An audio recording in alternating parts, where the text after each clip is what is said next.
Ebal, an avenger who returned from the brink of death, slowly donned the mask that symbolized the Grim Reaper.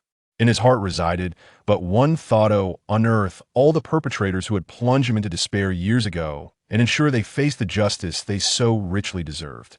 However, on this path of vengeance, he unexpectedly encountered a mysterious force known as the Divine Organization. This organization, notorious for its ruthless methods and reckless actions, struck terror into the hearts of many. Yet, rather than retreating, Ebal's resolve for revenge only intensified. He let out a series of eerie chuckles, his laughter infused with disdain and fury directed at the Divine Organization. The Divine Organization. I shall send you all to hell to become ghosts, he vowed, determined to sacrifice 100 lives to honor the spirits of the Jiang family. Beneath the pitch-black night, accompanied by an exceedingly sinister melody, Ebal slowly swayed his body, performing a dance that chilled the bones. The Grim Reaper mask upon his face seemed to emit mocking laughter, deriding those foolish enough to challenge his will for vengeance. This dance served not only as Ebal's declaration of war against the Divine Organization, but also as a lamentation for his departed loved ones. He was acutely aware that this journey of retribution would be fraught with thorns and peril, yet he felt no fear, only a fervent desire to avenge the Jiang family and unveil the truth to the world. At Xinguang High School, in the principal's office, Captain Zhao Weihai of the Criminal Police Department reassured the trembling principal, Wei Peng. Principal Wei, do not worry that we have laid a comprehensive net around the school. As soon as the Grim Reaper makes an appearance, we will undoubtedly apprehend him, ensuring he cannot harm you in the slightest. Wei Peng, left with no other options, could only trust the words of the police. However, his mind was preoccupied with another matter. 3 years prior, a sudden fire broke out at the Sunshine Mental Hospital, allowing all the patients to escape amidst the chaos, with only one person still at large. Wei Peng felt an overwhelming sense of dread, suspecting that the Grim Reaper seeking his life was none other than that very individual from the Sunshine Mental Hospital. Yet, he could not disclose this information to the police. To do so would risk revealing his own dark secrets, leading to his ruin, either a death sentence or life imprisonment. Agitated and restless in his office, Wei Peng frequently glanced at the clock. It was 9:30 in the morning, and the time of death given by the Grim Reaper was 11:30. Coincidentally, today marked the school's Friendship Joint Conference, and many students' parents were already arriving. Zhou Tan looked at Zhao Weihai, concern etched on his face. Captain Zhao, there will surely be a large crowd today, complicating the situation. Should I call in additional personnel? After a moment's thought, Zhao Weihai replied, let's bring in 20 more. Half will bolster security, while the other half will guard the school's perimeter. If any unforeseen circumstances arise, they can provide immediate support. Understood. After making the call, Zhou Tan remained by Wei Peng's side, ensuring his protection at all times, even accompanying him to the restroom. Suddenly, Zhou Tan wrinkled his nose, murmuring, what is that smell? It's quite unpleasant. However, he brushed it off, focusing on the task at hand. Since the adversary had already warned Wei Peng of his impending death at 11:30, the police had to ensure Wei Peng's safety at all times. Zhao Weihai felt a growing unease. Once the conference commenced, Wei Peng would be most vulnerable while delivering his speech, exposed to the public. Yet, every vantage point had been secured by the police, leaving the assailant with no feasible options. Despite this, an inexplicable sense of foreboding lingered in Zhao Weihai's heart, causing him to smoke one cigarette after another in anxious anticipation. In an inconspicuous corner, a man wearing a hat glanced casually at the principal's office building, a sinister smile curling at the corners of his mouth. Ha! The defenses are tight, but it's of no consequence that I shall kill him in a manner you could never imagine.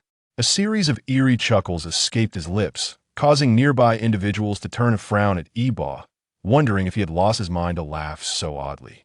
This man was Ebal, the orchestrator of this entire scheme, and the very individual who had been on the run since the fire at the Sunshine Mental Hospital. Once a normal person, Ebal had been discovered by Wei Peng, who ordered his capture, adhering to the principle of better to kill the wrong person than to let one slip away. Yet, at that moment, Wei Peng found himself incapable of taking a life. Thus, he colluded with the director of the Sunshine Mental Hospital to have Ebal falsely diagnosed as insane and admitted to the facility.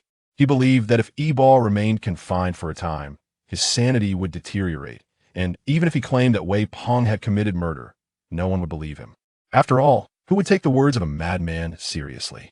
The mental hospital was filled with individuals of various talents, and under the influence of his fellow inmates, Yi-Ba successfully adopted the persona of a madman, even developing a dual personality.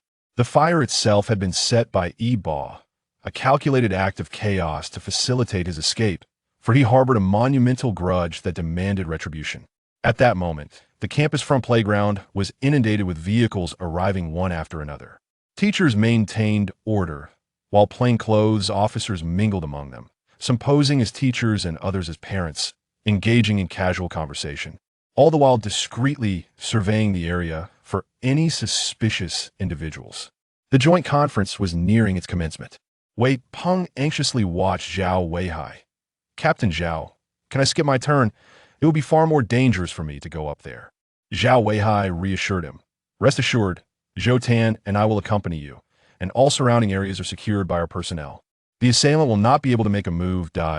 In truth, Zhao Weihai intended to draw out the killer using Wei Peng as bait. After all, he had never encountered anyone so vicious and contemptuous of the police. For the sake of law enforcement's dignity, Zhao Weihai was determined to capture him. "Let's go, Principal Wei. It's almost time for your speech."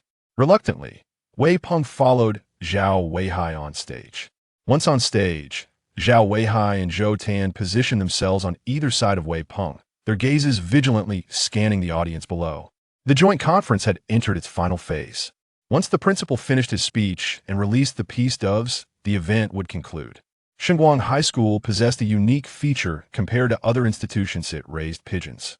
These birds were trained, allowing students to engage with them during breaks, alleviating academic pressure, which proved highly beneficial for their studies. Consequently, Shengguang High School consistently led in enrollment numbers compared to other schools.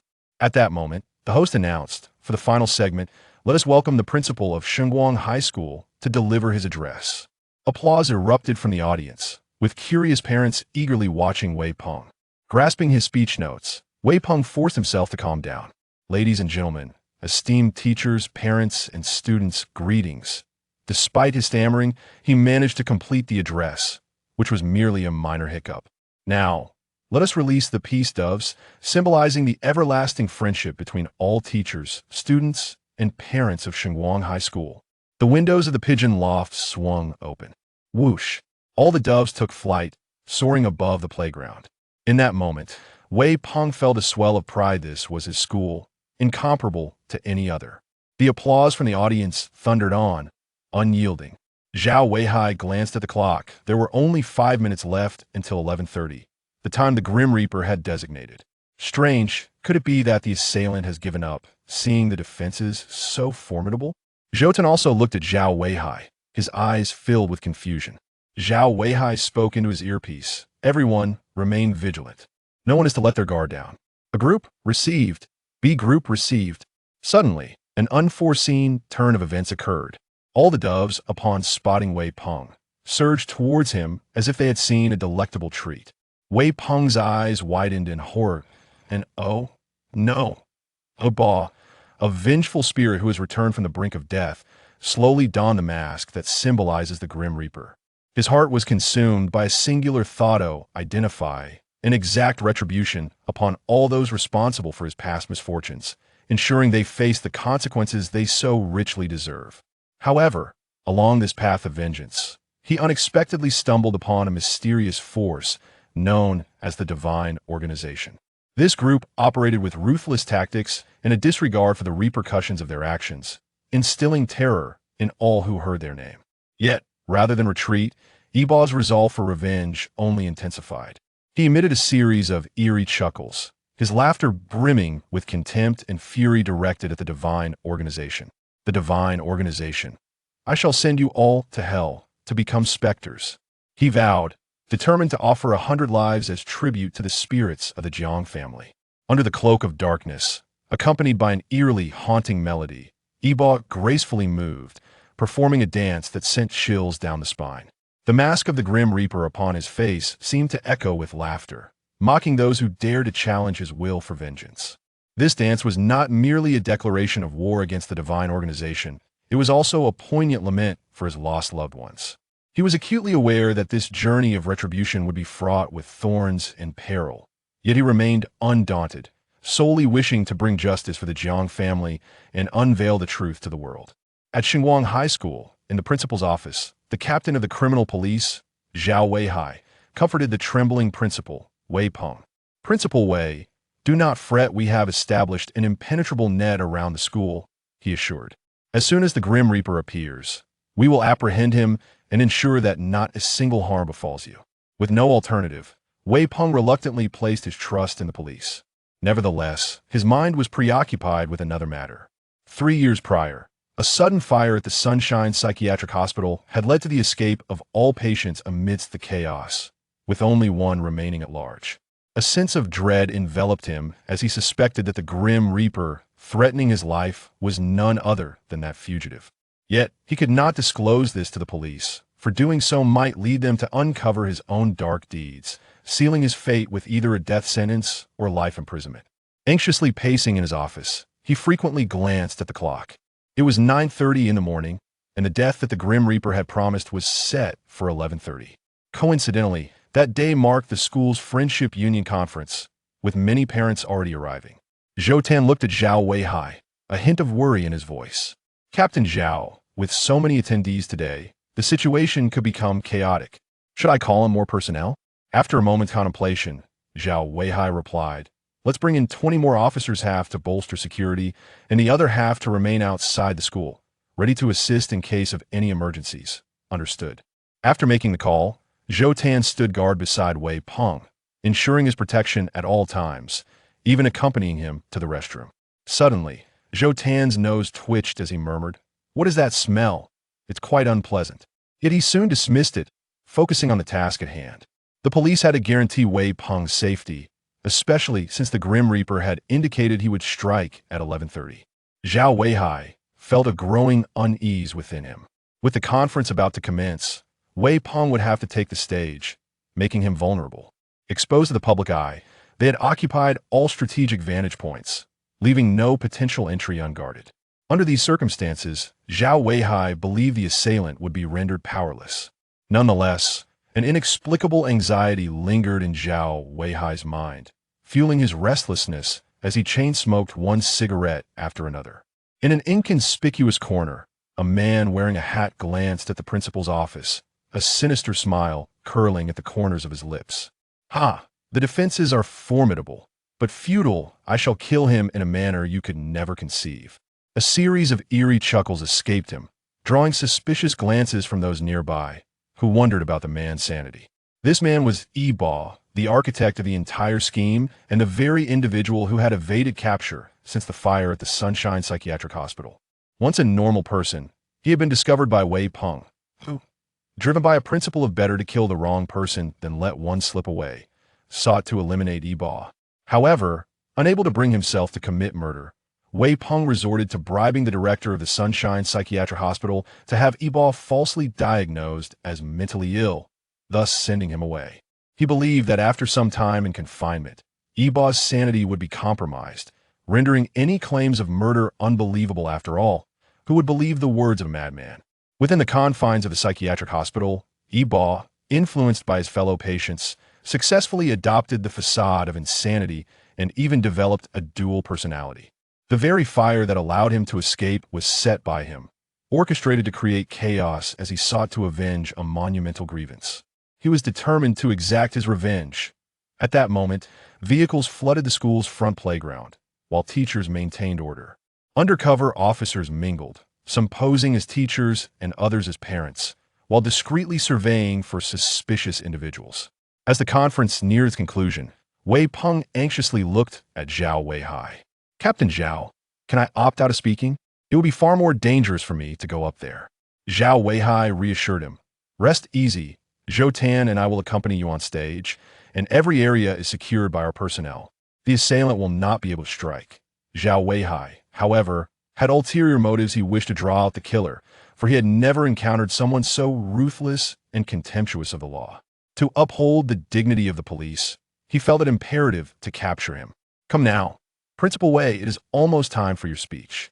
Reluctantly, Wei Peng followed Zhao Weihai to the stage, where the two officers positioned themselves on either side of him, their eyes vigilantly scanning the crowd below.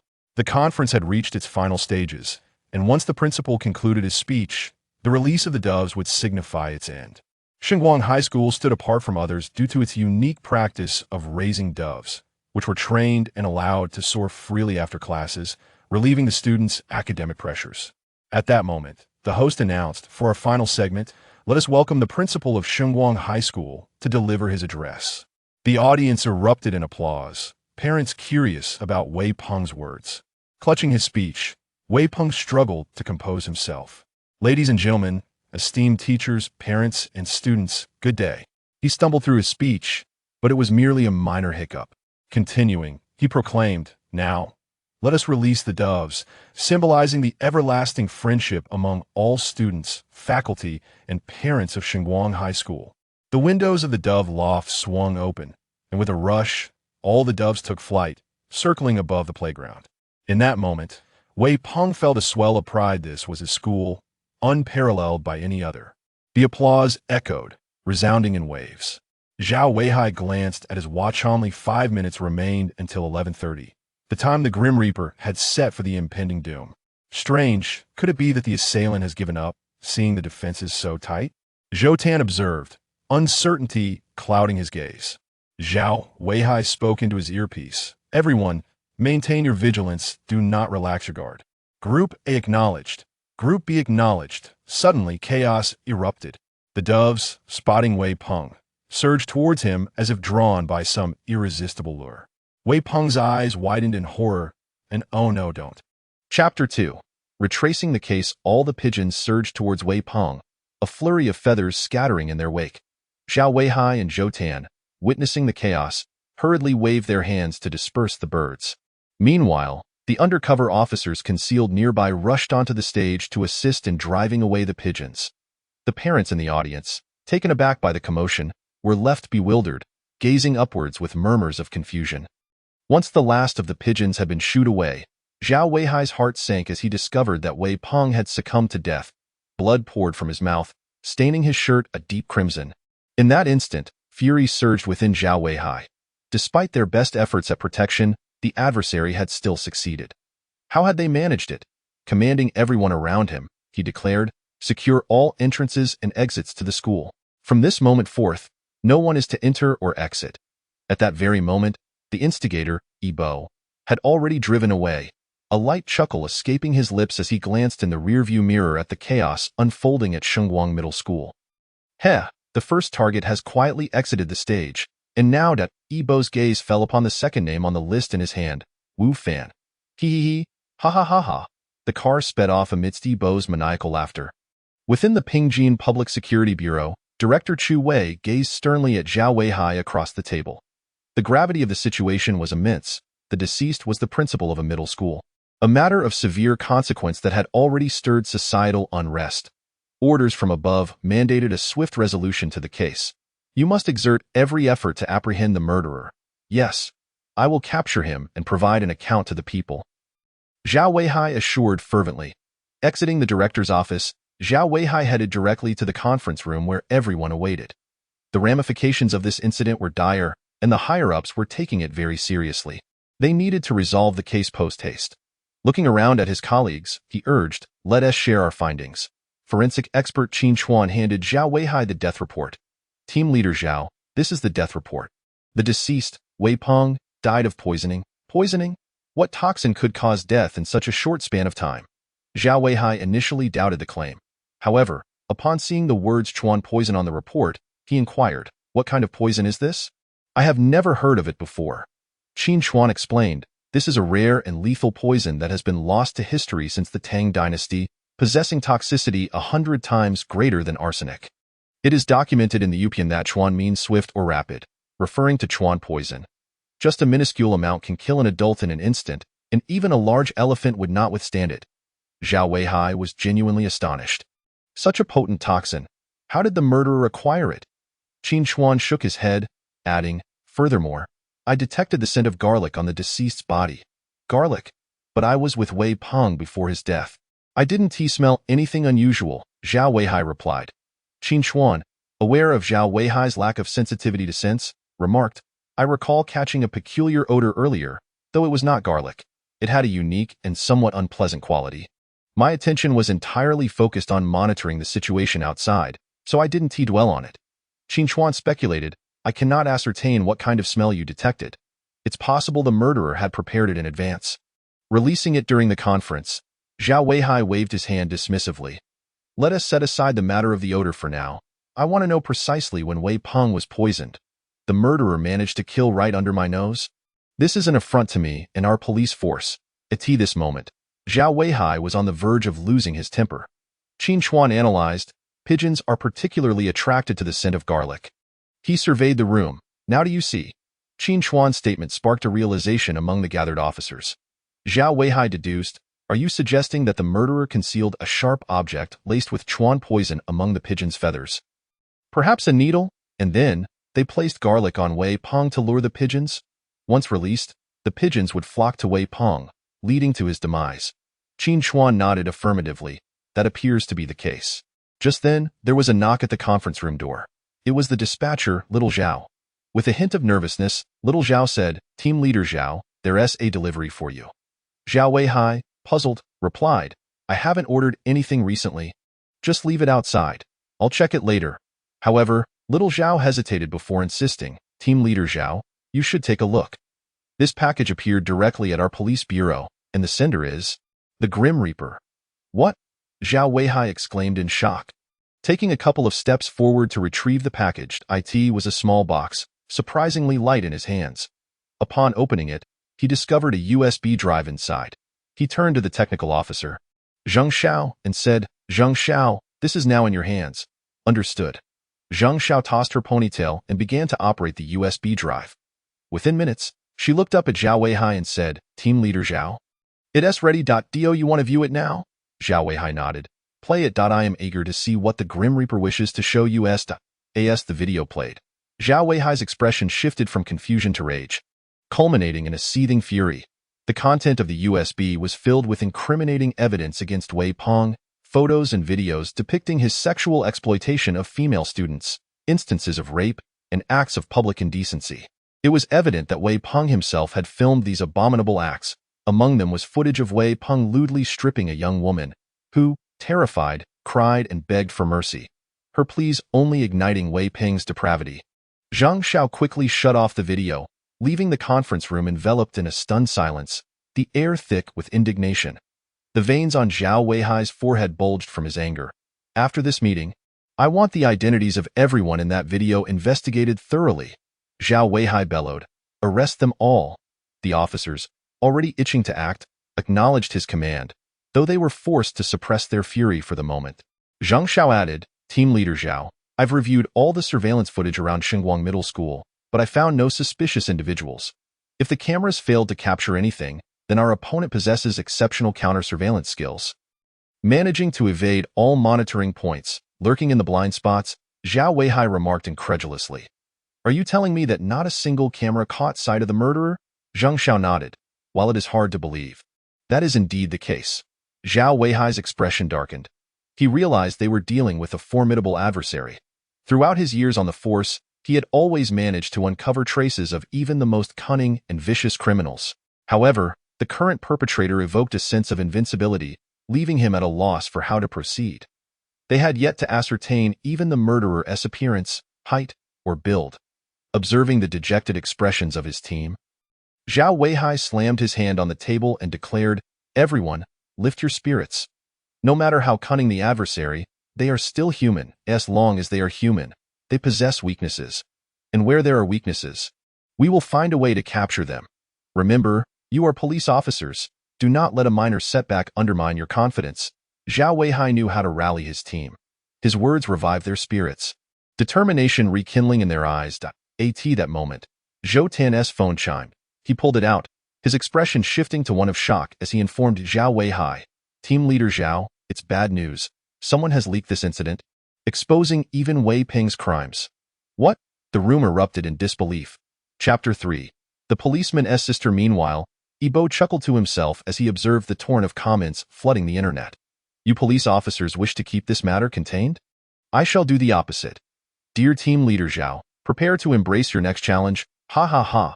On the largest short video platform, Duel, footage of Wei Ping's lewd acts, including the rape of underage girls, dominated the headlines. The comments section was rife with outrage.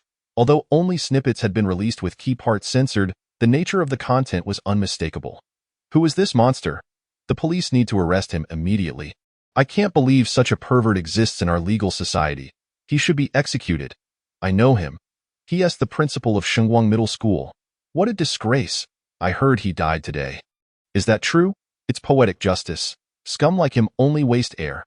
Netizens seethed with indignation as the video was shared hundreds of thousands of times in a matter of moments. Let us see when this was posted. Zhao Weihai commanded. Zheng Xiao announced the publication time. 10 minutes ago, several accounts had posted simultaneously, and all these accounts were newly created. Zhao Weihai pondered for a moment and inquired, can we identify the owners of these accounts? Zheng Xiao shook his head. These accounts have not undergone real name verification, and their IDs are merely a series of automatically generated garbled suffixes, making it impossible to trace. Zhao Weihai sighed, the situation has escalated beyond control. It can no longer be concealed. Our only option now is to minimize the impact of this incident. Zheng Xiao, locate the original author's account that published the video and see how many there are. He added. Zheng Xiao nodded. There are a total of 6 accounts, all of which were published around the same time. Zhou Tan glanced at Zhao Weihai and asked, Captain Zhao, do you think this video was released by the Grim Reaper? Zhao Weihai affirmed, it must have been him. Apart from us, he is the only one with access to this material. As he spoke, he turned his gaze toward the 6 video accounts. Suddenly, narrowing his eyes, he took out a pen and paper, swiftly jotting down, Lu, Dei Ming, How, 9. Zheng Xiao looked curiously at the 5 characters he had written down. What does this mean? Zhou Tan's eyes brightened. This refers to Diming Road No. 9. The first characters of these 6 accounts combine to form an address. It's a cemetery. Could this be a hint from the Grim Reaper? Without hesitation, Zhao Weihai made a decisive call to action. The police car roared to life and sped away from the precinct, swiftly arriving at Diming Road No. 9 in broad daylight. The sight of the police vehicle startled the old caretaker, who feared that some criminal element was hiding within the cemetery. Zhou Tan scanned the surroundings, finding nothing unusual. Zhao Weihai turned to the caretaker and asked, Sir, have any suspicious individuals visited in the past few days? The old caretaker thought for a moment and shook his head. No, apart from certain special holidays, very few people come here. Zhao Weihai, undeterred, pressed on, Sir, please think carefully. Have there been any suspicious figures or anyone behaving oddly, perhaps someone wearing a mask or hat? The caretaker chuckled wryly. Oh dear officer, I'm rather old and I simply can't recall why work here is quite leisurely, and I'm on the day shift. Perhaps I could call the night shift staff for you? That would be much appreciated. Sir, Zhao Weihai replied. He then turned to Zhou Tan, instructing, look around and see if you can uncover anything. Zhao Weihai found it perplexing why the Grim Reaper would provide them with this information. However, he firmly believed that the Grim Reaper's actions were not without purpose. After this encounter, Zhao Weihai was convinced that the Grim Reaper was a person who respected the rules of the game, and he was now fully alert. Since Yibo had escaped from the mental hospital, he had rented an apartment and become a web novelist. At that moment, Yibo had just finished the chapter he needed to update for the day and had also prepared several days' worth of backup content. Glancing at the clock, he noted it was already 5 in the afternoon, and he needed to meet a fan at SIX, to be precise. The fan was an admirer named Xiao Wanzi. The reason he was meeting Xiao Wanzi was that Yibo had discovered that the person behind the username was Zhou Wan, whose brother worked in the Criminal Investigation Division of the Pingjin City Public Security Bureau, none other than Zhou Tan. If he could befriend her brother while concealing his identity, engaging in a cat-and-mouse game while also becoming confidants. The thrill of it all made Yibo's blood race, especially since he could obtain first-hand intelligence through Zhou Tan. Yibo had already learned about Zhou Wan's interests, so getting to know Zhou Tan through her should be no problem. After tidying up, Yibo set off. Upon arriving at the agreed-upon CAF, it wasn't long before a woman with long hair, dressed in a light-colored dress, appeared. Yibo knew the moment had arrived. Zhou Wan's cheeks flushed. It was her first time meeting a fan, and it was someone she greatly admired. Since childhood, Zhou Wan had loved reading novels, often hiding under the covers with a flashlight to read the books she had bought. Earning her parents' reprimands as she grew older, Zhou became increasingly discerning about literature, always seeking novels that possessed depth and were both humorous and engaging. One day, she came across a supernatural novel titled Another Me Resides Within My Body. The book frequently mirrored societal realities, offering thrilling and humorous content that often left Zhou in fits of laughter, and the romantic arcs moved her deeply. Zhou had always been curious about what the author was like and decided to reach out to him on a whim. To her surprise, Yibo responded, which thrilled her immensely. They frequently discussed the plot of the novel, and at times, Zhou suggestions were even adopted by Yibo for this meeting. Zhou had dressed with care, and upon seeing Yibo holding a bouquet of flowers, she couldn't help but be momentarily stunned. It was undeniable. Yibo's chiseled features, complemented by a stray lock of hair falling gently over his forehead and his well-fitted casual attire, made him exceptionally handsome. This was an advantage bestowed upon him by his parents. Even relying solely on his looks, Yibo could easily switch girlfriends daily. Yibo stood up, extended his hand toward Zhou and smiled. "Hello, are you Shaowanzi?" Zhou face reddened as she reached out to shake his hand lightly. "Yes, that's me. You must be the author, Caillou?" Yibo nodded. "Please, have a seat." As he spoke, he handed the bouquet to Zhou. Chapter 4. The next clue from the voice recorder. In their initial meeting, unsure of her preferences, Yibo gifted her a bouquet, believing every girl would appreciate flowers.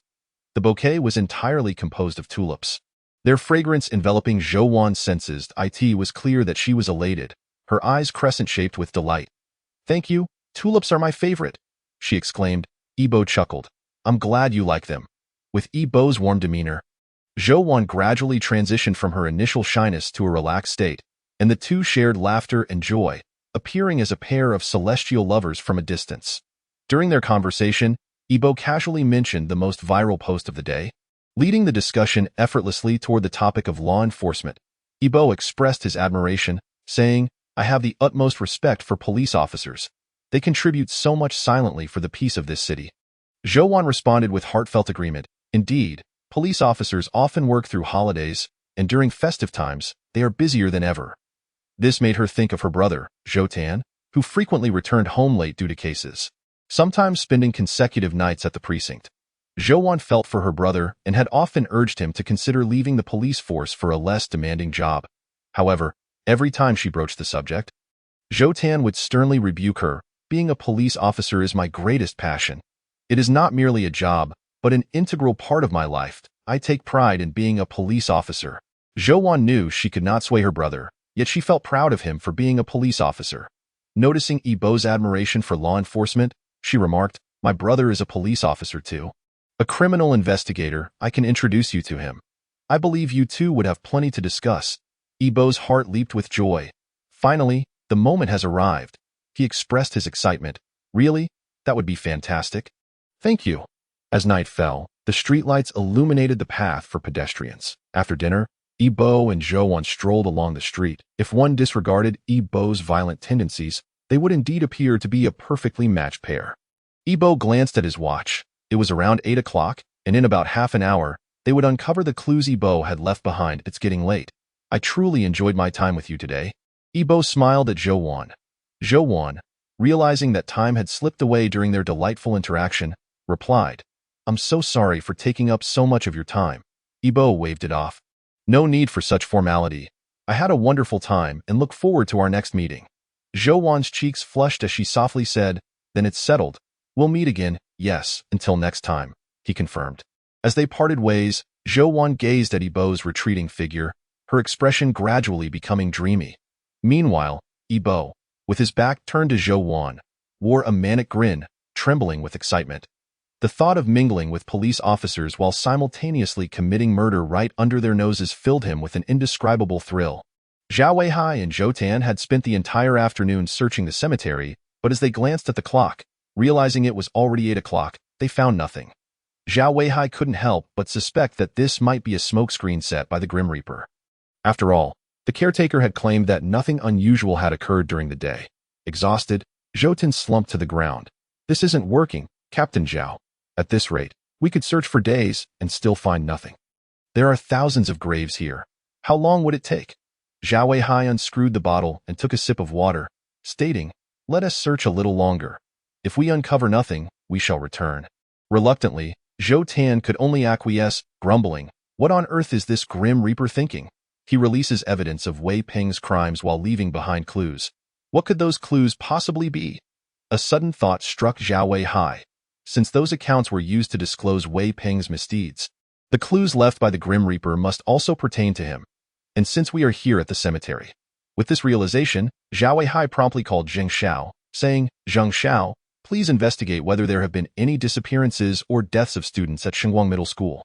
Zhou Tan approached with curiosity, inquiring, "Captain Zhao, what have you deduced?" Zhao Weihai's face clouded with concern. "If I am not mistaken, this matter will implicate many individuals." At that moment, Zheng Xiao returned the call, "Captain Zhao, how did you know?" "I found that 3 months ago, a girl named Wu and I went missing from Shengguang Middle School." Zhao Weihai's heart sank. "All right, I understand. Please investigate Wu's family background immediately." After hanging up, he turned to Zhou Tan, "Quickly search for Wu's gravestone." Zhou Tan was taken aback. "Captain Zhao, are you suggesting no time for chatter? Hurry." The unease in Zhao Weihai's heart deepened. He sensed that Wei Peng's death was far from simple. It seemed as though the Grim Reaper was systematically guiding them to uncover a truth that would ultimately be profoundly shocking. Despite the midsummer heat and the cool breeze brushing against him, Zhao Weihai felt a chill rising within. "Captain Zhao, we found it." Zhou Tan's voice pierced through, striking Zhao Weihai's heart like a bullet. Zhou Tan approached, holding an old-fashioned voice recorder, a relic from a bygone era. Zhao Weihai switched it on, and a familiar yet eerie voice echoed through the space. "Captain Zhao, greetings. I am the Grim Reaper. Allow me to inform you that the person I intend to take is named Wu Fan. And you have until 4 o'clock tomorrow afternoon to find him. If you locate him, I shall spare Wu Fan. However, should you fail, I will not hold back, ahahaha." The voice turned chillingly cold. "Captain Zhao, I truly question your intelligence. I can only offer you one hint. Investigate Wei Peng thoroughly. He is far more complex than you presume." Zhao Weihai thought the recording had concluded, only to be startled by a loud, maniacal laugh that echoed hauntingly. "Ha ha ha, look how easily I've manipulated you police into a frenzy, ahahaha." Enraged, Zhao Weihai smashed the recorder. Zhou Tan gasped, "Captain Zhao, that is evidence. Do you think the adversary would leave any fingerprints? The Grim Reaper is exceedingly cunning." "Use your intellect," Zhao Weihai retorted. After being inexplicably reprimanded, Zhou Tan ceased his protests, gathering the shards of the recorder into an evidence bag. "Let us return," Zhao Weihai instructed as they headed back to the precinct. Meanwhile, in a village within the city, Wu Fan tossed and turned, unable to sleep. Ever since he had seen the evidence of Wei Peng's crimes publicized online, he feared that he might become entangled in the unfolding events. Chapter 5. The kidnapping of Wu Fan 20 years prior. Wu Fan had witnessed a house fire while in a dire financial situation. Seizing the chaos, he entered the premises and pilfered several pieces of jewelry. Young and vigorous at the time, guilt propelled him to flee quickly. He snatched a necklace and dashed out, inadvertently colliding with an elderly man. The old man, too frail to withstand the impact amidst the billowing smoke, fell and could not rise. Fearing discovery, Wu Fan disregarded the old man and fled. He concealed himself at home for several days, only daring to emerge after selling the necklace, discovering that the house that had burned belonged to the wealthy Zheng family of Yongli County, whose entire family perished in the blaze, leaving only the framework of the house standing. Wu Fan was overwhelmed with anxiety. Within days, he used the money from the necklace to relocate to Pingjin City, where he worked for several years and married. Tragically, his wife passed away shortly after bearing him a daughter due to health complications. In the ensuing years, Wu Fan succumbed to gambling, losing all his earnings. And when debt collectors came knocking, Wei Peng approached him, offering to buy his daughter for 1 million. Burdened by exorbitant debts, Wu Fan, fearing for his life, felt compelled to sell his daughter. He knew Wei Peng was drawn to Wu Ni's beauty. From a young age, her charm had often tempted Wu Fan into dark thoughts, which he struggled to suppress. After receiving the money, Wu Fan repaid his debts, drowning his sorrows in alcohol, determined not to think of the past. He was acutely aware that if the police uncovered the truth, he would face imprisonment. However, days later, Wei Peng called, instructing him to purchase a burial plot for Wu and I in his name. The revelation struck Wu Fan like a thunderbolt. He was aghast at the realization that Wei Peng had orchestrated Wu Ni's demise. He contemplated revenge against Wei Peng, But before he could act, threats from a group of men loomed over him, warning that should he speak of the events, they would dispose of him in the sea. Ultimately, Wu Fan chose to endure the humiliation, fearing Wei Peng's retribution, and soon relocated to the city village. As the clock approached midnight, Wu Fan, unable to sleep, rose to fetch a bottle of beer. Just as he reached the living room, a hand covered his mouth and nose, as he attempted to struggle. He felt his body weaken and succumb to unconsciousness. Upon waking, Wu Fan found himself kidnapped, trapped in a dark, soundless space, with a searing pain gripping his wrist. The rhythmic dripping of water echoed around him. "Where am I? Let me go. Is anyone there?" Fear enveloped Wu Fan as the suffocating darkness began to consume him. Meanwhile, Yi Bo, the kidnapper, had just returned home. Adhering to an early-to-bed, early-to-rise routine for good health, he hummed an unknown tune, feeling exceptionally cheerful. The second one is done, it's almost time. Just as Yi Bo was about to retire for the night, a familiar voice resonated in his ear. "Son." Surprised, Yi Bo turned to see a graceful woman resembling him. "Mother, what brings you here unexpectedly?" he exclaimed, elated. "Son, do not stray any further down this path. Is this truly how you wish to proceed?" The woman looked at Yi Bo with concern. Suddenly, tears welled in Yi Bo's eyes. "Mother, has our family truly come to this? Did grandfather, grandmother, and my father die in vain?" "No, justice will always prevail. It may be delayed, but it will come," the woman reassured him. Shaking her head. Just then, another voice emerged, filled with deep resentment. "Is delayed justice truly justice?" Yi Bo looked to see his sister appearing, echoing, "Indeed, is delayed justice still justice? I support my brother's actions. If no one speaks for us, we shall take matters into our own hands." Yi Bo nodded in agreement. "Exactly. If justice is to be delayed, then let us forge our own." With that, the woman's figure faded away. Had anyone been watching, they would have been horrified by Yi Bo's solitary dialogue, as if conversing with two apparitions before him. The following day, at the Pingjin City Public Security Bureau, Zhang Xiao arrived to find Zhao Weihai and Zhou Tan slumped over their desks in slumber. The noise stirred them awake. Rubbing his bloodshot eyes, Zhao Weihai acknowledged Jing Xiao with a nod. "Captain Zhao, you two didn't sleep at all last night?"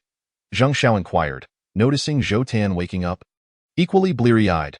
"Forget that. Immediately look into the identities of Wu Fan and Wu Anai, and where Wu Fan is located now." "Understood. I'll check right away." Zhang Xiao set aside his bun and soy milk. Diving into his work, Zhou Tan, forcing himself to focus, reported, "Captain Zhao, I re-examined all of Wei Peng's information last night and discovered he serves as an honorary consultant for a pharmaceutical company. He possesses 7 properties worth a total of 1.7 billion. Zhao Weihai was taken aback. How does a principal own so much real estate? Which pharmaceutical company? Zhou Tan reviewed the documents and replied, Weiwux Pharmaceuticals. Zhao Weihai's thoughts were still muddled, making it difficult to organize his mind. Continue the investigation. I need to wash my face. After washing his face with cold water, Zhao Weihai indeed felt considerably more alert, and he quickly organized his thoughts. Upon returning, Zhang Xiao approached and said, Captain Zhao, I have found something. Wu Anai and Wu Fan are father and daughter. 3 months ago, Wu Anai went missing, but the report was filed by her homeroom teacher. The homeroom teacher? What about Wu Fan? Zhang Xiao shook his head. I can't locate Wu Fan's current whereabouts, but on April 27, I discovered that Wei Peng transferred 1 million to Wu Fan's personal account. Furthermore, on May 15, Wu Fan purchased a grave plot on Dimming Road under his own name. Zhao Weihai rubbed his temples and instructed Zhang Xiao, immediately contact the traffic police department. We must track down Wu Fan's whereabouts. Chapter 6. Confessing one's crimes, he turned to Zhou Tan. Send someone to Weiwu Medical Company to inquire about the situation regarding this honorary consultant. Also, visit Xinguang Middle School and investigate whether these properties were purchased by Wei Peng himself or transferred by someone else. Understood. I'll take care of it right away. Zhou Tan was about to leave when Zhao Weihai called him back. Have someone else handle those tasks. You personally bring Wei Peng's wife to the police station. Yes. In an abandoned underground parking lot, Wu Fan had become exceedingly weak due to significant blood loss. His lips were pale, and his entire being appeared devoid of vitality. His eyes stared blankly ahead. A metal basin on the ground was nearly half full of blood, and Wu Fan's wrist continued to drip blood from an unhealed wound that had become infected. Suddenly, with a creak, the door opened, and a beam of light illuminated the space. Wu Fan's body trembled as a glimmer of hope flickered in his eyes. "Help me, please, save me. I've been kidnapped. Please rescue me." Yibo entered wearing a half-white, half-black fanged Grim Reaper mask. "Hee, Mr. Wu Fan, did you sleep well last night?" Upon seeing the eerie mask, Wu Fan's heart tightened, and he trembled as he spoke. What do you want?" "Please, let me go and I have 500,000. I'll give it all to you. Just let me go." "Ha ha ha ha." A maniacal laugh erupted from behind the mask. "Mr. Wu Fan, do you truly believe that money can sway the Grim Reaper?" What do you want from me? I have no enmity with you. Do not be so agitated, Mr. Wu Fan. How about we play a little game? What game? Wu Fan was already terrified to the core. He would agree to any demand at this point, as his only desire was to survive. Yibo pulled out his phone and said to Wu Fan, "It's quite simple. We just need to record a video where you detail your collaboration with Wei Peng." Straightforward, right? Just open your mouth and speak. Wu Fan's forehead broke out in a cold sweat as he stared wide-eyed at Yibo. How do you know about that?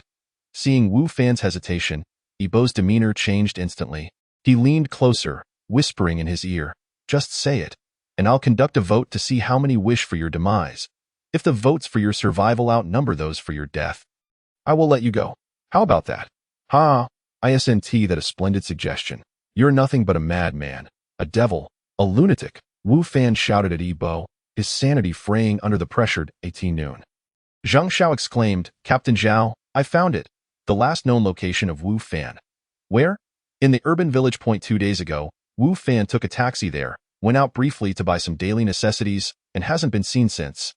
Zhao Weihai's eyes were fixed on the surveillance footage on the screen, which showed Wu Fan getting out of a taxi at precisely 10 o'clock on July 21, carrying numerous bags, before disappearing from view. "Is there no footage of Wu Fan within the urban village?" Zhang Xiao shook his head. "The camera at the village entrance is broken and hasn't been repaired. This urban village, originally known as Zhang Village, mostly houses left behind children and elderly residents, so no one paid attention to the malfunction." At that moment, Zhou Tan returned, bringing with him Wei Peng's wife. Tanqing was Wei Peng's second wife. His first wife had passed away 8 years prior, and he married Tanqing 2 years later. According to Tanqing, the only thing she knew about Wei Peng was that he was the principal of Shengguang Middle School. Every time she attempted to inquire further about Wei Peng, she would receive a stern reprimand. He was amiable and easy to converse with, but when angered, he resembled an emotionless machine. While Tanqing spoke, Zhao Weihai scrutinized her facial expressions intently. After the questioning, he discerned that she was not lying and stated, "Thank you for your cooperation, Ms. Tan. Please refrain from leaving Pingjin City for the time being and remain available for our investigation." Tanqing nodded.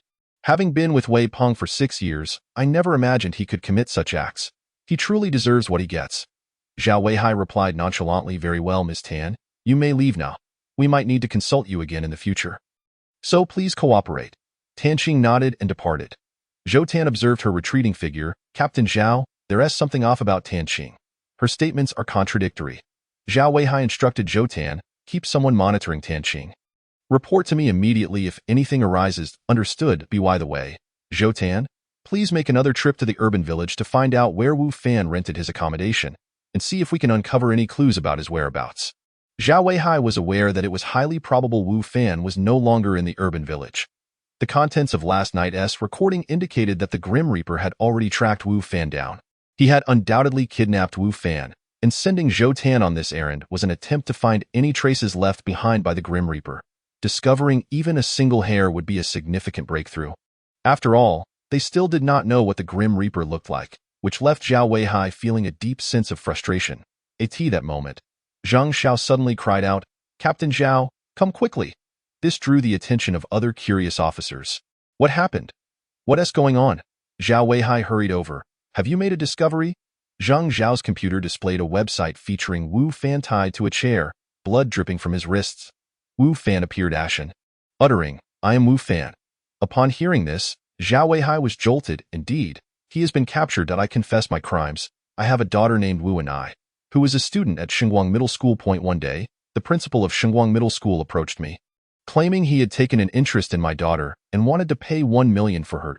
That time, I was in debt to loan sharks, and if I didn't repay them, they threatened to chop off my hand. First, Wu Fan spoke with a sense of shame, but as he continued, His tone grew increasingly righteous. I raised my daughter for 14 years. Is it not reasonable for her to do something for me as her father? Could she bear to watch as my hand was severed? I knew my daughter would never refuse, so I presumptuously agreed on her behalf. Chapter 7. The Vote of Life and Death. I knew that Wei Peng, the principal of Shengguang Middle School, would treat her well. I was securing her a good future.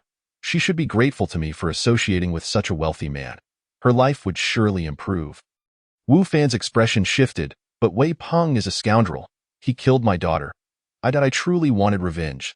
As he spoke, tears poured down Wu Fan's face, rendering him a pitiful sight. Zhang Zhao's eyes blazed with fury. That bastard. Such a creature is not even human. Why isn't he in hell? Wu Fan continued, but Wei Peng's influence is too strong. There were even threats directed at me. I was too afraid to report it. I feared imprisonment. At that moment, a half-black, half-white fanged mask appeared on the screen, seemingly greeting Zhao Weihai and the others. He. Hello everyone, I am the Grim Reaper. Upon hearing that name, Zhao Weihai and the others braced themselves, their eyes fixed on the masked figure on the screen. What did he intend to do? The Grim Reaper pointed at Wu Fan and declared, "Look at this man. He is truly deserving of death. He sold his daughter to others for their amusement. Do you think such a person should live? Captain Zhao, what do you say?" Although Zhao Weihai was watching the video, he felt as though the Grim Reaper's gaze was piercing into him, sending chills down his spine. Ha ha ha ha. The Grim Reaper's maniacal laughter echoed, his body shaking uncontrollably with each chuckle. Next, I shall initiate a voting segment, which will conclude at 3 o'clock this afternoon, leaving you with 2.5 hours. Do you wish for him to live or die? Cast your votes. Ha ha ha. The video abruptly ceases, and then a voting option emerges, life or death. Zhao Weihai and others remain utterly silent. Zhang Xiao gathers her courage to glance at Zhao Weihai. Captain Zhao. Zhao Weihai interrupts her, sternly admonishing, "Do not utter a word. Promptly shut down this website and minimize the negative impact." Zhang Xiao sighs. Understood, Captain Zhao. The others exchange complex glances, similarly choosing silence as they return to their tasks. However, this video has ignited a still pond of online discourse, akin to an atomic bomb dropping into a lake, creating towering waves. This individual is truly a beast. I can only commend this Grim Reaper's work. It is astonishing that such a person exists in the world, one who would sell his own daughter and shamelessly claim it is for her own good. Truly a monster, bringing disgrace upon us men. Within mere minutes, this video has been shared hundreds of thousands of times, and the numbers continue to soar. Over 40,000 individuals have opted for death, while only a little over 10,000 have chosen life. Director Chu Wei erupts in fury. Zhao Weihai, what are you doing? Are you aware of the repercussions this will have? My phone is nearly exploding with calls. Immediately arrange for this website to be shut down and mitigate the influence of public opinion. Zhao Weihai's expression darkens. Director Chu, with our current technical capabilities, shutting down this website will require at least several hours. What? Zhao Weihai nods. The opposing party possesses exceptionally advanced technology. Zhang Xiao is currently tracking them. But, moreover, we cannot interfere with the website to implant a bug that would manipulate the voting results. Chu Wei's face pales as he glances at his phone, sighing, "I will handle this. You must expedite the investigation and apprehend this Grim Reaper." "Yes, Director Chu, rest assured, I will capture the Grim Reaper." Zhao Weihai salutes and exits the director's office, feeling an array of complex emotions. He has learned of Wu Fan's confession of his crimes and wishes he could execute him personally. However, as a police officer, he knows he cannot act on such impulses. He understands that the Grim Reaper would not indiscriminately kill the innocent, targeting only those who are culpable. Nevertheless, Zhao Weihai cannot permit this individual to disregard the law. Meanwhile, Yibo watches in excitement as the number of votes for Wu Fan's death continues to rise. He places the computer before Wu Fan. "Look, so many people wish for your demise. Wu Fan, consider this your moment of infamy." Ha ha ha. Wu Fan, feeling utterly defeated, murmurs, "Who are you? What vendetta do you hold against me?" Yibo ceases his laughter, fixing Wu Fan with a penetrating gaze. Wu Fan is rendered speechless. Intimidated by the intensity of that stare. "Do you remember 20 years ago? The Zheng family. You are from the Zheng family?" Wu Fan gasps in shock. "But, wasn't it said that the entire Zheng family was burned to death?" "Oh, is that so?" Yibo coldly regards Wu Fan. I am a man who has died once. I return now for vengeance, and I shall not spare anyone who directly or indirectly contributed to the demise of my family.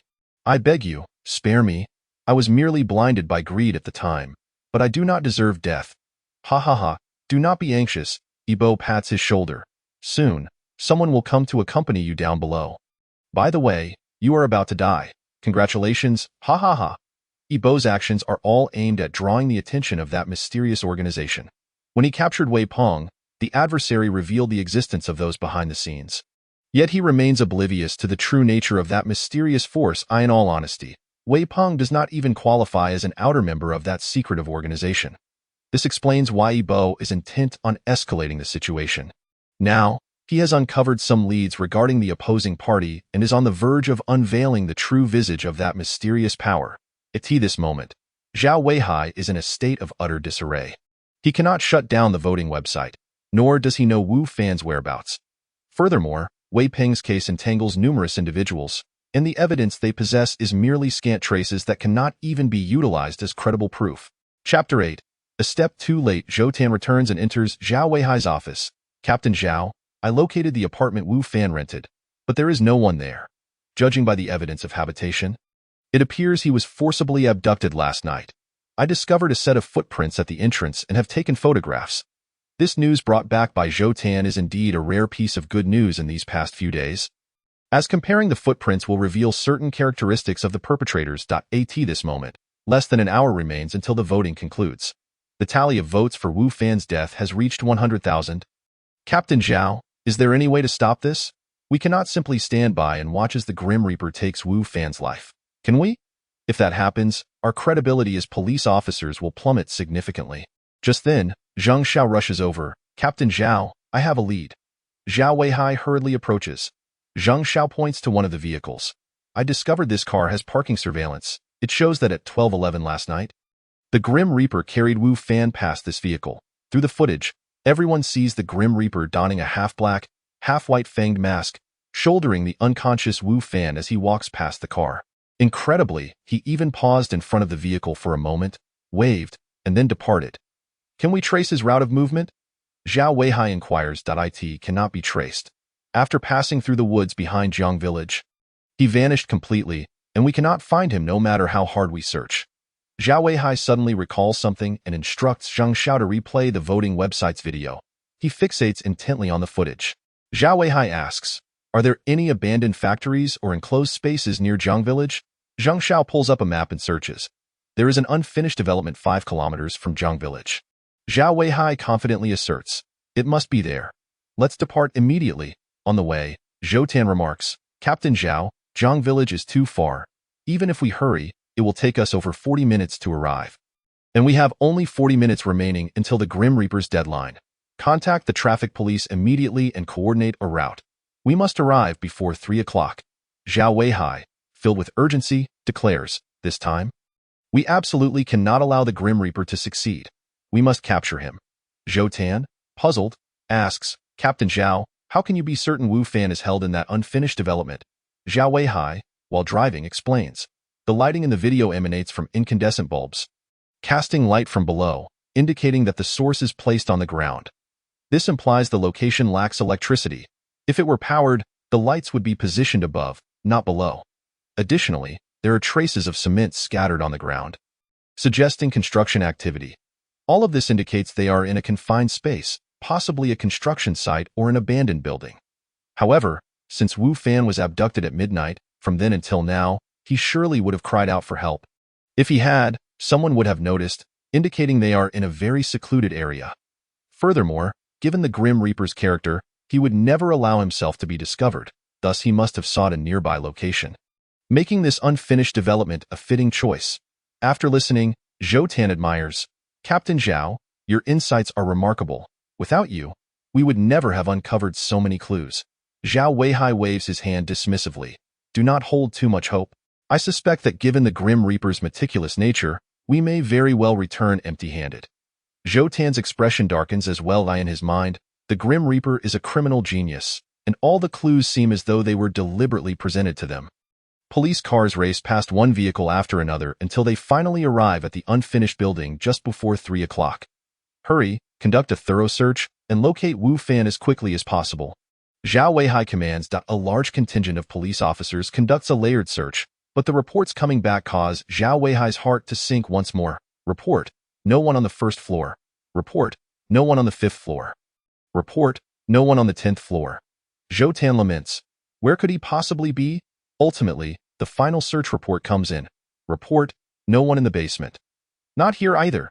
Zhao Weihai furrows his brow, surveying the unfinished building before him. Captain Zhao, what shall we do next? We have searched the entire place, and there is nothing to be found. At this moment, the hour of the Grim Reaper's deadline draws ever closer. Just then, Zhao Weihai spots a brick factory in the distance. The brick factory. Zhou Tan glanced over and remarked, I am aware of that place. It has been abandoned for 5 years. The bricks produced by such small workshops failed to meet quality standards, leading to its enforced closure.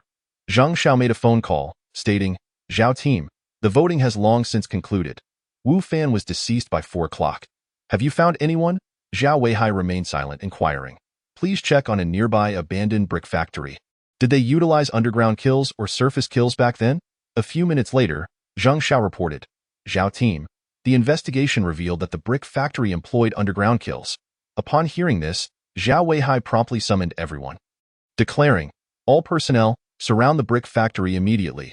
Not even a mosquito must escape. Soon, a large contingent of armed police surrounded the factory.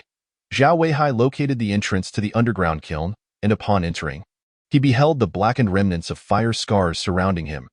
Even after all these years, a faint scent of charred material lingered in the air. Slowly pushing open the door before him, he was met with the sight of Wu Fan. His head drooping, the blood upon him having ceased to flow. Zhou Tan hurriedly approached to check for any signs of life, then shook his head at Zhao Weihai. Team Zhao, the individual has succumbed.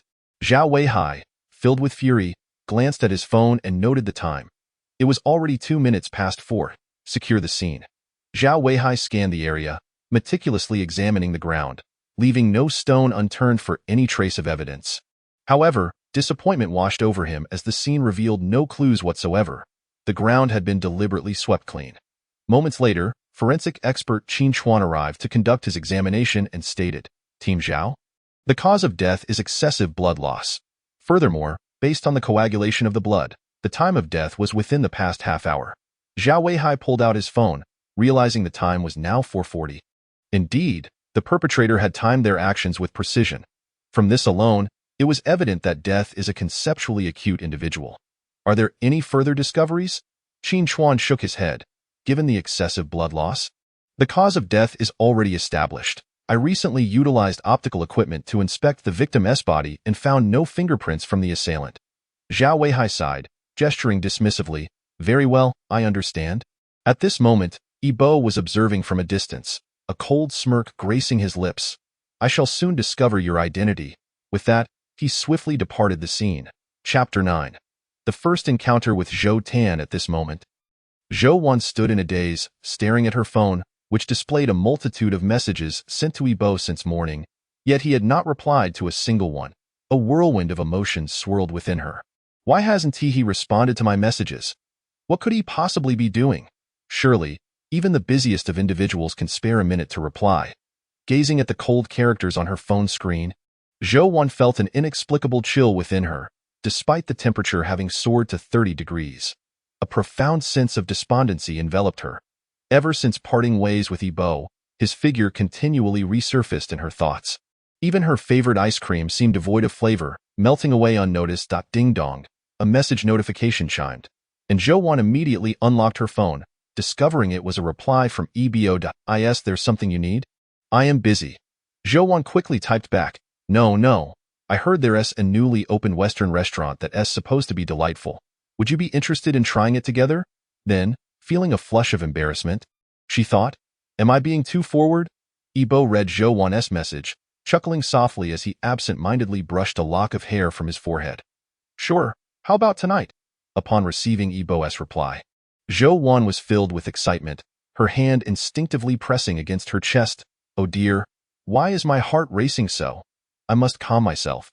However, the more she tried to steady her nerves, the more her thoughts drifted to her impending time with Yi Bo. Causing her cheeks to flush once more. I in the office of the director. Chu Wei looked at Zhao Weihai with a bittersweet expression. Enough. Do not be too hard on yourself. I am well aware of the formidable nature of our adversary. I have witnessed your recent struggles. Zhao Weihai exhibited a look of guilt. Director Chu, I got enough. There's no need to say anything further. This incident has escalated significantly.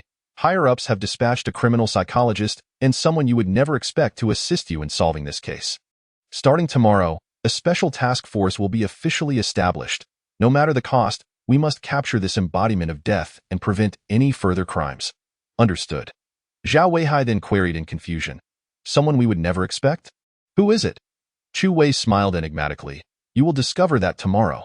These two individuals have come all the way from Kyoto to assist in the investigation. Their flight arrives at 10 in the morning. You will personally go to greet them. Exiting the director's office, Zhao Weihai addressed the assembled personnel. Everyone has worked hard these past few days. Please leave early today. Tomorrow, 2 experts will arrive to aid us in solving this case. And we will have plenty to keep us busy moving forward. Zhou Wan, clad in a pristine white dress, adorned with a lovely hairpin and holding a small bag, appeared both nervous and expectant. She stood by the roadside, eagerly scanning her surroundings, her eyes sparkling with uncontainable excitement. The appointed hour was rapidly approaching when Yibo arrived as promised, offering a gentle smile that, accompanied by his slightly magnetic voice, reached Zhou Wan's ears. Apologies for my tardiness. Have you been waiting long? Zhou Wan's cheeks flushed as she shook her head, embodying the picture of a delicate young lady. No, there are still 10 minutes until our agreed time. You re not late. Yibo raised his gaze towards the Western restaurant named arrived as scheduled, noting its impressive signage, imbued with rich French aesthetics. Upon entering, they chose a table by the window, perfectly positioned to view the serene lake outside, complemented by the enchanting piano melodies within the restaurant. Zhou Wan wished time could freeze at that moment. That instant, Yibo showcased precisely how to capture a girl's heart. Zhou Wan found herself utterly captivated. Yibo, I would like to ask you something. She blushed deeply, her next question seemingly difficult to articulate. As Yibo paused his meal, turning to her, he inquired, What is it? I want to. Just as Zhou Wan was about to speak, a tapping sound interrupted from outside. They turned to see Zhou Tan peering in with wide eyes.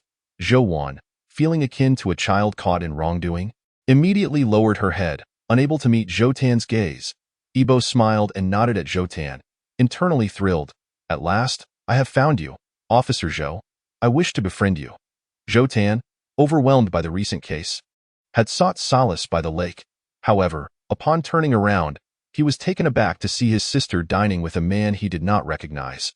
Ignoring Yibo's greeting, Zhou Tan persistently knocked on the window, urging Zhou Wan to come outside. At that moment, Yibo appeared to Zhou Tan as a wolf in sheep's clothing, lurking with malicious intent. Zhou Wan apologetically said, Yibo, that's my brother outside. I'll step out for a moment and return. Yibo smiled and nodded. No worries. Your brother may be misunderstanding the situation. If necessary, I can explain things to him. No. Zhou Wan quickly waved her hands in refusal. I can handle it. With that, she exited the restaurant. Approaching her brother like a child caught misbehaving, Zhou Wan lowered her head and spoke pitifully. Brother Zhou Tan replied irritably.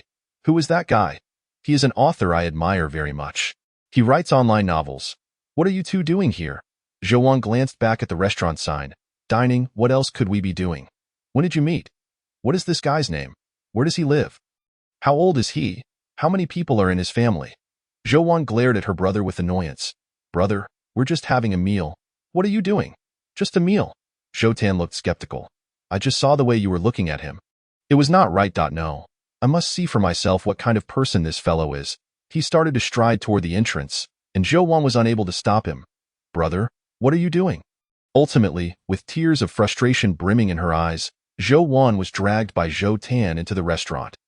Zhou Tan sat down before Yibo, scrutinizing him from head to toe. Yibo had not anticipated such a direct approach. Surprised for a moment, he smiled and extended his hand. Hello, you must be Zhou Wan's brother. My name is Yibo Zhou Tan. Unable to refuse a friendly gesture, shook Yibo's hand. Zhou Tan? Zhou Wan looked apologetically at Yibo.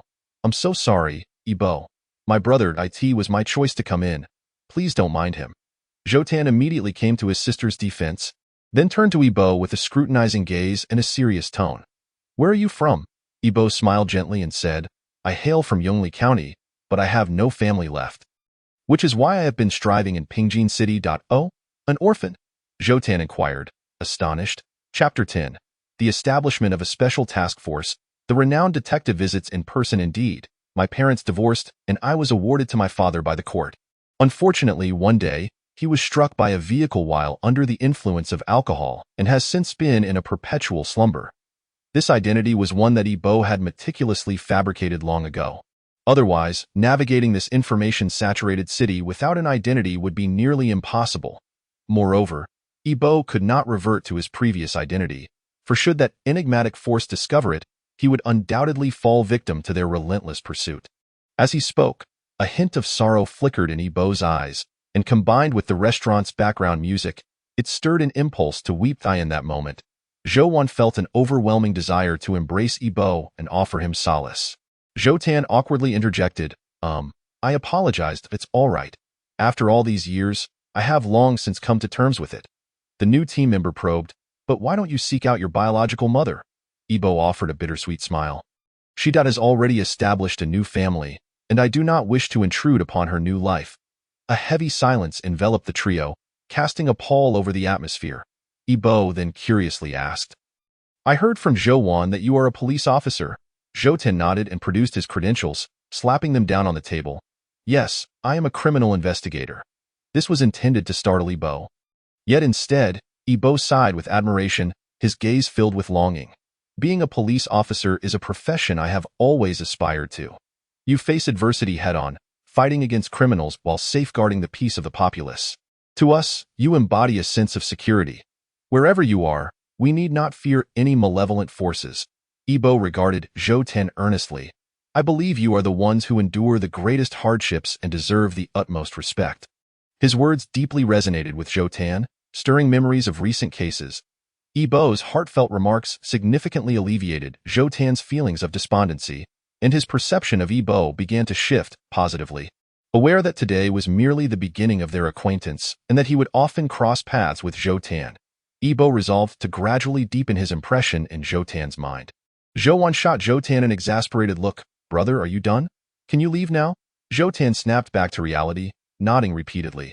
All right then, I shall take a stroll. You two enjoy your meal. He also cautioned Zhou Wan, return home early. If you dare to stay out late, I shall break your legs. You. Zhou Wan glared at Zhou Tan angrily. After Zhou Tan departed, she turned to Ebo and said, I apologize for my brother. He is rather forthright. Please don't take it to heart. Ebo shook his head and smiled. How could I? I actually envy you for having such a loving brother. The previous atmosphere dissipated, and Zhou Wan found herself at a loss for words.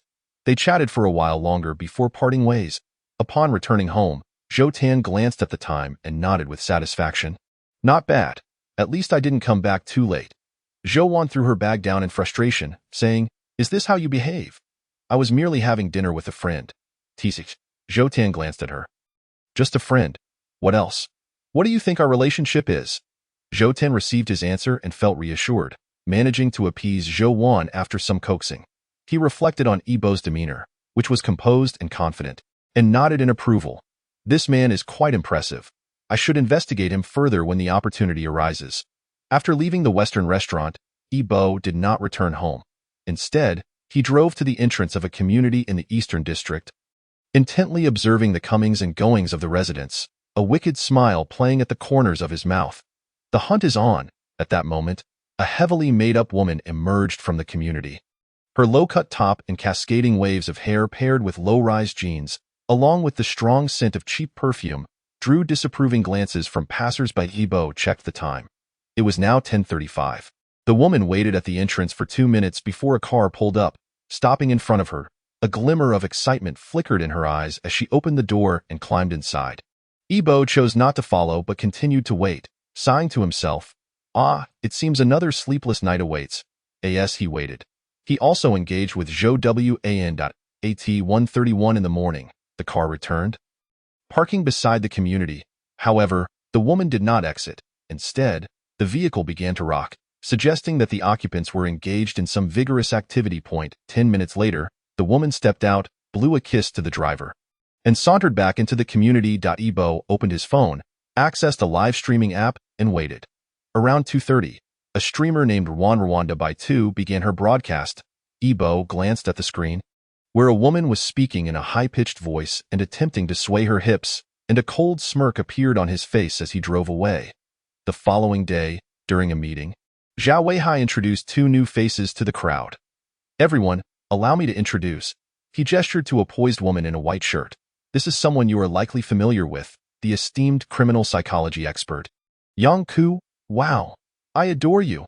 I've read every one of your books," Zheng Xiao exclaimed excitedly. Yang Ku exuded an air of composure, her sharp gaze seemingly piercing into the souls of those before her. She stood and smiled at the group. "Hello, I'm Yang Ku. I look forward to collaborating and working closely with all of you." Turning to Zheng Xiao, she added, "It seems I have a fan." "Wow, Officer Yang, could I get your autograph? I'm such a huge fan," Zheng Xiao exclaimed. Zhao Weihai admonished, "Zheng Xiao, save those matters for after work. We are on duty now." "Oh, understood, Captain Zhao," Zheng Xiao responded, sticking out her tongue and refraining from further antics. "Next, allow me to introduce this individual," Zhao Weihai said, pointing to a young man who appeared half asleep. "This is the detective renowned for his 100% case-solving rate, a legend in our police force, Yi Qinglong." Both of these figures were well known, and any new recruit to the police system would quickly learn their stories. Everyone eagerly anticipated the opportunity to work with either of them, as it would be an incredible honor. Yang Ku had pursued advanced studies in criminal psychology abroad, and with her expertise, she could ascertain vital characteristics and psychological profiles of criminals from the slightest evidence at crime scenes. This was immensely advantageous for solving cases. Understanding a criminal's psyche was tantamount to grasping their motives, methods, and trajectories. Consequently, one could locate the culprits with minimal effort and achieve precise strikes. Yi Qinglong, on the other hand, was a versatile talent. Though he was not a master in any one area, his keen eyes allowed him to uncover clues that others overlooked at crime scenes. After graduating from university, he joined the police force and, over the course of 8 years, solved hundreds of cases. Achieving an impeccable resolution rate, he was indeed a genuine detective legend. Chapter 11. Yang Ku's profile. Many people dream of solving cases alongside them, yet seldom receive such an opportunity. Now, to have both dispatched to Pingjin City to assist in investigations was thrilling for everyone. Initially, when Zhao Weihai met them at the airport, he rubbed his eyes in disbelief, questioning the validity of his sight. It was only when they approached him that he was convinced he was not dreaming. In that moment, he felt as if he had encountered his saviors. Recently, he had been overwhelmed by the specter of death, struggling to piece together even the most basic characteristics of the elusive figure. The cases they had been assigned to investigate had garnered national attention due to their severity and implications. In response to the turmoil, the higher-ups decided to deploy both Yang Ku and Yi Qinglong to assist the Pingjin police in cracking these cases. Yang Ku possessed a decisive and no-nonsense demeanor. "Captain Zhao, please show us the case details. The ramifications of this situation are too significant. The higher-ups are becoming increasingly restless." Zhao Weihai understood the gravity of the matter and promptly instructed Zheng Xiao. "Zheng Xiao, brief Officer Yang and Officer Yi on the details of the cases." Zheng Xiao nodded, activating the projector. The first case involves the death of Wei Peng, the principal of Shengguang Middle School, who died on July 20th from acute poisoning. "We received a death threat from the Grim Reaper on the afternoon of July 19th, claiming that Wei Peng would die at 11:30 the following morning. We deployed a significant police presence that day, yet the Grim Reaper still succeeded in killing Wei Peng." Yang Ku scrutinized the information displayed on the screen. "I have come across some of Wei Peng's transgressions, raping underage girls, murder, and orchestrating public debauchery, among others." Zheng Xiao nodded in affirmation. "Indeed, we unanimously believe that the Grim Reaper is assuming the role of a vigilante, punishing those who have committed sins, just as was the case with Wu Fan." Yang Ku nodded slightly, indicating for Zheng Xiao to continue. "Through the accounts that released videos of Wei Peng's crimes, we discovered a clue from the Grim Reaper, leading us to number 9 Mingda Road, a cemetery. There, Team Leader Zhao found a voice recorder left by the Grim Reaper, positioned at the gravestone of Wu Fan's daughter, Wu Wenai, who was one of the underage girls brutally harmed by Wei Peng. I trust that Officer Yang and Officer Yi have also seen the online voting system, wherein Wu Fan confessed his wrongdoings and faced the Grim Reaper's judgment." After lighting a cigarette, Yi Qinglong glanced at the clues and squinted, asking, "Have you never truly encountered these 2 victims?" Zhao Weihai replied with a wry smile. We have not. The Grim Reaper has always been a step ahead of us, and we have yet to deduce who his next target might be, leaving us at a loss. Yang Ku exchanged glances with Yi Qinglong. The former's expression remained grave, while the latter slightly smirked and murmured, interesting. Zhang Xiao continued. On July 21 SD, Wu Fan learned of Wei Ping's cause of death and, fearing his deeds had been exposed, sought refuge in a village within the city, where most surveillance cameras were outdated or malfunctioning, making it impossible to track the Grim Reaper. However, we did find a parked vehicle with surveillance capabilities that captured some footage of the Grim Reaper. Though the image quality was quite poor, and it seemed the Grim Reaper was aware of the camera's presence. Zhang Xiao played the video clip, but due to the low resolution, even technical recovery proved futile. We could only ascertain the general direction the Grim Reaper headed, with no further information. Additionally, investigator Zhou discovered a footprint at Wu Fan's residence, which we confirmed to belong to Wu Fan, not the Grim Reaper.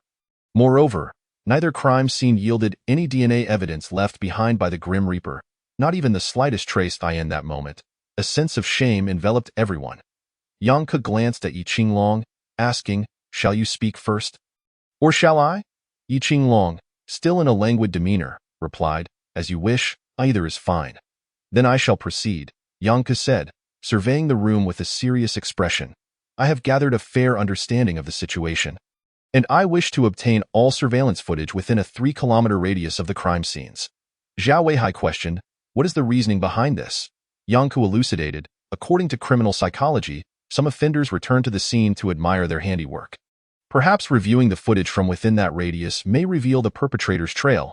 I have just completed a profile of the criminal. Male, aged between 23 and 35, physically fit, regularly exercises, possesses a stable income. Though not necessarily from a high-income bracket, yet certainly well off, leading a meticulous lifestyle, exhibiting a strong awareness of counter-surveillance, and possessing profound hacking skills. I suspect his personality is highly unstable, potentially indicative of a dual personality, with a stark contrast between his everyday demeanor and that exhibited during his crimes." Hearing Yang Ke's profile, Zhang Xiao inquired skeptically, "Officer Yang, given the scant information we have on the Grim Reaper, how did you deduce all this?" Yang Ke replied, "The Grim Reaper is male. This is self-evident. Although he used a voice modulator, there remains a significant distinction in timbre between male and female voices. The age range of 23 to 35 is supported by a fleeting moment in Wu Fan's video, where the Grim Reaper momentarily revealed the back of his hand. I observed that his skin was smooth, clearly not that of someone who labors extensively, and the skin on the back of the hand changes with age. If uninjured and unexposed to the sun, it aligns perfectly with the age range in question." Upon hearing this, Zhang Xiao skeptically replayed Wu Fan's video, and at the 5-minute and 37-second mark, Yang Ke suddenly exclaimed, "Stop! Extract the frame from that second." Zhang Xiao complied, and in an instant, a pristine white hand appeared in the video, only to vanish immediately. Everyone widened their eyes in disbelief, gazing at Yang Ke. "That truly an eye?" Zhao Weihai remarked in admiration, "Indeed, you are a specialist. Such a skill is beyond our reach." Yang Ke's cheeks flushed slightly as she shot a glare at Yi Qinglong. This clue was one that Yi Qinglong had just shared with her, and as for why he hadn't mentioned it himself, Yang Ke harbored no knowledge of his intentions, opting not to expose him. Yang Ke continued, "As for his physical fitness, that was evident from the car surveillance in Wu Fan's home. The footage clearly demonstrated that Wu Fan was carried away by the Grim Reaper, who, given Wu Fan's weight of at least 170 pounds, would require considerable strength. Yet the Grim Reaper appeared to lift him effortlessly." Chapter 12. The beginning. Again, this indicates that he is indeed physically fit. Otherwise, carrying Wu Fan would be an arduous task. Furthermore, the Grim Reaper has consistently evaded surveillance during his crimes, and the creation of that voting website would require at least dozens of hours of technical expertise from the police force. In the video, he appeared excessively deranged, even hysterical. Such a maniac, possessing hacking skills and counter-surveillance tactics, leads me to conclude he must have a dual personality, with one side being exceedingly meticulous in daily life, while the other manifests a starkly contrasting demeanor when committing crimes. Upon hearing these words, the group was immediately captivated. The previously nebulous thoughts seemed to crystallize in an instant. They all stood up to applaud. With Zhang Xiao gazing at Yang Ke with fervent admiration, Yang Ke offered a shy smile before turning to Yi Qinglong. "It's your turn." Please share your thoughts with everyone. Why Qinglong extinguished his cigarette, only to light another, prompting Yang Ku to express her disdain. Can't you refrain from smoking? In truth, most male officers were smokers, often enduring late nights at work, with few stimulants available, and cigarettes being one of them. Yi Qinglong glanced at Yang Ku with a nonchalant smile. "Do you think I'm smoking? I'm merely contributing to the aircraft carrier's screws." He then languidly added, "I wholeheartedly agree with Officer Yang's observations.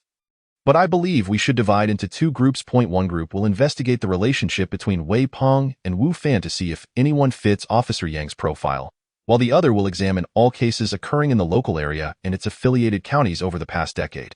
This statement left the group puzzled, with Zhao Weihai asking, "Officer Yi, why investigate cases from the past decade? Have you uncovered a clue?" Yi Qinglong shook his head. "No, I merely have a hunch. While I believe in your reasoning and see the Grim Reaper as their enemy seeking revenge, I also think we should not limit ourselves to just these two individuals. We ought to broaden our search. I have a premonition that the Grim Reaper may strike again, and that his next target might have no connection to these two deceased." The group exchanged glances, not doubting Yi Qinglong's intuition, but recognizing that relying solely on their deductions to sift through a decade's worth of case files would be a monumental task, consuming considerable manpower. Yi Qinglong continued, "This matter has escalated into a severely grave case, garnering significant attention from higher-ups. You all wish to solve this case expeditiously, correct?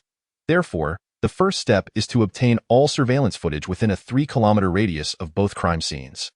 The second step is to investigate the relationship between Wei Peng and Wu Fan, seeking to identify anyone that matches Officer Yang's profile. The third step is to delve into all case files from the past decade in Pingjin City and its affiliated counties, to uncover any individuals connected to Wei Peng and Wu Fan." Zhao Weihai recognized that Yi Qinglong's assertions were not unfounded. "Very well, from this moment forth, everyone must enter work mode. We must be meticulous and thorough." "Understood." After the meeting, Yang Ku inquired, "Why didn't you mention that clue yourself? Why leave it to me?" Yi Qinglong took a few puffs of his cigarette and replied, "It's nothing. I simply didn't wish to say it myself." "I'm lazy, you." Yang Ku, exasperated, wished to retort but realized that Yi Qinglong had already walked away. She clenched her fists, wanting to strike him, but ultimately recognized her inability to do so, remaining in place, seething with indignation. What a detestable fellow! Thus, the tense work commenced. Everyone busied themselves with their tasks, running about daily. The most arduous duty fell to those reviewing case files. Hundreds of documents required meticulous scrutiny day and night, with the constant pressure that missing any crucial clues could jeopardize the case's progress, leading to penalties or even dismissal from the police force.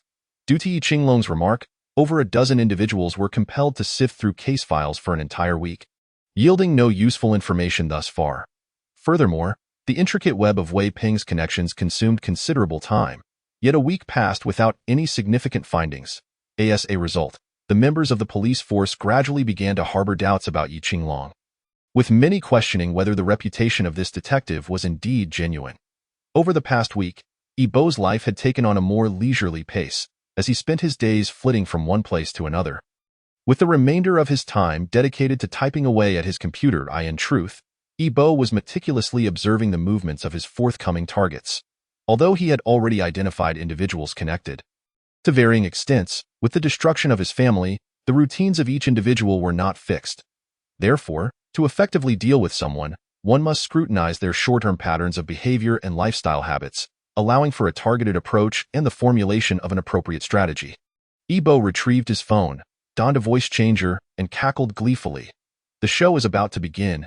During this time, Zhao Weihai and his colleagues had been thoroughly exhausted, each of them sporting pronounced dark circles under their eyes. If one were not to look closely, they might mistake them for a group of giant pandas. The team slumped in their chairs, silently picking at their meals in a despondent manner, the fatigue weighing heavily upon them. Yang Ku's request for surveillance footage within a 3-kilometer radius indeed revealed a black car parked nearby, observing Zhao Weihai and the others as they inspected the scene. However, the distance was too great and the clarity of the footage insufficient to discern the license plate number, or even the shape of the vehicle. Initially hopeful that they had stumbled upon a new lead, the team was soon struck by disappointment. Yang Ku and Yi Qinglong shared the same sentiment. Astonished by how elusive the Grim Reaper had proven to be, leaving no trace behind. Both were at a loss, having examined numerous individuals and case files, yet finding no anomalies. The Grim Reaper was undoubtedly the most formidable criminal they had encountered. Seeing the palpable gloom in the room, Detective Zhou attempted to lighten the mood, reassuring his colleagues. It's been a week. Perhaps the Grim Reaper has ceased his activities. That would be a positive development. As long as no one else falls victim, we can gradually unravel this mystery and identify him. However, scarcely had Zhou finished speaking when Zhao Weihai's phone rang. Noticing it was a virtual number, Zhao Weihai felt as though his heart had been seized by a vice. Observing Zhao Weihai's reaction, Zhou felt a sense of foreboding. Am I a harbinger of doom? Is it true that speaking of the devil summons him? Chapter 13. The first confrontation between Yi Qinglong and the Grim Reaper. Everyone shared an unspoken agreement to cease their meals and turn their attention to Zhao Weihai's phone. Upon answering, he immediately switched to speaker mode. Hello? A manic laughter erupted from the other end. Ha ha ha, Captain Zhao. Long time no see. How have you been? Without hesitation, Yi Qinglong seized the phone, declaring, You must be the Grim Reaper? Yi Bo, having conducted investigations, was well aware that a special task force had been established. Realizing that a different voice was now responding, he surmised that this individual must be someone sent from above to assist in the case. Oh? And who might you be? Yi Bo inquired with a hint of intrigue. Why, Yi Qinglong replied languidly, I am Yi Qinglong, and I am quite curious about your intentions. He cast a knowing glance at Zhang Xiao, signaling her to promptly trace the caller's location. Yi Bo gasped before bursting into laughter. Oh ho ho, so you are Yi Qinglong. I've heard of you, the legendary detective. A mere figure like myself pales in comparison to your notorious reputation, which has spread far and wide across the nation. Ha ha ha, you're stalling for time in hopes of locating me, aren't you? Realizing that Yi Qinglong was indeed attempting to trace him through the phone call, Yi Bo glanced at the time. Oh, my apologies, I must hang up now with that.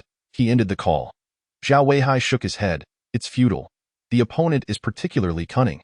Tracking him down using just a phone number is utterly ineffective. No sooner had he spoken than the phone rang once more. Why, Yi Qinglong answered, exasperated. Is this really necessary, Grim Reaper? You, of all people, should not fear such trivial tactics. Ho ho ho, I'm calling to inform you that my next target is a person named Xiaqiu, and the deadline is set for 3 o'clock in the morning. You must ensure her safety. If she survives past 3, I shall allow her to live. He cackled. Why, Yi Qinglong responded solemnly. You wait right there. I will not allow you to take her life. Yet all that came through was Yi Bo's maniacal laughter. Ha ha ha, I look forward to it, Officer Yi. With that, the call ended. Why, Yi Qinglong's lips curled into a smile as he murmured. How interesting. This is indeed a thrilling encounter, for it has been a long time since I faced such a formidable adversary. Zhao Weihai decisively stated, We must locate Xiaqiu immediately and ensure her protection. Zhang Xiao promptly began searching on her computer and soon found a woman named Xiaqiu. Found her, on the screen appeared Xiaqiu's basic information, a woman from Yongli County in Pingjin City. She had arrived in Pingjin 5 years prior, having worked as a waitress and dishwasher, and had started live streaming a year ago, amassing over 1 million followers on the dual short video platform. Her dual username was Soft White Rabbit. Zhang Xiao glanced at Xiaqiu's videos, grimacing, They're all rather risky. Zhao Weihai replied, We can discuss that later. We must contact her immediately. We cannot afford to let the Grim Reaper get ahead of us this time. Yi Bo snapped his SIM card in half and discarded it into the trash before driving away. The car was filled with soothing music, and Yi Bo's body swayed gently to the rhythm, a look of bliss adorning his face. Brother, you seem to be in a good mood today. His sister suddenly chimed from the passenger seat. Looking curiously at Yi Bo affectionately regarded her. Of course, it's because I've encountered a worthy opponent. Is that so? If someone can be deemed an opponent by you, they must be quite extraordinary. Are they really that formidable? Yi Bo pondered. I can't say for certain, but I can sense it, and I believe Yi Qinglong feels it too. It's a feeling of encountering a rival. At this moment, I feel as though my very blood is boiling. Oh? Does that mean you might be in danger? His sister asked, concern etched on her face. Danger? Ha ha ha. Yi Bo laughed heartily. I merely regard him as a rival, but in comparison to me, he still falls short. Ha ha ha ha. As long as you are safe, that is all I wish for. She replied. A flicker of madness crossed Yi Bo's eyes before he quickly concealed it. Rest assured, I will be fine. Our vendetta remains unavenged, and I will certainly come to no harm. Meanwhile, Xiaoqiu remained in a deep slumber. Her phone silenced to avoid any disturbances. Zhang Xiao listened to the automated voice on the line. "Sorry, the number you have dialed is currently unavailable. Captain Zhao, no one is answering," she reported. Zhao Weihai slammed his fist on the table in frustration. "Damn, we're too late again." Yi Qinglong shook his head. "No, this time the Grim Reaper hasn't taken anyone captive." "What?" Zhao Weihai looked at Yi Qinglong in astonishment. "How do you know?" Yang Ku interjected. "Because you all are hindered by your habitual thinking. In the previous instances, the Grim Reaper had taken hostages before making his calls. However, this time, he said protect her, which indicates that he has not captured her. His intention is to murder right under our noses." She lamented, "What a madman's behavior." Upon hearing Yang Ku's words, Zhao Weihai's eyes sparkled with hope. "If that's the case, we can prepare in advance." Yi Qinglong nodded. "Since we cannot reach her by phone, we must immediately locate Xiaoqiu's phone and find out where she lives. Let's go now." Before long, Zhao Weihai, Yi Qinglong, and Yang Ku, following Zheng Zhao's location, arrived at Xiaoqiu's residence in Yunfanja Yuan. After showing their identification to the security guard, they entered. Yang Ku observed the apartment complex and remarked, "There are quite a few attractive girls here." Zhao Weihai hesitated to speak. Noticing his expression, Yang Ku smiled. "Captain Zhao, feel free to speak your mind. There are no outsiders here." Reluctantly, Zhao Weihai confessed, "This is an apartment building where 80 of the residents are girls who rely on live streaming for their livelihood." He gestured toward a small card in a nearby flower bed. Moreover, most of them engage in rather questionable business. Yang Ku nodded in understanding without further inquiry. The trio made their way to room 1831 in Building 20. After knocking, they heard no response. "Is she not home?" Zhao Weihai questioned. Yang Ku shook her head. "That can't be." Zhang Xiao confirmed that the phone's location is still here. "Let's keep knocking." They continued to knock for half an hour before finally hearing an irate voice from within. "Who is it? I don't want insurance. Leave me alone and let me sleep." Chapter 14. The allure of wealth. "We are the police. Could you kindly open the door?" Zhao Weihai declared his identity. At that moment, the door slowly creaked open, revealing a disheveled woman with bleary eyes, who regarded Zhao Weihai and his companions with a skeptical gaze. "You are the police?" Zhao Weihai produced his credentials. And only then did the woman seem to believe him. "What business do you have with me? Are you Xiaoqiu?" Zhao Weihai inquired. Xiaoqiu nodded. "Yes, that's me. That I haven't committed any crimes. What is this about?" Yang Ku turned to Xiaoqiu and said, "The Grim Reaper intends to claim your life, and we are here to ascertain whether you have offended anyone recently." Being an internet user herself, Xiaoqiu was certainly aware of the recent uproar surrounding the Grim Reaper's threats. Upon hearing that her life was in danger, panic seized her. I haven't done anything heinous. Why would the Grim Reaper want to kill me?" Her voice trembled, tinged with a hint of desperation, making her appear quite pitiable, if one could overlook her bare-faced appearance. Yang Ku sought to soothe her, speaking gently, "There is no need to fear. We are here to protect you. Please tell us if you've crossed anyone recently." The name of the Grim Reaper was indelibly etched in Xiaoqiu's mind, especially that maniacal laughter. She could hardly fathom the dire consequences of being targeted by such a figure. Just last night, while chatting with a friend, she had joked that if the Grim Reaper were to come for her, she would lift his mask to see if he was handsome. Little did she know that the Grim Reaper had indeed come, and with lethal intent. Xiaoqiu felt an overwhelming urge to slap herself. Her careless words had seemingly conjured this perilous situation. "I haven't offended anyone. I merely stream live. I haven't done anything else." The trio questioned her for an hour, ultimately uncovering nothing beyond her involvement with the top supporter, which Yang Ku confirmed was truthful. Zhao Weihai pondered aloud. Then why does the Grim Reaper wish to kill her? Yi Qinglong shared his confusion, sensing that the Grim Reaper was not one to indiscriminately slay the innocent. Yet, aside from her liaison with the top supporter, Xiaoqiu had committed no grave misdeeds deserving of such a fate. In her fear, Xiaoqiu divulged nearly every transgression she had ever committed, save for one incident. 20 years prior, at the tender age of 15, her family had insisted she abandon her studies after junior high, deeming education a futile endeavor for a girl who was destined to marry. They arranged for her to work as a cleaner at the County Water Bureau. One day, a mysterious figure approached her, promising 3,000 yuan in exchange for a small favored at that time. Xiaoqiu had never seen such a sum. Her monthly salary was merely 300. Tempted by greed, she readily agreed. The task was simple: to cut off the water supply to a household at 10 o'clock in the evening and restore it at 5 in the morning. Initially, she was puzzled as to why they needed her to do this, but when the individual flashed 2,000 yuan before her, she promptly dismissed her concerns. Xia Qiu complied, only to awaken the next day to the horrifying news that the household had suffered a devastating fire, claiming the lives of all its occupants. Stricken with terror, Xia Qiu could not bear the weight of her conscience and quit her job, fleeing with the 3,000 yuan. After years of hardship in distant lands, she eventually returned to Pingjin City, but this incident remained her most closely guarded secret. She had never confided in anyone, yet she harbored a nagging suspicion that the Grim Reaper's interest in her was somehow linked to that fateful event. Sometimes, one must admire a woman's intuition. While the police were at a loss, Xia Qiu had pieced together the connection. However, she was adamant about keeping it to herself. Revealing the truth would undoubtedly land her in prison. If she remained silent, it mattered little, for the police were there to safeguard her. And surely they would not abandon her to her fate. Zhao Weihai called Zhou Tan, instructing him to assemble a team and establish a vigilant perimeter near Yunfanjiayuan community while simultaneously preparing to apprehend the Grim Reaper. It was now 5 in the afternoon, with 10 hours remaining until 3 in the morning. Zhou Tan acted swiftly, deploying plainclothes officers in batches, ensuring no police vehicles were visible. Yibo had already hacked into the Yunfanjiayuan surveillance system. Noting the presence of the undercover officers, despite their inconspicuous attire, their movements betrayed their identities as law enforcement.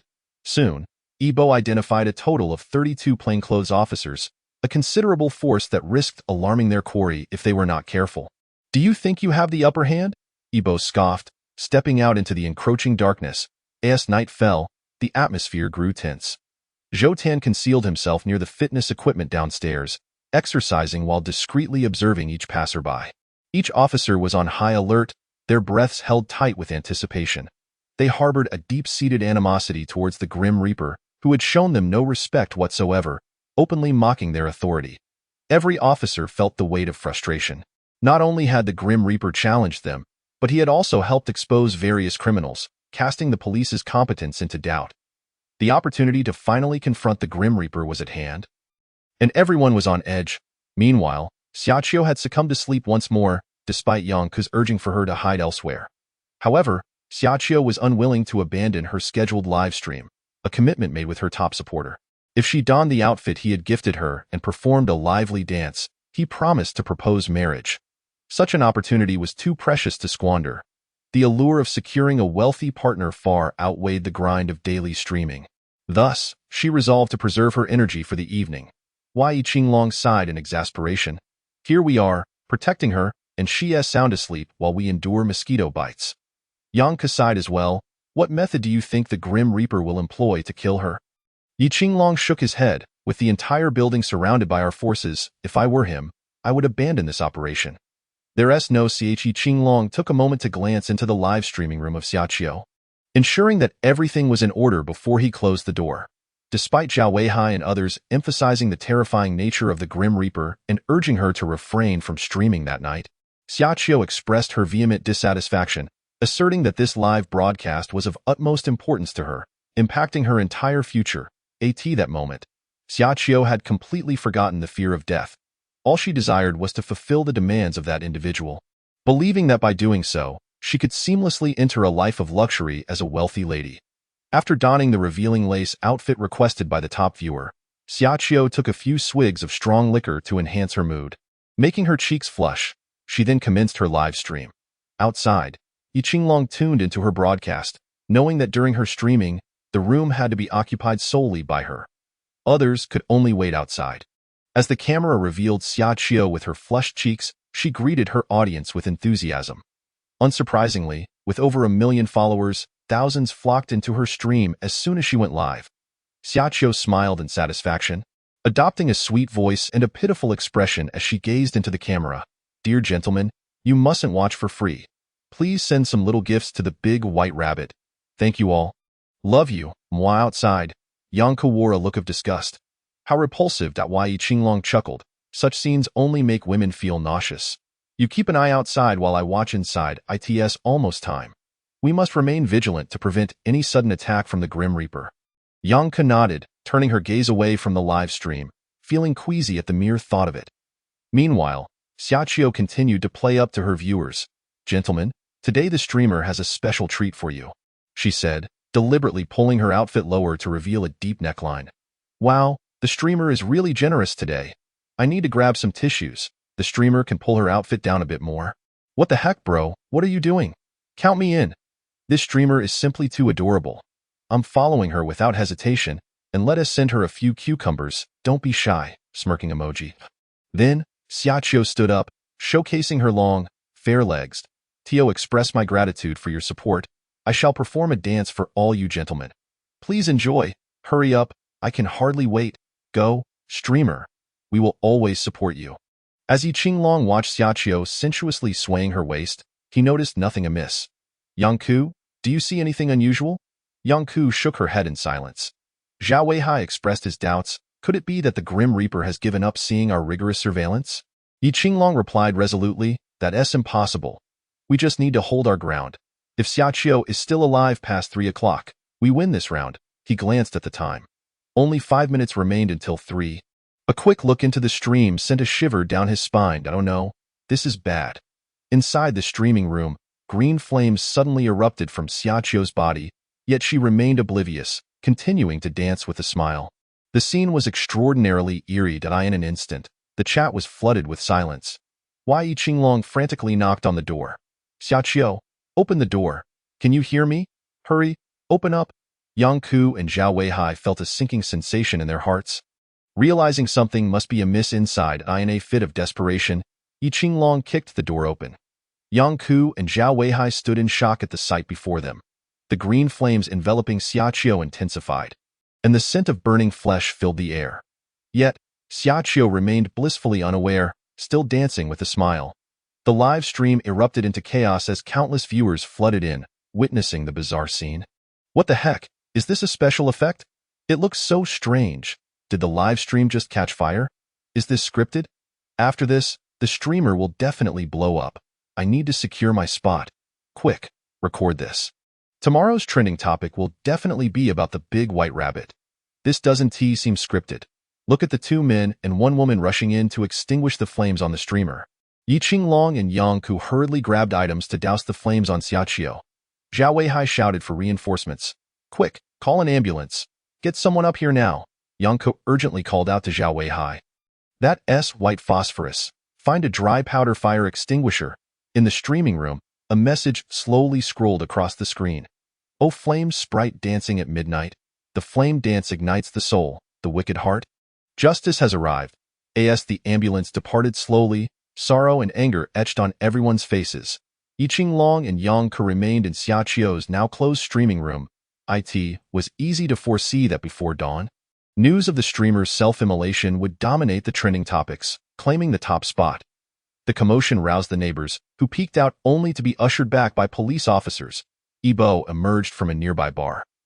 Seeing the news headline on his phone, "Beautiful streamer suddenly ignites during live stream," and chuckled softly.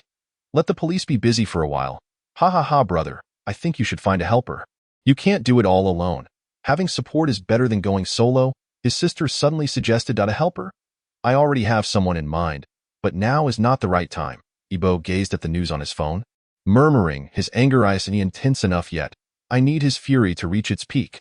Only then will he be of use to me." That moment, a passerby glanced at Ibo, who appeared to be speaking to thin air. A wave of horror washing over him, Ibo looked coldly at the passerby, a strange smile curling at his lips. He. The passerby screamed, "Ah, mommy!" Before fainting, Ibo stepped over him, twisting his body as he danced a peculiar jig, gradually disappearing into the night. The next day at the police station, everyone bore dark circles under their eyes, yawning frequently, clearly having had a sleepless night. Yang Ke entered, carrying breakfast for everyone. "I'm treating everyone to breakfast. Let us take a moment to rest." Yi Qinglong wasted no time, grabbing a bun and biting into it, his brow furrowed in deep thought. The mood was somber. The Grim Reaper had murdered right under their noses. A blatant act of contempt and mockery. After breakfast, the team began to review the entire case. Zhao Weihai turned to Zheng Xiao. "Was there anything unusual in the surveillance footage?" Zheng Xiao shook his head. No anomalies were detected, and the community's footage is overwritten every 7 days, so I can't recover it. The only possibility is that the Grim Reaper infiltrated Xiaoqiu's home 7 days prior. Qin Chuan added, I found undecomposed alcohol in the victim's stomach, and white phosphorus was smeared on her clothing. Zhou Tan raised a question, but merely having white phosphorus on her clothes shouldn't ignite her completely. How do we explain that she caught fire? Yi Qinglong frowned. Unless she had white phosphorus on her when she entered the room, and with her movements, the temperature would rise, coupled with the alcohol she consumed. The localized ignition of the white phosphorus could lead to a full-body conflagration. Yet, how could she not display any signs of pain? Suddenly, Yi Qinglong asked Qin Chuan, is Xiaoqiu on drugs? Qin Chuan looked at him in surprise and nodded. Indeed, I detected traces of cannabis in the victim's blood, which has anesthetic and hallucinogenic effects, and she had injected a significant dose. Zhang Xiao then focused intently on her computer screen, saying, Captain Zhao, I discovered that Xiaoqiu frequently exchanged messages with a particular individual, and the outfit she wore was a gift from him. Zhao Weihai exclaimed, can we identify this person? Zhang Xiao quickly searched, and a photo of a man with a square face appeared on the screen. Zhou Ten slammed his hand on the table, exclaiming angrily, I'm heading out to catch him right now. Damn it, we're finally close to finding the Grim Reaper. He started to leave, but Yi Qinglong interjected. Wait, this person is likely not the Grim Reaper. Zhou Tan was puzzled. Why not? This could be a clue left behind by the Grim Reaper. I refuse to believe one person could be so powerful as to leave no trace. As Zhou Tan uttered these words, his emotions grew increasingly agitated. Silence enveloped the crowd, their sentiments mirroring Zhou Tan's own. The Grim Reaper had claimed 3 lives thus far, each time under their very noses, leaving them utterly powerless. This suffocating frustration threatened to erupt within each of them. Yi Qinglong sighed softly.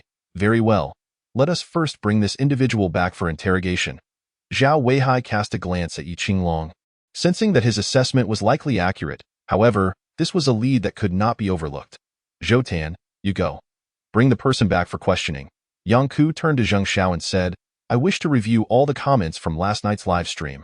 As I mentioned before, most criminals tend to return to the scene of their crimes to admire their handiwork. Yet last night, the entire building was surrounded by our team, making it impossible for him to enter. The only way he could appreciate his work is through the live stream. Zhang Xiao nodded, understood. I will filter through it immediately. At that moment, Zhao Weihai's phone rang abruptly. Every person in the room tensed, their gazes fixated on Zhao Weihai's mobile device. He stared at the virtual number displayed on the screen, his hand trembling slightly as if uncertain about answering. Observing this, Yi Qinglong took the phone, connected the call, and activated the speaker. Officer Yi, greetings, came the voice of the Grim Reaper from the other end, cold and sinister, reminiscent of death itself. The mere sound of his voice signified another life extinguished. Yi Qinglong spoke with a grave tone. What is your purpose? What grievances do you hold against us that we may assist you? Discussing matters with your police? Ha ha ha, the Grim Reaper's laughter echoed, dripping with scorn. Yes, talk to your police, and plead with me to cease my killings. Any injustices can be shared, and I swear by my title as a detective, I will restore your honor. The Grim Reaper responded languidly, I have no interest in delayed justice. His tone then shifted to one laced with malice. The individuals I have slain are all guilty. They are not merely my enemies. Every one of them has transgressed in some way. You police have overlooked them, yet I have exposed them and delivered their punishment. I am restoring clarity to this society. Chapter 17. Another victim. The Grim Reaper chuckled with a sense of amusement. By the way, will your police be presenting me with a banner of honor? Ha ha ha. The next target for my wrath is a certain Li Ming. I welcome your police to protect him. He added. Oh, there are quite a few named Li Ming in Pingjin City, but you only have 2 hours. Ha ha ha ha. The call ended abruptly, and Yi Qinglong rubbed his temples. Let us investigate. Zhao Weihai exclaimed in anger. Are we to allow the Grim Reaper to dictate our every move? The room fell silent. Even now, they knew only a few characteristics of the Grim Reaper, with no clue about his appearance. Zhao Weihai recognized that he should not voice such sentiments, as they would undoubtedly dampen the team's morale. He took a deep breath and said, Do not lose heart. I firmly believe that good will triumph over evil. Even if he is the Grim Reaper, I will see him brought to justice. We are police officers, and there must be details we have overlooked. Let us scrutinize every aspect. We shall uncover the threads of this enigma. Yang arose, stating, the pressing matter is to identify how many individuals are named Li Ming and contact them swiftly.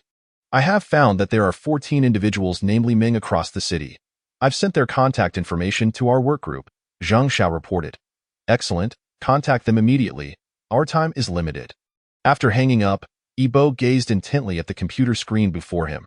The image depicted a frail man, his eye sockets sunken and dark circles prominent around his eyes. His stubble-covered face and greasy hair suggested he had not washed in days. Oblivious to the surveillance upon him, he remained engrossed in the screen, where a beautiful female streamer danced alluringly. This man was Yibo's current target. Li Ming occasionally showered the streamer with virtual rockets, prompting her to playfully protest, "Oh, dear sir, please stop gifting. I can earn my keep without your generosity." Each time he heard her voice, Li Ming felt weak in the knees, sending several more rockets and catapulting to the top of the leaderboard. The streamer feigned annoyance. "Oh, please, kind sir, stop, just stop." At that moment, Li Ming's phone rang, but without a glance, he silenced it and tossed it aside, muttering curses about interruptions ruining his date with the streamer. His gaze returned to the screen. A look of infatuation plastered across his face. Yibo smirked coldly. Beauty is a double-edged sword. Clearly, Li Ming has encountered a dangerous temptation. His sister appeared beside him, peering at the screen with distaste. "Brother, how do you plan to deal with such a person?" "Just wait and see," he replied enigmatically. Meanwhile, Zhao Weihai turned to Zheng Xiao. "How many Li Mings remain uncontacted?" Zheng Xiao replied with a hint of frustration. "Many are skeptical of our authority. The last one even cursed at me." Yi Qinglong interjected. "Retrieve the information for these individuals." He quickly scanned the details, pointing at one person. "This one. Hurry, contact him." Zheng Xiao nodded and began dialing. Yanka pondered aloud. "Is it because this individual is from Pingjin City?" Yi Qinglong affirmed. "All evidence suggests that the Grim Reaper's targets are confined to Pingjin City." Zhao Weihai, puzzled, asked, "But there are 5 individuals from Pingjin City. How can you be certain this one is his target?" Yi Qinglong chuckled softly. "Because his hometown is Yongli County." Yongli County? Yanka recalled the files of previous victims. Wei Peng, local to Pingjin City. Wu Fan, hails from Yongli County and Pingjin City. Xia Qiu, also from Yongli County and Pingjin City. Then it seems the Grim Reaper is indeed from Yongli County, Yanku mused, feeling a glimmer of hope. Zhao Weihai added with enthusiasm, "Excellent. If we can ascertain what has transpired in Yongli County in recent years, we can preemptively safeguard the Grim Reaper's targets and ultimately ensnare him." Yi Qinglong had not considered this angle until he revisited the files of the 3 victims last night, realizing that 2 of them hailed from Yongli County, surely not mere coincidence. Yet confirmation remained elusive. For now, they must protect Li Ming and later verify their assumptions. However, it could also be a ruse by the Grim Reaper. Yang Ku agreed, though the likelihood of that is slim. Zhang Xiao turned to Zhao. "Captain, his phone is off, but I located the last signal from his device. It's in a residential complex. That should be his residence." "Good. Let us move out immediately." Zhao Weihai felt exhilarated, as they finally had a lead, bringing them a significant step closer to capturing the Grim Reaper. The figure of the Grim Reaper had become an obsession for Zhao Weihai. Even invading his dreams, Yibo glanced at the time. Realizing it was nearly time to leave, he pressed enter and began to pack up his computer. The receptionist, clad in a cute rabbit costume, stopped him as he was about to exit. "Excuse me, sir." Yibo paused, smiling at her. "Hello, how can I assist you?" The receptionist, taken by his smile, blushed and shyly replied, "Sir, aren't you going to play a little longer? Our prices are the most affordable in the city. If you need anything, I can personally serve you. Tea, water, anything you desire." Yibo was momentarily taken aback, glancing at the sign above her head, Langxi Internet Cafe. Indeed, this was an internet cafe. Who would offer tea service in such a place? He politely declined. "I'm sorry, but I must leave now. Thank you." Without waiting for a response, he exited. The receptionist, disappointed, assessed her own appearance. "Am I truly so lacking in charm?" Zhao Weihai drove at top speed to Li Ming's residence. Bang, bang, bang. "Li Ming, open the door. We are the police. Please cooperate with our investigation." Despite Zhao Weihai's persistent knocking, there was no response from within. The 3 exchanged glances, wondering if he might not be home. Yi Qinglong bent down, attempting to peer through the door's crack. However, as he did so, A flash of white light caught his eye from within. Chapter 18. The mysterious death. Yi Qinglong felt a surge of alarm. Step aside, he rose and forcefully kicked the door. Bang! The door burst open, slamming against the wall before rebounding. Zhao Weihai rushed inside. Calling, Li Ming, we are the police. You, upon witnessing the scene before him, Zhao Weihai's throat tightened, rendering him speechless. Yi Qinglong and Yang Ku observed the sight before them. Li Ming was slumped in a chair. Her face turned skyward, mouth agape, froth escaping her lips, fingers contorted in a grotesque spasm. A heavy silence enveloped the three. They understood that yet another soul had been claimed by the Grim Reaper. A profound sense of helplessness lingering in their hearts. Yang Ku retrieved his mobile phone, noting that a minute had just passed since the time agreed upon with death. Zhao Weihai also took out his phone, contacting the police to dispatch personnel to manage the scene. Yi Qinglong squinted at Li Ming, then turned his gaze to the computer, which had succumbed to a black screen. Upon restarting, the screen revealed a live stream hosted by a beautiful anchor, who was flamboyantly showcasing her figure, her voice sweet and alluring. Instantly, a shiver ran down Yi Qinglong's spine. After surveying the disarray of the room, Yang Ku approached, remarking on the chaos but noting the absence of any signs of a second individual. Zhao Weihai added, the door shows no signs of forced entry. Lacking professional equipment, we can only wait for the experts to arrive if we wish to search for fingerprints. Yi Qinglong nodded, casting another glance at Li Ming's lifeless form. Pondering aloud, does this not resemble a death by fright? Yet it also appears akin to an unexpected seizure. Both Yang Ku and Zhao Weihai shook their heads, indicating their uncertainty. With a sigh, Yi Qinglong concluded that their only course of action was to await the coroner's arrival. Meanwhile, Yi Bo drove to Chuizhu Park, seeking respite from a creative impasse in his online writing endeavors.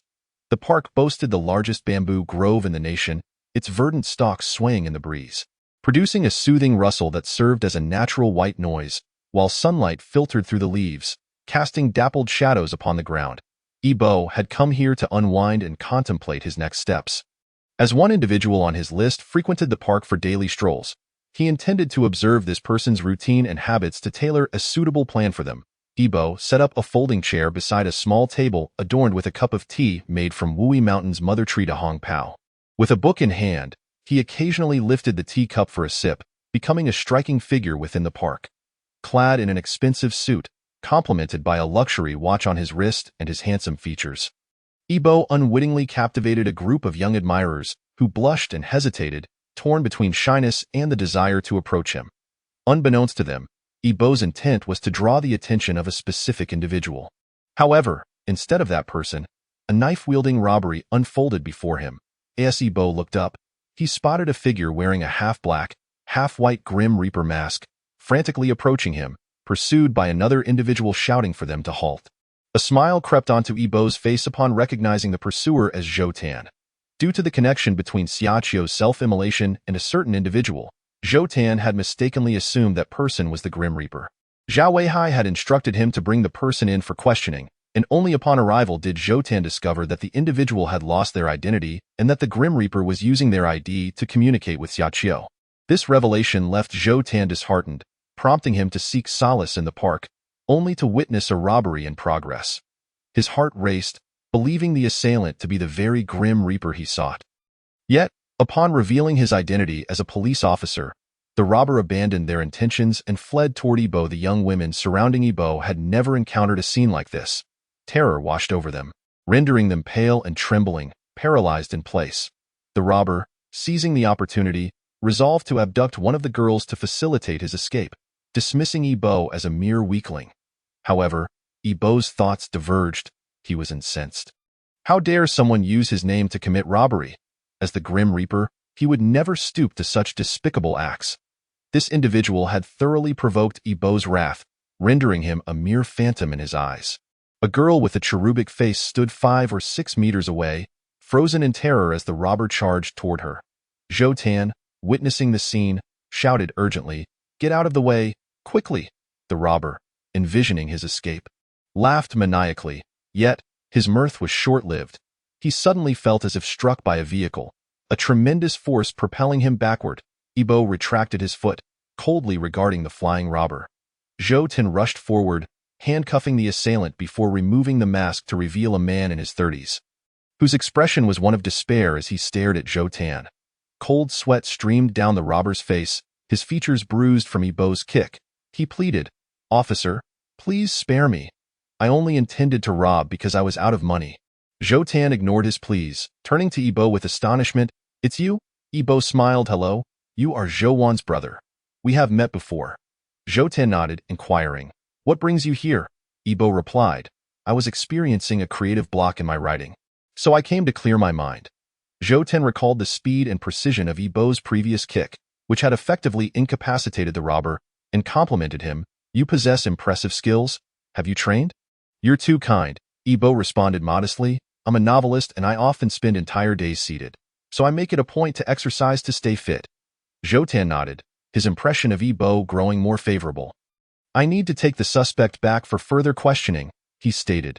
Yibo watched as Zhou Tan escorted the culprit away, his gaze fixed on the robber with an icy demeanor. "Thank you for saving me," the cherubic girl said as she approached Yibo. He returned to the present, offering a warm smile. "It was nothing. That situation was perilous, and anyone would have acted." Yibo, perhaps unaware of the impact of his smile, left the girl momentarily entranced, her gaze turning adoring. "How about I treat you to a meal to express my gratitude?" she asked, nervously fidgeting with her clothing. "No need. I have other matters to attend to."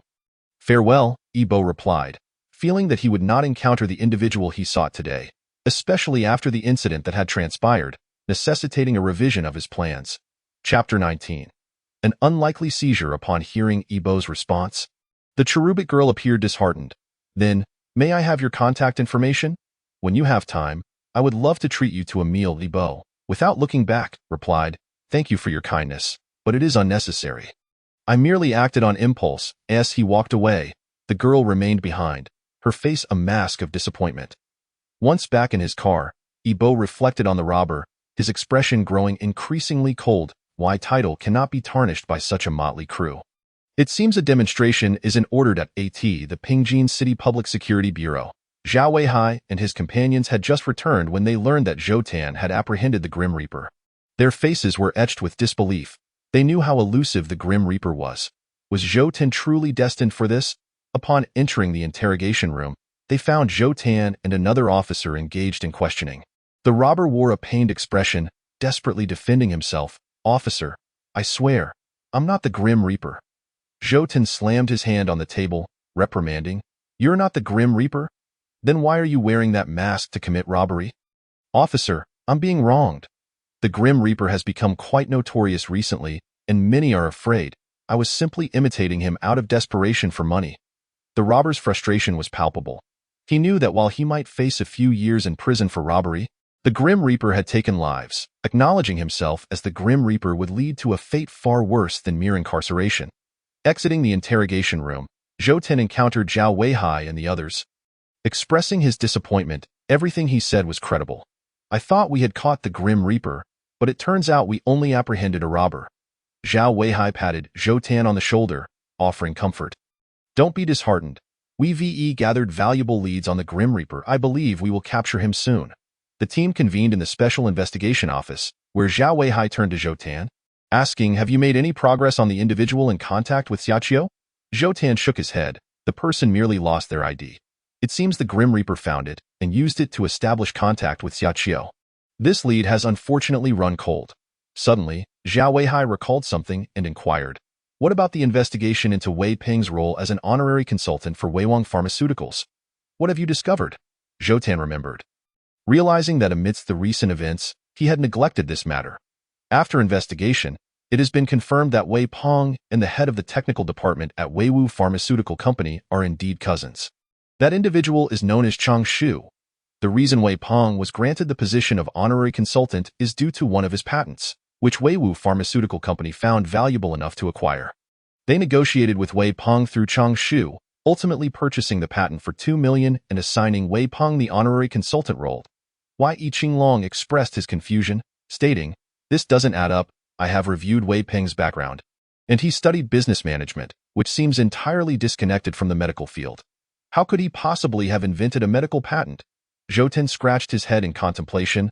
"I too have pondered this matter. The representatives from Weiwu Pharmaceutical Company merely stated that they recognized the patent's value, and the identity of the seller is of no concern to them. Furthermore, there is no information available online. On the surface, it indeed appears that the patent was solely invented by Wei Peng. Wei Qinglong sensed an underlying issue, feeling that the case involving the Grim Reaper might be intertwined with other matters, though they had yet to uncover them. The opposing party appeared to be exceptionally secretive, akin to a highly disciplined organization, with Wei Peng merely positioned as a peripheral figure, and not even a significant one at that. Zhao Weihai turned to Qin Chuan. What are the results of the autopsy? Qin Chuan handed the report to Zhao Weihai, stating, the deceased is named Li Ming, age 37, and unemployed. The cause of death is sudden epilepsy. But curiously, it seems Li Ming could not possibly have suffered from sudden epilepsy, yet he did. The group reacted with bewilderment? Zhao Weihai inquired. What do you mean by that? Qin Chuan elaborated. We discovered that prior to his death, Li Ming was watching a live stream of a beautiful host, which indicates he was engaged in watching her dance and perhaps indulging in fantasies. This is evident from certain unsavory substances found on his hands. Zhang Xiao grimaced upon hearing this. Qin Chuan continued, when a person is excited, their blood flow accelerates, and dopamine, known for inducing feelings of pleasure, is secreted. These factors suggest that at the moment when Li Ming was about to climax, he experienced a sudden stimulus, leading to his epileptic seizure, leaving him no time to rectify the situation before his demise. Wei Qinglong suddenly recalled the brief flash of white light he had seen when peering through the door crack. Before I kicked the door, I noticed a fleeting white light inside. Although it was faint, could this be the trigger for Li Ming's sudden epilepsy? Qin Chuan pondered for a moment and shook his head. It's still unclear. Further investigation is needed. Zhao Weihai turned to Zheng Xiao. Have you made any discoveries on your end? Zheng Xiao replied, shaking her head. I have sifted through all the comments from the live stream during Xiaqiu's broadcast, as requested by Officer Yang, and I found one suspicious comment. Zheng Xiao displayed the comment on the screen. Midnight dancing flame sprite, flame dance, stirring the heart of wickedness. Justice has arrived. Yang Ku observed the comment and affirmed. This is indeed from the account registered under the Grim Reaper. He was present in the live stream during Xiaqiu's broadcast. The phrase midnight dancing flame sprite aligns perfectly with Xiaqiu's state at the time. She was engulfed in flames and dancing gracefully. Zhao Weihai inquired, albeit with little hope, can we trace the user? Zheng Xiao displayed the registrant's information on the screen, causing Zhou Tan and others to be taken aback. The individual in question was the very robber Zhou Tan had apprehended for impersonating the Grim Reaper. Zhou Tan seethed with indignation. I cannot believe this scoundrel claims not to be an accomplice of the Grim Reaper. His identification was found with the Grim Reaper, and his account was stolen by him. At that moment, Zhou Tan felt an overwhelming urge to eliminate the robber. Zhang Xiao then displayed Li Ming's information on the screen. However, I have also traced Li Ming's information. He was a local from Pingjin City, but I could only find records dating back 15 years. Prior to that, national records were not well developed. So many individuals' files are missing. Yi Qinglong deemed this information sufficient and addressed Zhao Weihai, Captain Zhao. I wish to request access to all case files from the past 15 years in Pingjin City and its affiliated counties. Zhao Weihai nodded in agreement, recalling that they had previously searched through 10 years' worth of case files in Pingjin City and found nothing. However, it now seemed that Yi Qinglong's approach was indeed correct. Their previous lack of findings was merely due to insufficient depth in their investigation. Zhao Weihai was confident that if they delved deeper this time, they would certainly uncover the true identity of the Grim Reaper.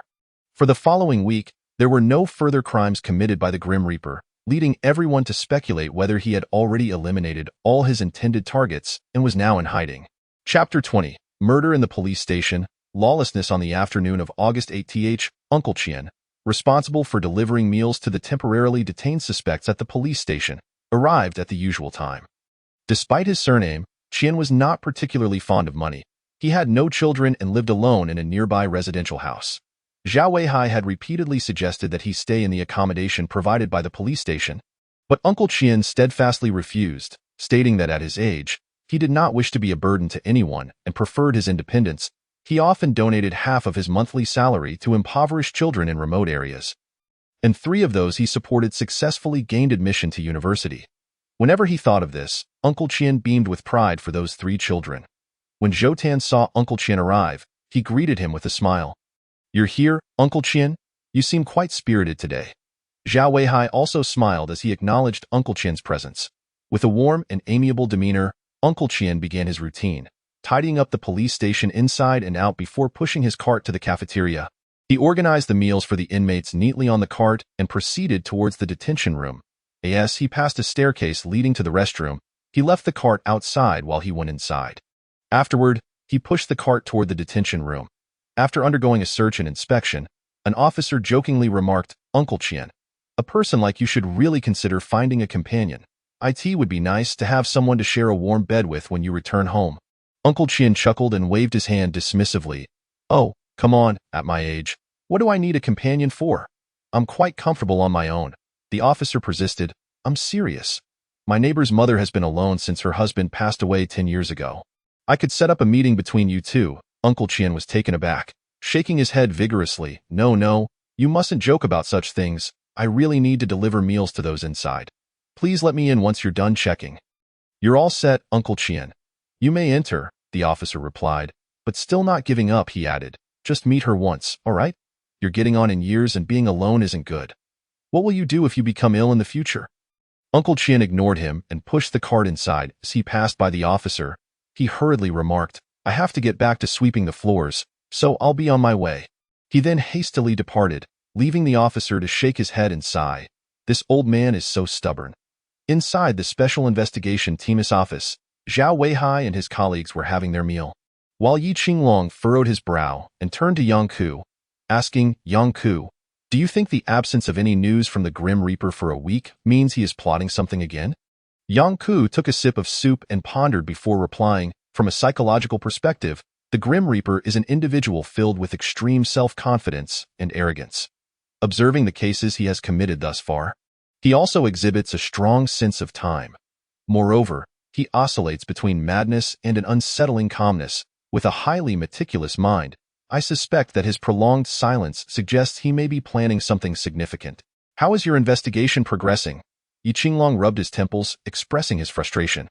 "There is still no progress. The case files are overwhelming, and I believe the initial screening was not thorough enough. Reassessing everything now would be an immense undertaking." Sighing, Yang Ku could only convey her helplessness. After all, the establishment of the Special Task Force had brought them 2 individuals from above to assist in the investigation, with Yi Qinglong being the principal investigator. Having just finished his meal and wishing for a moment of respite, Yi Qinglong was approached hurriedly by an officer, breathless with urgency.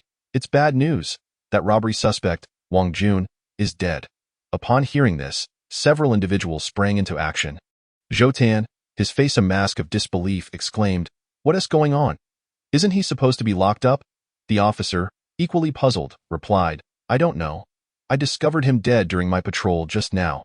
Yi Qinglong turned to Zhao Weihai, instructing, "Captain Zhao, please ensure that the officer who delivered meals to the inmate is kept under watch. I need to investigate this immediately."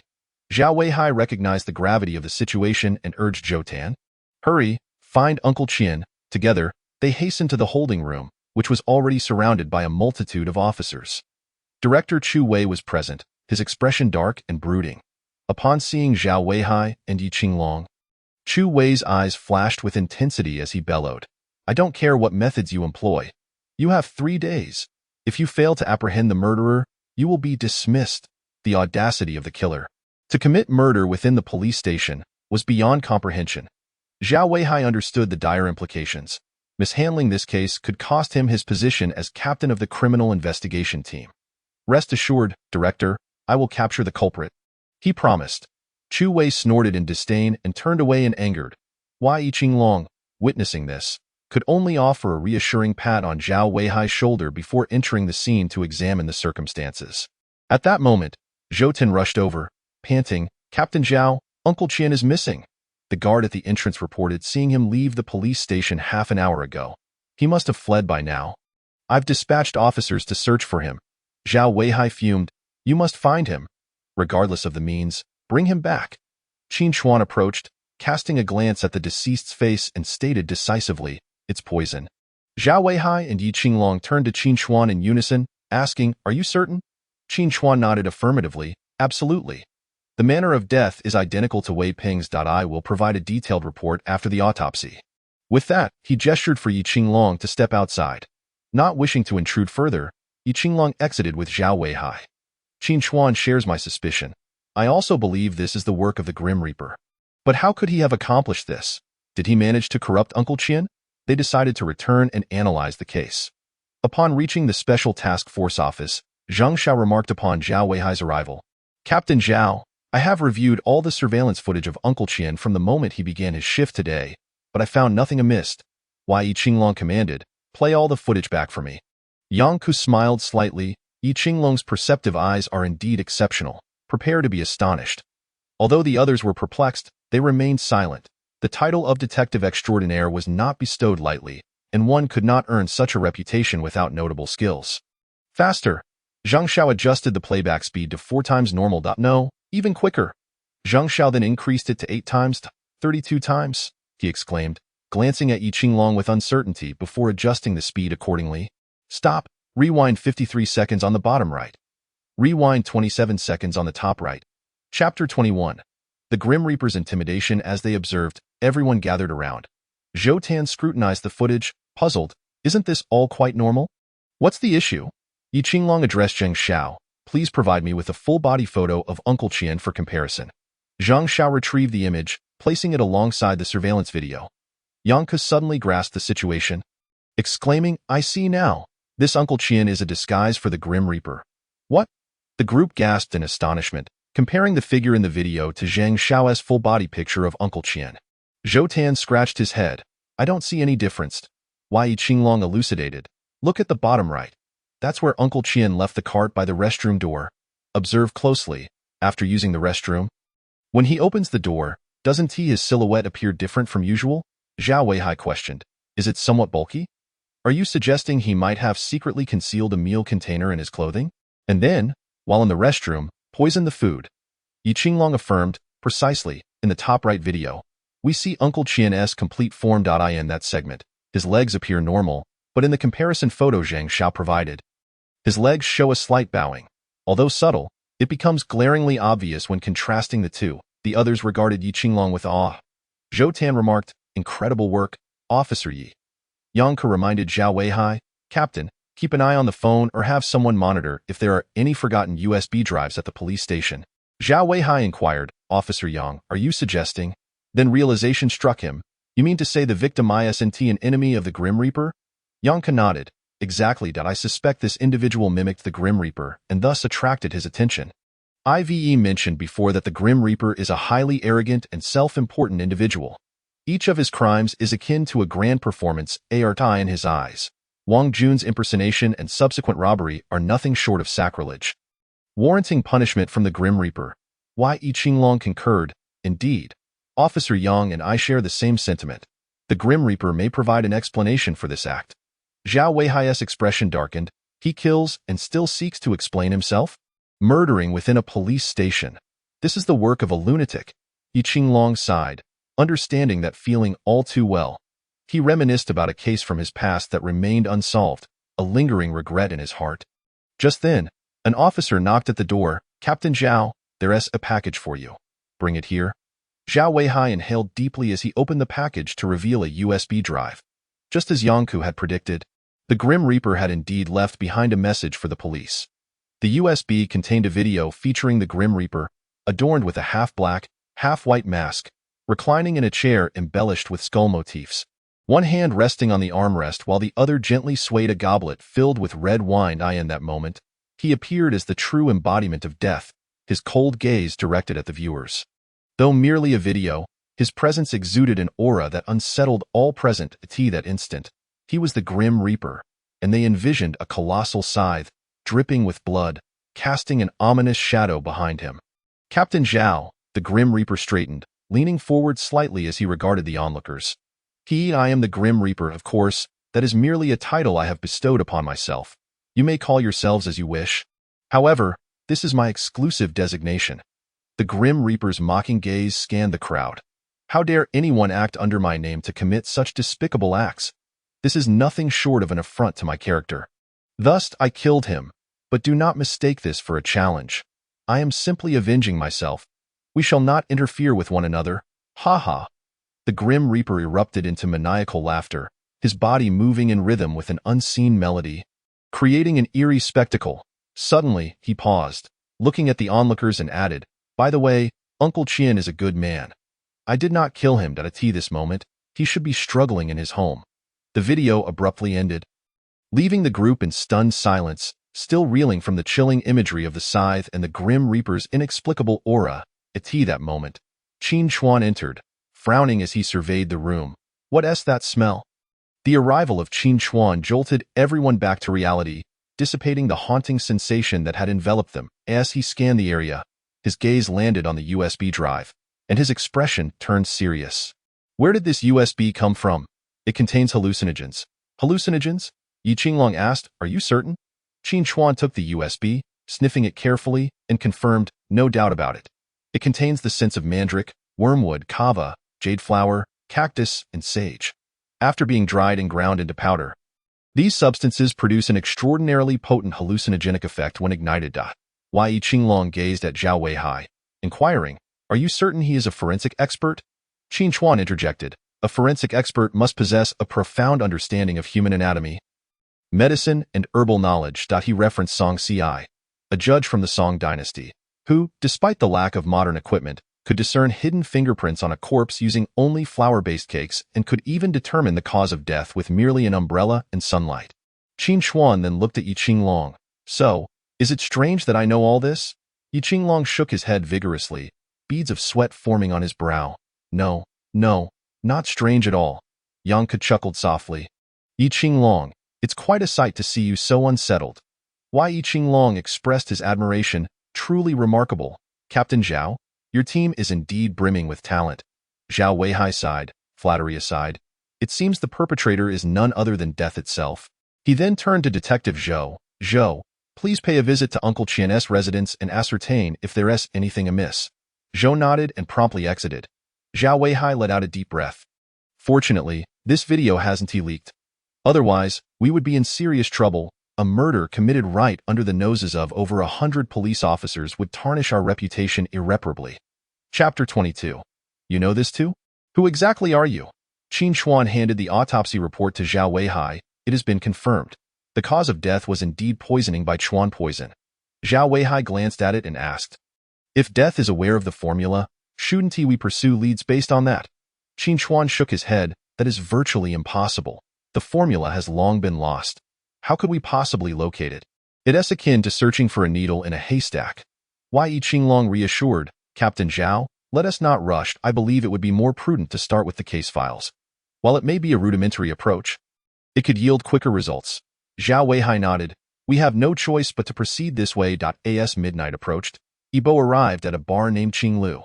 The beautiful bartender greeted him. "Ah, handsome, back again." Yibo's lips curled into a subtle smile, the meaning known only to him. "1 flame dance, please." The bartender prepared the drink and gently kissed the rim of the glass, leaving a distinct lip print. With a seductive smile, she remarked, "This is a little gift for you." "No charge." Yibo lifted the glass, noticing the flickering flames seemed to harbor anguished silhouettes. In his vision, those figures were the very souls he had taken. Their torment only heightened his exhilaration. He pressed the glass, adorned with the lip print, to his lips and downed its contents in one swift motion. His complexion flushed momentarily before fading, as he closed his eyes to savor the flavor. Turning to the bartender, he gently lifted her chin, a wicked grin spreading across his face. "No matter how exquisite the drink, it pales in comparison to the allure of a person." The bartender, with a bewitching smile, leaned closer, their breaths mingling, nearly touching. She parted her crimson lips, her large eyes locking onto Yibo's with a chilling glint. "What is your purpose in approaching me?" Yibo, with a playful glint, replied, "You're Miao Man, wife of Luo Qing from the Microbiology Procurement Department. It seems there are issues brewing in your relationship." Miao Man's pupils dilated. She rarely ventured out, and their wedding had never been publicized. How did this man know? "Who are you?" The flirtation had vanished, replaced by palpable panic. Though she had intended to divorce Luo Qing, he had vehemently opposed it. After their heated argument, she retreated to this bar. Evading his searches, anxiety gripped her heart at the thought of this man revealing her whereabouts to Luo Qing. She knew all too well the lengths Luo Qing would go to make someone disappear without a trace. Inside the bar, patrons were absorbed in their drinks and the soothing music, oblivious to the tension between the two. If they noticed, they would merely assume they were friends engaged in casual conversation. Unaware of Miao Man's distress. "What do you want?" she demanded, her gaze fixed on him. Initially, she had dismissed Yibo as a mere womanizer, but now he appeared shrouded in mystery, eluding her discernment. Yibo observed the shifts in her expression and smiled faintly. "You secretly purchased a life accident insurance policy for Luo Man while he was intoxicated, worth 50 million. You know this too? Who exactly are you?" Miao Man's heart raced in terror, fearing Yibo would expose her secrets. He leaned closer, whispering in her ear, "I can arrange for Luo Qing to meet with an unfortunate accident, but I require your cooperation." His tone turned increasingly ominous. The very proposition sent a shiver through Miao Man. "Who are you?" She understood the implications of his words. Even if Luo Qing perished, she would receive nothing from his estate.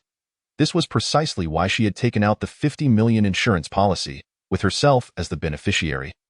Having bribed the insurance company to keep it hidden from Luo Qing, should he die unexpectedly, she could live comfortably off the compensation.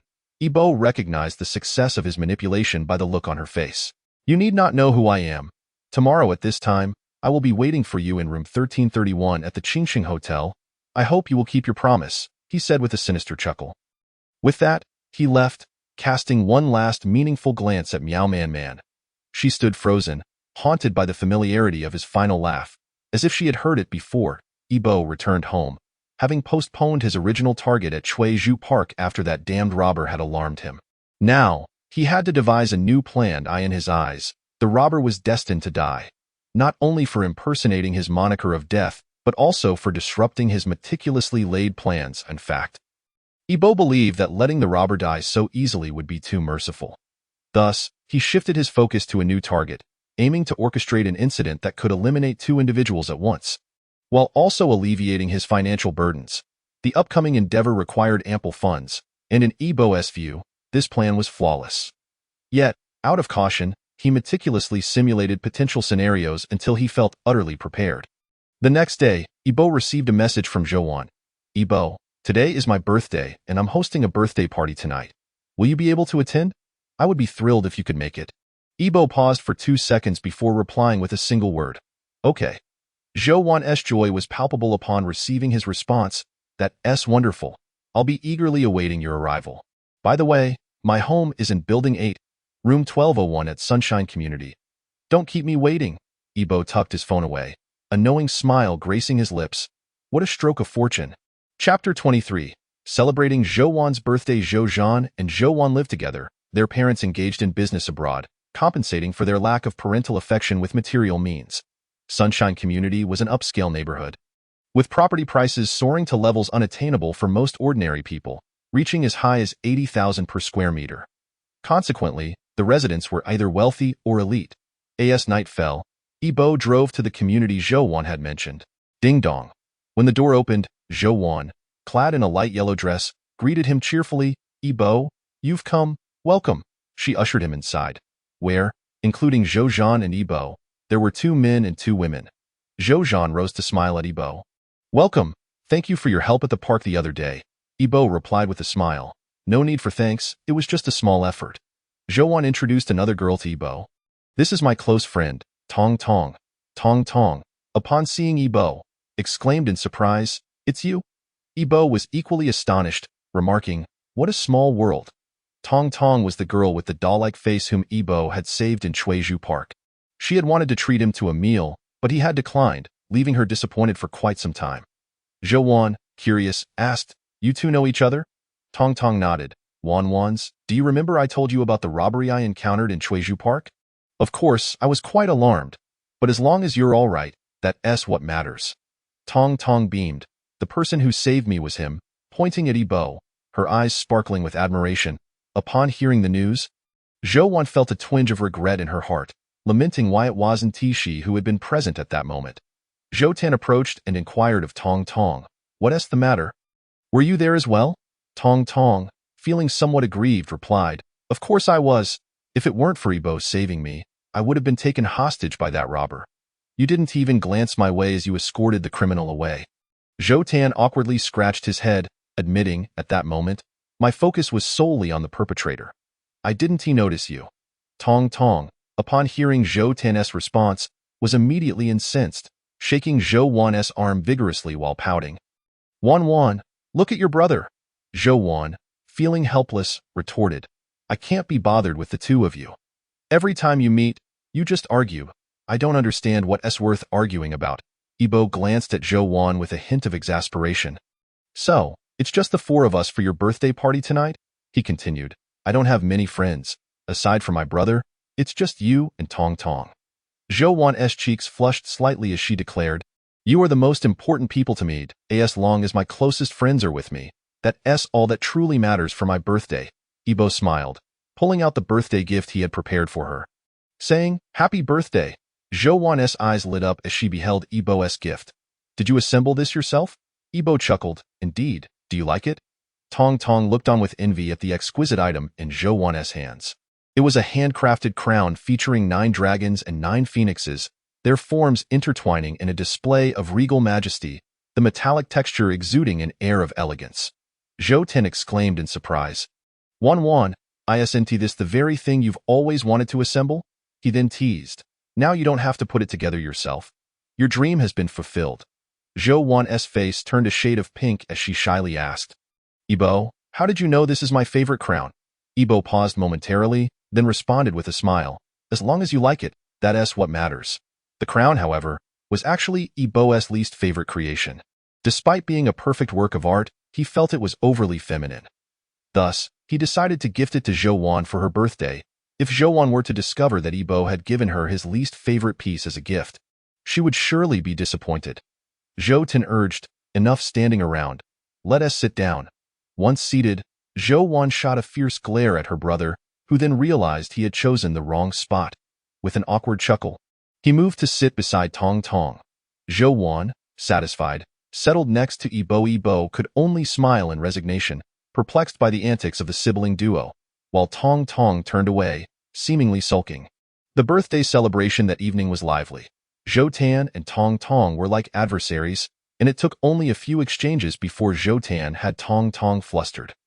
Later, when it came time to make wishes, Zhou Wan cast a tender glance at Yibo before closing her eyes to begin her wish. Zhou Tan leaned in with a mischievous grin, asking, Tell me, little sister, what did you wish for? Is it for me to marry a wealthy and beautiful woman? Zhou Wan shot him a glare. I'm not telling you.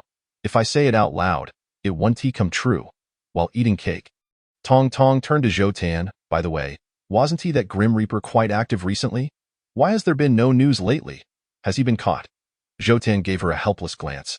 Just enjoy your cake. If we had caught the Grim Reaper, I wouldn't have taken leave so early today. He continued. This Grim Reaper has been driving us to the brink of madness. But we have very few leads. Having consumed a bit of alcohol, Zhou Tan, surrounded by friends, spoke with abandon. You have no idea. I find this Grim Reaper to be quite peculiar. Yibo listened quietly, occasionally taking a bite of cake. Zhou Wan asked curiously, Peculiar? In what way? Zhou Tan cautiously glanced at the door and window to ensure no one was eavesdropping before he spoke. Have you heard about the news of a prisoner dying in our police station? Zhou Wan nodded. I've heard about that. Wasn't it said he died of illness? Not from illness, Zhou Tan clarified, but rather at the hands of the Grim Reaper. Ah, the Grim Reaper was that bold? Tong Tong exclaimed in shock. Didn't you manage to catch him? Zhou Tan sighed. Catch him? Where would we catch him? By the time we realized what was happening, the Grim Reaper had already fled. And he's incredibly skilled at disguising himself. On that day, he disguised himself as an elderly man delivering meals to the prisoners. His mimicry was so flawless that we didn't notice anything amiss even though we were so close.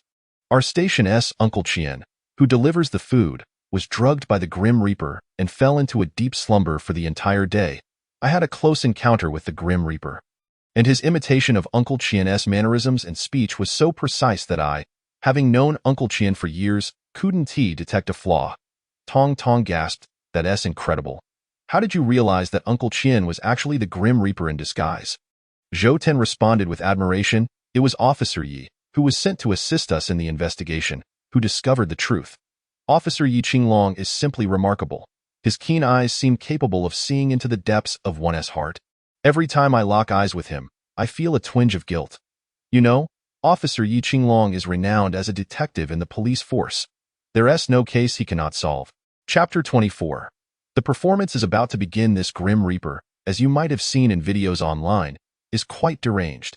Each time he commits a crime, he does so with utter audacity.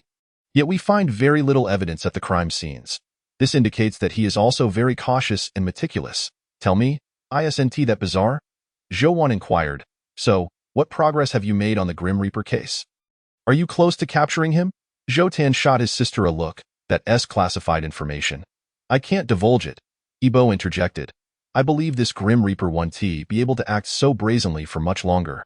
Zhou Tan looked at Yibo in astonishment, suddenly recalling that Yibo was from Yongli County. He asked, Yibo, why do you say that? Yibo pondered for a moment before replying, it seems that the Grim Reaper targets individuals who have committed serious crimes, such as Wei Peng and Wu Fan. As for the others, I'm not sure. The police haven't disclosed any updates on those cases, so we ordinary folks are in the dark about their backgrounds. Zhou Tan asked, Yibo, I remember you're from Yongli County, right? Yibo nodded. Yes, I mentioned it before and I was left to my father, but after he had an accident, I was left all alone. Have there been any significant events in Yongli County in the past decade?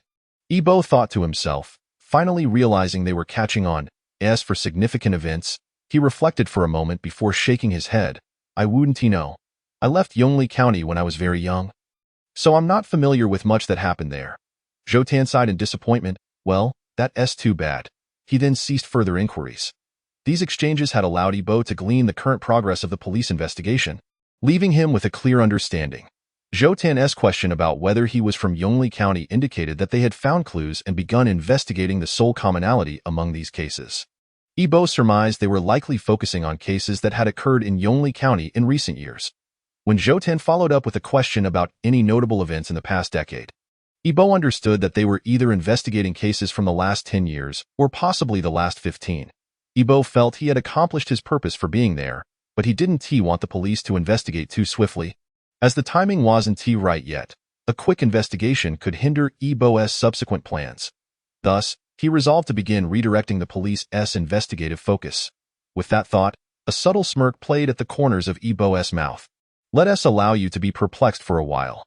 Ever since his first conversation with Yi Qinglong, Yibo had felt a deep kinship with him, believing that they were kindred spirits bound by an unbreakable connection. Yibo was also certain that the current clues were discovered by Yi Qinglong. Otherwise, someone like Zhao Weihai would never have been able to perceive such details. If he had, it might have been a clue intentionally left by Yibo. Checking the time, Yibo noticed it was already 10:30 in the evening, prompting him to rise to take his leave. Zhou Wan lamented, Yibo, are you leaving already? We were planning to go karaoke later. You should join us, Yibo replied. I'm truly sorry, but I haven't updated my chapter today, and I need to go back to write it won't be good to leave my readers hanging. The excuse presented by Yibo is refreshingly unconventional. As a devoted admirer of Yibo, Zhou Wan eagerly anticipates the unfolding of the narrative and understands that discontinuity in the storyline is a grave disservice to the readers. Hence, she refrains from attempting to persuade Yibo to stay. By the time Yibo emerges, it is already 11 o'clock. After setting up the automatic updates, Yibo drives to the hotel where he has arranged to meet Miao Man Man. The choice of this particular hotel is deliberate, as Yibo intends to leave a clue for the police, thereby misdirecting their investigation. At midnight, Miao Man Man arrives as promised. Her hair is styled in waves, and she wears a white blouse paired with a form-fitting skirt that clings to her long legs, accentuated by black stockings. She embodies the archetype of a sophisticated, mature woman. Upon locating room 1331, Miao Man Man knocks on the door, feeling a flutter of anxiety.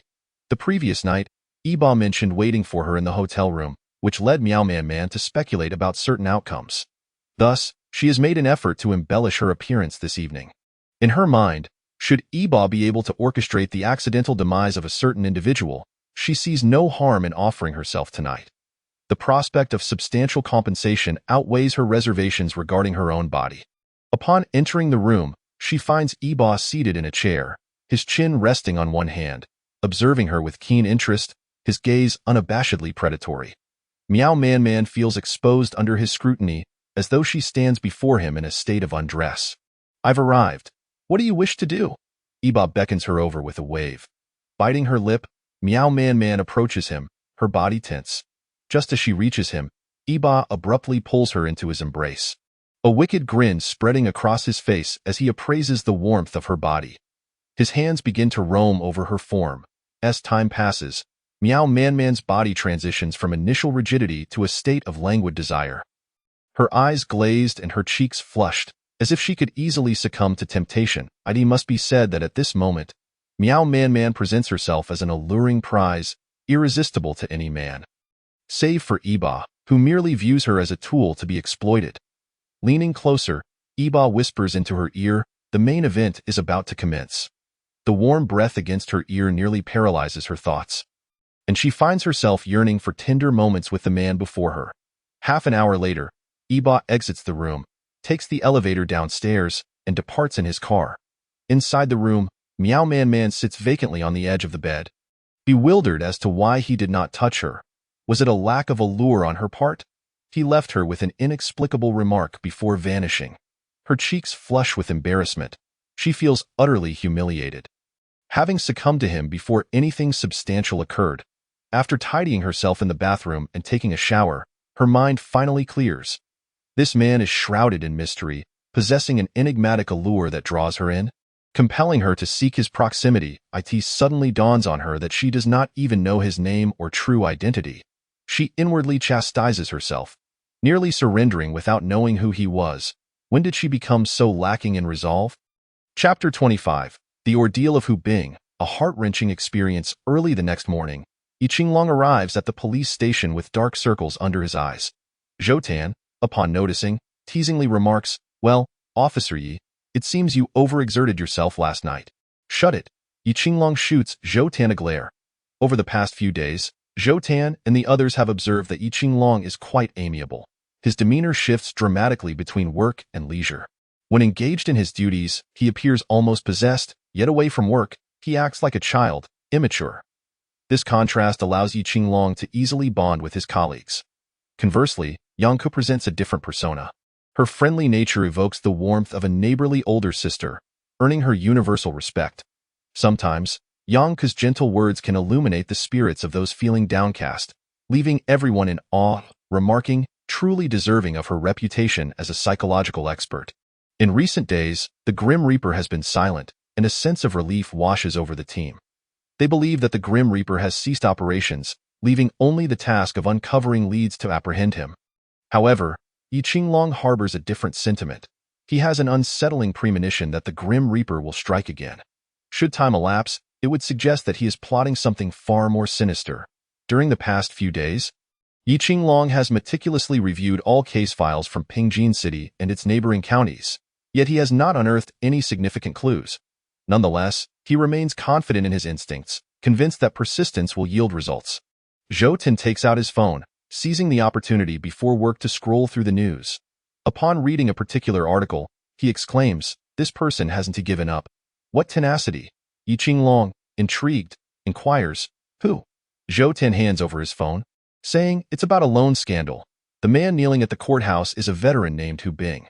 His wife fell gravely ill, and they lacked the funds for treatment, prompting their daughter to secretly borrow money. She was then coerced with nude photographs, threatened to repay the debt. Ultimately, the mother succumbed to her illness, and the daughter, overwhelmed by the online vitriol, took her own life by jumping off a building. Hu Bing has taken the loan company to court, but due to their connections, they were acquitted. Unable to bear such an unjust conclusion, Hu Bing finds himself in despair, mourning the loss of both his wife and daughter at the hands of this individual, who now roams free, having merely paid a fine. They even countersued him for defamation. Hu Bing kneels at the courthouse daily, pleading for justice from the judges. Yet, Zhou Tan sighs, such individuals truly deserve their fate. Justice remains forever in the hands of the wealthy. Yet the perpetrator acted with such cunning that the only trace leads to a scapegoat. Why? Yi Qinglong returns Zhou Tan's phone without uttering a word. He has witnessed too much injustice, a phenomenon that seems to occur every minute of every day. Yet, such matters fall outside his jurisdiction. His duty lies with the case of the Grim Reaper. In the dead of night, in a dilapidated old building, Hu Bing sits despondently on the cold floor. The ground is littered with countless cigarette butts, and empty bottles of alcohol are strewn about. Hu Bing retrieves a family photo from his pocket. In it, he stands beside a pale but blissfully smiling woman, his wife Zhao Yin, while in the middle is their daughter Hu Guoguo, joyfully making a peace sign. Her face radiant with innocence. Gazing tenderly at the photograph, tears well up in Hu Bing's eyes. Yin Yin, Guoguo, wait for me. Once I deal with that scoundrel, I will join you. Hu Bing, a former Special Forces soldier, excelled in all assessments and epitomized versatility. Yet, due to an injury sustained during a mission, he could no longer endure rigorous training. Disheartened, he chose to retire, marrying Zhao Yin and welcoming a lovely daughter into the world. However, fate did not favor the unfortunate. It unleashed a torrent of suffering upon him. Hu Bing glances at the bone saw beside him, its blade glinting ominously. In that moment, a dangerous aura envelopes him, his eyes radiating intense murderous intent. Knock, knock, knock, the sound of someone at the door. Who is it? Hu Bing's gaze sharpens, fixated on the entrance. A hoarse voice calls from outside. Someone here to help you. Hu Bing opens the door to find a figure wearing a half-black, half-white tusked mask. Hu Bing's pupils constrict. You are the Grim Reaper? The visitor is indeed Iba, and Hu Bing is the ally he seeks. Although retired, Hu Bing has not forgotten the skills he acquired in the military. They are etched into his very soul. Hu Bing is precisely the ideal accomplice in Iba's eyes. Iba strides into the room uninvited. I will help you exact your revenge, but in return, you must serve me. Hu Bing scoffs, having heard of the Grim Reaper's infamous reputation. He remains on high alert, staring warily at Iba. I know who you are, but I do not require your assistance. Is that so? Iba chuckles lightly. Let me guess your next plan. You've appealed multiple times with no success, and now they intend to countersue you for defamation. You realize that relying on the law will yield no resolution? And you are utterly disheartened, thus planning to take matters into your own hands and kill Zhu Deong, ultimately either confessing or committing suicide. Am I right? Zhu Deong is the owner of the loan company. He was the one who took the compromising photos of Hu Bing's daughter, Hu Guoguo, and even assaulted her afterward. Hu Bing's pupils dilate in shock. How do you know? Foolish, Iba retorts without restraint. How do you plan to kill Zhu Deong? He is surrounded by 6 bodyguards daily. Even if you manage to eliminate them, he will likely be long gone by then. Furthermore, Zhu Deong is either at his company or one of his numerous villas. Are you planning to search for him one by one? By the time you find him, a swarm of police will be waiting for you. What will you do for revenge once you are caught? Will you curse the heavens for their injustice from behind bars? Hu Bing's face was as pale as death. What can I do? His power is too great if I take this action. There might be a slim chance to eliminate him, but if I refrain, I will have no opportunity at all. Ibo's expression twisted into a sneer. The once mighty soldier reduced to this pitiful state is truly lamentable. Chapter 26. Subduing Hu Bing. Look at you. Where has your spiritedness gone? What has become of your pride? And your dignity? To think you are kneeling at the courthouse, are you truly begging for others' benevolence? Pleading for someone to restore your justice? Ibo continued to provoke him, scolding, look at your current self. Is there any trace left of the soldier you once were? What a disgrace. Do not dare to mention your military past. Your comrades must surely feel ashamed of you. Ibo's words pierced Hu Bing's heart like sharp needles. Overcome with shame, Hu Bing could not lift his head. I know I have lost the dignity of a soldier. And I have resolved that once I deal with Zhu Deong, I shall take my own life. I can never face the world again. Death is my only release. Ha! Ibo mocked with a laugh. If death could resolve all problems, why would anyone choose to live? It is because life holds meaning for them. Ibo crouched down, fixing a steady gaze upon Hu Bing. I shall help you avenge yourself. You will deal with your enemies, but the price is that you must serve me thereafter. I will punish the guilty, allowing you to witness the significance of your existence. Upon hearing this, Hu Bing abruptly raised his head, staring at the masked figure before him. Although the face was concealed, that gaze was unforgettable, reflecting a shared enmity. Could it be that the harbinger of death also bore a similar fate? A spark of determination ignited in Hu Bing's eyes as he gritted his teeth. Deal. As long as you aid me in my vengeance, my life shall belong to you. Ibo nodded. Withdraw your complaint. Do not alert the enemy. I will contact you with further instructions. Train your body. Your physical condition is currently too weak. With that, Ibo left the room. In that moment, Hu Bing felt a resurgence of strength. From their brief encounter, he understood that the harbinger of death was akin to himself. Such a person would not stoop to deceit. What Hu Bing needed to do was restore his physical capabilities. Even if he could not regain his peak, recovering a significant portion would suffice. Upon returning home, Yibo retrieved a list, gazing at the names inscribed upon it. Heh. Tomorrow marks your demise. Enjoy the time you have left. In the pitch-black room, Yibo began to sway, performing an oddly contorted dance, punctuated by intermittent maniacal laughter. The half-white, half-black mask lay face up, its hollow eye socket seemingly mocking the void above. The next morning, in the Special Investigation Team's office, Yi Qinglong arrived with dark circles under his eyes. Zhou Tan also bore a similar appearance. Zhao Weihai, taken aback, inquired, "What did you two do last night? Did you not sleep well?" Zhou Tan yawned. "I will never accompany Officer Yi to the arcade again." Yang Ku chuckled, explaining to Zhao Weihai, when Yi Qinglong is under pressure, he resorts to gaming for relief. Judging by Officer Zhou's condition, it seems he endured quite a bit of pressure from Yi Qinglong last night. Yi Qinglong defended himself. "Officer Zhou was adamant about battling me until dawn. Seeing his enthusiasm, I obliged, but his skills are decidedly lacking. Throughout the night, he barely won a few rounds." Zhou Tan retorted, "But you, in your desperation to win, resorted to every trick in the book, tickling me, pulling my chair, distracting me. I may not have won, but that was clearly you playing dirty." The room erupted in laughter at Zhou Tan's words. And even Zhao Weihai, though somewhat resigned, did not intervene. It had been a long time since they had shared such mirth. Alas, it seemed fate had other plans for them. Just as the laughter subsided, Zhao Weihai's phone rang, abruptly silencing the room, leaving only the sound of his ringtone. Upon answering, Zhao Weihai put the call on speaker. That dreaded voice echoed through the office. Heh, Captain Zhao. How have you been lately?" Ha. Gritting his teeth, Zhao Weihai replied. "Speak plainly, or spare us your nonsense." "Now, Captain Zhao, that is rather impolite. How could you address an old friend in such a manner?" Yi Qinglong interjected. "What are you plotting this time? Just say it." Upon hearing Yi Qinglong's voice, Yibo chuckled. "Officer Yi, so straightforward. Very well, I'll be direct. The targets I seek to eliminate are two individuals, Luo Qing, the head of procurement at Weiwu Biological Company, and Zheng Anshuan, a truck driver. I intend to act within the hour. Officer Yi, do your best." Ha. Yi Qinglong felt a sinking sensation.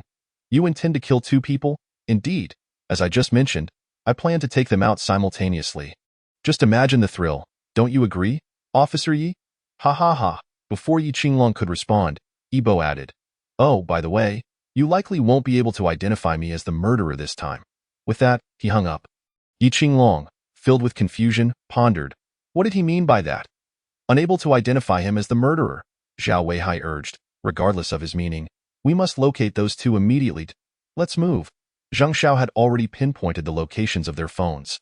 Zhou Tan and Zhao Weihai teamed up to pursue Luo Qing, while Yang Ku and Yi Qinglong headed towards Zheng Anshuan's location. On the way, Yi Qinglong attempted to contact Zheng Anshuan, but the line remained busy. "Damn it, this harbinger of death is truly troublesome," Yi Qinglong fumed, slamming his hand against the steering wheel. Yang Ku tried to console him. "Don't fret. We are closing in on Zheng Anshuan. If we can rescue him, we might turn the tide and gather information about the harbinger of death." Zheng Anshuan was driving a medium-sized van loaded with goods, intending to proceed straight down Xuanhe Road. However, at an intersection, a traffic officer halted him, stating that the road ahead was under construction and his truck was overloaded, requiring him to turn right into a side alley to detour. Cursing under his breath, Zheng Anshuan lamented the loss of time. What could have been a quicker route now extended his journey by over an hour, leading him through a commercial street. Compounded by the recent discovery of his wife's infidelity, his anger simmered. Chapter 27. A hair's breadth from death. In a fit of rage, Zheng Anshuan stormed into the kitchen to grab a knife, vowing to confront the two lovers. However, upon seeing his determination, they fled in their vehicle, which far outperformed his small van. Zheng Anshuan cursed profusely, drowning his sorrows in alcohol that night, but life persisted, and he rose the next morning to deliver goods. Despite his pent-up frustration, he could only vent by speeding down the road, disregarding the other drivers' protests. "Curse you all! I'll run you over!" he shouted back, pressing on. As he approached the commercial street, his mood darkened further. Luo Qing, on the other hand, was in good spirits, having reunited with his partner. After a night of intimacy, their relationship blossomed like a newly blossomed romance. Today, Miao Man playfully requested to shop at the commercial street for several outfits, including some for a special evening. Luo Qing, smitten by her charm, decided to indulge her, even leaving his phone at home to avoid interruptions. As they reached the intersection, Miao Man, glancing at the time, sweetly asked, "Darling, could you fetch me an ice cream from the dessert shop across the street? I'm feeling a bit tired and want to rest." Luo Qing gazed at the shop, then planted a gentle kiss on her lips, his eyes filled with affection. "Of course, Man. You sit on that bench, and I'll be right back." Miao Man smiled sweetly. "I'll be waiting, dear." "Please be careful." Luo Qing, oblivious to her last reiterated words, affectionately ruffled her hair and crossed the street. The moment he turned away, her sweet smile morphed into a chilling expression. Her fingers nervously clutching the hem of her clothing. At the intersection, a water truck was stationed, tasked with cooling the road, conveniently positioned beside a fire hydrant. The driver was in the process of inserting a hose into the water tank of the truck. Luo Qing casually glanced at the water truck, shaking his head in disapproval. Couldn't it have parked elsewhere? Its presence obstructed the view. Unperturbed, Luo Qing continued on his way. At that moment, Yi Qinglong and his companion noticed Luo Qing crossing the street, while the oncoming truck sped toward the intersection, creating a blind spot due to the water truck's placement. With the truck hurtling towards Luo Qing, Yi Qinglong frantically honked the horn, hoping to alert Luo Qing to stop. Thinking it might save his life, Yi Qinglong shouted, "Stop, stop." However, fate would not allow Yi Qinglong's plea to succeed. Every outcome was anticipated in death's grim calculations. Luo Qing merely turned to glance at the car blaring its horn but did not halt his steps. Zheng Anshuan, lost in thoughts of the previous day when his wife had betrayed him, instinctively accelerated the vehicle. Bang! The tires screeched as they skidded across the asphalt, leaving a long tire mark in Yi Qinglong's sight. Luo Qing's body was sent flying through the air due to the tremendous impact, tracing an arc before crashing heavily to the ground. The moment Luo Qing hit the ground, a torrent of blood gushed forth. Staining the pavement crimson, Yi Qinglong abruptly halted the vehicle, while his expression at that moment was exceedingly fierce, and I was utterly terrified, causing me to refrain from asking any further questions. Zhao Weihai continued to inquire, "Why did you go to the commercial street with Luo Qing today?" Miao Man cast a glance at Zhao Weihai. "Of course, we went shopping. During my time as a bartender, I've reflected on things and concluded that it's far better to be by his side. At least there are meals and drinks, and I need not worry about money. Last night, I pleased him thoroughly, and he promised to accompany me today to purchase a handbag and some clothes. I even agreed to wear something alluring for him tonight. If you don't believe me, you may see the items we bought." Yi Qinglong remained silent throughout, but suddenly interjected, "Why did you send Luo Qing across the street?" "What was the purpose?" Miao Man explained. "I suddenly craved ice cream, and I was quite fatigued at that moment. There happened to be a bench there where I could rest, so I asked Luo Qing to get me some ice cream." As Miao Man spoke, Yi Qinglong scrutinized her expression intently. She felt as though his piercing gaze could see through her very soul, prompting her to instinctively avert her eyes. Yi Qinglong nodded and then rose to leave. Upon observing Yi Qinglong's departure, Zhao Weihai also stood up to follow him, and the two exited to the corridor outside the interrogation room. Yi Qinglong lit a cigarette and offered one to Zhao Weihai, stating, "I believe this incident undoubtedly involves that woman." Zhao Weihai took a deep drag from his cigarette and slowly exhaled. "However, we lack the evidence to prove her involvement." At that moment, Yi Qinglong recalled the last words from the call he received from the Grim Reaper. This time, "You may find it difficult to ascertain that I am indeed the murderer." Zhao Weihai cursed under his breath. This incident appears to be merely an accident, and there are indeed no signs of the Grim Reaper's involvement. Yi Qinglong pondered briefly before saying, "Release her." "Release her? Why?" Zhao Weihai glanced at the time, noting, "There is still ample time remaining within the 24-hour limit. I will surely make her speak." Chapter 29. Miao Man falls for the Grim Reaper. The troubled private detective Li Zi. Yi Qinglong shook his head. Such efforts would be futile. A woman like her only loves money and would go to great lengths for it. She will certainly choose to remain obstinate. Knowing that we can only detain her for 24 hours. Once that time has elapsed, she only needs to maintain her silence during this period. Zhao Weihai urged, then what should we do? She is the only lead we have. If we let her go, it will become increasingly difficult to grasp any clues related to the Grim Reaper. We cannot simply wait for the Grim Reaper to strike again, can we? At that moment, Zhou Tan approached, handing Zhao Weihai the profiles of the two deceased individuals. Captain Zhao, here are the identity details of the two victims. He then glanced at Yi Qinglong. Neither of them are from Yongli County. Zhao Weihai took a look and passed the information to Yi Qinglong, who began to peruse it. Luo Qing was a local from Pingjin City. Zhang Anshuan was from Su City, and surprisingly, not from Pingjin City at all. In that instant, Yi Qinglong found himself questioning. Could it be that my assumptions were indeed incorrect? Zhao Weihai declared emphatically, regardless, I must make Miao Man talk. No, we must release her. For the first time. Yi Qinglong and Zhao Weihai found themselves at odds. Zhao Weihai asked in a low voice, give me a reason. Every time the Grim Reaper called, it signified that the targeted individuals were his enemies. This instance was no exception. But why would the Grim Reaper assist Miao Man? Captain Zhao, have you considered that? This Zhao Weihai shook his head, then suddenly thought of something and said, could it be that with Miao Man aiding the Grim Reaper, his plans would unfold smoothly? At that moment, Yi Qinglong's mind raced, and he began to pace with his eyes shut. No, it's not merely that. He suddenly conceived a possibility, opened his eyes, and his sharp gaze radiated with clarity. Perhaps this could explain everything. Luo Qing's death would not result in a single cent of his assets benefiting Miao Man. Hence, for the sake of her own future, Miao Man took out a substantial insurance policy on Luo Qing. Thus, even if Luo Qing were to perish, Miao Man would receive a compensation of 50 million. The Grim Reaper's motive for assisting Miao Man likely revolves around that money. After all, Miao Man possesses nothing but wealth, and the Grim Reaper's ulterior motives would undoubtedly require substantial funds. He would surely find a way to acquire money, and Miao Man presents the most straightforward avenue. Yi Qinglong's reasoning became increasingly lucid.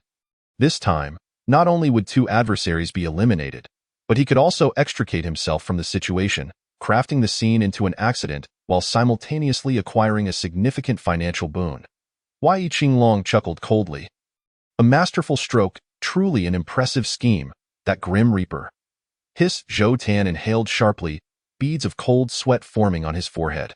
What kind of mind is this? Upon hearing Yi Qinglong's analysis, Zhao Weihai was equally astonished. His mouth agape, I will release her immediately. Zhou Tan, arrange for someone to monitor Miao Man for 24 hours. Every person she encounters and every action she undertakes must be meticulously documented. Understood. Miao Man could hardly believe that she was released so easily. Everything unfolded precisely as that man had predicted. As she exited the police station, Yi Qinglong intercepted her. Miss Miao. Miao Man dreaded encountering Yi Qinglong. Once their eyes met, she would feel a pang of guilt. What is it, Officer Yi? Miao Man retorted mockingly.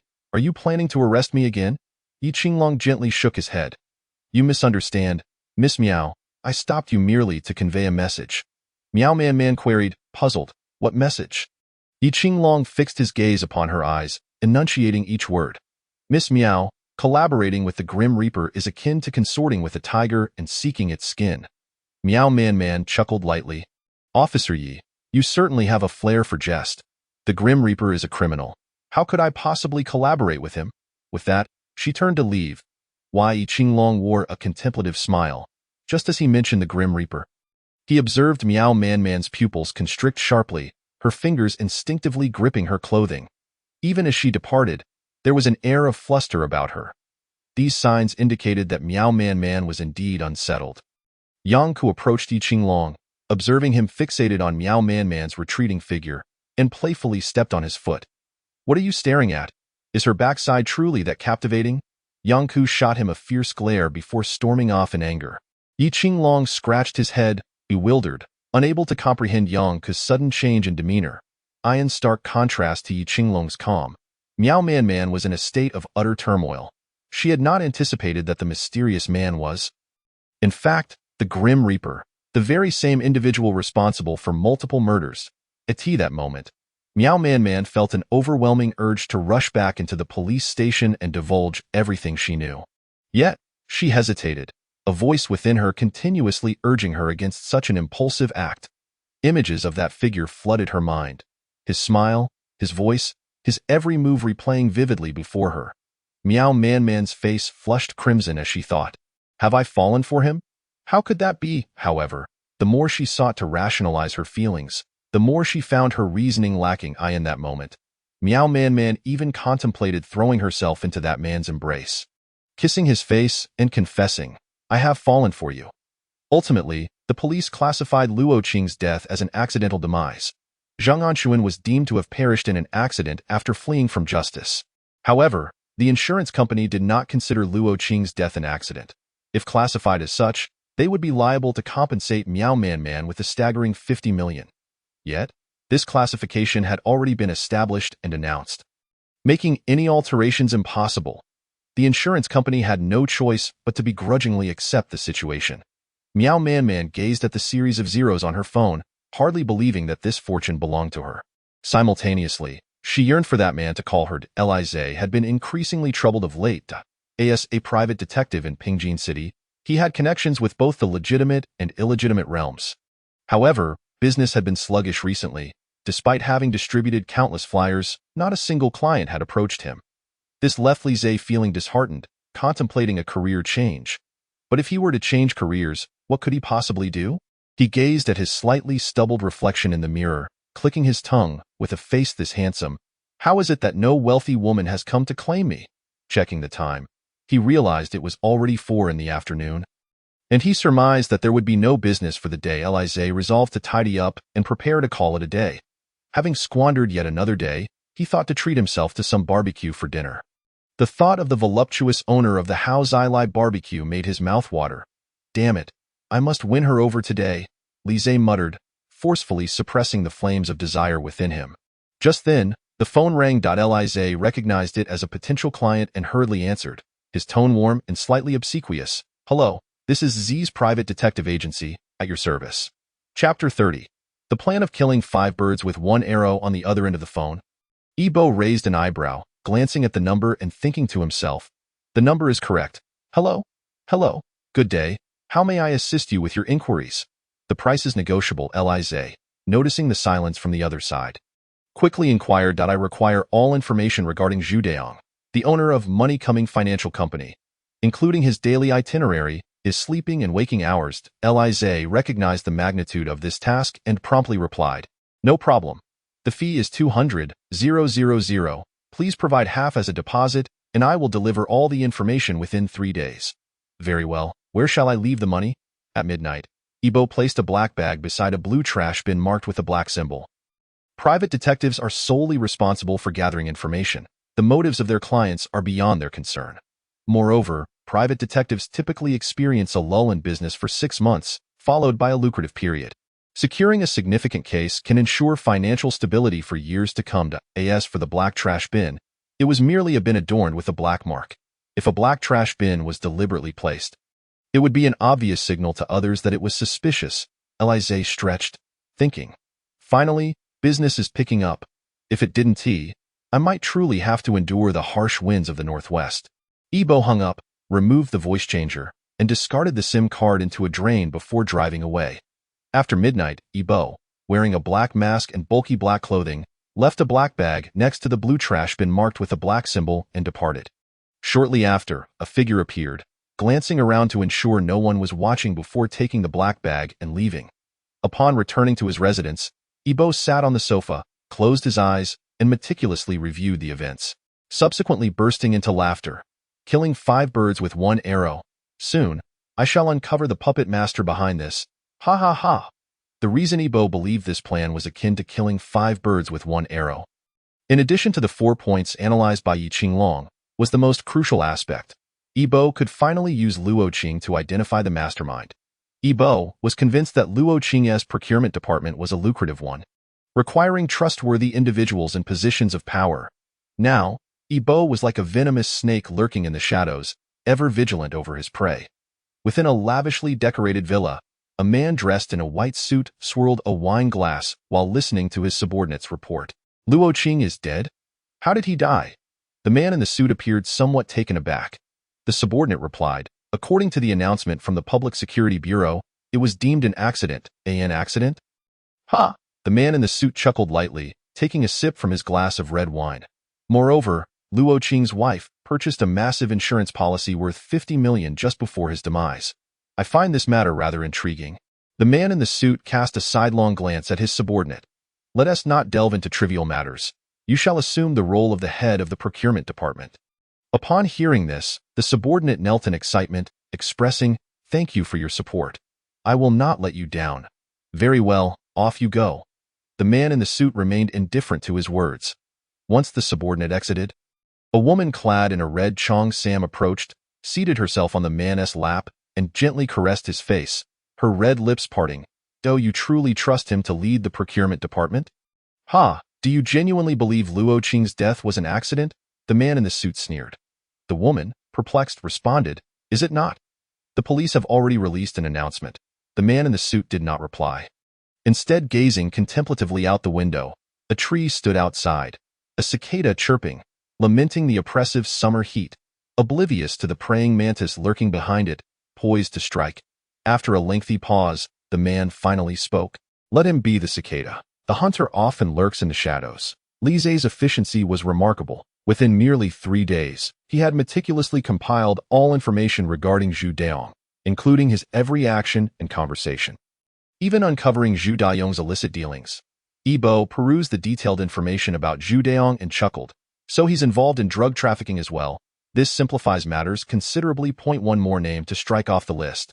In his mind, Yi Bo devised a subsequent plan, preparing the necessary tools for its execution. 2 days later, in the office, Zhou Tan gazed at his phone, his expression one of disappointment and reflection. Alas, Hu Bing has withdrawn his lawsuit. It seems he has lost all hope. Yang Ku, enjoying her breakfast, inquired curiously, "Who is Hu Bing?" Zhou Tan handed her his phone, stating, "He was involved in a loan dispute case a few days ago. Due to the loan, Hu Bing has lost everything. I thought he would persist, but he withdrew shortly after." After reading the details, Yang Ku returned the phone to Zhou Tan, remarking, "Such occurrences are all too frequent. The initiative rests entirely with the opposing party, and they can even countersue. While we are police officers, there are times when we find ourselves powerless." Zhou Tan's emotions surged. Why? Can wealth truly allow one to act with impunity? To rise above the law? The evidence is irrefutable, and Hu Bing's wife and daughter perished because of Zhu Daoing. It is profoundly unjust that such scum walks free while people like Hu Bing suffer. Yang Ke set down her bun, gazing earnestly at Zhou Tan.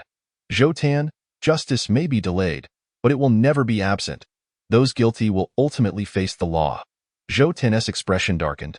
There was a thought he refrained from voicing. Can delayed justice still be considered justice? Zhou Tan attempted to dismiss this line of thought. This case was not their responsibility. They were a specialized task force dedicated to solving death-related cases.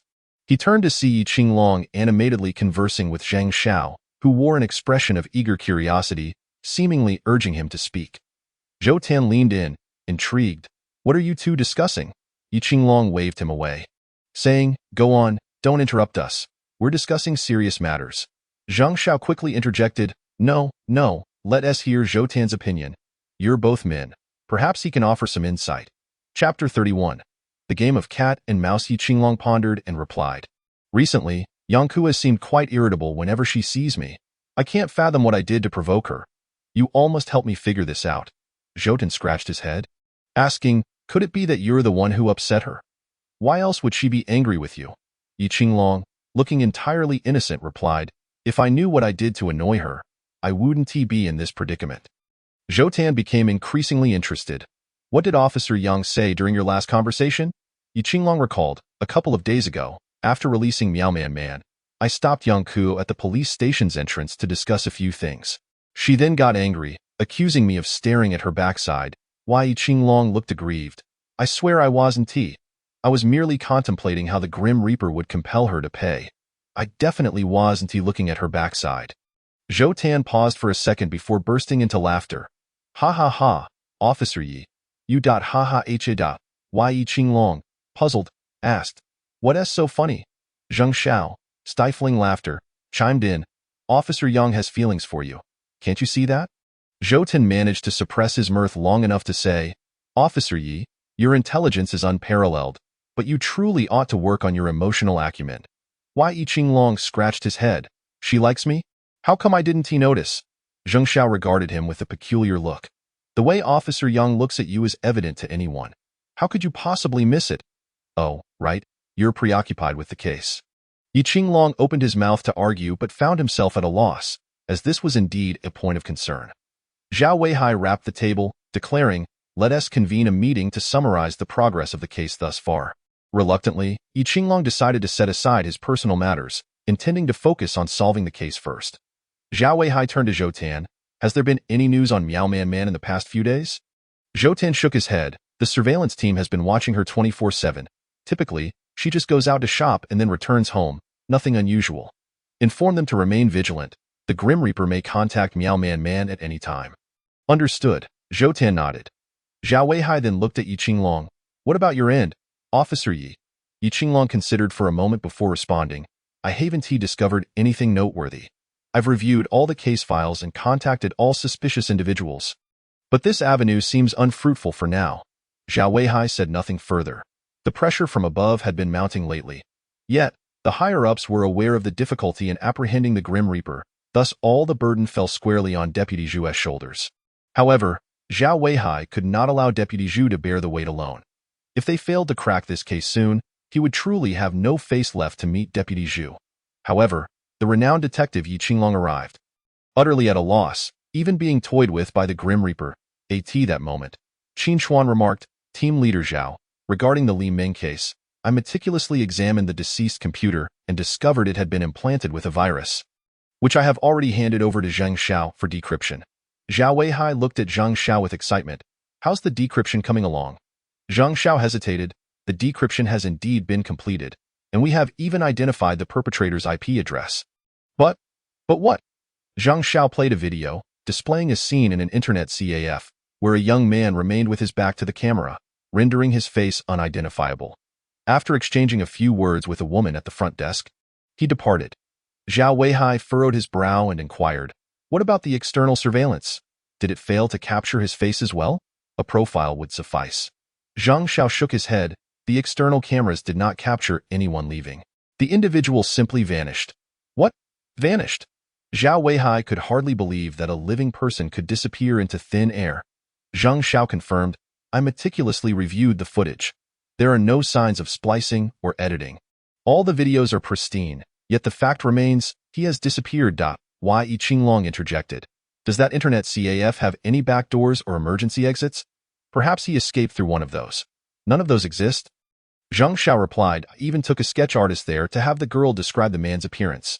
Zheng Xiao sighed in frustration, but the girl only remembered he was exceptionally handsome. She couldn't recall any specific features. Yi Qinglong took Zheng Xiao's notebook, scrutinizing it intently.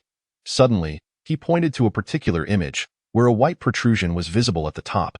"What is this?" Zheng Xiao leaned in to take a look, reflecting on the scene and shook his head. "I haven't seen this before. Where is it located?" "At the corner of the staircase on the second floor leading down to the first." Zheng Xiao shook his head again. "I have no recollection. Perhaps I should revisit the site."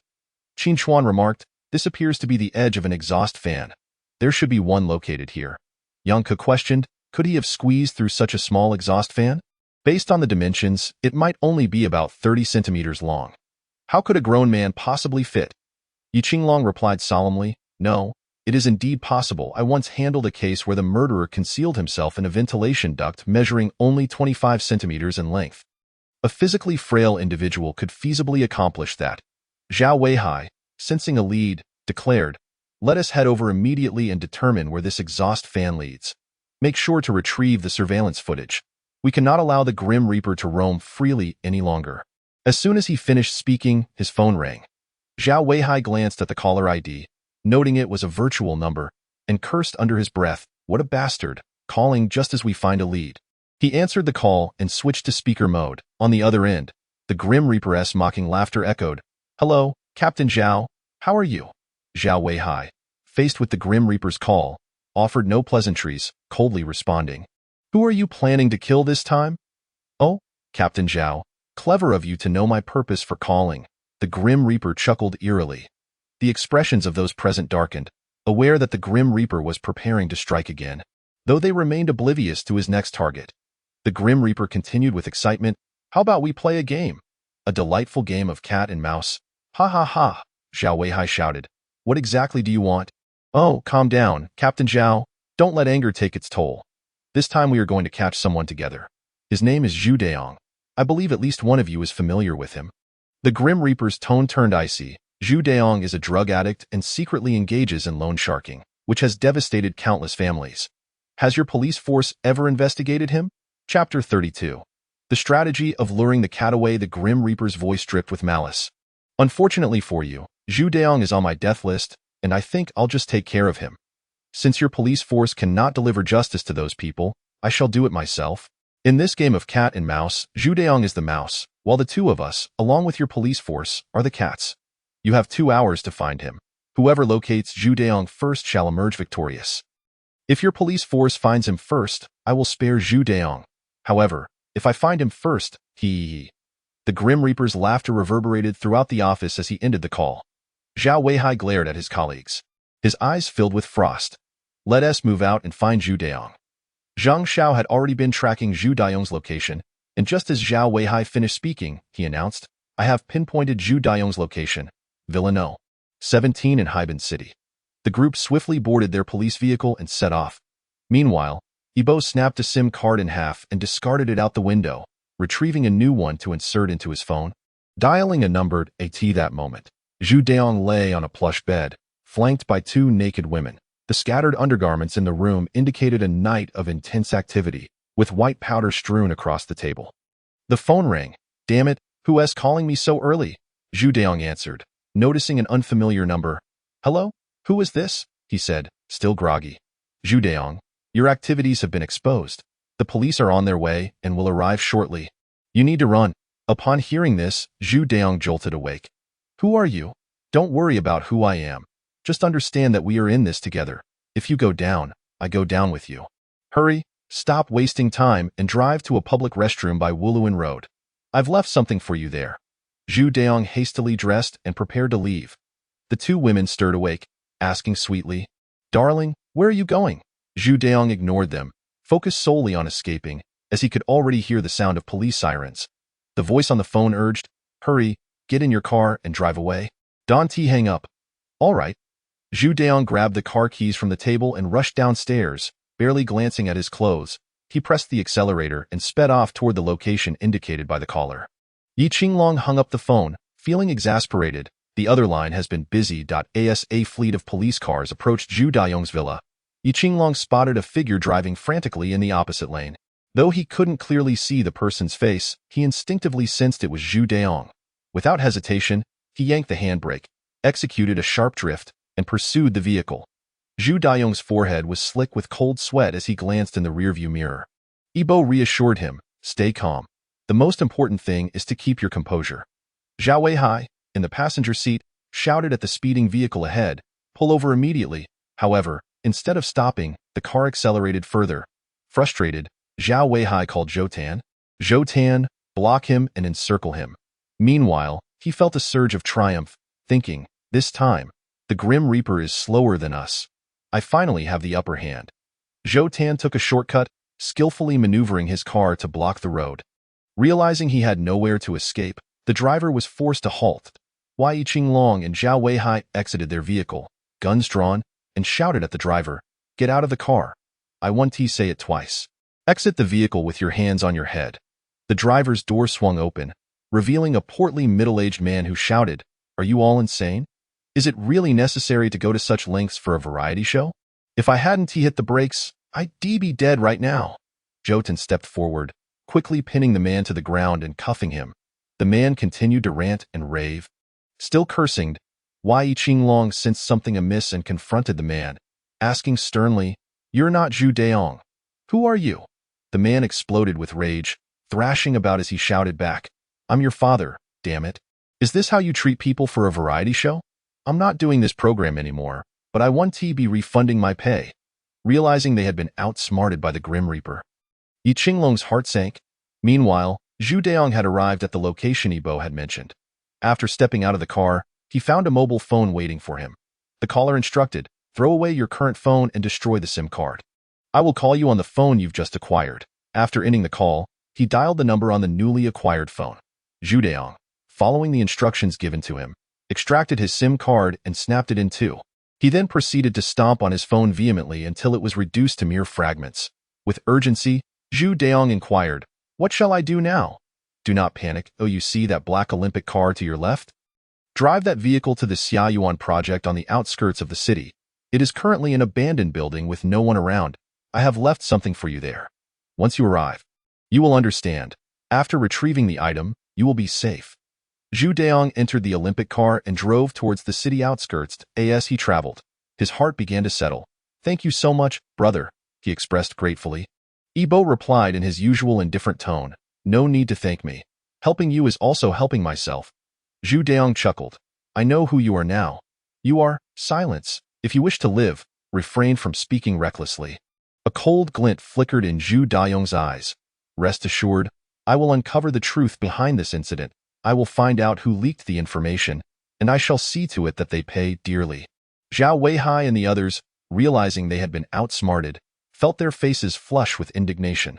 Just moments ago, Zhao Weihai had reveled in his perceived victory, only to be swiftly slapped back to reality within 5 minutes. Upon arriving at Zhu Daong's villa, they found only 2 naked women indulging in drugs, while Zhu Daong had vanished without a trace. The 2 women harbored immense resentment towards Zhu Daong for leaving them behind. Fully aware that the police were on their way. Chapter 33. The 36 Stratagems. Crossing the dark Qinsong initially, the women thought something was amiss with the company, prompting Zhu Daong's frantic behavior. Yi Qinglong surveyed the surroundings and promptly approached the property manager to request access to the surveillance footage. The manager complied without hesitation, having been rendered speechless by the sudden influx of police vehicles. Fearing that a terrorist threat had infiltrated their premises. Through the footage, Yi Qinglong discerned that Zhu Daong had departed just 10 minutes prior to their arrival, speaking on the phone while driving. With his clothes hastily put on. After Zhu Daong left, the vehicle they had intercepted approached, passing by him and heading in the opposite direction. Had they not stopped that vehicle, they might have intercepted Zhu Daong. What a masterful ploy to lure the tiger away from its den, Yi Qinglong muttered to himself. He then turned to Zhao Weihai, saying, "Zhao, we must immediately contact the traffic department to request access to the road surveillance and trace Zhu Daong's route." Zhao Weihai nodded, promptly pulling out his phone to make the call. At that moment, Zhou Tan received a phone call. Upon answering, his expression grew serious as he informed Zhao Weihai, "Zhao, there's a situation with Miao Man Man. Miao Man Man has suddenly requested a cleaner to come and tidy her room. Is that unusual?" Zhou Tan urged. After the cleaner arrived, Miao Man Man left carrying a large bag. Why? Yi Qinglong inquired urgently. "What kind of bag?" The surveillance agent reported. "It's a large travel bag. It looks quite heavy from the way Miao Man Man is carrying it." Why? Yi Qinglong smirked. "What a grim reaper. Attempting to seize the opportunity while we are preoccupied to abscond with the money." "Is she? Where is Miao Man Man now?" Zhou Tan checked his phone.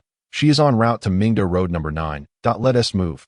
Ensure they keep a close watch on Miao Man Man," Zhao Weihai commanded decisively. When Yibo called Miao Man Man, she was ecstatic, exclaiming, "You finally reached out to me." Yibo chuckled playfully. "You must have figured out my identity by now." "Yes, I know you are the Grim Reaper. But I don't care about your identity," Miao Man Man confessed, somewhat infatuated. "Are you not afraid that I might kill you?" Miao Man Man laughed lightly. "You wouldn't dare. Even if I were to see your true face. I wouldn't betray you. You can trust me on that, huh?" Yibo's laughter resonated, prompting Miao Man Man to question, "What are you laughing at?" His cryptic retort left her momentarily speechless. "Do you think that is my true face?" "You," Miao Man Man stammered. Unable to articulate her thoughts, that Yibo continued, "Prepare 2 million. I will instruct you on what to do next." Miao Man Man was still troubled about the fate of the 2 million. And Yibo reassured her not to concern herself with matters that were not worth her worry. Shortly thereafter, Yibo took action. He had been waiting in the cleaner's home. For this particular cleaner had a habit of pilfering items whenever the homeowner was distracted during her cleaning sessions. Consequently, her residence was filled with stolen treasures, yet she dared not sell them, for fear of immediate arrest should anyone discover her misdeeds. However, upon spotting the 2 million in cash beneath Miao Man Man's bed, her eyes widened with greed. Miao Man Man had informed her before leaving that she would be going to pay respects to her deceased husband and instructed her to close the door behind her once she finished cleaning. This provided the cleaner ample time to execute her thievery. After all, money had a way of captivating the heart. While she was hesitant to sell the stolen jewelry, Cash was another matter entirely. It could be spent freely. Without hesitation, she took the entire 2 million, already plotting to tidy up and flee abroad immediately after. With that sum, she could live quite comfortably overseas. However, as soon as she entered the room, she was knocked unconscious by Ibo, who had been waiting for her. Ultimately, Ibo swaggered out with the 2 million in cash, even pausing to smile at the surveillance camera and give a thumbs up. Ibo then opened his phone and accessed the official website of Waiwu Medical Company, where he discovered the latest appointment document from the Human Resources Department. The new procurement manager was a man named Zhou Xinwen. Zhou Xinwen was a middle-aged man with a scar at the corner of his eye, smiling in the photograph as if he were a gentle spring breeze, making it hard for anyone to believe he could be a nefarious character.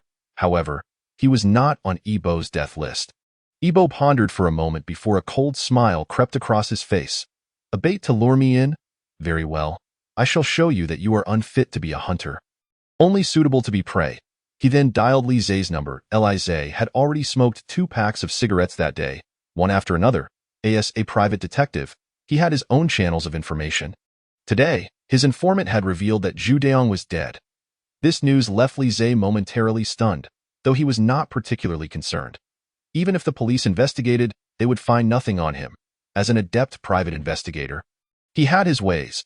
What truly concerned him was the information that followed. Zhu Deong had been killed by the Grim Reaper. The infamous name of the Grim Reaper resonated deeply within everyone's hearts, and Li Zay was certainly aware of it. But how could one dare to provoke the Grim Reaper? At that moment, Li Zay's mind was in turmoil. He knew the Grim Reaper would likely call him soon, and he was uncertain whether he should answer the call or not. Suddenly, the ringing of the phone disrupted Li Zay's thoughts. Could it be a case of speak of the devil? Doubtingly, he answered the call. Hello? 20 million, the new procurement manager of Waiwu Medical Company, Zhou Xinwen. The tone of the caller immediately reminded Li Zay of the Grim Reaper. Are you the Grim Reaper? Detectively, will you take on this job? Ibo countered without answering directly. The mention of Waiwu Medical Company made Li Zay tense. They were a formidable entity. Out of caution, he inquired, what do you intend to do? What? Am I supposed to ask for your privacy when seeking your help? Detectively, Li Zay replied solemnly. You are the Grim Reaper, and I must exercise caution. Otherwise, I will not accept this job. Ibo let out a sinister chuckle. Li Zay, 3 years ago, your sister went missing without a trace. Don't you wish to know her whereabouts? Li Zay was taken aback. How do you know? Ibo continued. You discovered that your sister's disappearance is linked to Waiwu Medical Company, but you cannot shake this giant. You have been searching for answers, yet the other party remains impenetrable. No matter how you inquire, you cannot find any information. Ibo spoke gravely. Helping me is also helping yourself. Li Zay fell silent, uncertain of the other party's true motives. The disappearance of his sister had become a thorn in his heart. After a long pause, he finally agreed. Deal, but we must share information. Ibo rejected the proposition. That is impossible. We cannot trust each other at this moment. However, we can collaborate. You provide me with intelligence, and I will give you the clues you seek. Deal. Li Zay was not disappointed by the lack of cooperation. That was expected. If Ibo had readily agreed, it would have raised suspicions. In the interrogation room of the Pingjin City Public Security Bureau, Detective Zhou pounded the table when his counterpart remained silent. We have gathered evidence. Confess now, and you may receive a lighter sentence. Otherwise, no one will be able to help you. The woman opposite him, handcuffed, mumbled before slowly revealing her name. Bao Daping. How much did you steal from Yao Man? I don't know. There was a lot of money in that box, but I didn't count it. You do realize this is illegal, right? Yes, I know. Zhou was incensed and shouted, if you know, then why steal? Bao Daping burst into tears. I was just momentarily blinded by greed. Where did you hide the money? I didn't hide it. I was knocked unconscious as soon as I got home, and when I woke up, I found you police here. Zhou eyed her suspiciously. Did you not see what the person who attacked you looked like? Exiting the interrogation room, he encountered Zhao Weihai approaching. Zhao team, he greeted. How's it going? Just as we suspected. The Grim Reaper executed a switcheroo. She was knocked out before she even saw the assailant. Zhao Weihai sighed. Let's hand it over to the court. As they convened in the office, Zhang Xiao rushed in. Pale-faced. Zhao team, there's been a haunting. Zhao Weihai frowned, scolding. What do you mean by haunting? Speak clearly. Yang Ke pondered aloud. Is Luo Qing resurrected? Zhang Xiao nodded vigorously. Yes, yes. I saw on the surveillance footage that the deceased Luo Qing came back to life and waved at me. How is that possible? Let us review the footage. Zhao Weihai, a staunch skeptic of supernatural occurrences, believed all strange phenomena could be explained by science. However, when everyone viewed the surveillance video, they were taken aback. Chapter 35. The Abyss of Hell. Luo Qing was seen holding a travel bag, smiling and greeting everyone, even flashing a thumbs up. Yang Ku decisively remarked, "This is not Luo Qing. This is the Grim Reaper." Let us not forget. The Grim Reaper previously disguised himself as Uncle Qian to infiltrate the police station. His disguise skills are exceptional, and this Luo Qing is evidently another of his facades. Upon hearing Yang Ku's explanation, everyone breathed a sigh of relief. Zhao Weihai surveyed the room, noticing Yi Qinglong was absent, and inquired, "Where's Officer Yi?" Yang Ku replied sarcastically, "He is likely sweet-talking his love interest." Zhao Weihai furrowed his brow. "He has a love interest? Who is it?" Zhou Tan quickly defended Yi Qinglong. "It's Miao Man Man. Officer Yi believes she has collaborated with the Grim Reaper, and he is trying to extract information from her about him." Zhou Tan wiped the sweat from his forehead. "Officer Yi, you owe me a favor." Just then, Yi Qinglong arrived, prompting Zhao Weihai to ask, "Did you get anything out of her?" Yi Qinglong shook his head and lit a cigarette. Her responses were seamless, including why she called the cleaner and where she found her.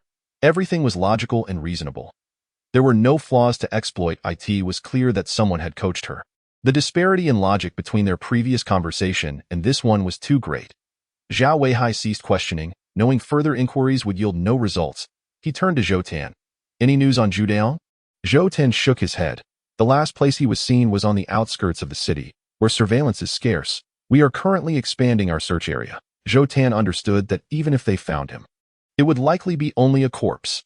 Based on the Grim Reaper's previous methods, once he had set his sights on a target, he would not allow that person to live. The Grim Reaper was true to his word. From previous cases, it was evident that no matter how tightly the police secured their perimeter, the Grim Reaper would always find a gap to strike and then slip away at that moment. Zhao Weihai's phone rang, and upon seeing it was from the field officers, he sighed in relief before answering. "What is it?" "Zhao team. We found Zhu Daong. Hurry and come. We can't take it anymore." "Ugh." Zhao Weihai furrowed his brow at the sounds of retching on the other end, his heart racing. Could it be? When the special even beneath the vehicle, blood continued to drip down. The scene resembled something out of the depths of hell.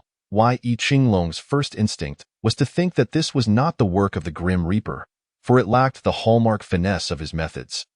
To Yi Qinglong, the Grim Reaper's previous acts of violence were akin to art, meticulously crafted, but this gruesome tableau was entirely incongruous with his style. Zhao Weihai, having served as a police officer for many years, was witnessing such brutality and bloodshed for the very first time. The animosity between the Grim Reaper and this individual must have been profound. It was an outright venting of rage. Qin Chuan approached for a closer inspection and remarked, "The cause of death is excessive blood loss, with an estimated time of death around 2 hours ago." He even leaned closer to sniff the air. "There is a scent of stimulants. It appears the Grim Reaper, while torturing the victim, found the method to be somewhat too merciful and opted to inject the victim with a stimulant to prolong his suffering." Those present shivered at this revelation. The depth of hatred directed at Zhu Daong was palpable. Yi Qinglong could not believe that this was the work of the Grim Reaper. There had to be another perpetrator involved. Suddenly, Yi Qinglong noticed that the trunk of the car was ajar. Donning gloves, he opened it to find a silhouette outlined by the police. Yang Ku approached and stated, "This was definitely not the Grim Reaper. The individual I despised most has passed away, and I can only express my satisfaction with their demise. Whoever took their life, I must extend my gratitude to them. They have avenged me." Hu Bing sneered. "Yet you all suspect that I killed Zhu Daong, and you are determined to uncover the perpetrator for such a scoundrel? Ha ha ha, this world is truly insane." Yi Qinglong recognized that the interrogation could not continue and promptly rose to exit the room. Outside, Yang Ke cast him a glance, seemingly wishing to say something, yet remained silent. Zhao Weihai followed suit, and the two ignited cigarettes, engulfed in swirling smoke. Amidst the haze, Zhang Xiao rushed over, stating, "Captain Zhao, I investigated the market Hu Bing mentioned. He was indeed buying vegetables there between 10:30 and 11 o'clock this morning, and he returned home at 11:20, not to emerge again." Zhao Weihai waved his hand. "Release him." When Hu Bing stepped out, Zhao Weihai offered him a cigarette. Care for a smoke? Hu Bing accepted it, placing it in his mouth as Zhao Weihai personally lit it for him. Yi Qinglong, standing nearby, lit another for himself. The trio sat in silence, but in this moment, silence spoke volumes. Once Hu Bing finished his cigarette, he extinguished it and strode out of the police station. Only after Hu Bing's departure did Zhou Tan approach, saying, "Captain Zhao, there were no findings." Zhao Weihai nodded. Zhu Deong was killed by the Grim Reaper. The murderer is undoubtedly death itself. Yi Qinglong nodded in agreement, saying nothing further before extinguishing his cigarette and leaving. Zhao Weihai turned to Zhou Tan. "What did the person we detained today say?" Zhou Tan replied with a wry smile. That individual knew nothing, that he mentioned that someone approached him, inviting him to participate in a police and criminal variety show, even offering him 2,000 yuan as a fee, instructing him to drive in the opposite direction once he saw Zhu Deong emerged. As for the appearance, based on his description, it was undoubtedly the deceased Luo Qing. Clearly another act of the Grim Reaper. Chapter 37. A gathering of four. Zhou Tan's other side. We have all been misled. Zhao Weihai nodded. Understood. Let us get back to work. Today, the seldom seen Zhao Weihai and Yi Qinglong left work early. Zhou Tan, curious, inquired, "Why are Captain Zhao and Officer Yi leaving so early today? They are usually the last to depart." Yang Ku, holding a cup of coffee, took a small sip, her gaze contemplative. They must have something on their minds. Influenced by Hu Bing, both Zhao Weihai and Yi Qinglong found themselves devoid of motivation to work, preoccupied with the lingering question, is delayed justice still justice? Yi Bo, momentarily unconcerned about finances, decided to cook dinner. As guests were coming over, Zhou Tan and Zhou Wan were invited, along with Tong Tong. Yi Bo had already visited the market earlier to procure all the necessary ingredients for the meal. At 6 o'clock, the doorbell rang. Yi Bo opened the door to find Zhou Tan and the others waiting outside. Come in, come in." Once inside, Zhou Wan exclaimed, "Yi Bo, your home is so tidy." The three were astonished. They had never encountered such cleanliness in anyone's home before, feeling almost hesitant to tread upon the spotless floor. Yi Bo brought over the freshly washed fruits and placed them on the table, saying, "Whenever I have free time at home, I enjoy tidying up. It's become somewhat of a habit. Don't just stand there. Take a seat, enjoy the fruit. I'll go prepare dinner. Make yourselves comfortable." Zhou Wan's heart leapt at the prospect. If the two of us cook together, it should deepen our bond. She quickly stood up. "Yi Bo, let me help you. I can cook too." Without refusal, Yi Bo welcomed her assistance, as there was indeed a considerable amount of cooking to do. Zhou Tan and Tong Tong exchanged glances, the latter skeptically asking, "When did she learn to cook?"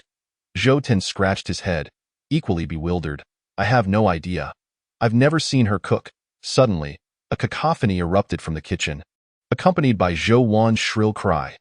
The two then witnessed Yi Bo pushing Zhou Wan out of the kitchen, exasperatedly stating, "I can manage myself. You all do as you please." He then re-entered the kitchen, shutting the door behind him, seemingly to prevent Zhou Wan from re-entering. Zhou Tan and Tong Tong burst into laughter upon seeing Zhou Wan's flustered expression. Embarrassed and indignant, she stomped her foot and stormed into the bathroom to wash her face. None of the trio were adept at cooking. The siblings Zhou Tan and Zhou Wan typically had a housekeeper prepare their meals. Tong Tong, hailing from an even more affluent background, lived alone in a spacious villa. Her parents engaged in overseas business, ensuring she never faced culinary hardships and had never learned to cook before long. Yi Bo emerged from the kitchen with the dishes. "Dinner is served. Wash your hands before eating." The three stared in astonishment at the 6 dishes and a soup on the table. "Did you make all this?" Yi Bo chuckled. "Indeed. Is it not to your liking? If you desire something else, I can prepare more. No, no, no." They all waved their hands. Feeling a bit flushed, they were taken aback by the appealing presentation and aroma of Yi Bo's cooking. Naturally, the taste was equally commendable. In contrast, they felt akin to children just learning to dress themselves. For a chef, the greatest joy is witnessing their creations devoured. Compliments and praises pale in comparison. The act of finishing every dish is the highest form of appreciation for a cook's efforts. Zhou Tan quickly polished off the food, while the two ladies maintained their composure, delicately savoring each bite. Even so, the four of them managed to finish every last morsel, and afterward, they all rubbed their bellies, their faces radiating satisfaction. "How delicious! I haven't had such a meal in ages."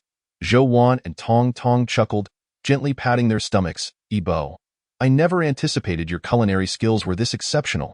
Do you usually cook for yourself? Yes, I've been cooking for myself for so long that my skills have naturally improved. Ebo reminisced about his early cooking days, when he was often clumsy, struggling even to fry an egg, frequently going hungry but stubbornly learning to cook. For quite a while, his meals were either too salty or bitter. Although that period was challenging, he persevered. The three listened intently to Ebo's narrative, enveloped in silence, as their backgrounds were far more privileged than his, having never faced similar struggles, and thus found it difficult to empathize. Ebo began to clear the dishes, preparing to wash them. Zhou and Tong Tong immediately jumped in to assist, and Ebo, unable to refuse, allowed them to take over. Fortunately, washing dishes posed no life-threatening risks. Otherwise, Ebo would have been reluctant to let them help, fearing they might destroy his kitchen. Ebo and Jotun settled onto the sofa, engaging in conversation. Ebo casually inquired, by the way, I heard about another murder today, involving a loan company owner. Right? At the mention of this, Jotun immediately thought of Hu Bing, nodding, yes, information spreads incredibly fast these days. A murder occurring in the morning is known nationwide by the afternoon. Ebo produced some tea leaves, brewing a pot as he spoke. The demise of such a person is rather fortunate. I read in the news that he was a drug user, ruining families. It could be seen as retribution for those he victimized. Is that not a good thing? Jotun sighed. I understand your reasoning, but we must apprehend the murderer. We initially suspected Hu Bing, as he had the greatest motive, yet he possesses an alibi, leaving us momentarily at a loss. In the end, we attributed the crime to death itself. Jotun raised his teacup and took a sip, his eyes lighting up. What kind of tea is this? It smells divine. Ebo beamed. Da Hong Pao. If you like it, feel free to indulge. I've had Da Hong Pao before, but yours completely overshadows all others. That moment, the two ladies finished washing the dishes and, upon hearing Jotun's praise, each took a cup to savor the tea. Tong Tong's eyes widened in astonishment. This is Mother Tree Da Hong Pao. My goodness, you are treating us with something so precious. Jotun and Zhou jaws dropped. Incredulously gazing at Ebo, they were well aware that Mother Tree Da Hong Pao fetched over 1,000,000 yuan per kilogram. Its true value rivaled that of gold. Ebo, noticing their astonishment, clarified, you've misunderstood. This was merely a gift from one of my readers. He sent me these tea leaves to encourage me to update my work more quickly.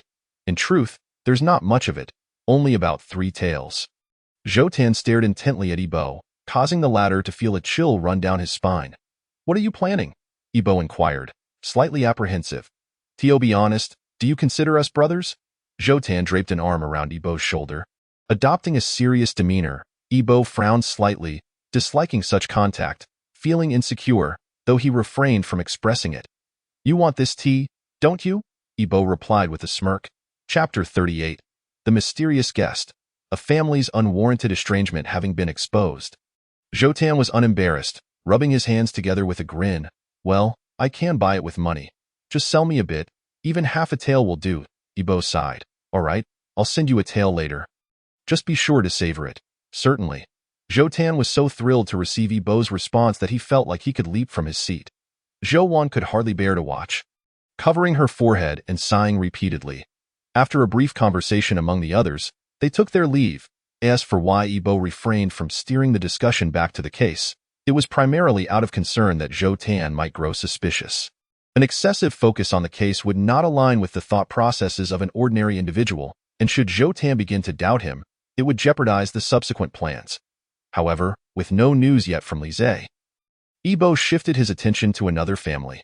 Indeed, it was a family. Ebo still vividly recalled how they had treated his father years ago. In a moment of urgency, Ebo's father had sent him, his sister, and their mother to safety. Ebo had watched helplessly as his father evaded their enemies, only to waste precious moments escaping due to the relentless pursuit of this family. Fixating on the names of the three, Ebo's eyes ignited with boundless hatred. This time, there would be no police protection for them. He intended to make them experience the utmost agony. Yes, this time Ebo would not notify the special investigation team to safeguard them, as he felt that providing them with police protection would be excessively lenient. With this thought, Ebo retrieved his phone and dialed a 16-digit number. An empty mechanical voice on the other end responded. The number you dialed is not in service. Please verify and redial. Ibo hung up the phone and attempted to call again. After repeating this 6 times, the monotonous mechanical voice was replaced by an advertisement. After pressing the pound key 4 times, a cold male voice finally inquired, "What do you want?" After informing the other party of his needs, they pondered briefly before quoting a price of 500,000. Deal. Ibo unhesitatingly agreed. 3 days, the usual place, you know the rules, the other party stated coldly before hanging up. This was the nature of black transactions. Most people were unaware of the channels and could not reach the other party, and without a referral, they would not be trusted. Ibo had engaged in numerous transactions, and, with the help of a referral, the other party was willing to believe him. The referrer was, in fact, a psychiatric patient with whom Ibo had conversed at Sunshine Psychiatric Hospital. The individual had assured him that mentioning the name Shunku would instill trust. Initially, Ibo had been skeptical. But after escaping from the psychiatric hospital and in dire need of tools for revenge, he resorted to this method, at first. The other party did not believe him until he uttered the name Shunku. They merely expressed surprise before preparing what Ibo required. The majority of the knowledge Ibo acquired now came from the group of psychiatric patients at Sunshine Hospital. The idea to set the hospital ablaze had also originated from them. Ibo longed to revisit them, yet he knew he could not.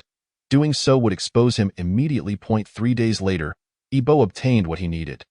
Gazing at the small creatures scurrying within, a cruel smile curled at the corners of his mouth. As if he could already envision their torment, Lu Shi sat at his doorstep, furrowing his brow and appearing extremely distressed as he smoked. This was a village in the city known as Lu Zhongbao, predominantly inhabited by families with the surname Lu. A decade ago, his family had relocated their household registration to Pingjin City, hoping that in a few years, the area would be demolished, allowing them to profit from the compensation. However, after waiting 10 years, there had been no news of demolition.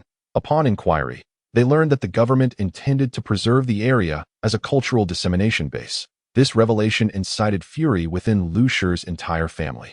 Yet, they had no recourse. To make a living, Lu Shi resorted to the trade of counterfeit alcohol, engaging in pure forgery. He not only sold fake liquor, but also counterfeit cigarettes and other adulterated food products.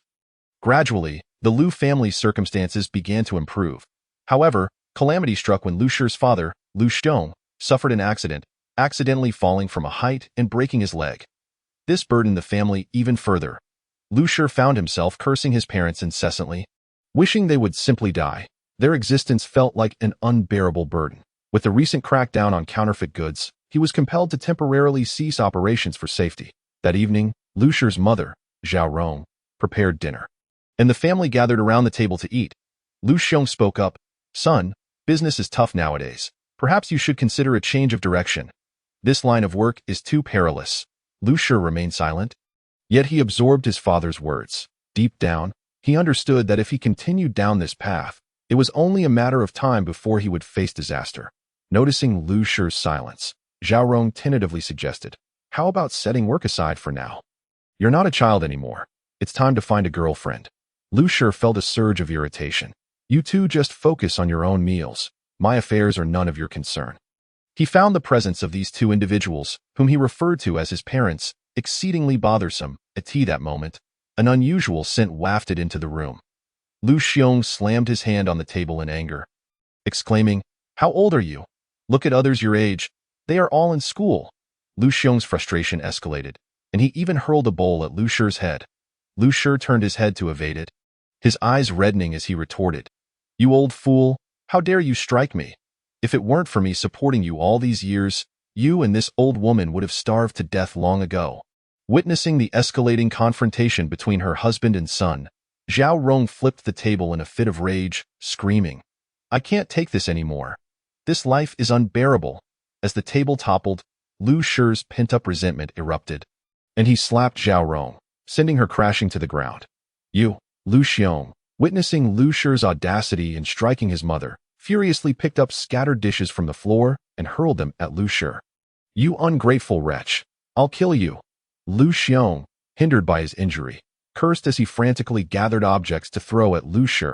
Lu Shi's eyes narrowed with determination. "You old man, I've been too lenient with you.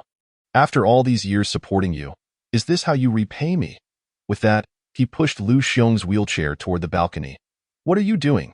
Are you trying to kill me?" Lu Xiong, gripped by fear, clutched the armrests of his wheelchair tightly. Just as Lu Shi was about to push Lu Xiong over the edge, a knife suddenly plunged into Lu Shi's back. Stunned, Lu Shi turned to face his mother, who was now wild with rage. Zhao Rong screamed, "You wretched child, I'll kill you!" She lunged at Lu Shi, and they began to grapple fiercely. Unbeknownst to the three, a raging fire had erupted around them. Their screams pierced the night, awakening the neighbors who rushed to witness the chaos at Lu Shi's home. Inside, flames roared as the silhouettes of the three flickered like phantoms. Chapter 39. The Strange. Bodies with burnt marks but no fire. The next day, police cordoned off the area, and the crowd of onlookers grew larger, prompting officers to disperse them. Yi Qinglong, Zhao Weihai, and others arrived, called in to assist due to the peculiarity of the case. Upon entering, they encountered 3 charred corpses, and the air was thick with the stench of burnt flesh. However, there were no signs of fire damage in the vicinity, not even a trace of scorching. Team leader Zhou, who was responsible for the case, wore a troubled expression as he spoke to Zhao Weihai. "This case is too bizarre. We have no leads and can only seek your special team's assistance." Zhao Weihai's brow furrowed in contemplation as he patted team leader Zhou's shoulder. "Don't worry. Let us examine the scene first." Team leader Zhou continued. "The 3 victims were completely burned, and we only identified them through nearby neighbors. This was a family of 3. The man in the wheelchair was named Lu Xiong, the one with a knife in his back was Lu Shi, and the woman was Zhao Rong, Lu Shi's mother." Yi Qinglong frowned at the scene, noting the scattered dishes on the floor, clearly indicating a violent struggle had occurred before their deaths. Yet, how exactly they had died remained unclear to him. It was impossible for their bodies to be charred while the ground bore no signs of burning. Yi Qinglong had an unsettling feeling, sensing that this was the work of the Grim Reaper. However, he was puzzled as to why the Grim Reaper had not issued a death warning this time. Zhao Weihai approached and inquired, "Any discoveries?" Yi Qinglong shook his head. "It's too strange. This is the most bizarre case I've encountered in my years as a police officer. Moreover, I sense the hand of the Grim Reaper at play." "The Grim Reaper?" Zhao Weihai asked, furrowing his brow. "What makes you think so?"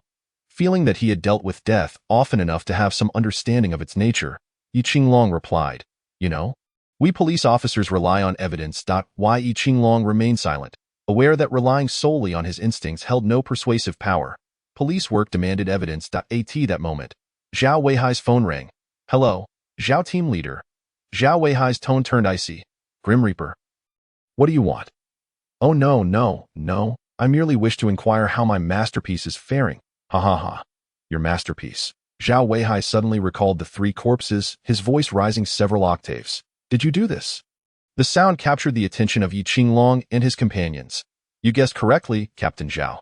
Forgive me for not informing you in advance this time, but had I done so, I believe the difficulty of eliminating them would have escalated several notches." He remarked. Zhao Weihai, filled with ire, exclaimed, "Grim Reaper, you are truly despicable. I shall surely seize you and give you a thorough beating first." "Oh, ha ha ha." The maniacal laughter of the Grim Reaper echoed incessantly on the other end of the line. It was unexpected that the illustrious Captain Zhao Weihai would utter such words, much to the amusement of the Grim Reaper. "Captain Zhao, I shall await the day you capture me, eagerly anticipating your good news." The call was abruptly terminated. Enraged, Zhao Weihai smashed his phone into smithereens, vowing, "Grim Reaper, I will definitely catch you." However, the one most delighted was none other than Captain Zhou, who initially had no desire to tackle such a troublesome case. If solved, it would indeed bring him great acclaim, yet he was certain that he would be unable to crack it. Now that the Grim Reaper had called to claim responsibility, it naturally fell into the hands of their task force. Captain Zhou came over to offer some consolation, but the mirth in his eyes was impossible to conceal. Humph. Zhao Weihai was disinclined to engage with this gloating individual, fully aware of his thoughts, that this troublesome affair was not his burden to bear, but belonged to the task force. Zhao Weihai was in a foul mood, maintaining a scowl throughout, while Captain Zhou, realizing the futility, refrained from provoking Zhao Weihai further. In recent days, Li Zhe had been exceedingly busy. Even encountering life-threatening situations, he had not anticipated that merely investigating a procurement department manager would result in being hunted down. Taking refuge in an abandoned house, he cautiously observed the surroundings through the cracks in the wall. Once he confirmed that his pursuers had departed, he let out a sigh of relief. Damn it! Who exactly is Zhou Xinwen? To attract such peril, Li Zhe felt he had incurred a great loss. Having sold his soul to the Grim Reaper for a mere 200,000, it was simply not worth it, however. A smile crept onto his lips as he thought, at least I have gathered all the necessary information. The mere thought that his sister's inexplicable disappearance might be linked to Weiwu Pharmaceutical Company ignited a chilling intent in his eyes. Should I discover that you are responsible for my sister's plight, I will not let you escape unscathed. Now, all he needed to do was deliver this document to the Grim Reaper, hoping he could unearth some clues. Li Zhe had researched all available information on the Grim Reaper and realized that although he had committed numerous murders, they were acts of vengeance, not random killings. This knowledge provided Li Zhe with some reassurance. He feared the Grim Reaper might be a senseless killer, a type with no moral boundaries, such a person he would never ally with. Yet, the Grim Reaper did possess a code of conduct, albeit a rather low one, which did not hinder Li Zhe from collaborating with him, for at this moment, they shared a common goal, Weiwu Pharmaceutical Company. However, should he discover that the Grim Reaper had been using him to identify the shadowy figures behind the scenes, mistaking him for the one who murdered the former procurement manager, Luo Qing, and subsequently sending assassins after him, Li Zhe would be utterly infuriated. After all, he had painstakingly assisted the Grim Reaper in gathering information, only to be exploited in return. That night, Yibo meticulously reviewed the information collected by Li Zhe. Weiwu Pharmaceutical Company primarily dealt in health products, but they also produced anti-inflammatory medications and other pharmaceuticals. Their raw materials were chiefly sourced from a supplier named Mingqi Herbal Company, while the distribution of their products was mainly managed through the largest hospital in Pingjin City. This triangular collaboration formed a solid network, with Weiwu Pharmaceutical Company being the pivotal player. Gradually, Yibo let out a cold snicker. You are indeed well hidden, but I shall systematically eliminate your minions. I wonder, by that time, will you still be able to sit comfortably? The room was illuminated solely by a desk lamp when a news alert flashed on a phone screen. 3 days from now, Mingqi Herbal Company will host a charity gala to build schools for children in impoverished mountainous regions. The following day, in the task force's office, it was a rare sight to see Zhou Tan arriving at work with a thermos cup in hand. Those who saw him could not help but jest. Oh, Zhou Tan, not even middle-aged yet, and you're already brewing goji berries in a thermos. Is your health failing? Chapter 40. Burned alive or painfully dying? Zhou Tan retorted with a smile. You lot know nothing. This contains exquisite tea, so you can all be envious. Upon entering the office, Yi Qinglong regarded him with a curious expression. It's so hot, yet you still carry a thermos? Is your health really that poor? This remark elicited laughter from the others. Zhou Tan, visibly annoyed, chose not to explain and took a sip from his thermos, savoring the taste. Ah, refreshing. Yang Ke sniffed the air, inquiring what kind of tea is this. Zhou Tan gave Yang Ke a thumbs up. You are indeed perceptive, Officer Yang. You've identified it as tea right away. This is Dahong Pao, a rare find that I had to beg for. Yang Ke's eyes fixated on Zhou Tan's teacup as she placed a disposable cup in front of him. Pour me a cup. Zhou Tan hesitated, meekly replying, Officer Yang, I don't have much. Less chatter, Yang Ke said as she snatched the thermos and poured herself a cup. After taking a sip and savoring it, she exclaimed, Indeed, this is Dahong Pao from the mother tree. Where did you get it? I once wanted to buy some, but it was all reserved, couldn't get any. I had to plead with a friend for ages before finally securing it. I really don't have much. Yang Ke's eyes sparkled as she looked at Zhou Tan. How about this? I'll offer you 100,000, no matter how much you have. This declaration left everyone in the room stunned. Staring at Yang Ke, Zhou Tan shook his head. Discussing money will ruin our rapport. Officer Yang, if you wish to enjoy some, I can give you a bit, but I truly don't have much. Yang Ke gave Zhou Tan a thumbs up. Generous. Zhou Tan felt an overwhelming urge to slap himself. With such a fine treasure, he should have savored it alone instead of flaunting it that moment. Zhao Weihai approached, rapping his knuckles on the table with a serious demeanor. All right, everyone is present now. Let's share what we discovered yesterday. However, silence enveloped the room, as no one seemed to have any findings. Zhao Weihai turned to Yi Qinglong. Officer Yi, do you have any insights? Yi Qinglong furrowed his brow, contemplating. From the traces at the scene, it appears that Lu Shi and his father, Lu Shdong, first engaged in a verbal altercation. Subsequently, Lu Xiong picked up a bowl from the ground and hurled it at Lu Shi, who managed to evade it. This is evident from the shattered bowl fragments, which bear Lu Xiong's fingerprints. Following this, a conflict erupted between Lu Shi and Lu Xiong, during which Lu Shi, in a fit of rage, attempted to push Lu Xiong off the second floor, but was thwarted by Zhao Rong. It seems Zhao Rong's intervention involved the knife behind Lu Shi. Why Yi Qinglong continued to ponder. Although the three engaged in conflict, it does not appear to be the fundamental cause of their deaths. I suspect the true cause of death was burns. Yet, the peculiar thing is that while the three suffered severe burns, there are no signs of scorching in the room. This very detail left everyone perplexed. However, they could not jump to conclusions and would have to await Qin Chuan's autopsy report to see what insights could be gleaned from the corpses. Suddenly, Zhou Tan suggested, what if that wasn't the primary crime scene? Perhaps the Grim Reaper killed the three elsewhere and then placed them there. Yanka shook her head. That's unlikely if that were the case. What would be the Grim Reaper's motive? To confuse our investigation? Zhou Tan posed this question.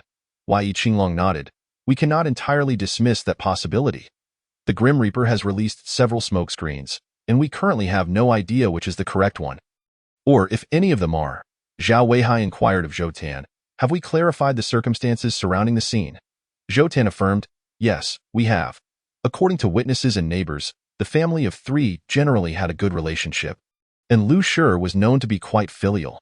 However, they were unaware of the reason behind the fierce argument last night, which frightened the neighbors so much that none dared to intervene. What business was Lu Shi involved in? Counterfeiting. Zhou Tan replied gravely. Counterfeit liquor, fake cigarettes, and the like, though it seems they have paused operations due to increased scrutiny. Yi Qinglong murmured, Grim Reaper, what are you truly after? It seems you have quite a number of enemies. Many? The word sparked a realization in Yi Qinglong. Seeing Yi Qinglong's expression, Zhao Weihai asked, what are you thinking? Without hesitation, Yi Qinglong replied, how many people has the Grim Reaper killed so far? Zhou Tan pondered for a moment before responding. If we exclude that robber, then it would be 10 individuals. Yi Qinglong produced all the photographs of the Grim Reaper's victims, pinning them to the whiteboard as he turned to face the group. Excluding that robber, there are 10 individuals. The Grim Reaper will undoubtedly continue his nefarious deeds. Why does the Grim Reaper have so many enemies? Have you ever pondered the reason behind it? Yanka suddenly saw the light. Are you implying that the Grim Reaper's adversaries form some sort of organization? Or perhaps he has suffered persecution from many?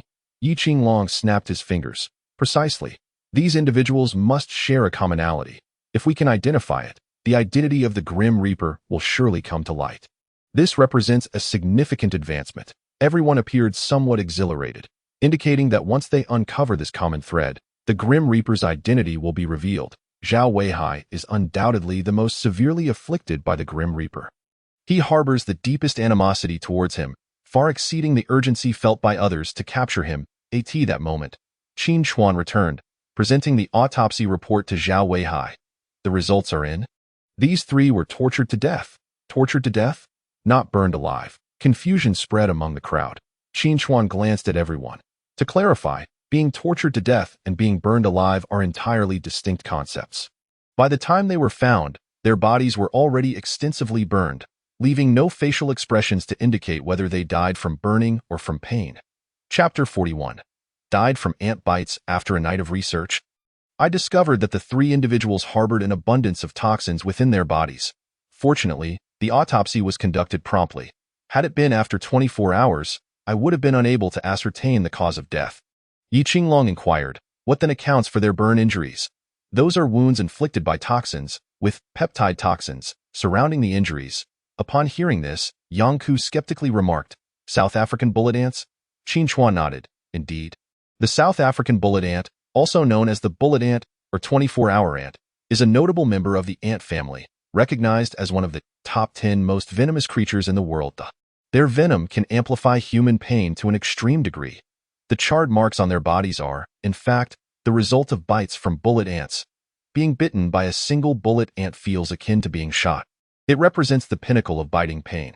According to the Schmidt Sting Pain Index, the bullet ant's bite is described as delivering waves of searing agony, convulsions, and an overwhelming pain that lasts for 24 hours without any alleviation.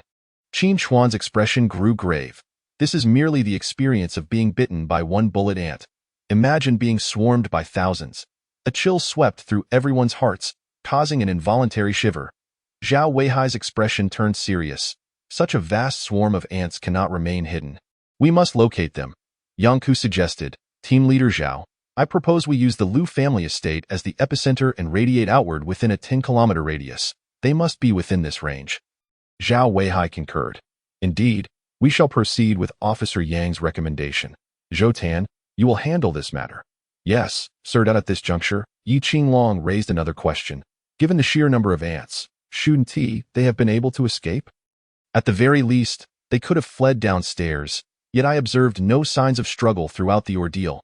On this point, Qin Chuan could only shake his head in resignation. I am unaware. The information gleaned from the corpses is limited. As for the rest, that falls to you. I have other duties to attend to, so I shall return to the autopsy room now. With that, he turned and walked away. The others exchanged glances, somewhat exasperated by Qin Chuan's demeanor. It was evident that Qin Chuan had an unwavering passion for corpses. Only in their presence did he exhibit any semblance of emotion. At all other times, he remained cold and indifferent, as if others owed him a debt. This demeanor had led to a less than favorable reputation for him within the police department. However, his expertise in forensic pathology was beyond reproach. Police departments from other provinces sought to recruit him, even offering enticing conditions, yet Qin Chuan remained unmoved. Director Chu Weike treated him like a revered ancestor, accommodating his every request without question. What are you thinking about? The meeting has concluded, Yang Ku inquired as she noticed Yi Qinglong lost in thought. Why? Yi Qinglong frowned. I cannot fathom what the Grim Reaper has endured. I understand his actions are driven by vengeance. But how many must he kill? How deep does his hatred run? In his eyes, he slays evil, yet in ours, some should not face death. Yang Ku sighed. The world possesses a balance of good and evil. Both exist in tandem. Each person plays their role from the moment they are born, and this cannot be altered. Whether one is deemed good or evil depends on differing identities and roles. Yang Ku gazed at him with a complex expression. You still have not emerged from that case. I can sense that you have never truly engaged with the Grim Reaper's case. Yi Qinglong fell silent, but Yang Ku's words struck a chord within him. Indeed, the esteemed detective of the police force, Yi Qinglong, could not possibly possess only this level of capability. After years of collaboration, Yang Ku understood him well. Previously, Yi Qinglong would become exhilarated upon the occurrence of a case. He would plunge into a frenzied state, often going sleepless for 3 consecutive days, driven solely by the pursuit of even the tiniest clue. Yet now, the Yi Qinglong she observed was marked by despondence, negativity, and indifference. She realized she must help him regain his spirit. If even he succumbed to despair, the Grim Reaper would truly be unopposed. Leaving no one to challenge him in their recent encounters with the Grim Reaper, they consistently found themselves at a disadvantage, caught in his relentless machinations.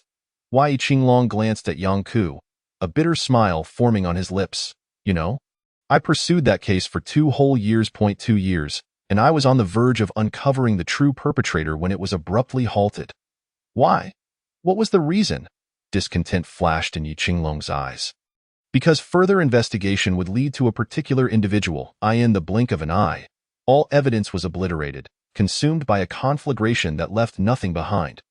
They set fire to the evidence room of the police station. I was even warned that should I continue my inquiries, I would no longer be able to serve as an officer. In the end, only a few scapegoats were apprehended. How ironic.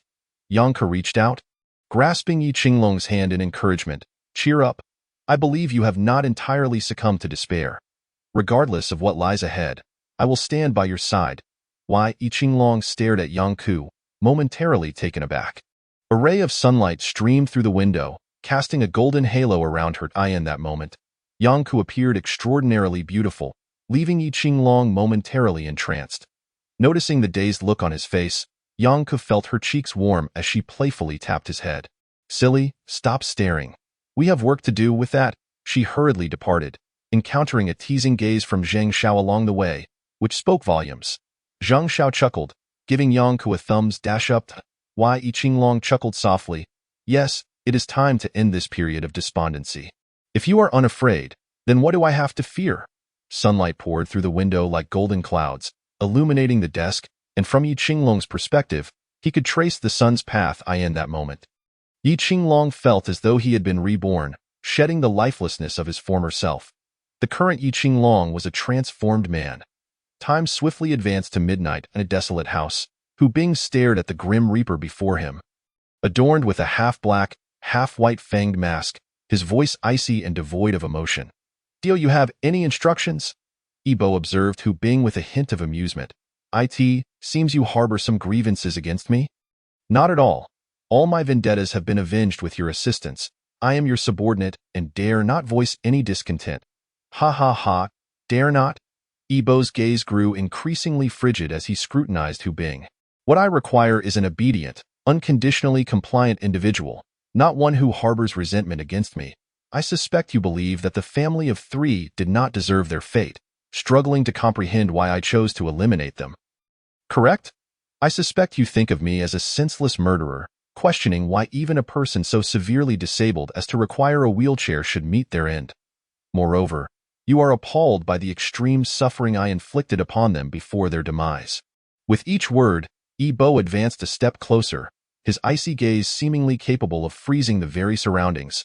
Fixated on Hu Bing, Hu Bing had never encountered such a gaze before. With each step Yi Bo took forward, he retreated, his eyes darting away, unable to meet the Grim Reaper's stare. This gaze he had only witnessed during his time as a Special Forces soldier from his commanding officer. Yet that officer had emerged from a sea of corpses and blood. Why does the Grim Reaper possess such eyes? A chill gripped Hu Bing's heart. Indeed, he had harbored such thoughts, yet the Grim Reaper seemed to possess an uncanny ability to perceive his innermost feelings. Chapter 42. The trade of human organs. Are you perplexed as to how I discern your thoughts? Yi Bo let out a cold snort. Your eyes betray you. With that, he flung a stack of documents onto the table. Take a look. Examine what this family of three, whom you deem innocent, has truly done. Hu Bing, filled with suspicion, picked up the pile of documents and opened it. However, after just a glance, his eyes widened in shock. He quickly flipped to the second page, then the third. Is this real? Hu Bing looked incredulously at Yi Bo. Yi Bo scoffed. Do you really think I have any reason to deceive you? I won't divulge just yet why I intend to eliminate them. But the deeds they have committed are sufficient to merit their demise countless times over. No, you still believe their crimes are not deserving of death. The documents detailed the heinous acts committed by Lu Shi and his family. 13 years ago, they purchased a female university student from human traffickers to serve as Lu Shi's bride. The student resolutely refused, ultimately being forcibly taken by Lu Shi. During this ordeal, Lu Shi's father, Lu Xiong, also repeatedly violated her. In the end, the student became pregnant, but the identity of the father remained unknown. Zhao Rong, believing that regardless of paternity, the child represented the Lu family's bloodline and must be preserved, faced a dilemma. The student, desperate to escape her plight, attempted suicide multiple times, nearly taking Lu Shi's life in the process. Ultimately, they confined her to a cellar, which was teeming with insects and dampness, leading to an inevitable miscarriage due to her condition. They blamed her for everything that transpired, and in a fit of rage, they used her as an outlet for their frustrations, tormenting her nightly until she was driven to death. While some villagers were aware of these atrocities, they dared not speak out due to the family's ruthless reputation. However, Yi Bo had his own channels and was able to uncover the truth. Even without considering Yi Bo's personal vendetta, Lu Shi and his family were unworthy of sympathy. Realizing his error, Hu Bing immediately knelt before Yi Bo, saying, I apologize. I should not have doubted you. From this moment forth, I shall unconditionally obey your commands. Yi Bo regarded him coolly and said, Rise, I have resolved your vendetta. You shall assist me in my endeavors. There is no master-servant dynamic here. However, I do not wish for you to harbor any lingering doubts about my decisions. Yes, I understand. Yi Bo produced a box. I need you to carry out a task. Hu Bing took the box and departed, knowing this task was crucial to Yi Bo's plans for the following day and could not afford to fail. His purpose in coming here was to ensure Hu Bing's allegiance. Any doubts must be voiced. Otherwise, if left unaddressed, those doubts could eventually erupt. Subsequently, Yi Bo called Li Zhe. Hello? What are you up to now? Li Zhe felt he had been severely wronged. The last time he merely sought to investigate an individual, it resulted in a life-threatening chase. Thus, when faced with the grim demands, he would exercise utmost caution. What is it? If you need something done, the old price is 200,000. Hearing the resentment in Li Zhe's voice nearly made Yibo chuckle. Indeed, he had exploited Li Zhe last time, yet Li Zhe had managed to remain discreet, not revealing any hints. What do you need to investigate? Li Zhe inquired. Du Rentai is involved in the trade of human organs. I need you to uncover his transaction records, preferably with photographs or videos of the actual dealings. The mention of organ trafficking startled Li Zhe, who hesitated, then recalled the name. Du Rentai, the director of the largest hospital in Pingjin City, Rentai Hospital. Li Zhe's expression turned grave. He understood the gravity of the situation. What do you know? What is the purpose of this investigation? Yibo chuckled lightly. Oh, Li Zhe, haven't you been wanting to know why your sister went missing? Investigate, and you will find out. A troubling thought flickered in Li Zhe's mind, and he managed to suppress his emotions. What exactly do you know? Yibo replied with a smirk. I'm afraid I can't disclose that. He shifted the conversation. However, I can tell you this. Du Rentai is not the final puppet master. Li Zhe fell silent, realizing that accepting this commission would plunge him into a quagmire from which escape would be impossible. Yet, the thought of his sister stirred a chaotic storm within him.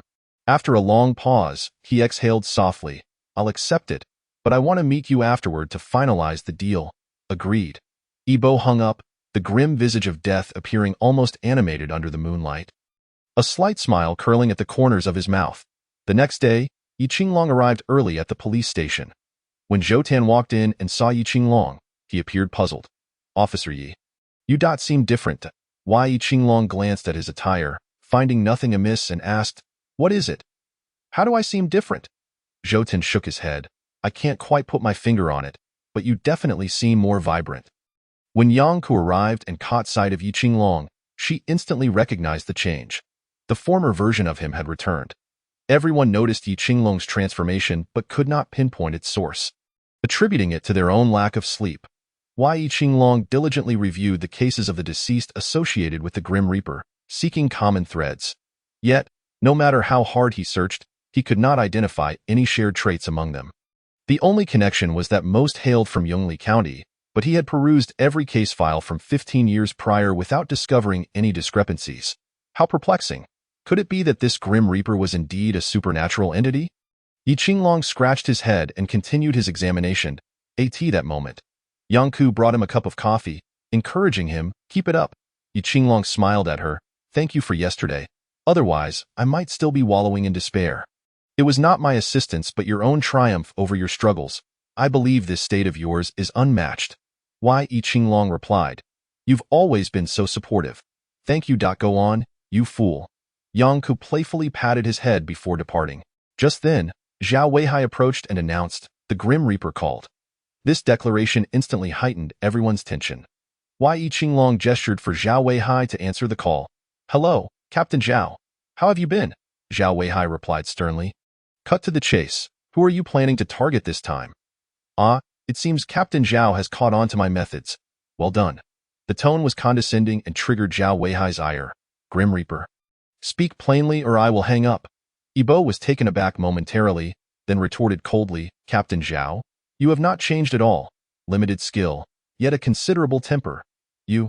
Zhao Weihai nearly smashed his phone. Yi Qinglong quickly intervened. Grim Reaper, we are old adversaries. Engaging in this pointless banter is futile. Oh? Ahahaha. Is that Officer Yi?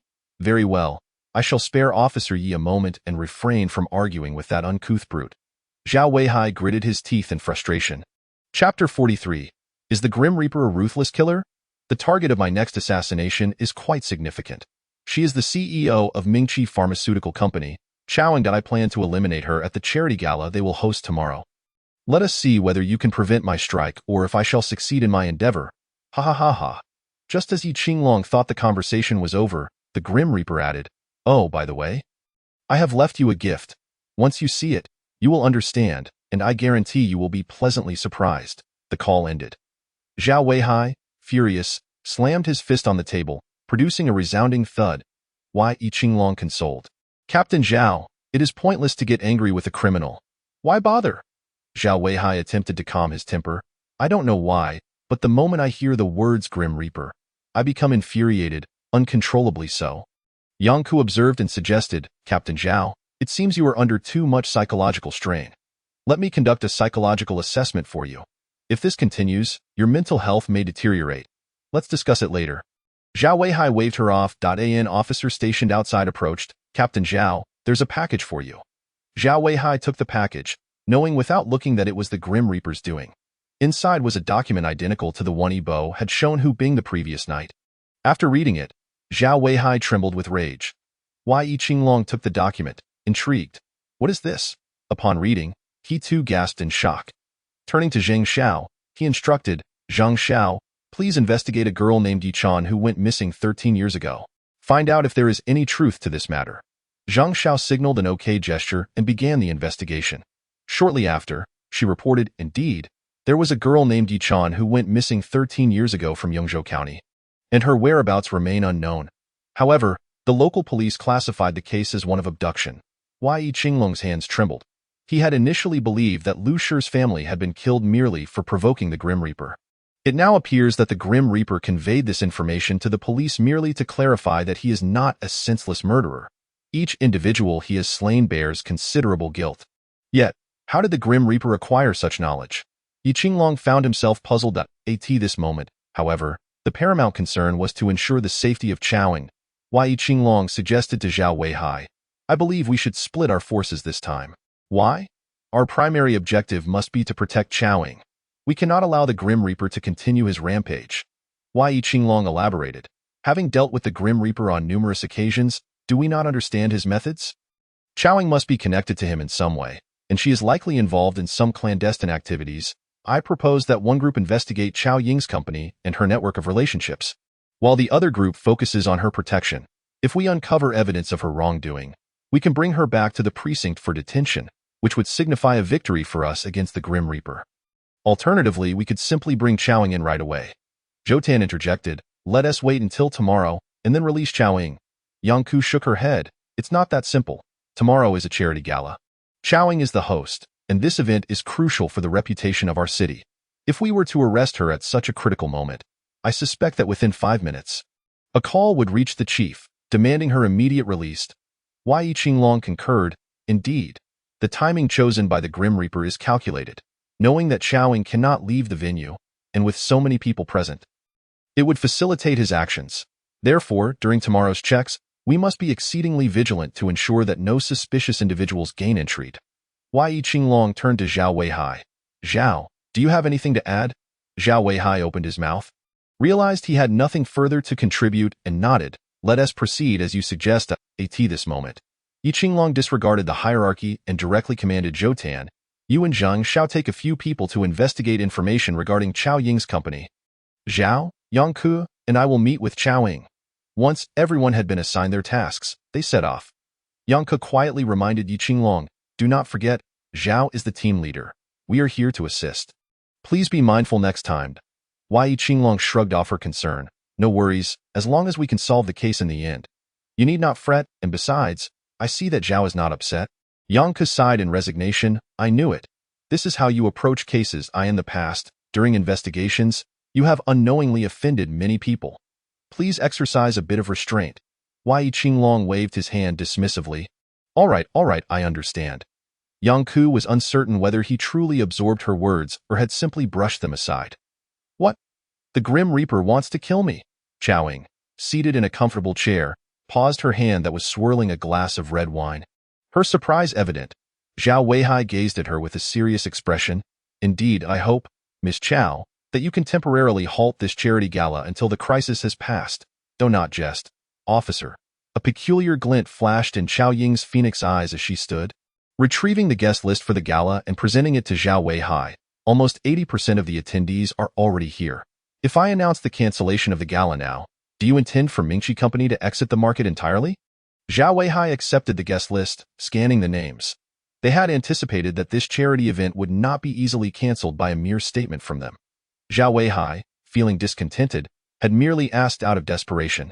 Yi Qinglong spoke in a low tone. Then, Ms. Chao, you are likely aware of the infamous reputation of the Grim Reaper, so let us dispense with the formalities.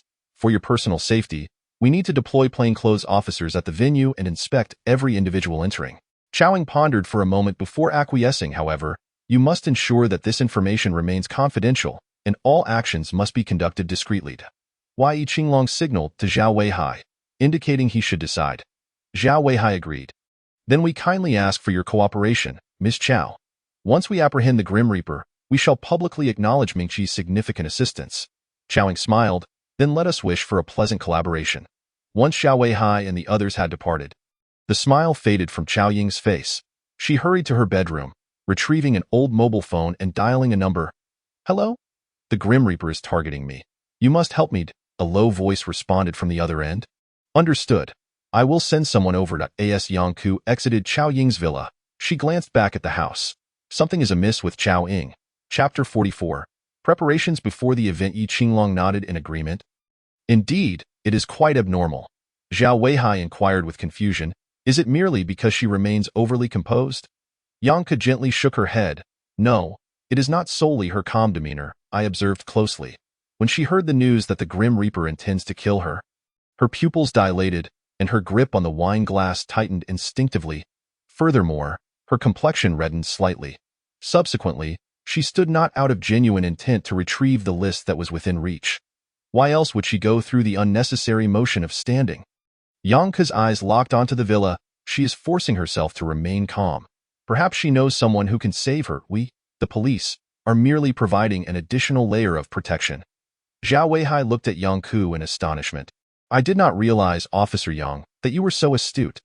Yangke regarded him with a knowing smile. Zhao, I did not overly involve myself in previous cases, but please do not underestimate my capabilities. Zhao Weihai waved his hands repeatedly, beads of sweat glistening on his forehead. That is not the case. Not at all. Yangke pointed at his forehead. Zhao, do not forget, I am majoring in psychology. Yi Qinglong found the scene amusing. In prior cases, Yangke had rarely voiced her opinions, leading Zhao Weihai to mistakenly believe her expertise was merely a title. Consequently, he had not relied on her in subsequent cases. Yet, who would have thought Yangke could discern Chao Ying's state from mere gestures?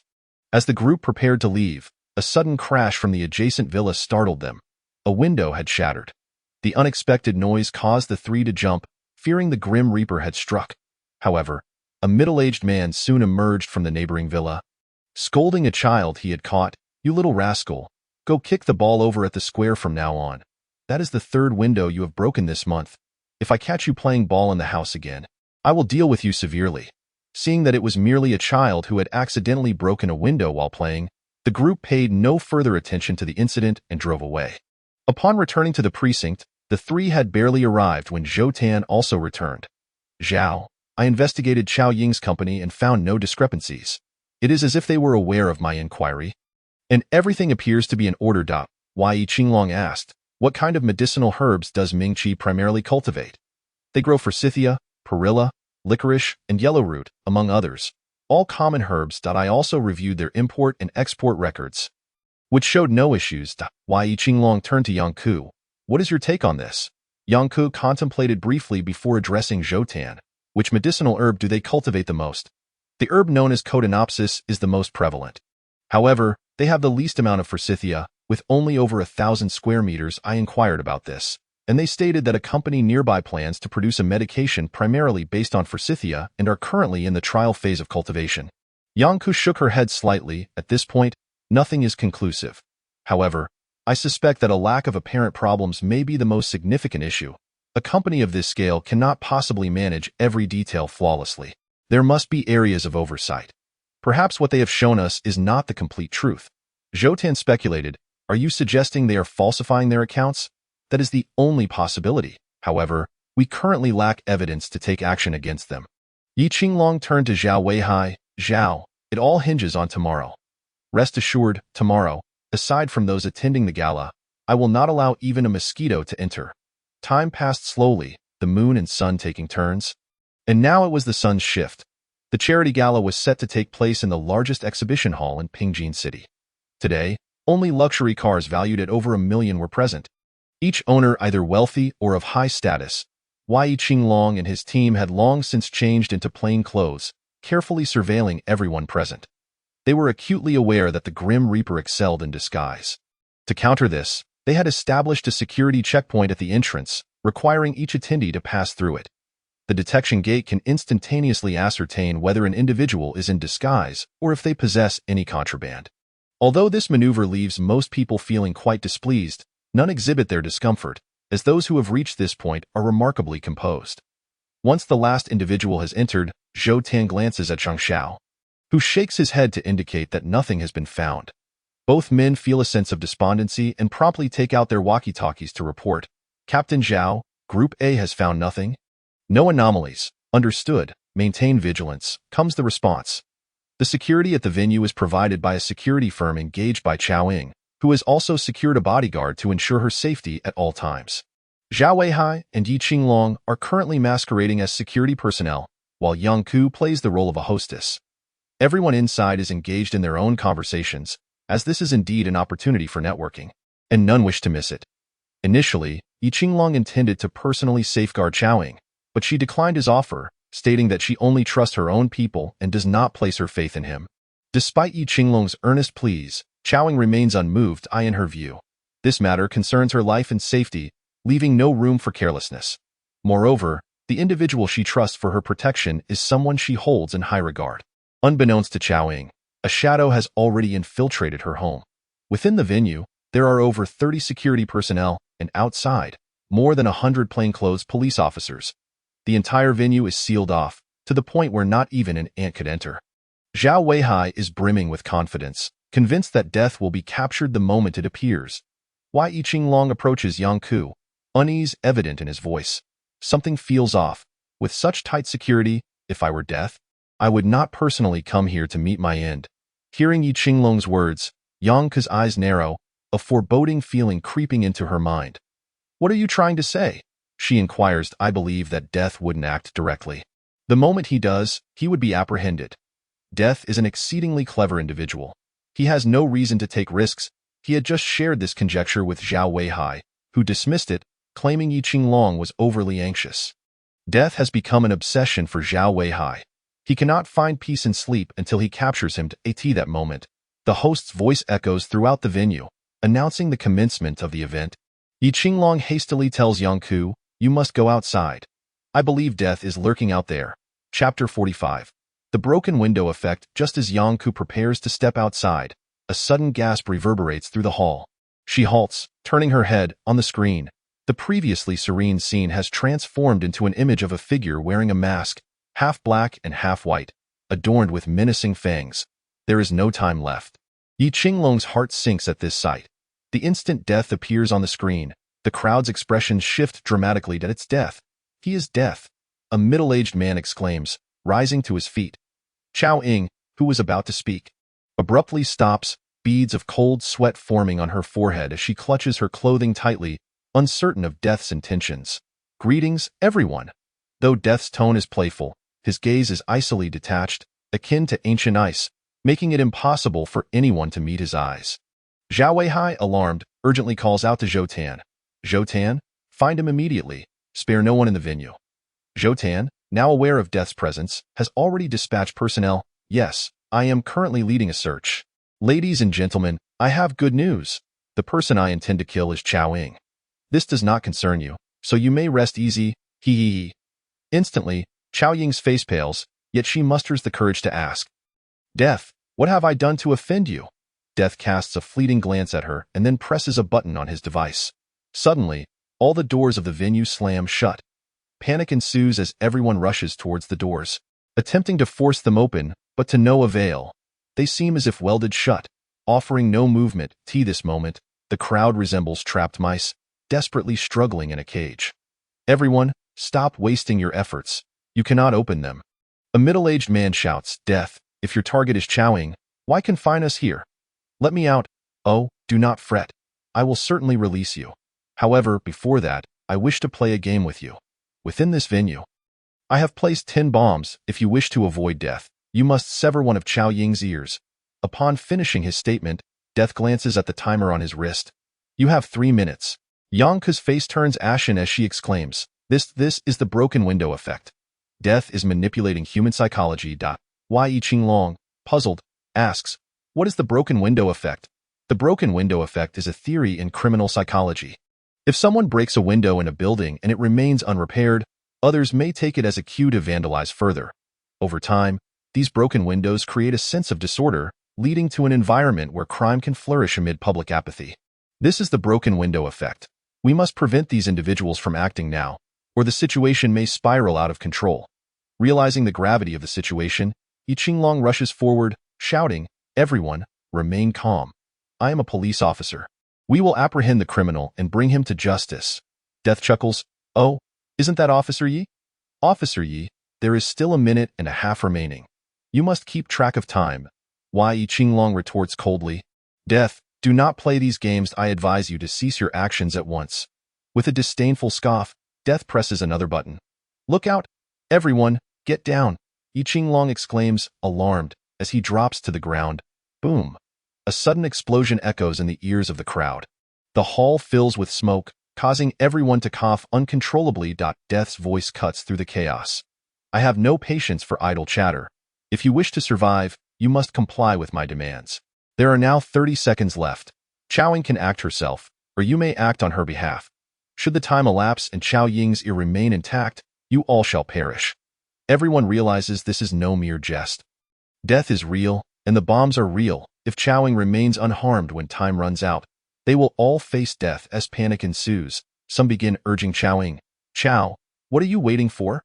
Hurry. Do you wish to witness the deaths of us all?" The bodyguard who has been protecting Qiaoying finds himself at a loss. With over 100 people present, he cannot overpower them all. Qiaoying is paralyzed with fear. At that moment, a knife, a fruit knife, is thrown at Qiao Ying's feet. "Qiao, please hurry.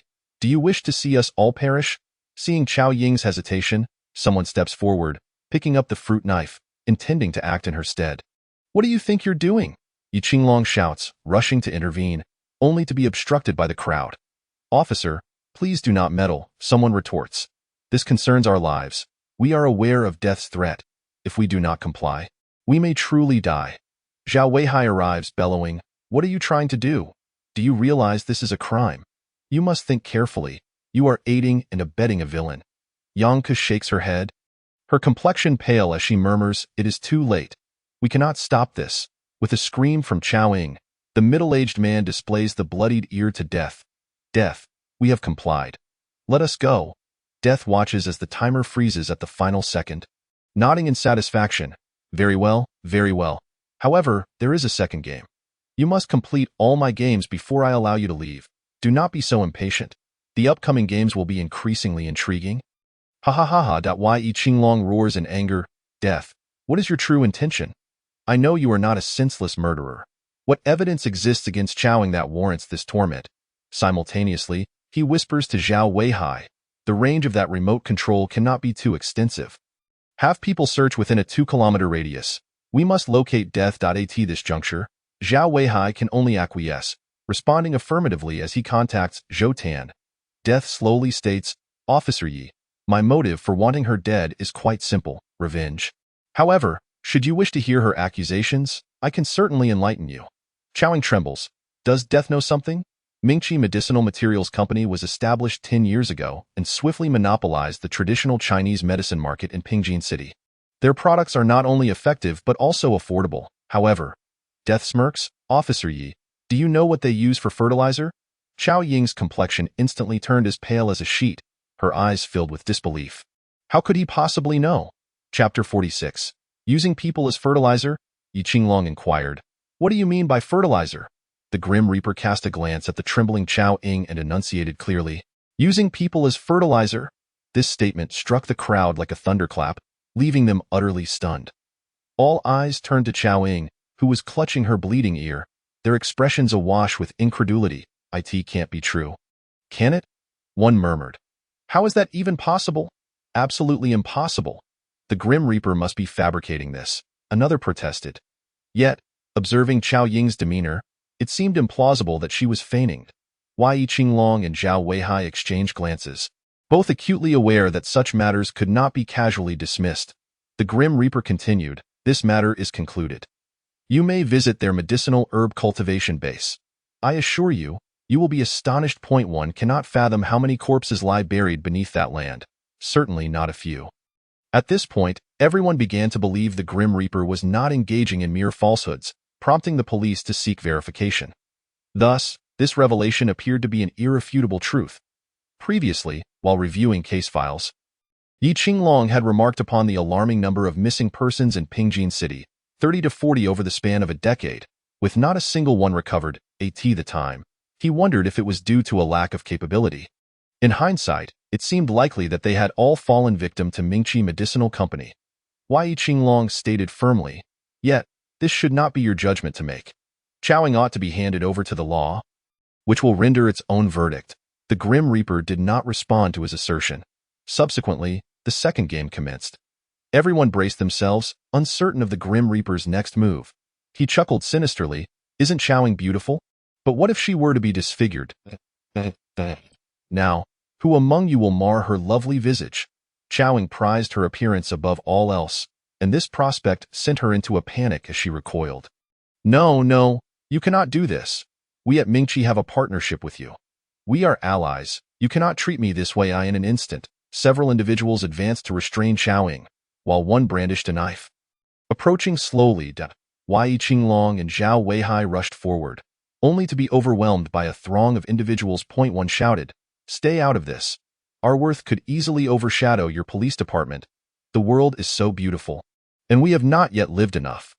Yang Ku had known from the outset that it was too late to intervene. She could only watch helplessly as they brought the knife closer to Chao Ying's face. With a piercing scream, a deep gash appeared on her face, visible to the bone. Clutching her face, the pain rendered her unconscious. Applause erupted from the Grim Reaper, exclaiming, "Ha ha ha! You are all so obedient. Splendid! Ha ha ha!" Zhao Weihai shouted into his earpiece, "Zhou Tan, have you located anyone yet?" Zhou Tan was frantic, acutely aware of the dire situation within, yet the Grim Reaper's hiding place was exceedingly elusive. He and his team had nearly excavated 3 feet of earth around the area, but the Grim Reaper remained elusive. The Grim Reaper declared, "Next comes the final game. If you complete this game, you may leave."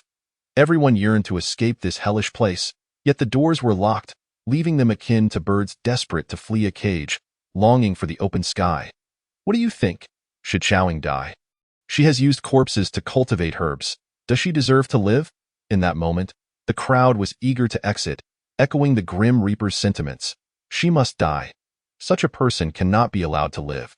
We must not let her escape.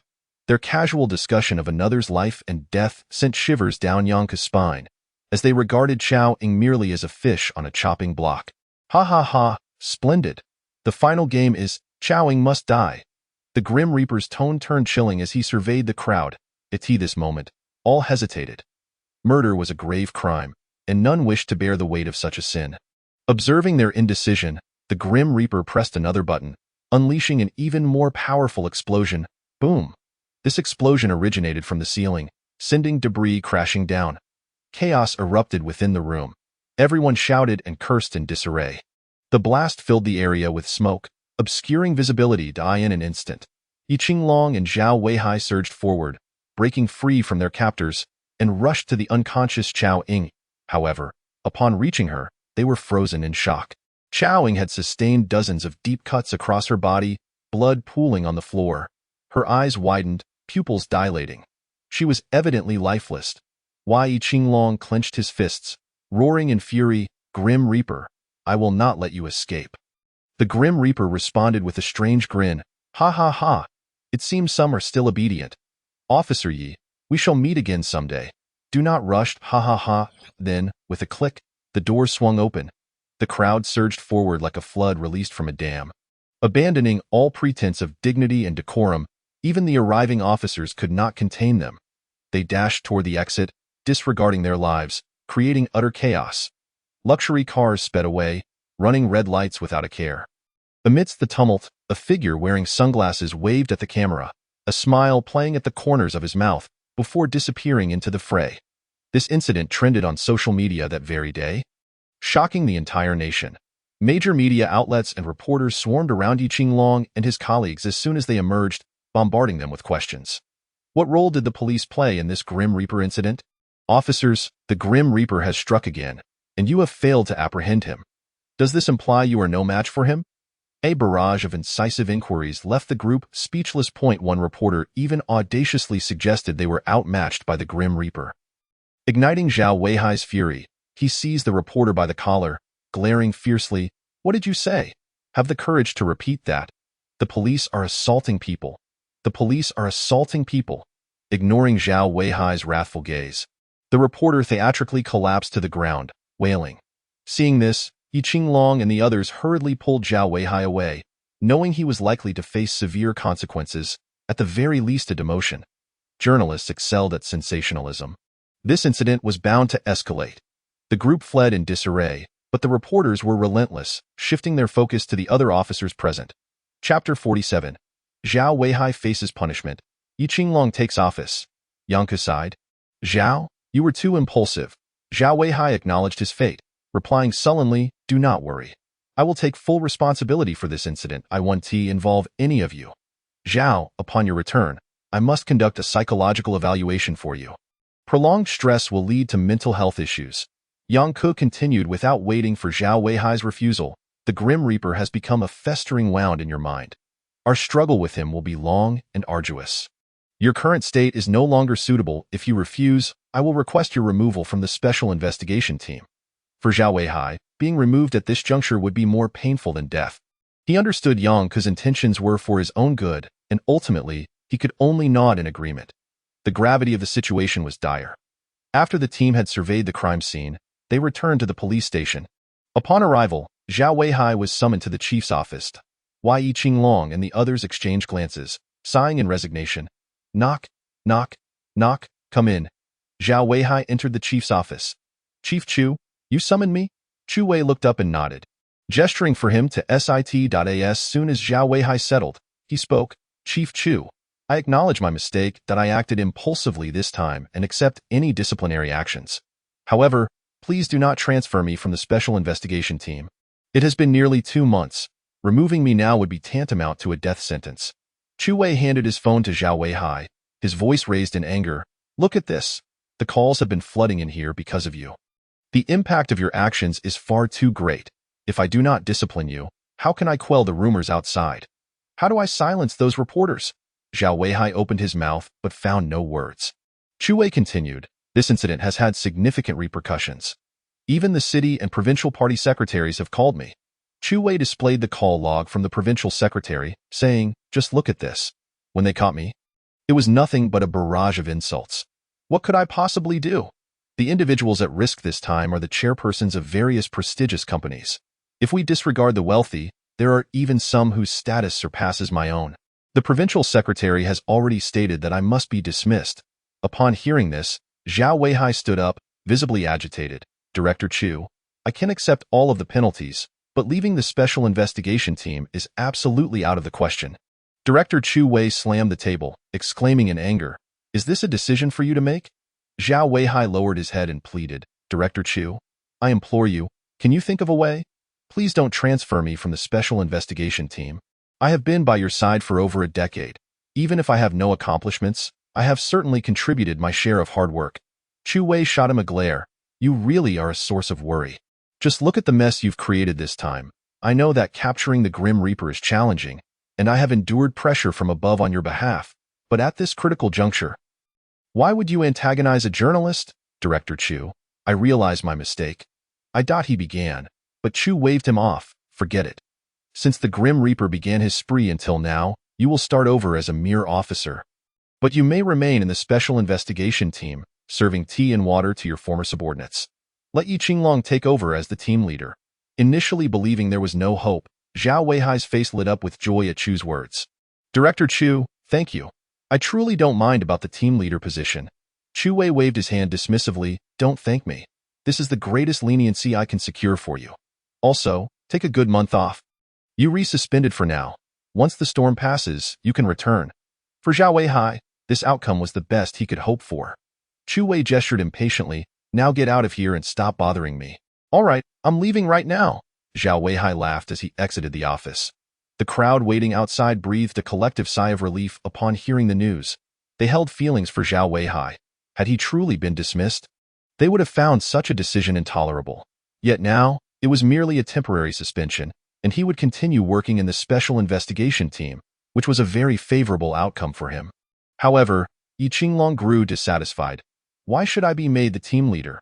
I have no desire to take on such a role, no. I must speak with Director Chu to request a replacement, he declared as he started towards Chu Wei. Yang Ke hurriedly grabbed his arm. What are you doing? You should be grateful for the team leader position, Yi Qinglong lamented. I am not suited to be a leader. I have always operated independently, and I fear I won't coordinate well with the team. Stop the nonsense, Yang Ke retorted, pulling Yi Qinglong along by his ear. You are the only one fit for this role. It must be you. Hey, let go. That hurts. Following the Grim Reaper's hints, the police ultimately discovered over 20 corpses buried within the land of Mingqi Herbal Medicine Company's cultivation base, each dismembered and planted with medicinal herbs. Once this information became public, Mingqi Herbal Medicine Company surged back into the spotlight. Netizens cursed Chowing vehemently, even dragging her ancestors into the fray. Subsequently, 23 families arrived to express their gratitude to the Pingjin Municipal Public Security Bureau for helping them locate their lost children and bringing the murderer to justice. When these families arrived, not a single member from the special investigation team came out to greet them. Instead, it was the officers who attended to them. Yi Qinglong observed the banners of thanks presented by the officers and found it deeply ironic. As had it not been for the Grim Reaper's revelations, they would still be in the dark regarding these events, unaware of how long it would take to unveil this bloody curtain. Due to this case, the police were able to apprehend more than a dozen of Chao Ying's accomplices, with varying sentences based on the severity of their actions. It took a month for matters to gradually calm down. Throughout this month, the Grim Reaper had not reappeared, allowing the members of the special investigation team to breathe a sigh of relief. Zhao Weihai returned to the special investigation team, but this time he was different. Though Zhao Weihai had been demoted to an officer, serving tea and water to his colleagues, he was genuinely enjoying himself. This positive shift was largely thanks to Yang Ke's psychological support, which not only relieved Zhao Weihai's pent-up frustrations but also revitalized him. Nevertheless, Zhao Weihai's obsession with capturing the Grim Reaper remained unchanged. Without apprehending the Grim Reaper, his future life would surely be fraught with difficulties. In contrast, Li Zai's life had turned into a torment. Since accepting the Grim Reaper's commission, his existence had become increasingly suffocating.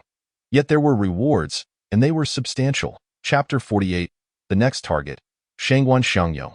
Over this past month, Li Zai had been tirelessly busy. After being informed by the Grim Reaper that Du Rantai, the director of the largest hospital in Pingjin City, was suspected of trafficking human organs, Li Zai began his investigation. However, before he could make any headway, he discovered over 20 corpses buried underground at Mingqi Herbal Medicine Company. Li Zai was utterly shocked, recalling the procurement manager he was previously instructed to investigate. Could there be a connection between the two? Although Li Zai was eager to delve deeper, he was currently disguised as a janitor in the hospital, which hindered his ability to investigate further. Nevertheless, he managed to uncover some valuable information. Du Rantai would visit the seaside every week.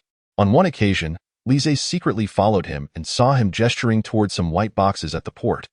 Due to his cautiousness, Li Zai did not get close enough to hear what was being said, but he recorded the encounter for safety. One day, while cleaning the morgue, Li Zai became curious about whether it was truly as haunted as depicted in movies. Ensuring no one was around, he hid the mop and pushed open the morgue door to step inside. An icy chill enveloped him, and he immediately sensed something sinister about the place. Just as he contemplated leaving, he noticed two men pushing a cart toward him. If they were to see him in the morgue, he would have no way to explain himself. Fortunately, he quickly jumped onto an empty table and covered himself with a white sheet just as they entered. When will the next batch be delivered? One of the men suddenly inquired. I don't know. The higher-up said we need to prepare the goods tonight. Someone is paying a high price for this batch, replied the other. Is that so? How much is the buyer offering? I heard it's around 2 million. It certainly won't be less than that. That's fantastic. 2 million is no small sum. If this goes through, we could earn over 200,000 in commission. That girl I caught last time has been pestering me to buy her a gold bracelet. I've nearly spent all the money I had. Let me remind you, keep this under wraps. Otherwise, your life may be forfeit. You can rest easy. We know the rules in this line of work. Enough chatter. Hurry and get that body in. We have other matters to attend to. After the men walked away, Li Zai waited a moment before getting up. After lying in wait for so long, he finally had a lead. Li Zhe recognized this as an opportune moment and planned to gather all the evidence that night. In truth, he had already collected much information regarding Durantai's organ trafficking, but he lacked the crucial evidence. If he could capture footage of the transaction tonight, he would be on the verge of success. Resolute in his decision, Li Zhe took the mop and left. During this time, Yibo found himself relatively unoccupied. When he had nothing to do, he would go to Tsueju Park to wait for an opportunity. His previous attempts to observe a particular individual had been thwarted by a robber, and that person hadn't shown up since. However, Yibo possessed ample patience. He could afford to wait. After nearly half a month, he finally spotted his target. It was an elderly man, nearly 70, with graying hair, dressed in casual attire, strolling through the park. The man's name was Shangguan Xiangyong, a retired teacher who once served as the principal of a kindergarten. However, he had no involvement in the massacre of Yibo's family. Yibo's interest in him stemmed solely from the fact that this man had bullied his younger sister. Although he had not succeeded, Yibo could not simply overlook the matter after learning of it, especially since he cherished his sister dearly. With his plans set, Yibo turned to leave. Enjoy your time while you can. Tomorrow will be your last. Given that the Grim Reaper had not committed any crimes over the past month, the members of the Special Investigation Team found themselves feeling relieved, since the Grim Reaper had remained inactive. The Special Investigation Team had assisted other criminal investigation units in solving numerous cases over the past month. Essentially, as soon as Yi Qinglong arrived at a scene, he could generally piece together the circumstances and gather key evidence to identify the suspects. After the resolution of several cases, the individuals who had been persistently oppressed by the specter of death gradually regained their confidence. Simultaneously, they witnessed the formidable prowess of Yi Qinglong and Yang Ku. Essentially, once these two took charge, no case seemed insurmountable. In one instance, concerning a murder case of a wife, the duo merely glanced at the scene and reviewed the statements taken, swiftly deducing the identity of the suspect. Based on the existing evidence, they promptly identified the perpetrator, solving the case in a mere 5 hours, thus shattering previous records. This achievement garnered commendation from higher authorities, reflecting the sheer terror that the specter of death instilled. The realization that even Yi Qinglong and Yang Ku found difficulty in tackling this case led many to a collective sentiment. It was somewhat understandable that the specter of death remained elusive. After all, even the combined efforts of Yi Qinglong and Yang Ku had proven futile. Each time they received a call from the specter, a palpable shudder coursed through them, as if they were afflicted by PTSD. This past month felt like a reprieve granted by death itself. Nevertheless, in the eyes of the public, as long as the specter remained at large, it felt like a relentless parasite, gnawing at their very bones. That evening, as everyone was working overtime, Yang Ku treated all to a cup of milk tea, acknowledging their hard work during this period. Let us take a moment to rest. Thank you, Officer Yang, much appreciated. They sipped their tea while engaging in light conversation, but Yi Qinglong remained diligently engrossed in the case files. Captain Yi, why not take a break? Zhou Tan placed a cup of tea in front of him. No need, you all rest first. I'll continue my review, Yi Qinglong replied without lifting his gaze. Yang Ku leaned in, noticing that the file in front of him dated back 20 years. Are you planning to review every case from the last 30 years? Yi Qinglong remained steadfast. I maintain my stance. Since the majority of the victims originated from Yongli County, the specter must be connected to Yongli County. The family of 3 that had previously fallen victim had indeed resided in Yongli County prior to relocating to Pingjin City. What about the recently murdered Xiaoying? How do you explain that? Yi Qinglong's expression deepened as he stared at his milk tea. I suspect this is the work of a terrorist organization. Xiaoying is merely the tip of the iceberg.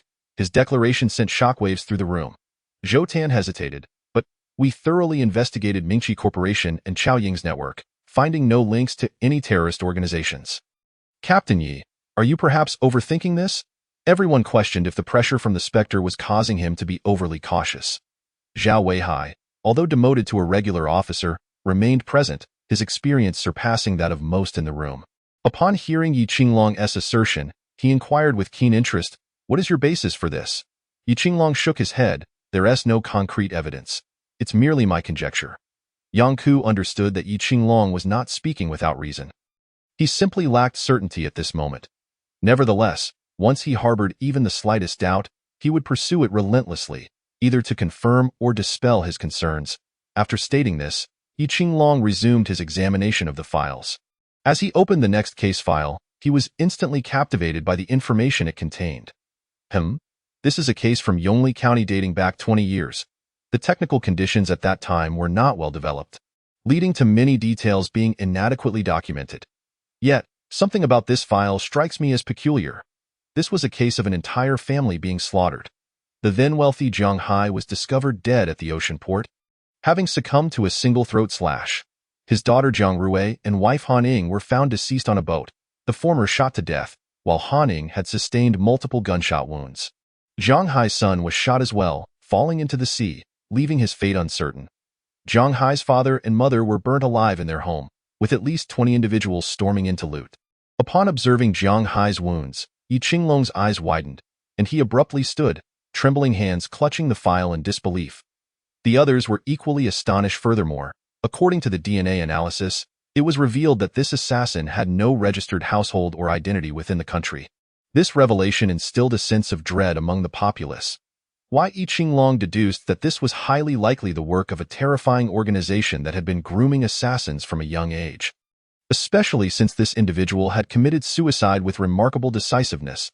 As for the first assassin, the reason for his lack of suicide lay in his unstable mental state. The police could extract no useful leads from him. The case thus fell into a stalemate. However, higher authorities demanded an all-out effort to resolve the matter, placing immense pressure on Yi Qinglong. Yet, he found himself without any leads, by chance, during one of his nightly runs. A method he employed to alleviate stress, Yi Qinglong witnessed another assassin in the act of committing murder. Upon noticing Yi Qinglong, the assailant fled in haste. Yi Qinglong pursued him into a bustling night market, where, amidst the chaos of the crowd, he lost sight of his quarry.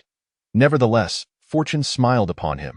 He organized a thorough sweep of all residences within a 5-kilometer radius of the night market, leaving no basement unchecked. Ultimately, he uncovered the assailant's hideout, located in the back kitchen of a bun shop, which concealed a hidden underground shelter, relic of a long-abandoned civil defense structure now repurposed as an ideal hideout for the organization. In a decisive operation involving special police and armed forces, 3 individuals were captured, while 10 others perished. There had been prior orders to immediately extract the teeth of any captured suspects to prevent them from committing suicide with poison. Upon capturing the suspects, Yi Qinglong personally conducted the interrogation. Initially, they remained tight-lipped, prompting Yi Qinglong to resort to unorthodox methods to compel them to divulge information. Ultimately, one individual broke under pressure, revealing only the words "divine organization" before a sudden and deafening explosion rocked the vicinity. The police station had been bombed with C4 explosives.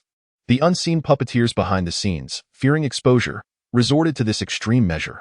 From the captured individuals, Yi Qinglong learned that this terror organization comprised a leader known as the Divine Master and 4 Kings.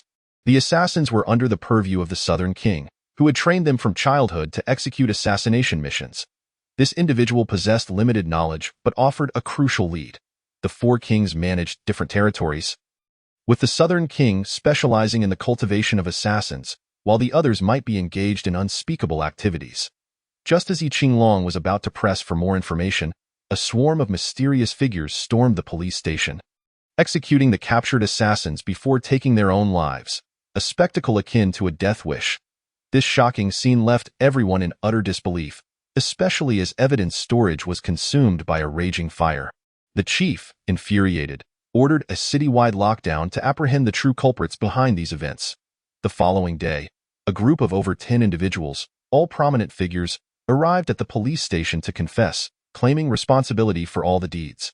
Yi Qinglong was informed that the investigation must cease at this point. He vehemently disagreed, leading to a heated confrontation with the chief, during which he nearly faced dismissal.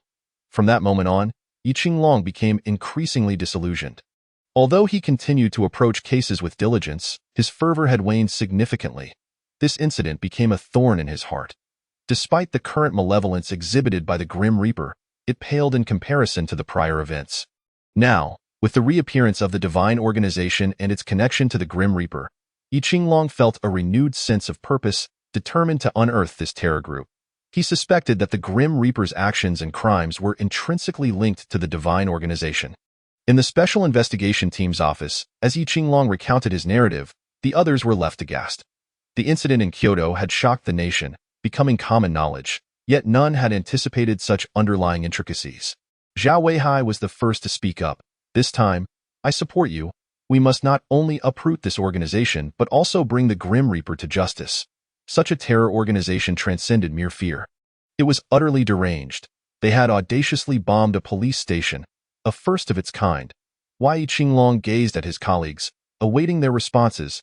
I understand your sentiments. The case involving the Grim Reaper is no longer merely an ordinary criminal matter. It has escalated to a perilous level. Should any of you wish to withdraw, I shall not hold it against you. Zhou Tan stood up resolutely, declaring, Captain Yi, spare us your words, I am committed to participating. Regardless of who the adversary is, we must bring them to justice. It is my duty as a police officer.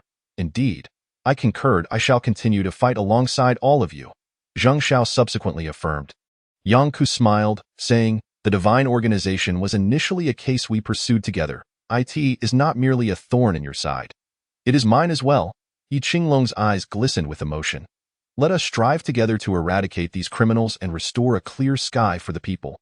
In unison, the group exclaimed, onward. At that moment, their hearts united as one, free from barriers or suspicion. All that remained was a shared yearning for justice and peace. Wei Qinglong, as the leader of the Special Investigation Team, turned to face his colleagues. Since assuming this leadership role, I have never issued orders to any of you. Today, I shall assign each of you your tasks. The room fell silent as everyone awaited his directives. Zhao Weihai, as an experienced detective, you will investigate who Chowing has been in contact with over the past 6 months. Dig deep. Given the numerous bodies buried in their medicinal herb plantation, it is certain that our findings are but the tip of the iceberg. We must uncover the mastermind behind this. Understood. Zheng Xiao, your turn. Please proceed. Zheng Xiao looked at him earnestly. The case from 20 years ago is shrouded in ambiguity, and it has become a cold case. Investigate the circumstances surrounding the Jiang family's massacre. They must possess some significance, or else the Divine Organization would not have targeted them. Additionally, identify all individuals involved in that incident. These individuals are likely targets of the Grim Reaper. We must use them as bait to draw him out. Yes. Zhou Tan, Yi Qinglong continued, you will conduct a field investigation in Yongli County to gather insights from those who were privy to the events of that time and inquire about specific details. However, Yi Qinglong cautioned, exercise caution. This matter has garnered significant attention, and I suspect someone may have suppressed it. Take a few colleagues with you?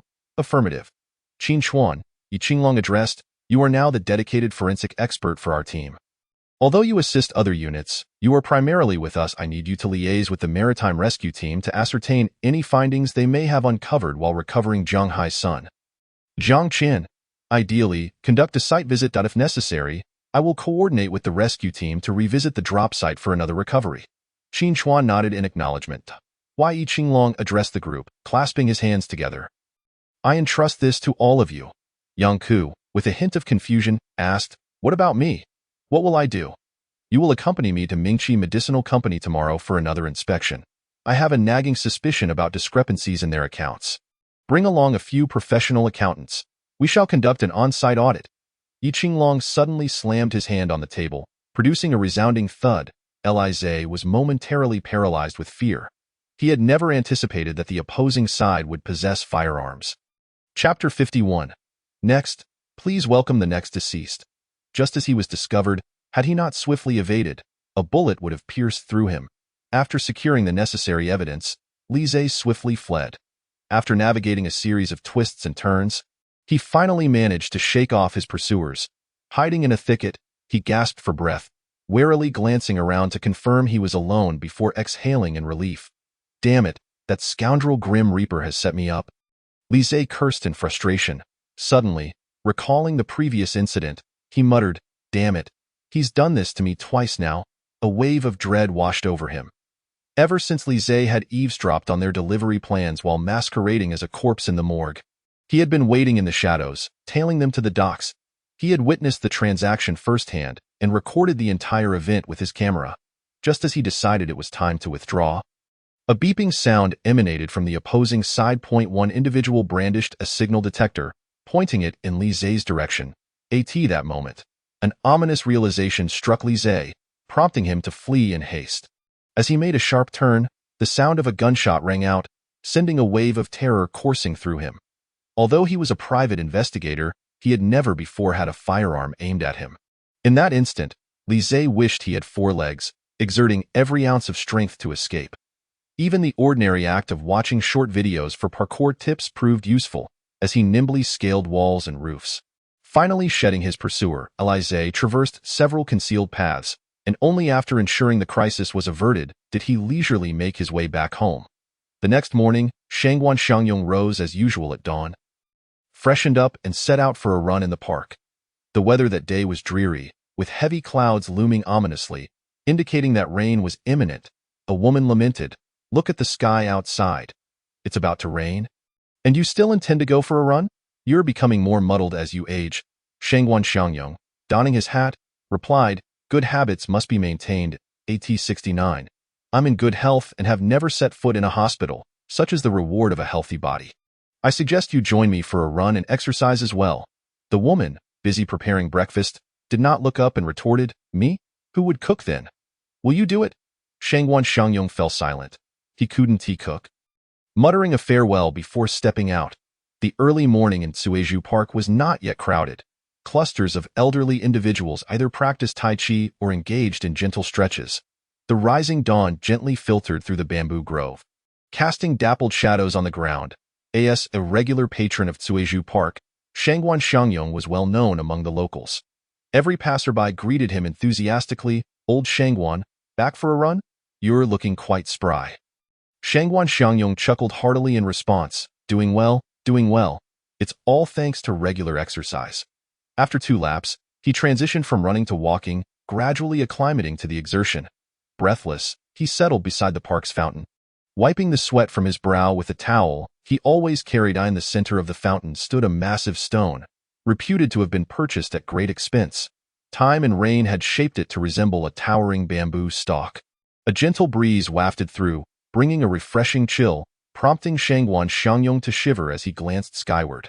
Just then, a cool droplet fell upon his face. It had begun to rain. A light drizzle descended from the heavens, slowly transforming into a curtain of rain. The elderly men who had been exercising hurried back home. Observing this, Shangguan Xiangyong chuckled. "Ah, it's raining. Time to head home." As he was about to rise, an unusual sound suddenly echoed behind him. Curious, he turned to look. A large shadow lunged towards him. Shangguan Xiangyong's pupils dilated, and he let out a blood-curdling scream. With a loud thud, the scene fell into silence, as if nothing had transpired. Streams of crimson mingled with the rainwater, flowing into the underground drainage system. In the distance, Yibo stood under a black umbrella, his expression impassive as he silently observed the unfolding events. After a long moment, he erupted into a fit of manic laughter. His sister, Jiang Rue, appeared beside him, saying, "Brother, thank you for avenging me." The rain pattered against the umbrella, composing a macabre symphony of bloodshed. "You are my sister. I am your brother." Yibo tilted his head, a faint smile gracing his lips as he gazed at the empty space beside him. "As long as I am here, no one can harm us." Having arrived at the Mingqi Herbal Medicine Company, ready to review accounts, Yi Qinglong and Yang Ku suddenly received a call informing them of a death at Cuizhu Park, instructing them to proceed there. Yi Qinglong turned the car around and headed back to the park. By the time they arrived, the rain had intensified, and a makeshift tent had been erected to shield the scene from the downpour. "What's the situation? Have you identified the deceased?" Yi Qinglong inquired upon arrival. The investigating officer replied, "The deceased is Shangguan Xiangyong." The report was made by his wife, Gu Ping. Yi Qinglong turned to see a woman sitting nearby, weeping inconsolably, her clothes soaked through by the rain. Shivering slightly, he instructed Yang Ku to gather more details while he surveyed the scene. The area was a gruesome sight, the victim crushed beneath a massive slab of natural marble. Only a crane could move the stone to reveal the particulars of the scene. Yi Qinglong scanned the surroundings and noticed a surveillance camera nearby. He asked the officer, "Have you checked that camera?" "We've already contacted the park's management to retrieve the footage." Just then, Yi Qinglong spotted a brown thread on the ground. Picking it up, he observed that one end was connected to the base of a decorative stone. There were no other traces at the scene. The heavy rain had washed away any footprints or evidence. Could this be another unsolvable case? Yi Qinglong pondered aloud. How could such a heavy stone have moved? Chapter 52. Once again in Yongli County, Yang Ku approached and said, IVE clarified everything. The deceased is Shangguan Xiangyong, and the report was made by his wife, Gu Ping. According to her, he left for his morning run around 6 o'clock, a habit he adhered to religiously. Except for a robbery incident last month, he resumed his routine after a brief hiatus. He was supposed to be back by 7 for breakfast, but by 9, he still hadn't returned. Ji Yuping initially thought he had forgotten his umbrella. But as time passed and he didn't come back, she grew increasingly concerned and went out to look for him, only to discover her husband had been crushed by the stone. Yi Qinglong questioned. Gu Ping felt increasingly uneasy. What does that mean? It's a woman's intuition, Yang Ku explained. She said she suddenly felt anxious, and coupled with the fact that Shangguan Xiangyong had been gone for so long, she decided to search for him. Yang Ku continued. The couple hails from Yongli County. Their son works here and bought a house, bringing his parents to live with him.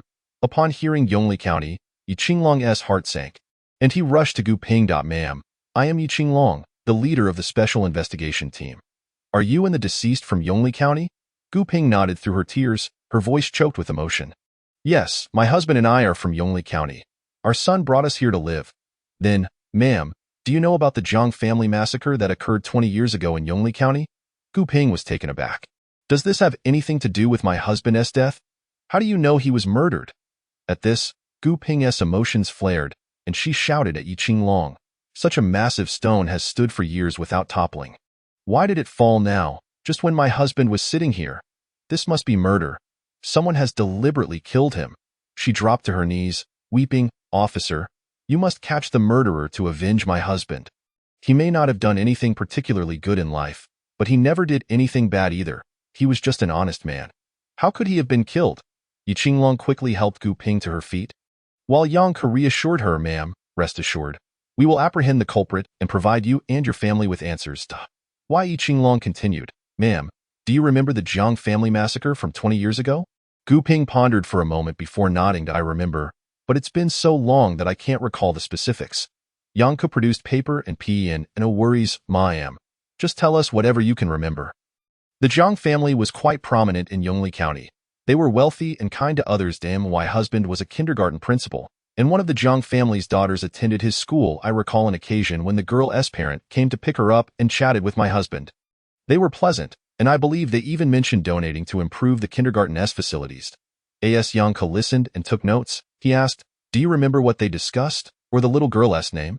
Oh dear, it's been so long. I can hardly remember and why memory isn't what it used to be. I sometimes forget to add salt while cooking, which has led to arguments with my husband. Seeing that the conversation was veering off course, Yang Ku swiftly redirected, ma'am, do you recall the little girl's name? I think her name was quite lovely, Gu Ping mused, her head bowed in thought. After a pause, she uncertainly suggested, I believe it was Zhang or Yui. Why? Yi Qinglong exchanged a glance with Yang Ku. Ma'am, are you certain that was her name? Zhang Rui? Gu Ping nodded. I'm fairly certain. Back then, all the children had rather plain names, but hers was beautiful and easy to remember. Why? Yi Qinglong signaled to Yang Ku, confirming that this was indeed a deed of death. Yet, he remained puzzled as to why the Grim Reaper had not issued a death notice this time. Suddenly, Yi Qinglong was struck by a thought. Could it be that Shangguan Xiangyong was not involved in the massacre of the Zhang family, and that the Grim Reaper held a different grudge against him? What could that grievance possibly be? Yi Qinglong was unable to clarify this point for the moment. He turned to Gu Ping and tentatively inquired, Auntie, your late husband didn't commit any wrongful acts, did he? Gu Ping's eyes widened in anger as she retorted, what do you mean by that? My husband has never done anything wrong in his life. Are you implying something? No, you misunderstand, Auntie. Yi Qinglong hastily waved his hands in explanation. However, Gu Ping was relentless, continuing to berate him. Yang Ku signaled for him to leave, indicating she would handle the situation. Yi Qinglong promptly fled the scene, glancing back at the still fuming Gu Ping and wiping the cold sweat from his forehead. Phew, she is truly formidable. That moment, the crane they had contacted arrived. After hoisting the ornamental stone, the gruesome scene below caused all the officers to retch uncontrollably, disregarding the pouring rain as they rushed aside to vomit. Yi Qinglong, having experienced his fair share of intense situations, initially tried to hold it in, yet, unable to withstand the overwhelming sight, he joined the officers in their exodus. The sight of a dozen individuals retching together was indeed quite a spectacle. Fortunately, the rain mitigated the stench. Samwali Zay trembled as he opened the documents, his mouth agape in shock after a mere glance. Chapter 54, The Jiang Family and the Divine Organization, detailed the transactions between Chao Ying's Mingqi Medicinal Materials Company, Weiwu, and Du Rentai. Yet, a particular name caught Li Zay's attention. 3 years ago, May 28th, Li Huihui. The functions of all organs in Li Huihui's body are normal and meet transplant criteria. The phrase meet transplant criteria pierced Li Zay's heart deeply. Could it be? Could Huihui have been? Yibo cast a sidelong glance at Li Zay. I've reviewed this document. Its contents are entirely authentic. These are the very pieces of evidence of their crimes. I regret what happened to your sister. But I hope you can pull yourself together and help me root them out. Where is my sister's body? After a long silence, Li Zay forced out, his voice hoarse with suppressed sorrow. The police unearthed skeletal remains at Chao Ying's medicinal herb plantation, and among them is your sister. You should have contacts at the police station. A few inquiries will reveal that several remains are too damaged to identify. Li Zay stood up. In that moment, he transformed, shedding his previously carefree demeanor. He looked at Yibo. You have found the whereabouts of my sister, and I will assist you in your endeavors. While I may not be a virtuous person, I will honor this debt. I aim to uncover the mastermind behind this. I suspect your intentions, and since we share a common goal, I will aid you. Yibo's objective in approaching Li Zay was to recruit him. Li Zay's investigative skills were commendable, but his extensive connections were even more crucial, as many pieces of information could only be obtained through his network. Now that Li Zay had agreed to assist Yibo, the latter would not hesitate to take advantage of this alliance, though he would remain cautious of Li Zay, aware of his cunning nature. Should Li Zay betray him, Yibo's plans would surely falter. Thus, Yibo resolved to hold leverage over Li Zay to ensure his loyalty. Li Zay spoke solemnly. There must be an organization behind this. You must know. Divine organization? Yibo pronounced slowly, as if the very words were a heavy burden upon his heart. Who are they? That remains unknown. They are well concealed. How do we find them? Du Rentai. Our next step is to capture Du Rentai alive. Li Zay nodded. I await your news. With that, he turned and exited the house. Casting a glance at Hu Bing, who stood guard at the door, nodding slightly before striding away. Outside, Yibo observed Li Zay's retreating figure. Deep in thought. Is he reliable? Hu Bing inquired, his skepticism towards Li Zay evident. For now, he is, Yibo replied with a sly smile. He is already aboard. There's no turning back now. Meanwhile, Du Rentai had returned to his so-called sanctuary, a small house in the countryside, dimly lit amidst the surrounding brightness. He was exceedingly cautious, refusing to switch on the lights for fear of being discovered, as if only in the depths of darkness could he find security. This behavior was fitting for his timid nature. From a hidden compartment under his bed, Du Rentai retrieved an old mobile phone, trembling as he dialed a number. Hello? Boss, is the business completed? A cold voice resonated from the other end. Du Rentai's voice quivered, seemingly afraid to speak further. What happened? Boss, I've been discovered. The moment those words escaped his lips, silence enveloped the line. After a long pause, a voice emerged. Who was it? Though Du Rentai was not face-to-face with the caller, his complexion turned pale. I don't know. Useless. The furious shout from the other side nearly caused Du Rentai to drop his phone. Yes, I'm sorry. Boss, I will resolve this matter. He wiped the cold sweat from his forehead. All right, for now, suspend the business. Focus on your tasks and find the culprit. Yes, I will certainly find them. Once the call ended, Du Rentai exhaled a deep sigh of relief, placing the phone back in its hiding place. Ensuring there were no traces left, he slipped away under the moonlight. 3 days later, Zhou Tin returned from Yongli County. What's the update? Yi Qinglong asked anxiously upon seeing Zhou Tan. Since dispatching Zhou Tan to investigate the Jiang family's massacre, Yi Qinglong had been restless, fearing either a lack of findings or uncovering results beyond his control. Xiao Weihai, Yang Ku, and others fixed their eager gazes on Zhou Tan. Zhou Tan took a deep breath, his face twisted with concern. Captain Yi, things are looking grim. What do you mean? I discovered that 20 years ago in Yongli County, 2 families were exterminated, the Jiang family and the Gu family. This revelation left everyone stunned. Xiao Weihai, incredulous, questioned, how is that possible? 20 years ago, with limited technology, I understand the lack of records for the Jiang family's case, but what about the Gu family? Why have I never seen their case files? Yi Qinglong shared this curiosity, having meticulously reviewed all case files from 20 years prior to ensure he did not overlook anything regarding the Jiang family's massacre. Yet, hearing Zhou Tan's assertion raised doubts within him. How could another exterminated family suddenly emerge? Zhou Tan's expression darkened, clearly dissatisfied with the findings. After the Jiang family was wiped out, the entire Gu family, 7 members, succumbed to illness, accidents, and suicide within 6 months.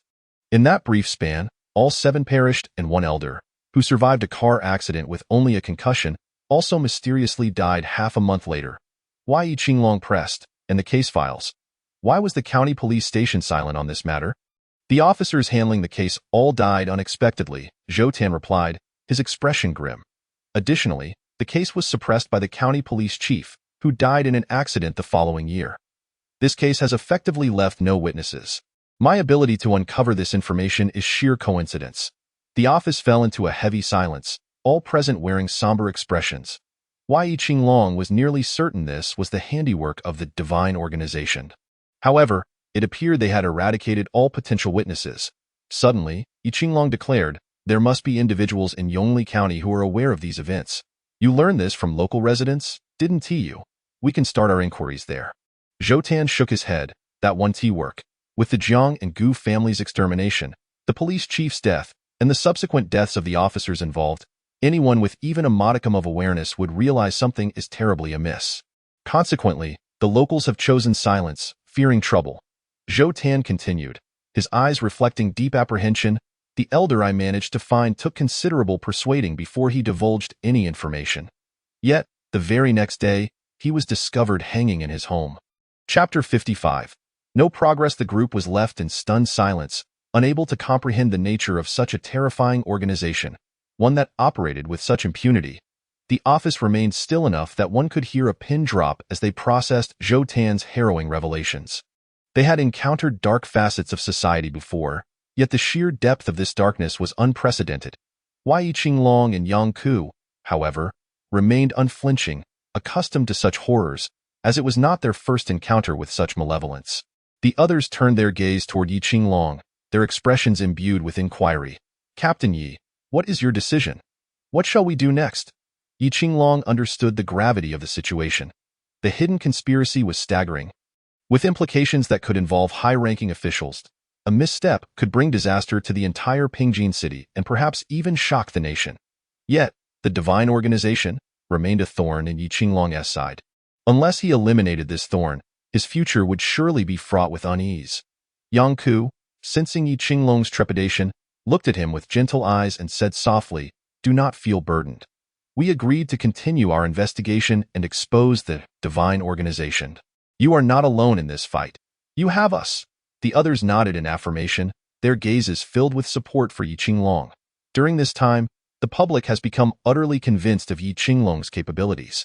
Everyone believes that the title of Detective God within the police force is not merely an empty accolade, but rather a well-deserved honor earned through his own prowess. After a moment of contemplation, Yi Qinglong declared, "We must investigate further. If we do not uproot this organization entirely, how can we justify wearing these police uniforms? Should any issues arise, I will take full responsibility. We must press on." "I stand with you, Captain Yi," expressed Detective Zhou first. After witnessing the tragic hanging of the elderly man who had revealed the truth to him in Yongli County, Zhou's disdain for this organization had deepened significantly. With his years of experience as a police officer, he could discern that this was a murder. The perpetrator had strangled the old man and then staged the scene to appear as a suicide. However, no evidence of a second person was found at the scene, and the external surveillance had been deliberately destroyed, rendering any trace of evidence, or even a suspect, non-existent. Zhou was consumed by guilt, believing he had caused the old man's death. He was convinced that this was the work of the divine organization, for only they possessed such capability. Why did Zhou not suspect the Grim Reaper? Because the old man had no involvement in the Jiang family massacre. Zhou held this conviction firmly. At the time of the massacre, the elderly man was conducting business elsewhere, with witnesses and partners to corroborate his alibi.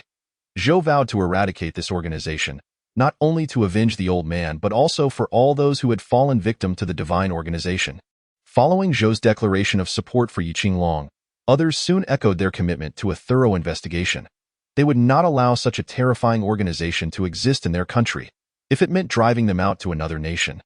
So be it, they would not permit them to operate domestically. Upon seeing that everyone was in agreement, Yi Qinglong turned to Zhao Weihai. Brother Hai, how is your investigation into Chao Ying's recent contacts progressing? Zhao Weihai's brow furrowed as he replied, I checked Chao Ying's residence and discovered a hidden compartment in her bedroom floor. However, I arrived too late. The contents had been removed. I suspect those items pertain to Chao Ying's crimes. Yi Qinglong sighed in resignation, I understand. But have you determined who Chao Ying has been in close contact with recently? Zhao Weihai nodded. Yes, I have. I examined Chao Ying's phone records and traced her recent movements. Within a week, she spoke with a person named Du Rintai 5 times. What was the content of their conversations? Can we uncover that? Yi Qinglong turned to Zheng Xiao, who was typing at the keyboard. Zheng Xiao nodded. Typically, phone records are strictly confidential. However, we can access them with the proper procedures and by contacting the service provider. Yi Qinglong only heard the word can. If that's the case, let's find out which service provider it is and request the call content immediately. Zheng Xiao cast an exasperated glance at him but reluctantly agreed. Then, Yi Qinglong turned his attention to Qin Chuan. How is your task progressing? Qin Chuan shook his head in disappointment. I contacted the Maritime Search and Rescue Team and scoured the area where the incident occurred, but found nothing. We shouldn't harbor any false hopes regarding such matters. Why is that? Qin Chuan explained, because it's been 20 years. Even a whale would be consumed entirely by sea creatures, let alone a human. It's normal not to recover anything. If we did, that would raise more questions. His reasoning was sound. The seawater is slightly alkaline, and anything submerged for an extended period would inevitably be eroded. If a body were discarded in the ocean, it would not require corrosion. The marine life would digest it naturally. In truth, Yi Qinglong had asked Qin Chuan to investigate out of a certain suspicion. He doubted that the Jiang family's son was truly dead. Perhaps he had survived against the odds and was now masquerading as the Grim Reaper seeking revenge. However, Qin Chuan's deductions dispelled Yi Qinglong's suspicions. The area where the individual had vanished was nearly 400 meters deep, and the child had only been 5 years old at the time. Unless a deity had intervened, Yi Qinglong could not believe that the individual was still alive. Yet, the reality remained that Jiang Mu, the son of the Jiang family, was indeed alive, and Yi Qinglong had once again missed the truth. Could it be a friend of the Jiang family? This speculation crossed Yi Qinglong's mind, but before he could ponder further, Zheng Xiao interjected, Captain Yi, the call content from the service provider has been sent to me. Would you like to listen now? Chapter 56, Target. Du Rintai. Hearing this, Yi Qinglong felt a surge of excitement. Let's play it now. We must hear what they are discussing. The next moment, the voices of Chao Ying and Du Rintai filled the office. Director Du, the batch of medicinal materials has arrived. This will be our final transaction. Oh, my dear Chao, why so angry? We're all in this together, and you'll still need to rely on me in the future. Chao Ying, upon hearing this, retorted furiously, You old fool, even if I die, I wouldn't rely on you. Just don't get caught and reveal my name, and I will be grateful to your ancestors for 8 generations. Du Rintai remained unfazed by the insult, chuckling, Caught? We're both in this line of work. I understand the consequences of betrayal, so you needn't worry. This portion of their conversation concluded there. The subsequent exchanges held little significance, merely discussing some business matters. However, Yi Qinglong discerned crucial information within the exchange. Firstly, their connection as partners in crime suggested that not only was Chao Ying's medicinal production facility involved in hideous deeds, but that Du Rintai was also engaged in clandestine dealings, implicating Chao Ying as well. Secondly, Du Rintai's assertion that we're both in this line of work indicated that a higher authority was at play, with Chao Ying and Du Rintai serving merely as pawns beneath them. Thirdly, Yi Qinglong recognized the strict hierarchy and structure they operated under. He noted a tremor in Du Rintai's voice when he mentioned, I understand the consequences of betrayal. Yi Qinglong was certain that Du Rintai was inextricably linked to Chao Ying. Zhou, immediately bring Du Rintai in for questioning. Yi Qinglong commanded Zhou, determined to act before the Grim Reaper could strike again. He could not afford to remain passive any longer. Just then, as if summoned by fate, Yi Qinglong's phone rang. Upon seeing that the caller ID was a virtual number, a sense of foreboding washed over him. He realized this was likely a call from the Grim Reaper. At this moment, he finally empathized with the feelings Zhao Weihai had experienced when he received the Grim Reaper's call. Hello?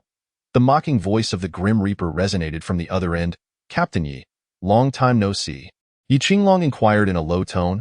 "What is your purpose in calling?" "Ha ha ha, I thought we were quite familiar by now, but it seems, Captain Yi, you still don't know me well enough." The Grim Reaper sighed with a hint of disappointment, appearing somewhat resigned. "Stop with the pleasantries. Who is your target this time?" Listening to the Grim Reaper's tone, Yi Qinglong felt a surge of anger. He instinctively glanced at Zhao Weihai, whose eyes reflected understanding and shared sentiment. In that moment, Zhao Weihai's eyes welled with tears. He had finally encountered someone who could empathize with his plight, and he no longer felt alone. The Grim Reaper's voice drifted slowly. "Du Rentai. Surely you know who he is." Upon hearing this name, every person in the room visibly tensed. The Grim Reaper's target aligned with theirs, confirming that their investigation was on the right track and deepening their admiration for Yi Qinglong. The Grim Reaper continued, "By noon tomorrow, ensure that all your police measures protect him. Otherwise, he will meet his end at my hands." "Ha ha ha. Who are you?" Yi Qinglong's voice was low, struggling to contain his fury. "Oh?" The Grim Reaper sounded slightly puzzled by Yi Qinglong's question, then quickly realized, "It seems you have found a clue, haven't you?" Yibo was taken aback by Yi Qinglong's quick progress, marveling at the detective's reputation as a god among the police was indeed well-deserved. "Are you Jiang Mu? Or are you one seeking revenge for the Jiang family?" Yibo chuckled eerily. "Want to know? Then you should continue your investigation. Captain Yi, perhaps one day we might collaborate." He laughed. "Who would collaborate with you?" Yi Qinglong's retort was interrupted as the call abruptly ended. He slowly lowered his phone and looked at the others. "Bring Du Rentai in immediately. He will be under strict supervision. This time, I will personally oversee his protection. I refuse to believe the Grim Reaper can execute a murder within the precinct." "Understood." Everyone responded in unison, springing into action, perhaps influenced by the Grim Reaper's enigmatic methods. Yi Qinglong's heart remained unsettled. Meanwhile, after Yibo ended the call, he discarded both the SIM card and phone into the sewer. "Captain Yi, our objectives this time are indeed aligned. However, it remains to be seen whose actions will prevail in swiftness." Yibo drove away from this place, dialing Li Zhe on the way. "Hello, it is time for your appearance." Miao Man has been in a state of distraction lately, as it has been quite a while since the Grim Reaper last contacted her. She even wonders if perhaps the Grim Reaper has forgotten her. Ever since that fateful encounter, Miao Man has been perpetually haunted by the visage of the Grim Reaper. Although he claimed it was merely a disguise, she is indifferent to that. What she adores is the unique aura he possesses. This allure has enraptured her, ensnaring her in a whirlpool from which she cannot escape. The housekeeper placed the meal on the table and called out to the distracted Miao Man. Man, it's time to eat." Having always been solitary, Miao Man requested the housekeeper to call her by her name, which lent a semblance of warmth to the otherwise chilly atmosphere of the house. Miao Man acknowledged with a nod and seated herself at the dining table. "Wang Ma, please join me for a meal." Wang Ma wiped her hands dry and waved her hand with a smile, saying, No need. You simply eat, Man. The kitchen is still in disarray. We can tidy up the kitchen together after the meal. Please sit and keep me company," Miao Man insisted, her tone somewhat somber, yearning for companionship to alleviate her sense of solitude. "All right," Wang Ma acquiesced gently, taking a seat to share the meal with Miao Man. Wang Ma was a newly hired housekeeper, reportedly caring for a gravely ill daughter at home, which is why, at nearly 60, she still sought work. Finding employment at her age proved to be a challenge, as many would decline her when learning of her years, fearing that she might falter on the job due to health issues. Chapter 57. I have fallen in love with a murderer. Fortunately, Miao Man had a theft incident occur at her residence, prompting the police to swarm the villa. Such events made many housekeepers apprehensive, fearing Miao Man might be a suspect or embroiled in a serious case, causing them to shy away from the job. This reflects a prevalent issue in contemporary society. Coincidentally, at that time, Wang Ma was struggling to find work. While Miao Man was in dire need of a housekeeper due to the incident, the personnel at the housekeeping agency deemed them a suitable match, thus assigning the task to Wang Ma. Miao Man offered a generous wage, and Wang Ma, in urgent need of funds, overlooked the police presence and gladly accepted the assignment. After 2 days of interaction, Wang Ma concluded that Miao Man was not the suspect others claimed. She was merely an ordinary young girl. Consequently, their rapport remained quite pleasant. During the meal, Wang Ma observed Miao Man's distracted demeanor and tentatively inquired, Man, Have you started dating? I noticed you seem preoccupied lately, often lost in thought, leading me to believe you might be in love. Meow Man Man paused in her actions, remaining silent. However, Wang Ma understood this to be an affirmation. What does your partner do? What is their family background like? What are they like as a person? Meow Man Man hesitated, struggling to articulate her thoughts. She could hardly confess that she had fallen for a murderer whose occupation was indeed that of killing, and whose character was that of a killer. As for family background, she was oblivious. If she were to voice such things, Wang Ma would undoubtedly think her deranged. Meow Man Man shook her head, still saying nothing. Wang Ma perceived Meow Man Man's silence as shyness. Man Man, let me share some wisdom from my own experiences. To love someone is to understand all their strengths and weaknesses. If you can accept their flaws, then all is well. However, if you find it unbearable, I advise you to let go sooner rather than later. Strengths and weaknesses? Meow Man Man pondered.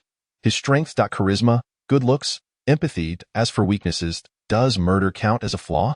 Wang Ma smiled and reminisced. When I was with my late husband, I was the one who pursued him. At that time, he was the only university student from our area. I was captivated by his refined demeanor from the moment I laid eyes on him.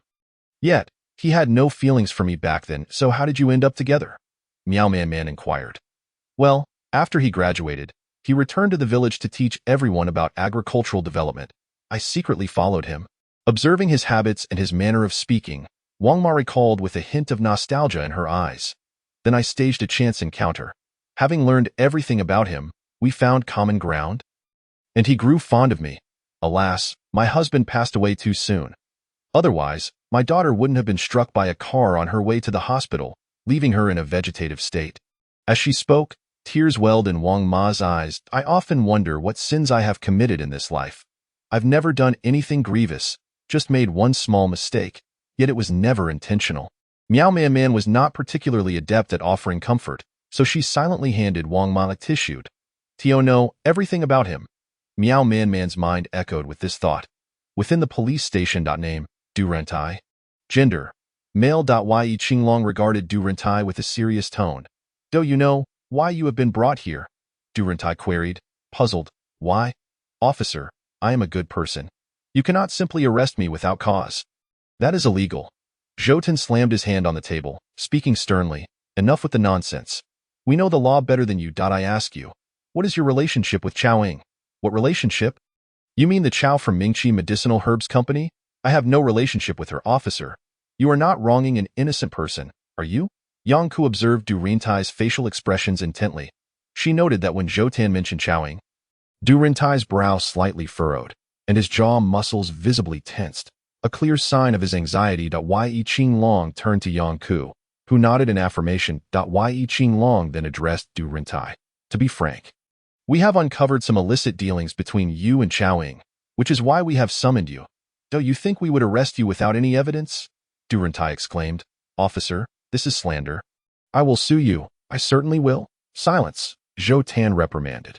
Whether it is slander will soon be revealed. That if you voluntarily disclose your dealings with Chao Ying, we can consider leniency. Du Rentai scoffed derisively. Don't be ridiculous. Officer, leniency is the judge's prerogative. You are merely enforcers. You lack that authority.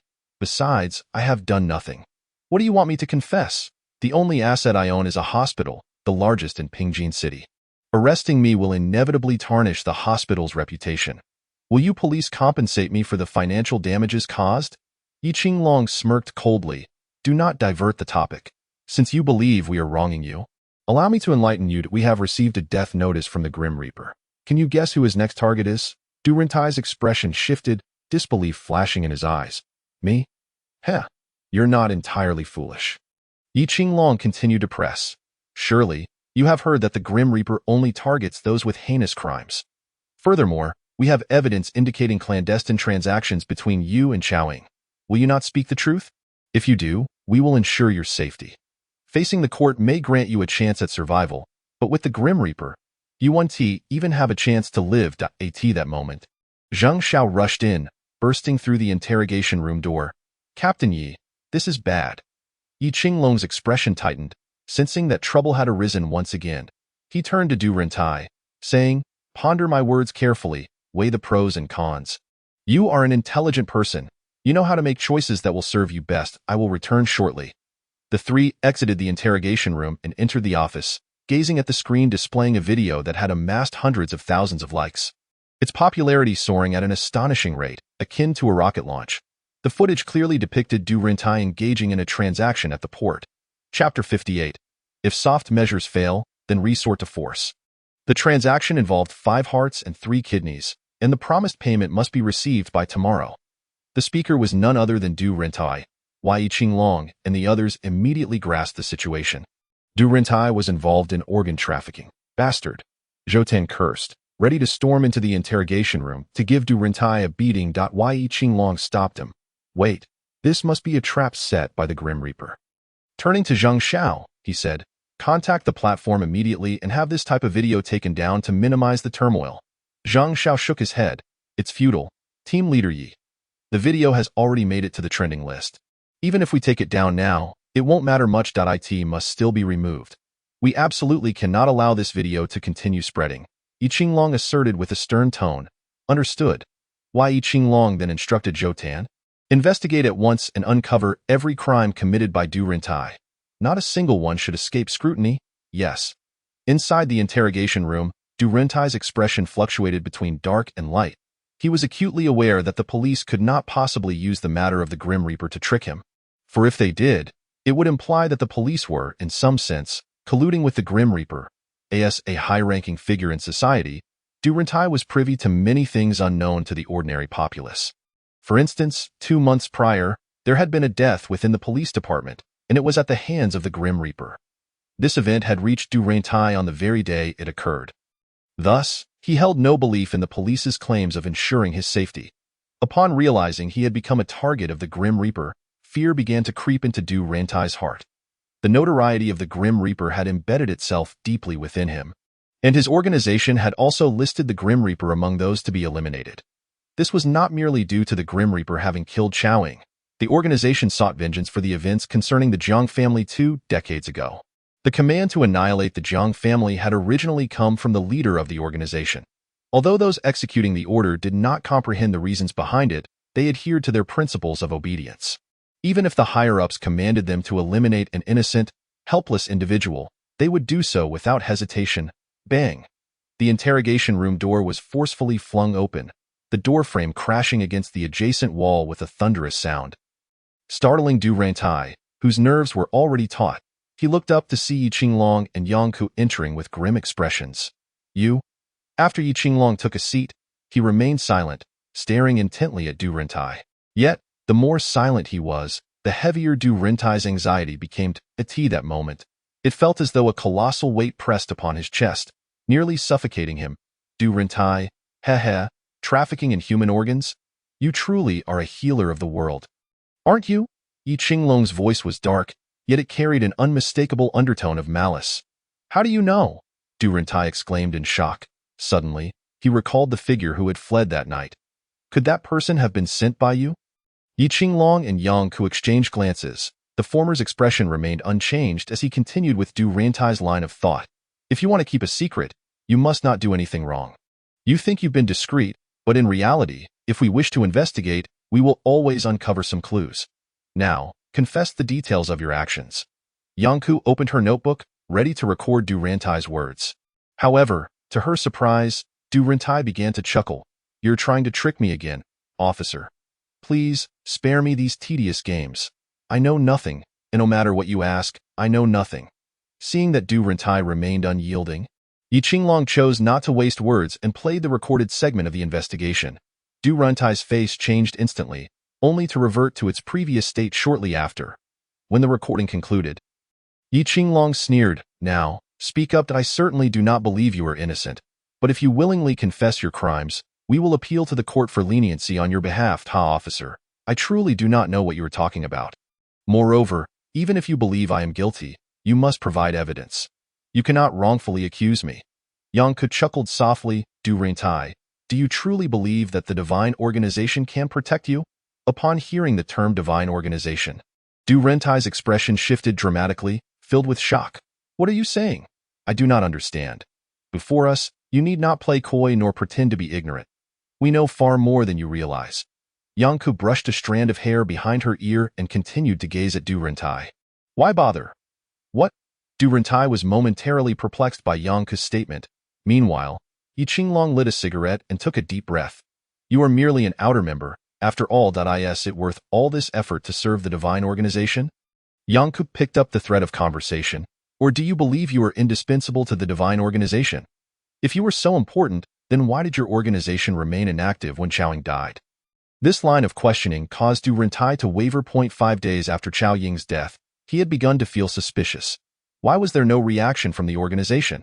A full month passed without any contact from above, which genuinely disheartened him. Thus, Du Rentai had been restless of late, to the point that he was exposed during a transaction. However, when he thought of the organization's brutal methods of dealing with traitors, a chill ran down his spine. It could only be described as horrific. Every new member of the organization was made to witness the punishment of traitors at least once. The ancient 10 tortures were nothing compared to it. For those enduring the pain, death would seem a welcome release. The punishment lasted 5 days, with each method of the 10 tortures employed in turn. That experience had left Du Rentai with profound psychological scars. The organization wielded this as a means of deterrence, compelling those who might contemplate betrayal to carefully consider whether their lives were worth the price of treachery. Yangku continued in a gentle tone, coaxing, Du Rentai, if you're honest, we will guarantee your safety and arrange for you to be placed in a location that no one would expect. The security there is top-notch. Not even a missile could penetrate it. Du Rentai trembled slightly, his lips quivering, clearly engaged in an intense inner struggle. Observing this, Yi Qinglong produced the video that had already been circulated online, preparing to deliver a final blow. Do you think you can survive with this video out there? It clearly captures your face during the transaction, along with everything you said. You know full well what was discussed regarding hearts and organs. I need not elaborate further. This video has spread widely online. Whom do you think you can trust now? At the very least, we, the police, will not kill you. But if you venture outside, do you wish to test that? Yi Qinglong fixed his gaze upon Du Rentai, enunciating each word. Do you believe you can withstand the wrath of the families of those from whom you harvested organs? Du Rentai knew that should he show his face, they would not let him escape unscathed. They would undoubtedly tear him apart. Chapter 59. The beginning, however, Du Rentai also recalled the organization's exceedingly bloody and cruel punishments. His heart raced. He did not trust the police to protect him. He was reminded of the incident 3 years prior, when terrorists bombed the Kyoto Public Security Bureau. That had been orchestrated by the organization, for at that time, Yi Qinglong had captured one of their members. And to prevent any leaks of organizational secrets, they had employed the most direct means possible. Du Rentai slowly began to speak. To be honest, I do not trust you police. I know both of you, Yi Qinglong and Yangku. Du Rentai regarded Yi Qinglong and Yangku with a gaze filled with distrust. 3 years ago, in Kyoto, you were the one who captured that individual, yet he was ultimately killed. Thus, your assurances hold no weight with me. I believe the organization will rescue me, for I am still of value to them. They will not abandon me. The two exchanged glances, surprised by Du Rentai's unwavering loyalty to the divine organization. Seeing Du Rentai revert to his previous unyielding demeanor, they found themselves at an impasse. Why? Yi Qinglong scoffed coldly. Do not think that because you refuse to speak, we are powerless. I have my ways of dealing with you. If necessary, I will shed this police uniform to ensure you end up in prison. Du Rentai shot Yi Qinglong a sidelong glance, remaining silent, yet his eyes clearly conveyed a message. Do not boast before me. If you truly had a way, you would not be saying so much. Frustrated by his attitude, Yi Qinglong stormed out of the interrogation room, cursing, what an obstinate fool. Yangku attempted to console him, saying, being angry will not solve anything. Our immediate priority is to quickly find evidence of Du Rentai's crimes. That video cannot serve as direct evidence, as it does not specify that the organs are human. I know. Why? Yi Qinglong lit a cigarette and took a drag, pondering whether any evidence could be uncovered regarding Zhou. Yangku glanced at the time, noting it was nearly 6 in the evening. Let us go. We should grab something to eat first. Tonight, we must pry open Du Rentai's lips. Standing on the beach, Yibo gazed at the setting sun, which seemed to be extinguishing its own brilliance, casting a long, fiery red beam across the ocean's surface. He picked up his phone. Is everything ready? Yes, all set. Then let us begin. After hanging up, he heard his sister's voice beside him. Brother, Is this the 12th one? Yibo tilted his head to look at Jiang Rui, smiling gently. Indeed, the 12th. We have 100 enemies to contend with. The road ahead is long. Jiang Rui smiled sweetly. Brother, I will always be by your side. I believe you will succeed. For your will is my will. Behind them, a couple observed Yibo talking to himself, and the girl whispered to her boyfriend, let us hurry. That person seems unhinged. As Yibo's silhouette stretched under the sunlight. Night fell completely. After finishing dinner, Yi Qinglong entered the office and found Zhou Tan had returned. Zhou Tan, how is the investigation going? Yi Qinglong expected some leads, but Zhou Tan's grave expression spoke otherwise. It's not good, Captain Yi. Rentai Hospital is surrounded by hundreds of people, and the situation is spiraling out of control. Yi Qinglong was taken aback. What is happening? After catching his breath, Zhou Tan explained, a crowd has gathered at the hospital demanding Du Rentai to give them an explanation. Many of these individuals have family members whose organs were removed by Du Rentai. And some are patients who donated their organs voluntarily after passing. Now that video circulating online has sparked suspicion that their relatives' organs were harvested by him, they have come to demand answers. I returned to seek assistance. The police station has sent officers to maintain order, but they are understaffed, which is why I've come back to gather more help. Understanding the gravity of the situation, Yi Qinglong recognized that if these people were not dispersed quickly, they might completely besiege the hospital, jeopardizing the health of the thousands of patients inside. With this in mind, Yi Qinglong instructed, immediately dispatch officers to assist the police station and disperse the crowd. We cannot allow them to create chaos at the hospital. In an instant, the police force mobilized. Yi Qinglong considered going himself but hesitated when thinking of Du Rentai, fearing it might be a ploy by Death to draw him away. If the police were undermanned, it would be all too easy for Death to infiltrate the police station. Although he was reluctant to protect such a scoundrel as Du Rentai, for the greater good, Yi Qinglong felt compelled to ensure his safety. When Zhou Tan and his team arrived at Rentai Hospital, the number of agitators had doubled, with numerous banners proclaiming Du Rentai's heinous acts of organ trafficking. Du Rentai is inhumane, profiting from the organs of our loved ones who voluntarily donated. The crowd swelled to over 300, the chaos escalating, with reporters mingling among them.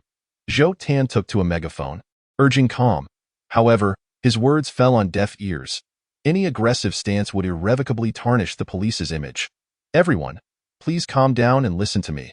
Officers formed a human barrier to prevent the enraged crowd from storming the hospital. Bring Du Rentai out. We demand an explanation. Yes, that scoundrel sold my daughter's corneas, which she donated willingly. My husband's heart was also taken. We have spent so much money on treatment, and our family members donated their organs to help others. Yet Du Rentai sold them. Zhou Tan's voice strained as he shouted, everyone, please remain calm. Du Rentai has already been taken into custody by the police. Gathering here is pointless and obstructs the hospital's operations. Rest assured, we will provide you with an answer, but please remain calm. This situation was merely the beginning, a spark that could ignite a larger conflagration. Ultimately, the unfolding events would exceed Yi Qinglong's control, spiraling into an uncontrollable explosion. Chapter 60. The devious scheme, however, this reasoning had no effect on the crowd, which continued to demand Du Rentai's presence for confrontation. Miao Man stood at a distance, observing the chaos, convinced that it was orchestrated by Death. From the voices of the crowd, she learned of Du Rentai's misdeeds. Yet, with Du Rentai in police custody, what purpose did Death's manipulation serve? Would he expect Du Rentai to willingly emerge? Miao Man did not blame Death for not involving her in this operation. Rather, she wished to assist him. However, she felt helpless, unable to conceive a way to aid him. Nearby, in a room by the window, Yibo savored a glass of red wine, a smile playing on his lips as he watched the turmoil unfold. Captain Yi, what will you do? Continue hiding, or reveal yourself? A low, sinister chuckle echoed within the room. Suddenly, Yibo spotted Miao Man observing the scene, his brow furrowing. What is she doing here? Initially, he had intended to exclude her from the plan, believing her lack of investigative skills would only hinder their progress. Yet, to err on the side of caution, he decided to call her. Upon receiving Yibo's call, Miao Man exclaimed, hello, you finally remembered me. Go back. Yibo's cold voice sliced through the line. Miao Man's surprise froze on her face. I only wanted to help you. Return. I want to say it again. This is not your place. All right, fine, she replied. Disappointment lacing her tone. I want to help you. But This operation has already commenced, and your involvement is unnecessary. However, the next one will require your participation, so be prepared." "Really?" Meow Man's heart leapt at this revelation. Just as she was about to respond, Ibo hung up. In that moment, a wave of happiness washed over her. She knew Death had not forgotten her. Suddenly, a thought struck her. How did he know she was here? Was he watching from nearby? Meow Man scanned the area, searching for that familiar yet elusive figure. Meanwhile, as Ibo anticipated, Yiqing Long was engulfed in frustration. He struggled to grasp Death's intentions behind this spectacle. Zhou Tan's phone rang incessantly, each call reporting the escalating chaos that was nearing a breaking point, urging Yiqing Long to devise a solution. Now, Yiqing Long was brainstorming, but no matter the path he considered. It seemed there were traps laid along every route. He lit a cigarette, inhaling deeply before slowly exhaling the white smoke, turning to Yangku beside him. "What are your thoughts?" Yangku frowned. This feels like one of Death's ploys. However, forcing Du Rentai to confront the crowd could also be a possibility. Thus, regardless of the choice made, Du Rentai remains in peril. In truth, they were mistaken. Ibo had not offered them two choices but only one path. And it was a path Yiqing Long was obligated to tread. Should he opt not to take it, circumstances would compel him to proceed. This incident had garnered national attention, with numerous reporters flocking to Rentai Hospital for live coverage, including a team from the national press, amplifying their pressure. Failure to handle the situation properly would have dire consequences for the patients within the hospital, resulting in punitive measures against the entire task force, with the mildest being dismissal from their positions. Even Chief Zhu Wei would face repercussions. As Zhou Tan desperately tried to calm the furious crowd, an officer approached him in haste. "Zhou Tan, it's bad news. The hospital is running low on medical supplies. A delivery truck has arrived, but it cannot enter. This shipment is critical for several patients in the ICU. They are depending on it for survival." Realizing the urgency, Zhou Tan quickly climbed atop a police vehicle, megaphone in hand, shouting, "Everyone! A truck carrying medical supplies is on its way. Please clear a path. The patients inside the hospital need this medication to survive. We won't let you. Why should you treat us differently? We merely wish for Du Rentai to emerge and clarify the authenticity of the video circulating online. Now that you refuse to allow him to appear, it must undoubtedly be true. Our loved ones have been nearly dismembered, yet you, the police, continue to defend that scoundrel. If necessary, we are prepared to perish together with them. Indeed, we only seek Du Rentai's presence. If he is not allowed to come forth, we shall remain here, preventing anyone from entering. In truth, those few instigators were recruited by Li Zhe. Disguising himself as a director, Li Zhe offered each of them 3,000 yuan to perform this charade. These individuals, believing themselves to be favored by the director, exerted even greater effort in their performance. Simultaneously, they were under the illusion that everyone around them, including the police, were actors as well, admiring their supposed professionalism. Truly, their acting skills are exceptional, showing not a hint of flawed. I wonder what expressions will adorn their faces when they discover the truth. Observing their stubbornness, Detective Zhou was on the verge of exploding with rage. He telephoned Yiqing Long to relay the situation. "Captain Yi, what should we do? The situation is extremely critical. Every passing second endangers the patients further." Why Yiqing Long was reluctant to release Du Rentai, yet circumstances left him no choice. He instructed Detective Zhou, inform them that Du Rentai will meet them at the entrance of Rentai Hospital tomorrow at 10 in the morning, and they must clear the way. "Understood," Zhou replied, breathing a sigh of relief upon receiving Yiqing Long's response. The rioters, hearing of the impending meeting, gradually dispersed. Inside the police station, Yiqing Long rubbed his temples, deep in contemplation regarding the next day's actions. Yangku expressed concern. This must be the Grim Reaper's plan. It is a blatant scheme. He will find a way to ensure Du Rentai's appearance.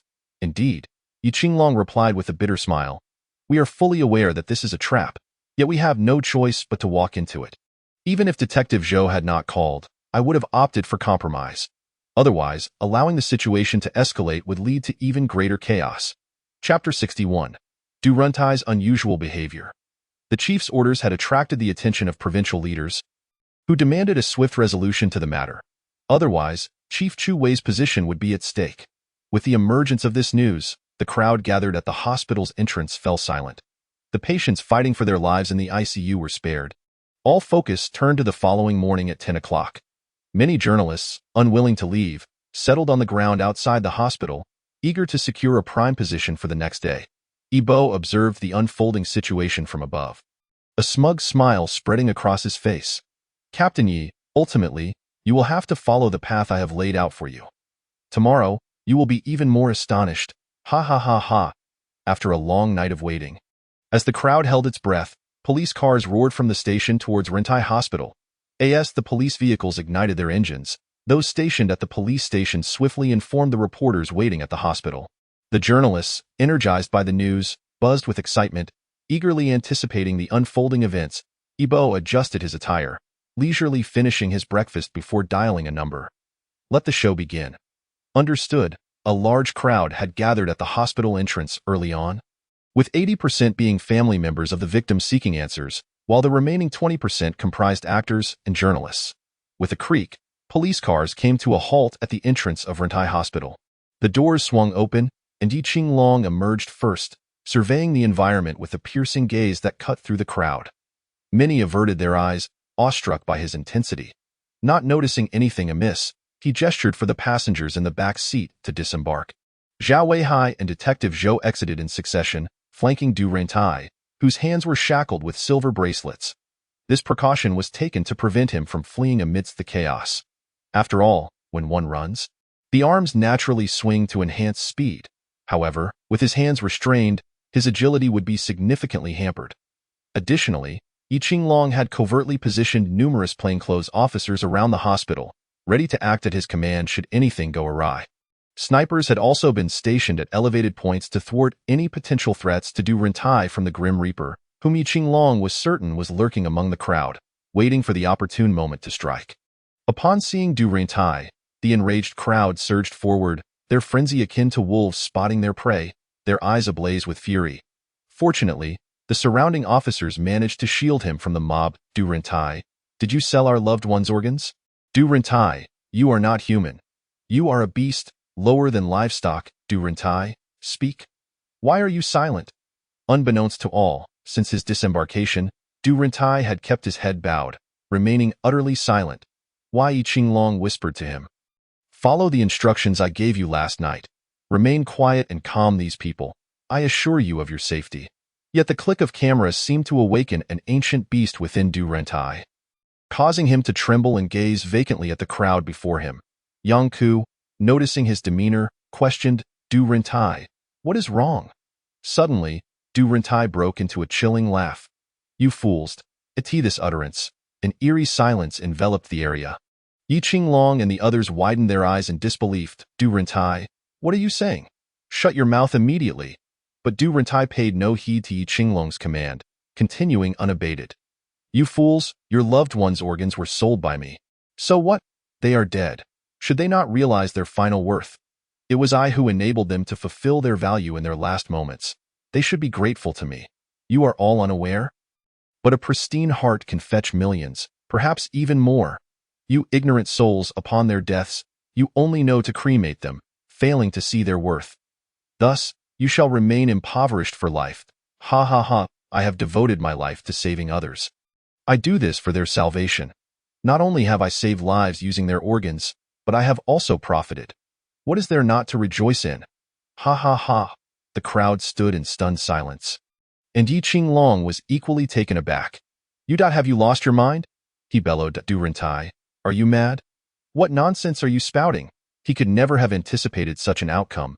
Du Rentai's words ignited the fury of the crowd, pushing them to the brink of violence. Kill him. Charge.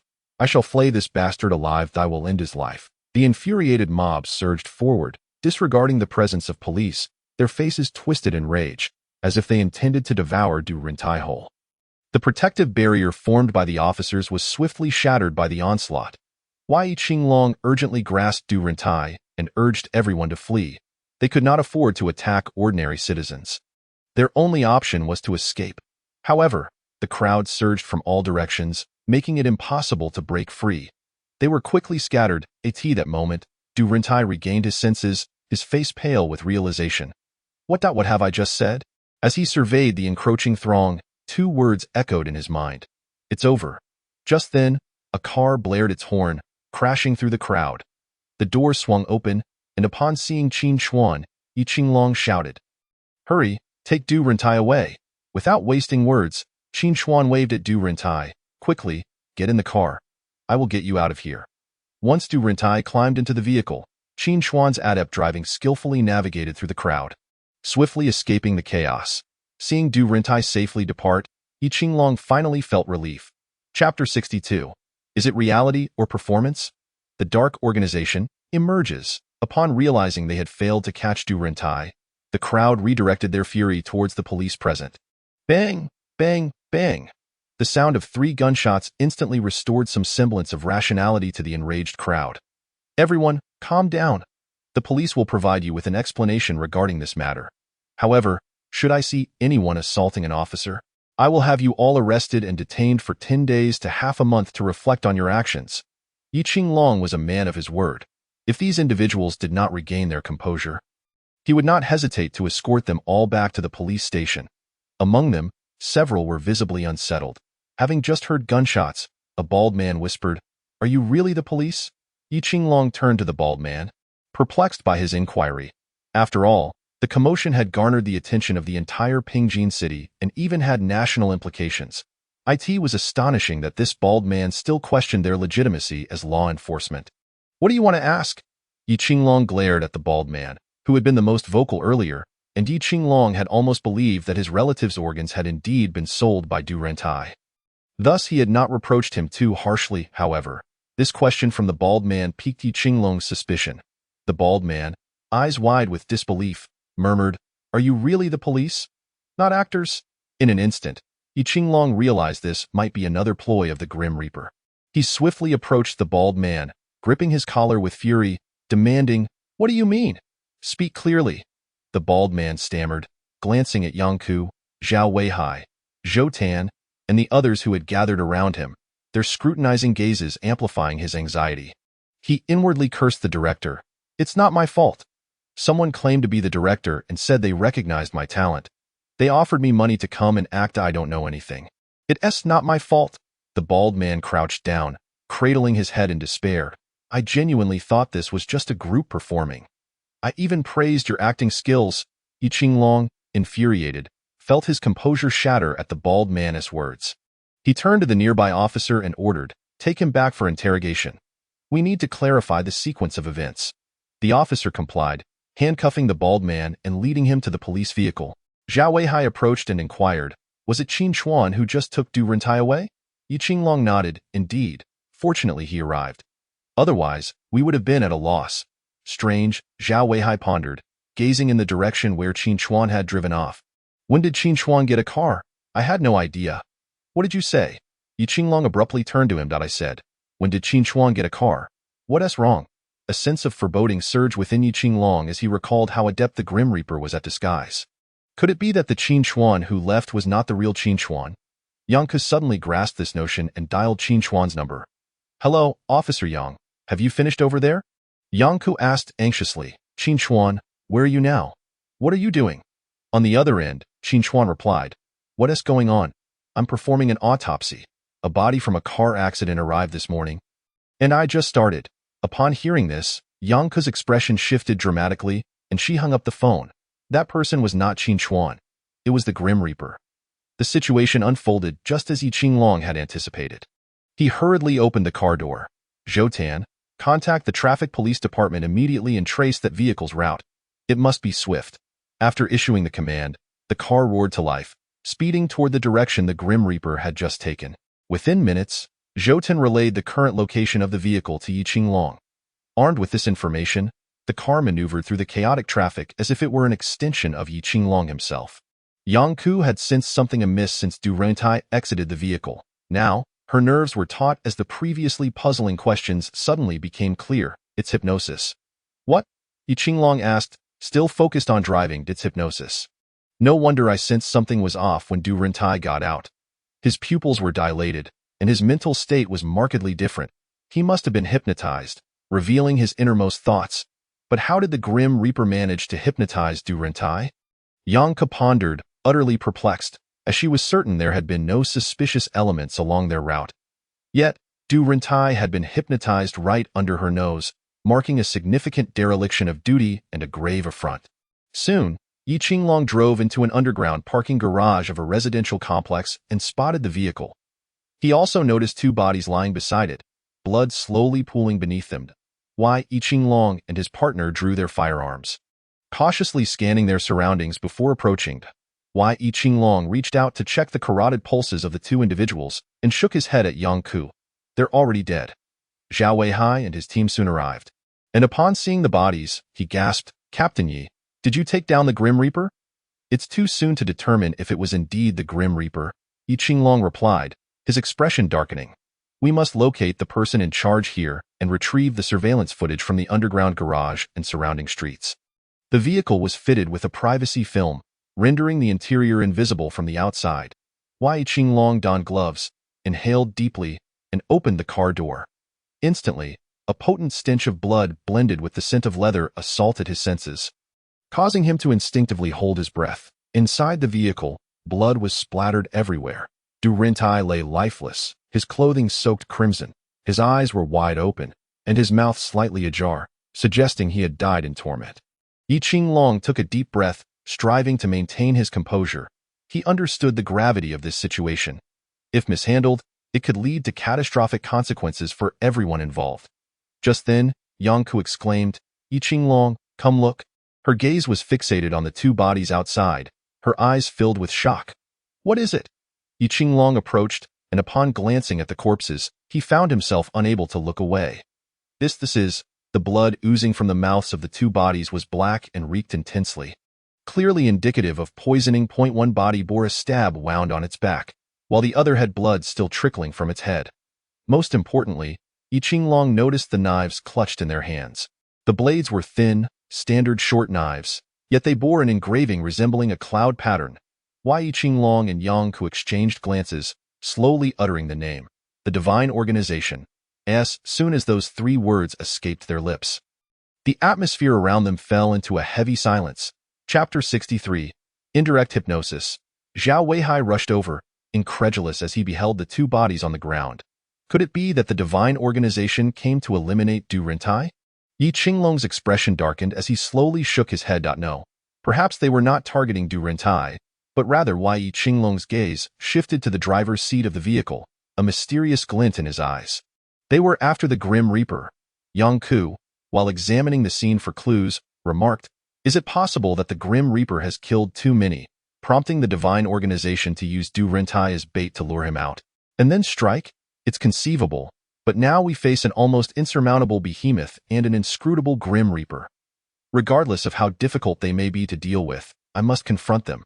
Shortly thereafter, Zhou Ten arrived with technicians from the precinct.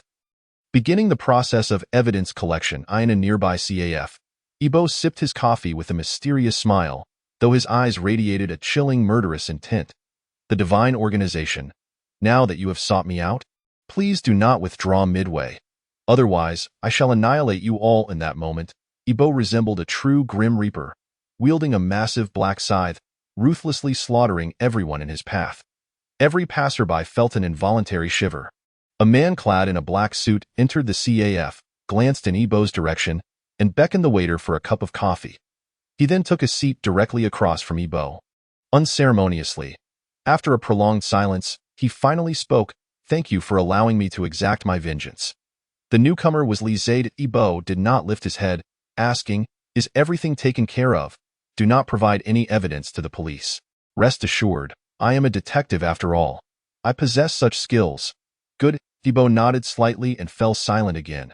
Elize curiously asked, "How did you manage to pull it off? Everything seems unbelievable, even incredulous. Yet you accomplished it. Was it difficult?" Ibo glanced at him. "If you truly wish to achieve something, you will always find a way." Initially, Ibo had planned to employ a strategy of diverting the tiger from its den, intending to eliminate Du Rentai within the precinct, just as he had done with the robber. However, after much deliberation, Ibo opted for a different approach. He was certain that the Divine Organization would make their move. After all, the two most crucial individuals under the person orchestrating everything had been targeted. One, Chao Ying, had already been eliminated by Ibo, leaving only Du Rentai. The adversary would surely use Du Rentai as bait to lure Ibo into the open, subsequently seeking to eliminate him. However, how could Ibo have failed to foresee such a scenario? he simply opted to turn the tables, first contacting the police to inform them of an impending assassination of Du Rentai, thereby creating an atmosphere of tension among Yi Qinglong and his associates. After all, from their perspective, given the various actions of the Grim Reaper, once he had set his sights on an individual, that person was doomed to die. Consequently, Yi Qinglong and his companions were determined to protect the target at all costs. Yiba promptly released the video footage of Li Zhe onto the internet, igniting a fresh wave of public discourse. Yiba was acutely aware of the formidable power of societal opinion in contemporary times, further intensifying the pressure on Yi Qinglong and his team. Even though the police acted swiftly to halt the spread of information, Yiba possessed numerous methods to ensure its resurgence. Furthermore, some relatives of victims who had experienced the events at Rentai Hospital, upon seeing this, would undoubtedly rush to the hospital to ascertain the truth of the matter. Additionally, for those who were not quickly informed, Yiba dispatched Hu Bing to personally relay the news. Thus, the number of individuals gathered was nearly sufficient, augmented by the presence of the bald man and his associates, effectively steering the course of the incident. Subsequently, Yiba notified Li Zhe to recruit a few individuals eager to act, collaborating with the bald man's group. They were to deliberately guide the crowd, stirring their emotions. Naturally, Li Zhe would clarify to the bald man and his group that actors would portray the police, arriving in police cars, advising them not to be alarmed, as they were merely professional performers. The bald men were soon captivated by the convincing performances of the arriving officers. It was unavoidable. Their acting was exceedingly realistic. Yiba then instructed Li Zhe to prepare a mirror, positioning it along the route the police cars would take, directing it towards the emblem of a storefront as the police passed. This logo had been subtly altered by Yiba, ensuring that a mere glance would engrave it into one's memory. Initially, Li Zhe was unaware of Yiba's reasoning for this directive, yet for the sake of the plan's success, he complied without question. Concurrently, Yiba ordered Hu Bing to assemble a ceremonial guard to traverse the segment of road designated for the police vehicles. However, the attire had to be specific, adorned with numerous inconspicuous spiral patterns. While others might overlook them, Du Rentai was different.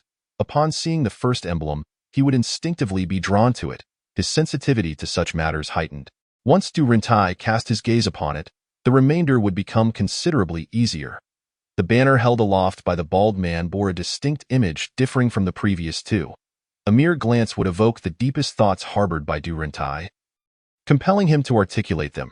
Ultimately, this hypnotic technique could only induce a fleeting trance lasting approximately a minute, and given the chaotic scene, it might require even less time. However, Yiba never demanded that Du Rentai be hypnotized for a full minute. In truth, as long as Du Rentai articulated one or two genuine thoughts from within, the plan would be deemed successful. Then it was Yiba's turn to make his appearance. He had already gleaned that Qin Chuan would not show up. Thus the impersonated figure had to be someone whom Yi Qinglong and his team trusted implicitly to eye in the urgent situation. Upon spotting Qin Chuan, Yi Qinglong exhibited no suspicion and allowed Du Rentai to enter the vehicle. Yiba brazenly whisked Du Rentai away. In fact, Yiba's audacity in this act carried an ulterior motive. He aimed to unearth the individuals lurking behind the scenes. Once the car reached the underground garage of a residential complex, the two assassins emerged. They were killers, meticulously trained by the Southern King of the Divine Organization. Completely brainwashed, they obeyed commands without question. Thus, upon their arrival, Yiba surmised that Du Rentai was merely bait used by his unseen master to lure Yiba into the open for execution. The eyes of these two individuals bore no semblance of emotion, cold and mechanical, akin to that of soulless machines. Nonetheless, Yiba felt no fear. After all, his combat skills had been imparted by the enigmatic divine guest from the mental institution. Yet, the divine guest was shrouded in mystery, and Yiba harbored a profound trepidation towards that institution. Chapter 64. I return from hell. Humanity is not to be dwelt upon. The two assassins brandished standard short knives, glinting ominously as they charged at Yiba with lethal intent. Yiba took a step back, evading one knife, and swiftly drew forth a pre-prepared collapsible baton. He struck it directly against the wrist of the other assailant. Under normal circumstances, such a blow would elicit a pained cry, yet this individual remained silent, his expression unchanged, as if impervious to pain. He continued his assault on Yiba, while the other advanced, executing a knee strike. Yiba raised his hand to block the knee, just as another attack was set to land. He then pivoted sharply, narrowly avoiding a serious injury, though his clothing sustained a tear. After dodging this strike, a glint of cold determination flashed in Iba's eyes. He executed a flying kick that sent the assailant staggering back 3 to 4 meters. He then turned his gaze towards the individual who had attempted the knee strike. A peculiar smile curling at the corner of his mouth. In an instant, he seized the assailant's arm, and with a forceful twist, a sickening crack echoed as the arm was dislocated, without granting him a moment to react. Iba swung the baton, striking the assailant on the head. The other, witnessing this, sprang back to his feet in a swift motion, only to see his comrade struck down, just as he prepared to continue his assault. A knife was thrown, embedding itself in his back. Hu Bing had arrived, followed closely by Li Zhe. Upon seeing Iba with 2 additional allies, the assassins exchanged a glance, a flicker of resolve passing between them. Before they bit down on hidden poison capsules, Iba made no attempt to intervene, knowing these individuals had been brainwashed. No matter the inquiry, he would not elicit any useful information. "Are you all right?" Hu Bing inquired. Glancing at the 2 fallen figures, black blood pooling around them, before turning to Iba. Iba shook his head. "We have little time. Let us conclude this swiftly." After clearing the scene, the trio dispersed, leaving behind the 2 corpses and another in the vehicle. Casting an air of unrelenting dread over the silence of the space, it was likely that it would be a long time before anyone dared to drive into that underground garage at night. Inside a CAF, Li Zhe remarked with a knowing smile, "You show your true face to me. Are you not afraid I shall reveal your identity to the police?" Iba remained unfazed by Li Zhe's words. Instead, allowing a smile to grace his lips as he replied slowly, "How can you be so certain that this is my true self?" Li Zhe paused, then offered a wry smile. "You truly are. Yet, it does align with your character. I shall honor our agreement."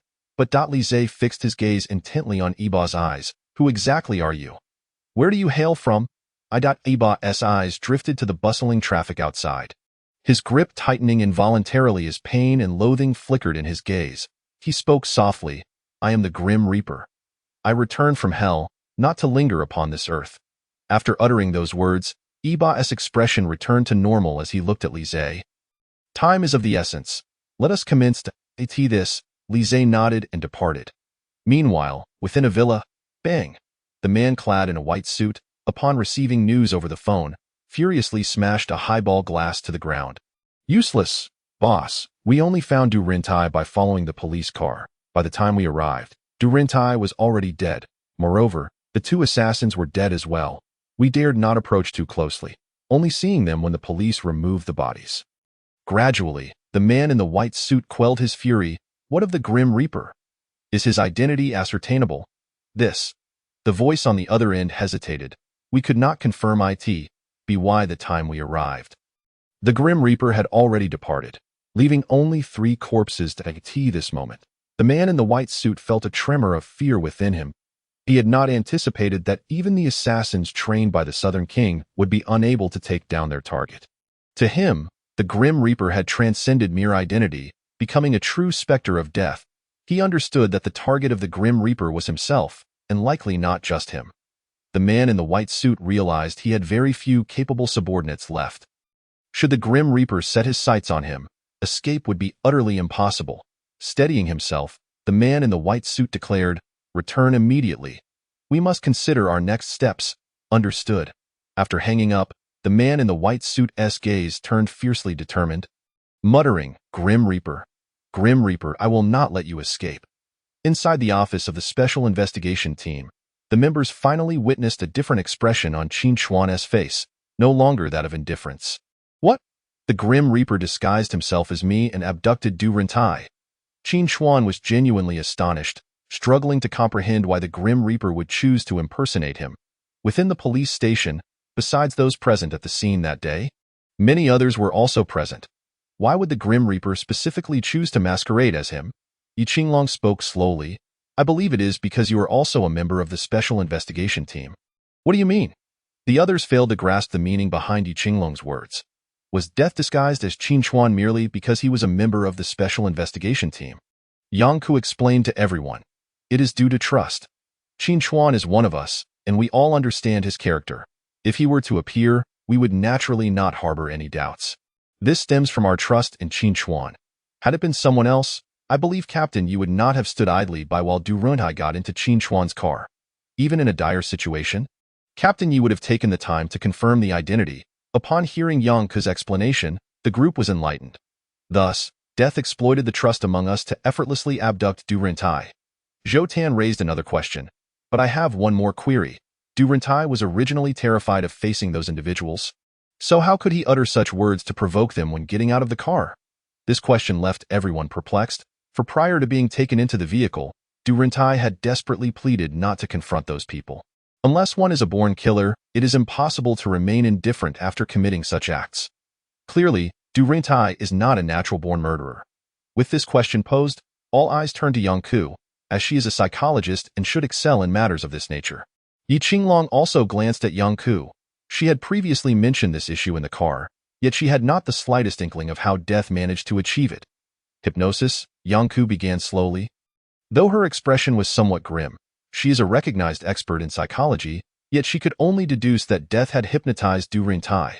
However, she had no insight into how the hypnosis occurred, nor how it transpired right under her nose. This undoubtedly cast a shadow of doubt upon her credentials as a psychological expert, although Zhou Tan and the others did not harbor such thoughts. A seed of uncertainty had been sown, waiting for an opportune moment to sprout and grow. At that point, death would easily divide them. To be frank, separating them would be far more advantageous for death than having them unite in their efforts. Rest assured, death does not intend to kill them, for they are not his targets. Observing Yang Ke's complexion, the group understood and tactfully refrained from further inquiries. Yi Qinglong shifted the topic, looking towards Qin Chuan. Have we determined the nature of the poison used by the two assassins? The venom is still undergoing analysis, but preliminary assessments can identify its type. Yi Qinglong's spirits lifted upon hearing this. What kind of poison is it? Snake venom, Qin Chuan replied slowly, to be precise. It should be the toxin of the eastern brown snake. The group was unfamiliar with this scientific term, exchanging puzzled glances. Don't keep us in suspense, just tell us, Yi Qinglong urged. The eastern brown snake is the most venomous snake on land. Its venom is 300 times more potent than that of a rattlesnake and 20 times stronger than that of a king cobra. Its venom contains potent neurotoxins and cardiotoxins, capable of rapidly causing muscle paralysis, respiratory failure, and cardiac arrest. The two assassins concealed the poison within their fangs, and while the toxin was diluted, even in such a state, it could claim lives within a short time.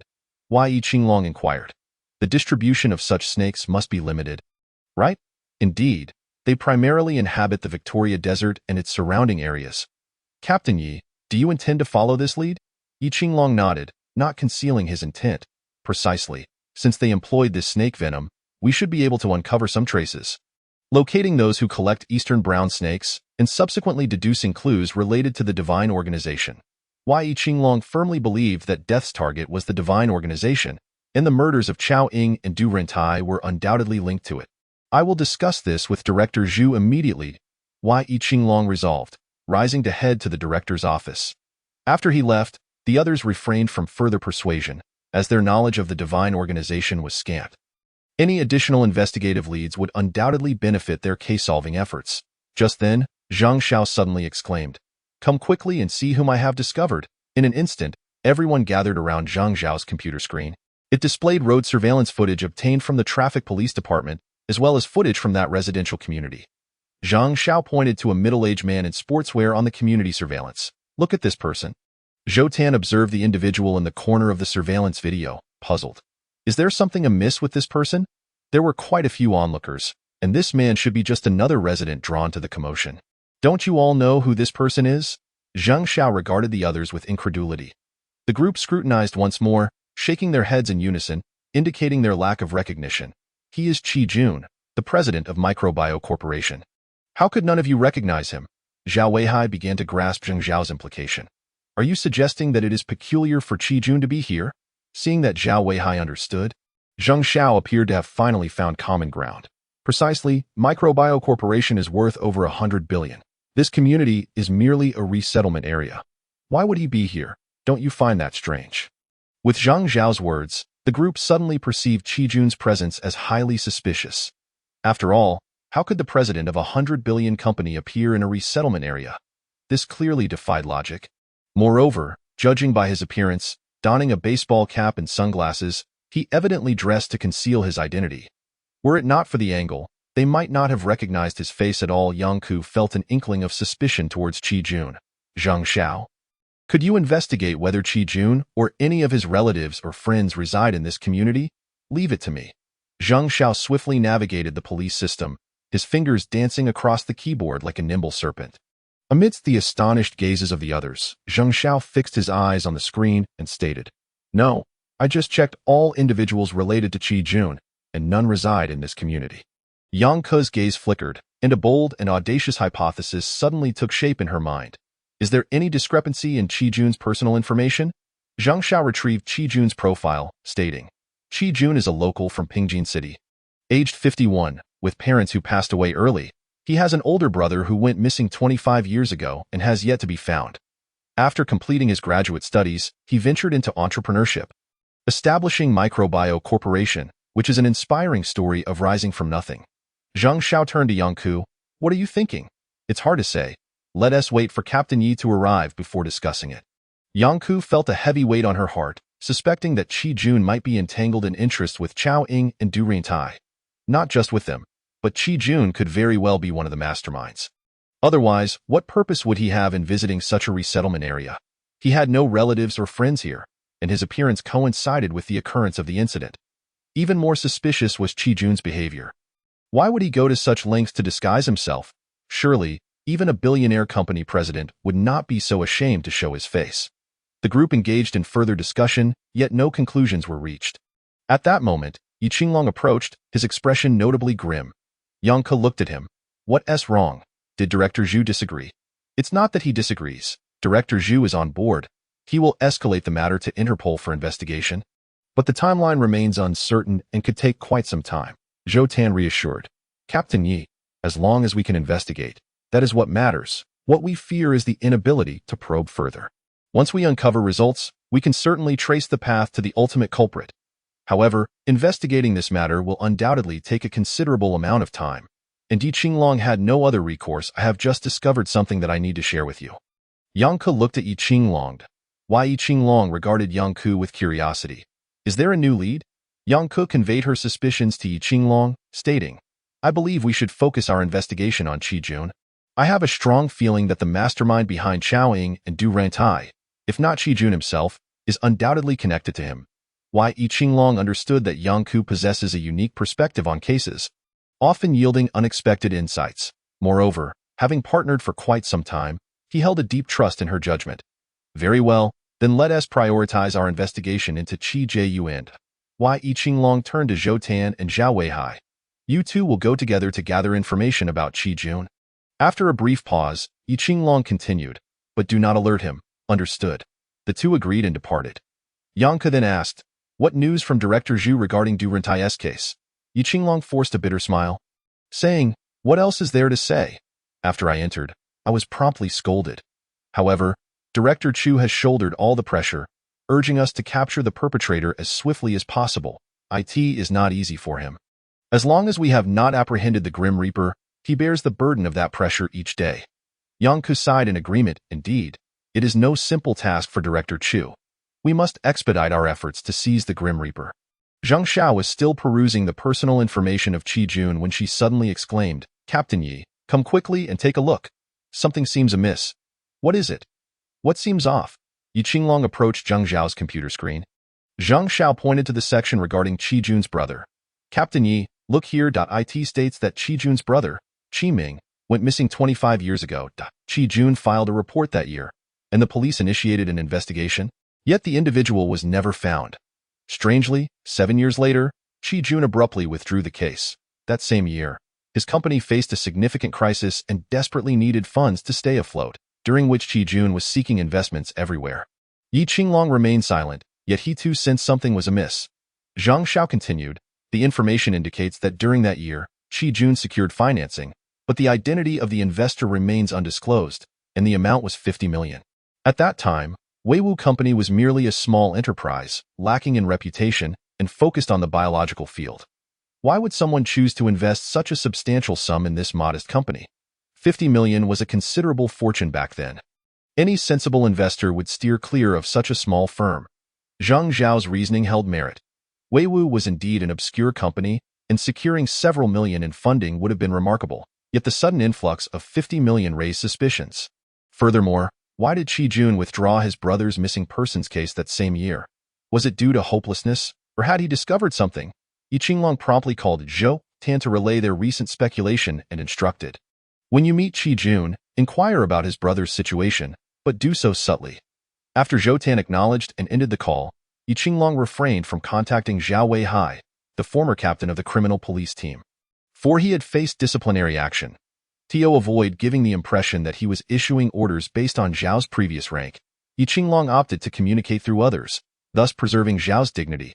Upon reviewing the information, Yi Qinglong grew increasingly suspicious of Qi Jun, particularly since Weiwu Company had dealings with Chao Ying and Du Rentai.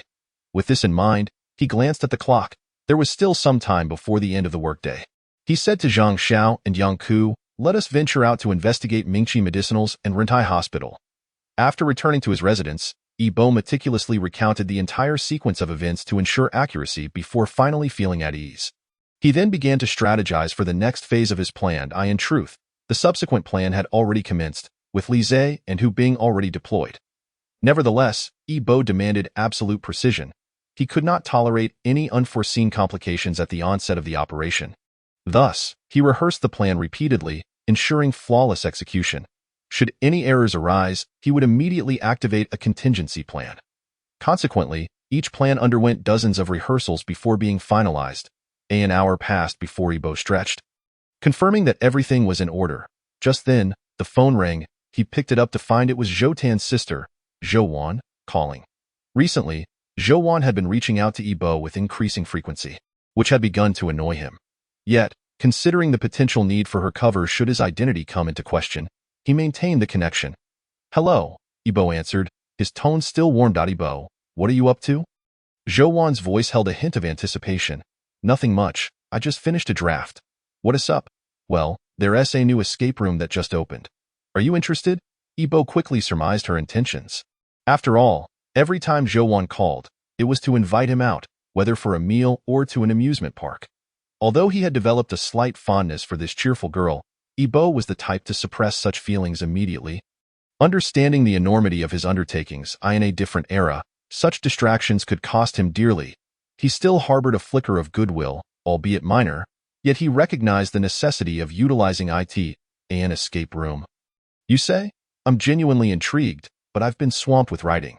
How about I invite you out once I finish this busy period?" "Sounds good. It's a deal." Zhou Wan initially sounded disappointed, but upon hearing Yi Bo's follow-up, her mood brightened. "Just remember to let me know when you're free. Don't forget." "I won't forget," Yi Bo assured her, hanging up and retrieving a notebook, glancing at a particular name. "I recall you are involved in this business. In that case, it seems only fitting to resolve your existence." Chapter 67. The arrival of the mysterious guest. Secrets of Sunshine Mental Hospital. Meanwhile, outside, a rustling commotion accompanied by voices could be heard. "All right, just leave it here. You all start bringing the items up. I'll handle the rest myself." Could it be that new neighbors are moving in? Yi Bo pondered. This floor housed only 3 residents, including himself. The other 2 apartments had remained vacant. While the solitude was advantageous, allowing him to act without concern for prying eyes, the sudden arrival of a neighbor restricted his movements, as he would now need to remain vigilant about their whereabouts. A knock echoed at the door. Yi Bo approached and opened it to find a young man standing there, his face adorned with a warm smile, his athletic attire accentuating his exceptional demeanor. "Hello," the man extended his hand with a smile. "I just moved in here. My name is Bai Tian. We'll be neighbors from now on. I look forward to our acquaintance." Yi Bo raised an eyebrow and shook his hand. "I'm Yi Bo. Your name is quite amusing." "Ha ha ha," Bai Tian chuckled. "Many have commented on the peculiarity of my name." Yi Bo replied with a smile. "Let me help you. You seem to have quite a bit to carry." No, I can manage." Bai Tian waved his hand dismissively. "I hired a moving company. They'll assist me. Thank you." Yi Bo did not press further. As they were still strangers, and had it not been for Bai Tian's knock, he would have preferred to remain unacquainted. The moment he laid eyes on Bai Tian, he sensed a hint of insincerity in his smile, an instinct Ebo trusted. Having been saved by it on numerous occasions, soon, night fell, and the clock struck midnight. Ebo had retired to bed early. The inky darkness enveloped the room, rendering visibility non-existent. At that moment, the doorknob began to turn gently, producing a faint sound that, although subtle, resonated loudly in the pitch-black room. Ebo's ears perked up, yet he remained still, curious to see who dared to intrude upon his space. Was it a thief? The door creaked open, and a shadowy figure slipped inside, moving so quietly that scarcely a sound was made. The figure approached Ebo's bed, silently gazing at him. After a prolonged silence, the shadow finally spoke. "Stop pretending. Rise." Then, in a tone laced with disdain, it added, "With your level, you think you can play tricks in front of me. You're still too green." Ebo opened his eyes in surprise, instinctively tensing before relaxing upon recognizing the figure's face. "What brings you here? The organization has a task for you.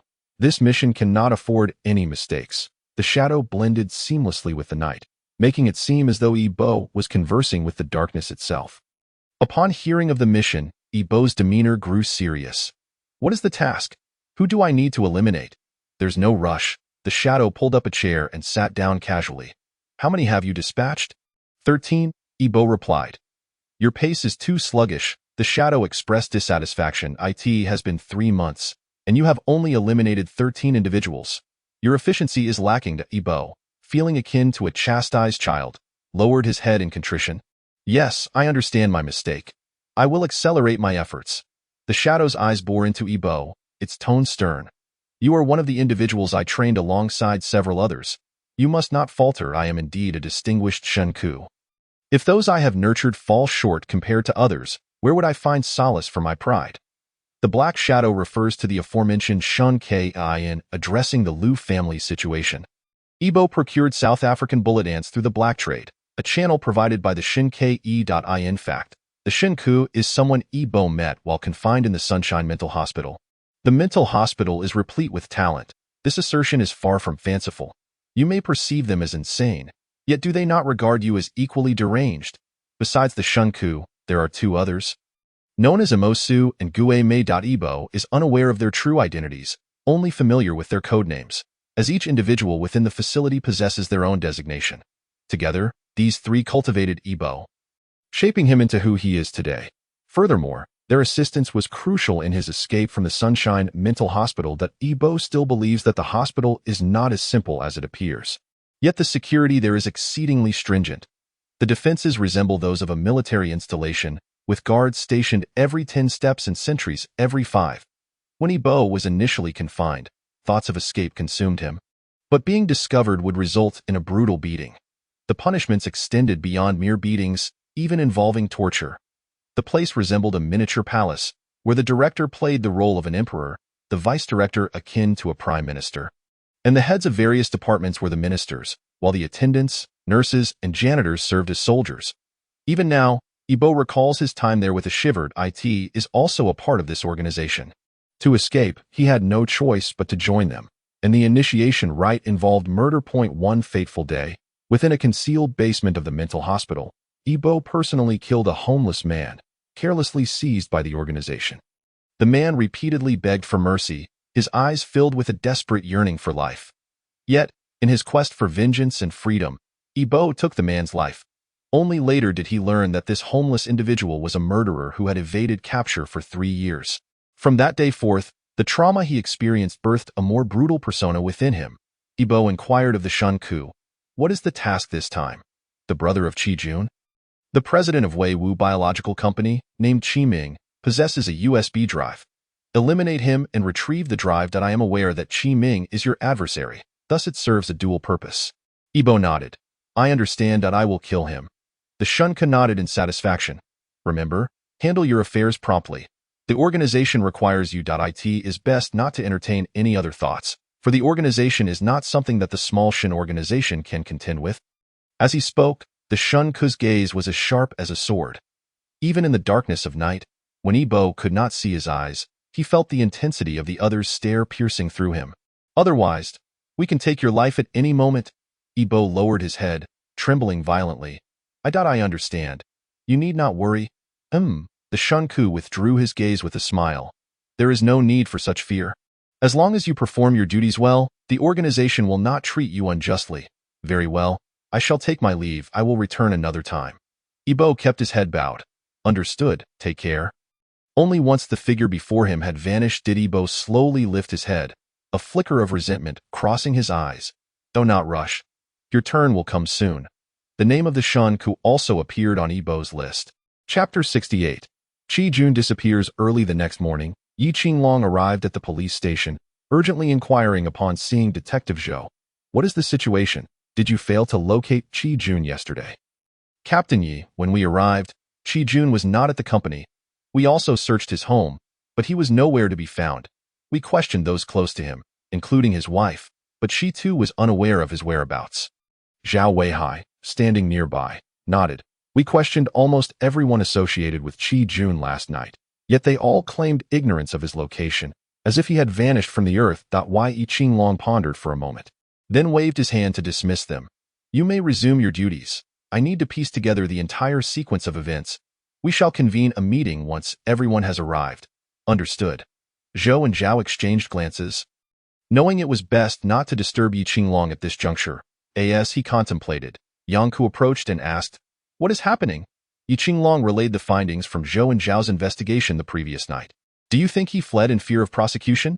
Yangku did not respond directly but instead countered with a frown. Do you believe my deductions from yesterday? Yi Qinglong recognized she was referring to her earlier suspicion of Qi Jun's significant involvement. But what about evidence? We police must rely on substantiation in our investigations. Even if I were to trust your intuition, what can we do without proof? Yangku shook her head slightly. Evidence is not necessary. During extraordinary times, extraordinary measures must be taken. This is something you once said. Yi Qinglong was momentarily taken aback, then chuckled ruefully. In light of your words, I find myself rather constrained. Yangku reassured him. I understand your concerns regarding Bureau Chief Chu, which is why you feel restricted. Yi Qinglong fell silent. He was indeed worried about Bureau Chief Chu. The case involving the Grim Reaper remained unresolved, and one could only imagine the immense pressure Chu endured on their behalf. Moreover, Yi Qinglong had been designated as one of the main investigators for the Grim Reaper case. Yet 3 months had passed without any leads. If this continued, Bureau Chief Chu's tenure would be in jeopardy. A source of deep guilt for Yi Qinglong. Yangku smiled. You know, Bureau Chief Chu has always held the highest expectations of you. He believes in your ability to resolve the Grim Reaper case. Yangku placed a coffee cup in front of Yi Qinglong. Having spent time with Bureau Chief Chu, I have come to understand his character, and I trust you have as well. He does not concern himself with your apprehensions. He merely wishes for you to apprehend the Grim Reaper swiftly and deliver justice to the people of Pingjin City. Yi Qinglong took a deep breath. Exhaling slowly, his gaze gradually hardening. I understand.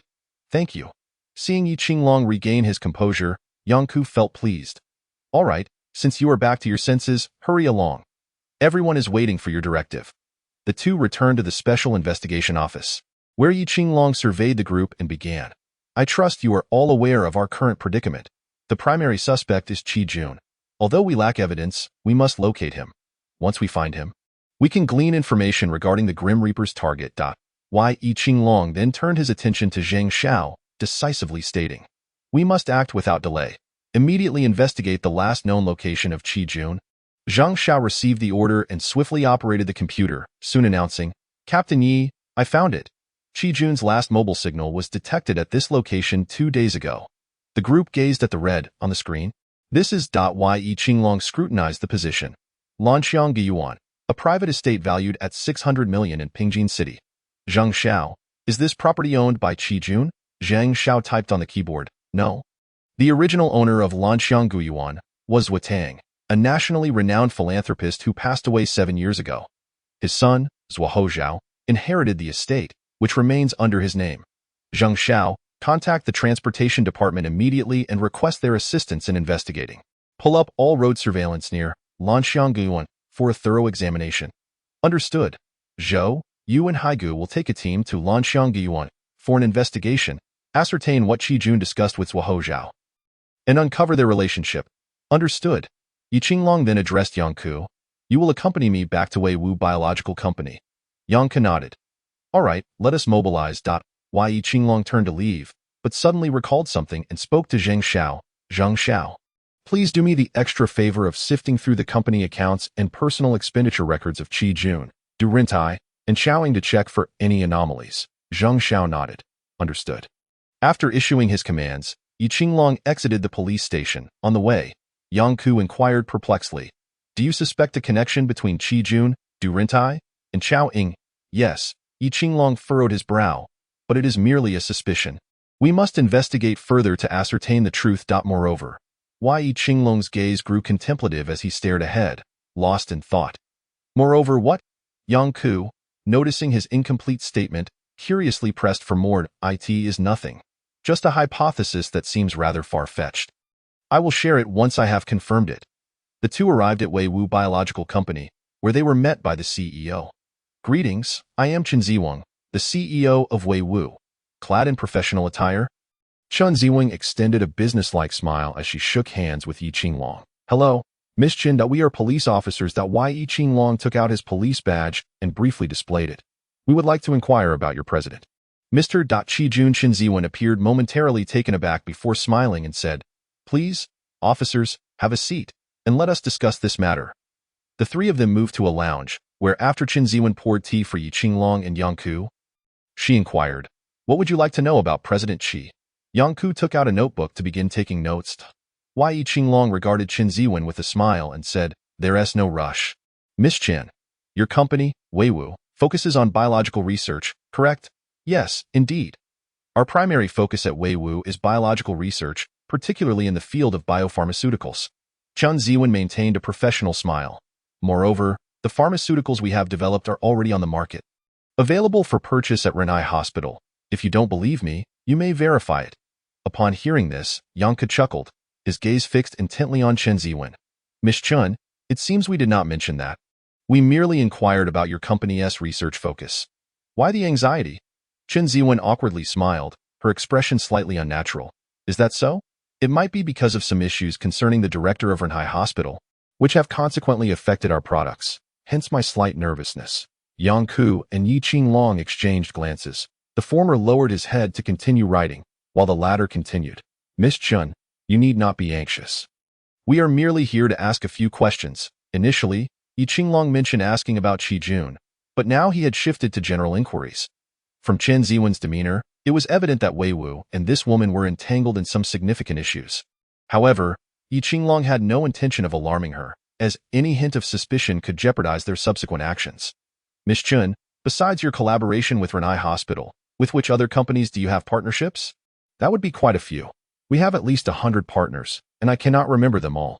Chen Ziwang chuckled awkwardly. That is not a problem. Surely you have a list of your partners that you could show us? That is no issue. I can fetch it now. Yi Qinglong raised his hand to stop Chen Ziwang, who was about to stand. No need to rush. We can look at it later. Does President Qi come to the office daily? Chen Ziwang tucked a strand of hair behind her ear. Not regularly, as President Qi often attends various events and social gatherings, so he might only come to the office once a month. When was the last time you saw President Qi? Chen Ziwang recalled. The last time was about a week ago. He held a shareholders meeting that day and left right after. Miss Chen, can you recall if there was anything unusual about him that day? After much contemplation, Chen Ziwang shook her head. There was nothing unusual. He seemed quite pleased that day. Yang Ku paused in his note-taking and inquired, Would you mind sharing the contents of that meeting? Chen Ziwang smiled apologetically. I'm afraid I cannot disclose that without President Qi's permission. The two continued to ask a few more questions before taking their leave. Once back in the car, Yi Qinglong inquired curiously, What do you need that shareholders list for? Yang Ku flipped through the list as he replied, Think about it. Qi Jun's company received a 50 million funding injection during its most difficult times. That individual must be a shareholder as well. I want to see if that person is among them. Yi Qinglong chuckled. Don't bother. He's certainly isn't there. Are you so sure? Yang Ku looked up at Yi Qinglong. Yi Qinglong merely smiled without responding. It wasn't he until Yang Ku had thoroughly examined the shareholders list that he failed to find the individual who provided the 50 million funding. The names listed had only begun investing in the past decade. Yang Ku murmured, Could that financier be Qi Jun himself? I wonder how he acquired the 50 million under another identity, but what could his motive be? Yang Ku then turned to Yi Qinglong. You must have formed some theories by now. What are your thoughts? Yi Qinglong whispered something into Yang Ke's ear. Yang Ke's eyes widened in shock. Your idea is simply outrageous. Why? Yi Qinglong's expression turned serious as he gazed out at the bustling street. Let us hope I am mistaken. The CAF was filled with a delicate aroma of coffee, with soft lighting casting a warm glow over the wooden tables and chairs, creating a tranquil and inviting atmosphere. Ibo sat before a cup of coffee, his long fingers gently grasping the handle as he took a small sip, glancing at the opposite side where Zhou Wan sat, though his eyes occasionally drifted outside. Zhou Wan's complexion was slightly flushed, her fingers nervously fidgeting with the hem of her clothing. Ibo, this is your first time inviting me for coffee. Ibo smiled slightly. I've been busy with deadlines lately, so I haven't had much time. Regarding that escape room you mentioned, I can only join you after I finish my work in a couple of days. I thought I'd take a break this afternoon and invite you for coffee. Thank you. Zhou Wan felt a surge of happiness. Ibo had always been inconsistent in his attention towards her. She had begun to think that he might not have feelings for her, even contemplating giving up. Yet, Ibo's invitation made her believe that he still held some affection for her. As for Ibo's reason for bringing Zhou Wan here, it was because an event was scheduled to occur in half an hour. Ibo needed Zhou Wan to serve as a witness. Otherwise, the police might very well turn their attention towards him. Although the likelihood was slim, Ibo felt it prudent to eliminate any potential for unforeseen circumstances. One was blushing and wholly focused on Ibo, while the other, despite engaging in light conversation, remained vigilant of the outside world. Ibo glanced at the time and realized it was the moment they had agreed upon. Let me create a minor distraction for you. Don't be anxious. Don't be anxious. That Ibo cast a glance outside with an unusual gleam in his eye. Ibo, what is wrong? What are you looking at? Zhou Wan asked curiously, noticing his gaze fixed outside. Just then, from the corner of her eye, Zhou Wan spotted a man in a black trench coat emerging from across the street.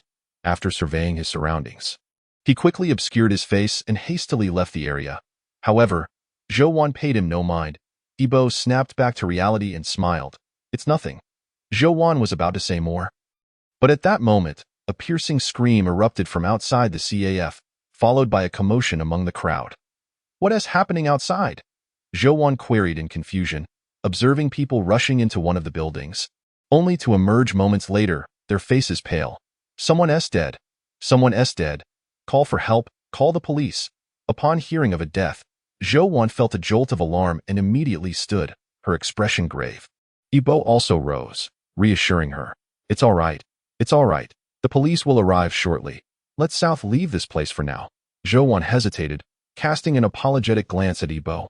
I'm sorry. Ibo, but I can't tell him. My brother will definitely come. I need to tell him what I saw. There are witnesses. They will have a more comprehensive account than you. Zhou Wan shook her head. No? Because perspectives differ, and I just saw a man in a black coat come out of that building. I don't know if he is the culprit, but I must share what I witnessed with my brother. This might aid him in solving the case. Very well, I'll wait with you then. Ibo feigned reluctance. Yet, a somewhat reckless thought blossomed within him. This is an opportunity. Captain Yi, soon we shall finally meet face to face. I wonder what your reaction will be upon seeing me. Heh heh heh. After a while, Ibo and Zhou Wan waited until the police finally arrived. After setting up a cordon, some officers began interviewing nearby witnesses while others proceeded to investigate the cause of death. Ibo noticed that nearly the entire special investigation team had arrived. Brother. Upon seeing Zhou Tan step out of the vehicle, Zhou Wan rushed towards him, with Ibo leisurely trailing behind. I'm sorry. This is a crime scene, and entry is temporarily prohibited. An officer responsible for maintaining order quickly stepped in front of Zhou Wan as she ran towards Zhou Tan. Oh, that's my brother. I need to find him. Zhou Wan shouted anxiously. Brother. It's me, Zhou Wan. Hearing someone call his name, Zhou Tan felt a sense of familiarity and confusion. When he spotted Zhou Wan, he was taken aback. Wan? What are you doing here? Zhou Tan was startled. He feared that his sister was somehow involved in this case. If that were the case, he would have to recuse himself, as he could not remain objective given their sibling relationship. The obstructing officer, upon recognizing that Zhou Wan was the sister of Detective Zhou, cast a glance at Zhou, who nodded in affirmation, allowing them entry. Noticing Ibo following closely behind, Zhou gestured to him before turning to Zhou Wan. Inquiring with urgency, what are you doing here? You haven't become embroiled in this case, have you? I haven't, brother. What are you talking about? You're a police officer. How could I possibly be involved in a homicide? Zhou Wan retorted, casting an exasperated glance at him. That's good, that's good. Zhou sighed with relief upon hearing her response, then asked, How did you end up here? Yibo invited me for coffee, but I never anticipated such an incident would occur. She replied that it is as such, Officer Zhou. Yibo interjected. Zhou Wan mentioned she spotted a suspicious individual and wanted to report it to you, which might aid in your investigation. Zhou's expression turned grave as he asked Zhou Wan. Who was it? At this moment, Yi Qinglong approached, eavesdropping on their conversation. Yet, upon laying eyes on Yibo, he felt as though his very soul had been struck. The man before him loomed like an insurmountable mountain, ready to crush him. Noticing Ye's gaze, Yibo offered a warm smile and nodded before redirecting his attention to the Zhou siblings. Why? Yi stood frozen, bewildered by the inexplicable sensation that overwhelmed him. Despite this being their first encounter, he felt an unshakable sense of inferiority. His breathing quickened, and an oppressive weight settled in his chest. After listening to Zhou Wan's account, Zhou turned to Yi Qinglong. Captain Yi, I will request assistance from the traffic department to swiftly locate the individual clad in a black trench coat. Captain Yi? Captain Yi? Yi Qinglong snapped back to reality, recalling Zhou's earlier remarks and nodding absently. All right, let's proceed with that. Captain Yi, is something amiss? Zhou inquired, noticing a peculiar expression on Ye's face. Are you feeling unwell? Perhaps you should take a break. I'm fine. Yi replied with a smile. Zhou, won't you introduce me to these two? This is my sister, Zhou Wan, Zhou said, gesturing towards her. She once aspired to be a police officer, but our parents dissuaded her, leaving me as the sole officer in the family. And this gentleman? He queried. Primarily interested in Yibo, interrupting Zhou's explanation. Oh, he's Yibo, a friend of mine. Zhou said with an awkward smile. It was Yibo who gifted me that red robe last time. Interestingly, it was Wan who first met Yibo. Later, I witnessed them dining together, and I even teased him about it. Zhou added. Hello, officer. Yibo greeted warmly. Zhou Wan turned to her brother. Brother, is there nothing more for us to address? If not, we should take our leave. Zhou pondered for a moment. For now, there is nothing pressing. However, should you uncover any leads, do inform me at once. Very well, we shall take our leave. Yibo smiled at Yi and Zhou, saying, Until we meet again. The last 4 words seemed to carry a hint of significance, though none of them took note. Zhou's focus remained on the clue mentioned by Zhou Wan, while Yi Qinglong continued to reflect on the inexplicable feeling Yibo had evoked in him, a feeling of insurmountability. Once the two had departed, Yi Qinglong regained his composure. Let us proceed to the crime scene. The incident took place on the 17th floor of the building. The victim, Zhuo Lin, lived alone and had succumbed to a stab wound to the heart. Entering the scene, he observed blood splattered about. The victim lay face up on the floor, eyes wide open, frozen in an expression of eternal wakefulness. Nearby, a chair lay overturned, and various women's undergarments were strewn across the bed, with large patches of black stains on the bedding, exuding a musty odor indicative of neglect. The floor was littered with leftover takeout containers, some emitting a foul stench due to neglect. The onlookers were forced to cover their noses, grimacing at the overpowering odor. What have we gathered so far? Yi inquired, turning to Yang Ku. There are no signs of forced entry. We can rule out the possibility of the murderer having broken in. Additionally, we found a set of footprints on the windowsill, but they are incomplete, making it impossible to identify the suspect based solely on those prints. Any other findings? Fingerprints, murder weapon? Yi pressed. Yang Ku shook her head slightly. None. Nothing else was discovered. I suspect the murderer entered through the window and escaped via the door after committing the act. However, the scene is remarkably clean. Aside from the victims, we couldn't collect a single useful fingerprint. He scrutinized the room's environment, but the overwhelming stench made it difficult to think clearly. They stepped into the corridor. Do you believe this is the work of the Grim Reaper? He pondered for a moment, furrowing his brow before nodding. I do believe so. However, this time, the Grim Reaper did not make that infamous death call, and the scene retains a set of footprints. The Grim Reaper would not commit such a blunder. He shook his head. No, you are mistaken. Where am I mistaken? Yang asked, puzzled, as she replayed the scene in her mind, unable to pinpoint her error. She felt a twinge of indignation, convinced that she had not erred. You must understand, the Grim Reaper is no longer a solitary figure. They have gradually evolved into a cohesive unit. Although this incident may not have been orchestrated by the Grim Reaper, I am certain it bears their design. He asserted with unwavering certainty. Yang felt a pang of embarrassment. I can't believe I overlooked the possibility of the Grim Reaper having accomplices.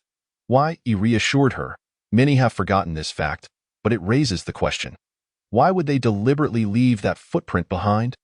He found himself puzzled by this matter in his mind. The Grim Reaper would never make such a mistake. Meticulousness and caution were prerequisites for anyone wishing to assist the Grim Reaper. Therefore, the footprint must have been a deliberate act. But what could their motive have been for leaving such a footprint? He mused aloud. Could it be they intended to provide us with a clue? With this thought, he returned to the crime scene. The footprint straddled both the outer and inner windowsills, obscured by the window's track in between.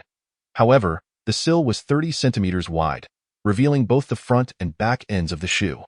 Estimating the shoe size to be 26 centimeters, equivalent to a size 42, it matched that of an adult male. Yet, the pattern on the sole struck he as oddly familiar. Young Ku, donning a mask, approached. What have you discovered? He pointed to the shoe pattern. Look at this.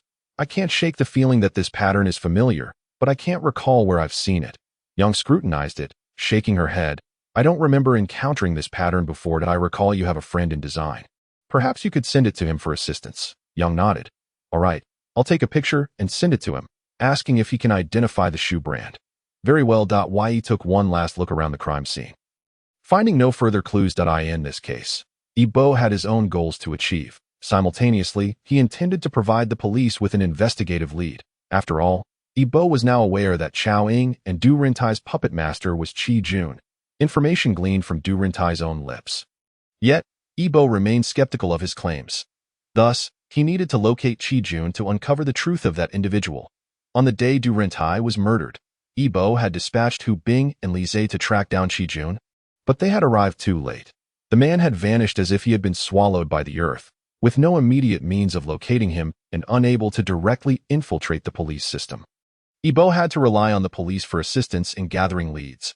However, fearing the police might lack direction, he had provided them with a clear investigative focus.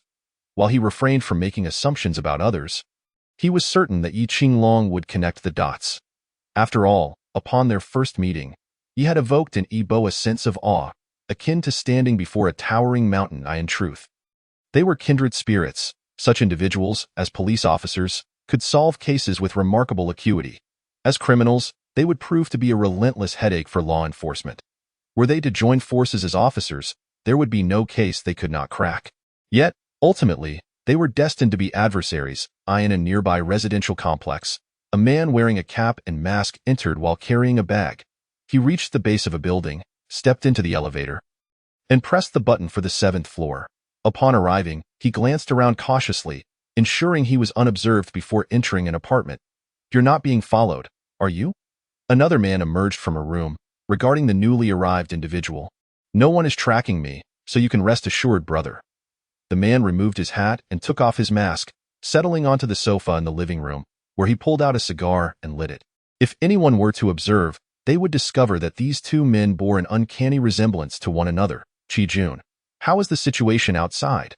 The man wearing the cap was none other than Qi Jun. The president of Weiwu Corporation. Qi Jun shook his head slightly. There is nothing unusual outside. The police cannot possibly find this place, so you need not worry, brother. The other individual was Qi Jun's elder brother, Qi Ming. Qi Ming cursed bitterly. Damn the Grim Reaper. Where did he even come from? Qi Jun hesitated before asking, Brother, are you truly planning to leave? What? Am I supposed to wait here for death? Qi Ming shot a dangerous glance at Qi Jun. You're not having second thoughts, are you? No, absolutely not. Qi Jun hastily waved his hands in explanation. What I mean is, brother, why are you still hiding here instead of making a swift exit? Do you think I don't want to leave? Damn it, there are still matters left unresolved here. If I could have left, I would have done so long ago if these issues aren't dealt with properly. Even if I managed to leave, I would still be pursued and killed. Qi Ming fixed his gaze on Qi Jun. Keep a close watch on the situation outside. Inform me immediately if anything arises. Let me tell you this, what you've done would undoubtedly lead to execution back home, but if you come abroad with me, the domestic laws will have no power over you. With the money we've earned, we can live quite well overseas. All right, I understand. Qi Jun replied in a somewhat somber tone, but who can truly discern his real thoughts? Inside the Public Security Bureau, Yi Qinglong sat in a chair, gazing at the information displayed on the screen. Let us discuss. What are everyone's thoughts on this case? Yang Ku stood up to respond. Allow me to begin with the victim. The deceased is named Zhuo Lin, age 42, from Yongli County in Pingjin City, and he was a web novelist. From Yongli County. Zhou Tan was taken aback, as he suddenly recalled that Yi Bo was also a web novelist. He then self-deprecatingly shook his head. How could I think of him? At the time of the incident, he was with Wan Wan. Zhou Tan merely heard web novelist and immediately thought of Yi Bo. But remembering that Yi Bo had an alibi at the time, he dismissed his doubts. Yang Ku continued. Zhuo Lin had initially worked at a newspaper in Yongli County, but with the advent of the internet age, he transitioned to writing web novels. From the testimonies of neighbors and the landlord, we learned that Zhuo Lin was single, somewhat reclusive, and hardly ever left his home. The landlord had repeatedly requested him to clean his room, but he was quite lazy and ignored the advice. Had he not paid a year's rent in one go, the landlord would have evicted him. Zhuo Lin's cause of death was a stab wound to the heart. With no fingerprints found at the scene, only a pair of footprints, which are currently being compared to Yi Qinglong nodded, then turned to Zhou Tan. Didn't your sister provide a lead? Have we located the suspect? Zhou Tan shook his head. Not yet apprehended, but we have tracked his movements, and from the surveillance footage, the figure of the suspect seems somewhat familiar. Familiar? Yi Qinglong exclaimed in surprise. Could it be someone we've encountered in previous cases? Zhou Tan, immediately following the command, said, Bring the person in right away. We must extract information from him. Yi Qinglong sternly instructed. Regardless of who this person may be, if he is a suspect, he must be brought in for questioning. However, Yi Qinglong had a gut feeling that this individual might not be significantly related to the case. The focus remains on that pair of footprints. Understood. I've already sent someone to find him, and we should be able to bring him back shortly. Yi Qinglong then turned to Yang Ku. Any leads on those footprints? At this moment, all of Yi Qinglong's hopes rested on those footprints. He did not wish for everything to end in vain. I know you're anxious, but please don't rush. Yang Ku gently shook his head. We are still investigating, but I believe we will have results soon. Zhao Weihai approached and said, Captain Yi, after our thorough search, we have investigated the scene as much as possible, but, upon seeing Zhao Weihai hesitate, Yi Qinglong couldn't help but ask, What is it? Speak up. Hearing this, Zhao Weihai had no choice but to say, I reviewed all the surveillance from that building. Coincidentally, the exterior of the building was damaged, and the property management hired a construction team for repairs. The murderer pretended to be one of the workers and took the opportunity to enter through the window to kill the victim. However, a look of confusion crossed Zhao Weihai's face. However, there were no signs of the murderer leaving.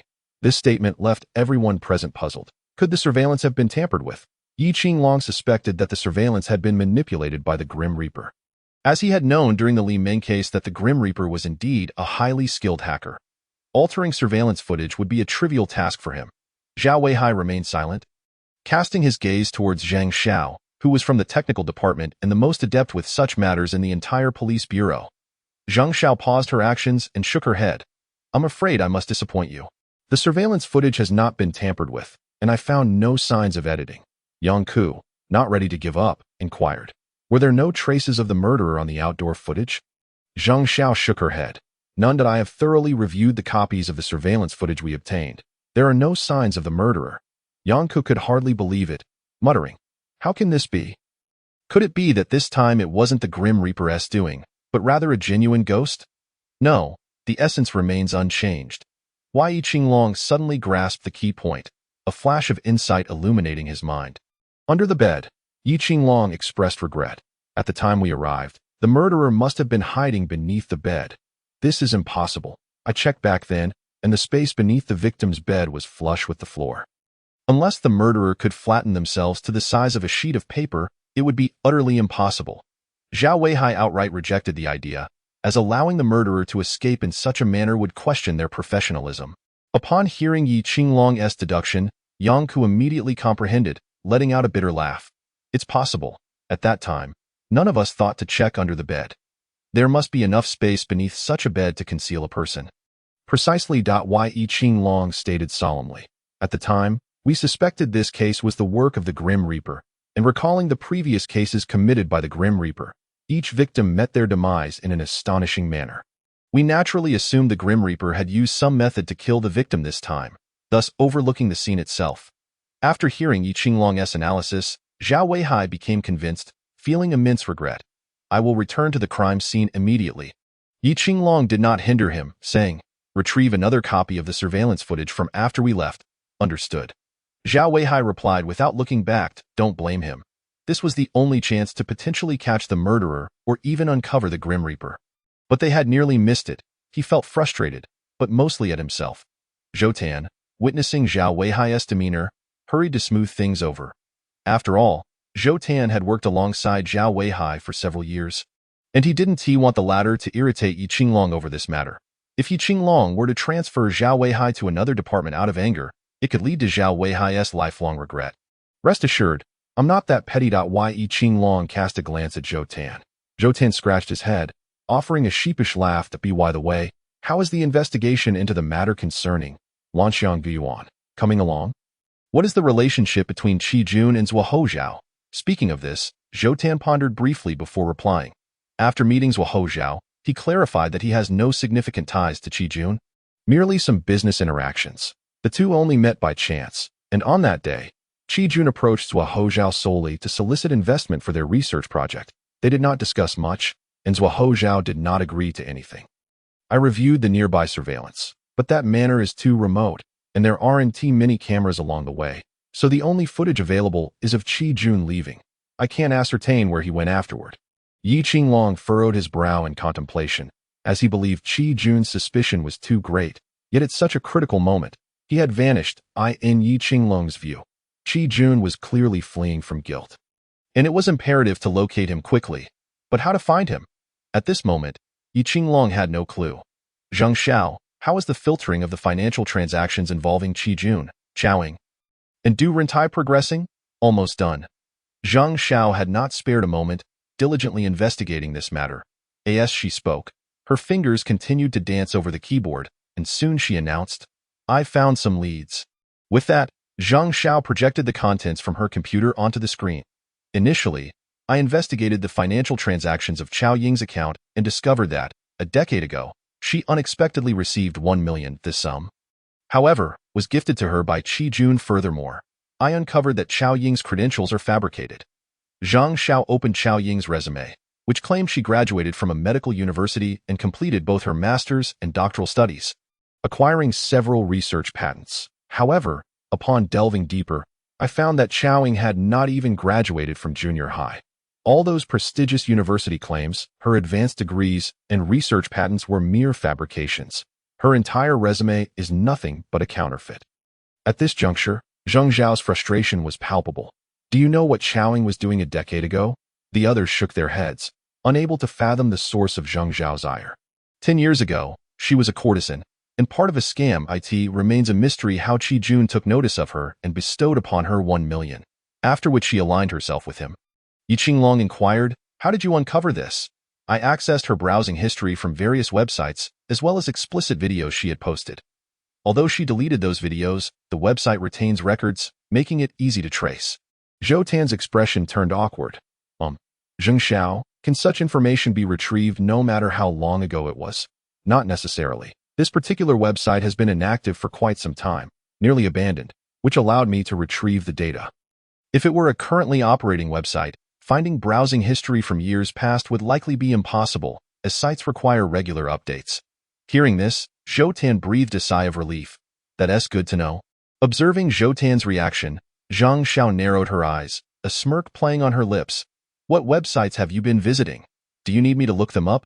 No, absolutely not. I'm a person of integrity. Only visiting positive websites, Zhou Tan declared, feigning righteousness.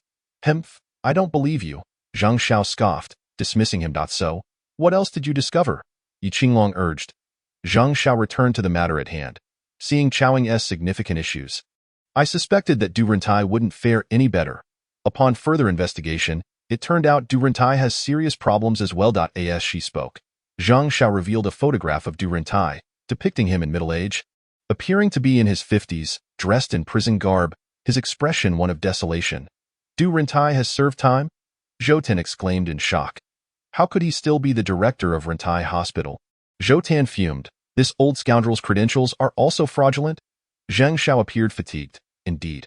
With that, she presented Du Rantai's resume, which stated he graduated from a medical university, held a master's degree, and was an overseas returnee.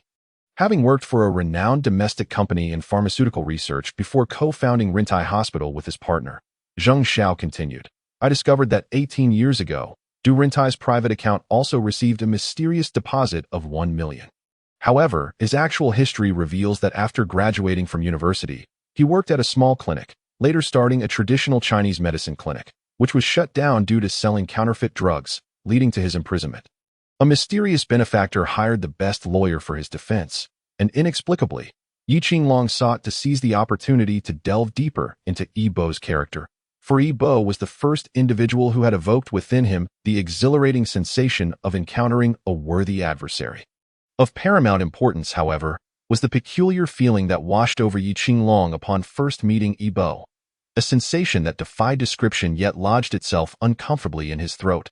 Upon hearing Yi Qinglong's words, Yang Ku could not help but cast a lingering glance at Yi Bo. She, being the one who understood Yi Qinglong best, recognized that anyone who could elicit such an invitation from him would undoubtedly possess an extraordinary quality.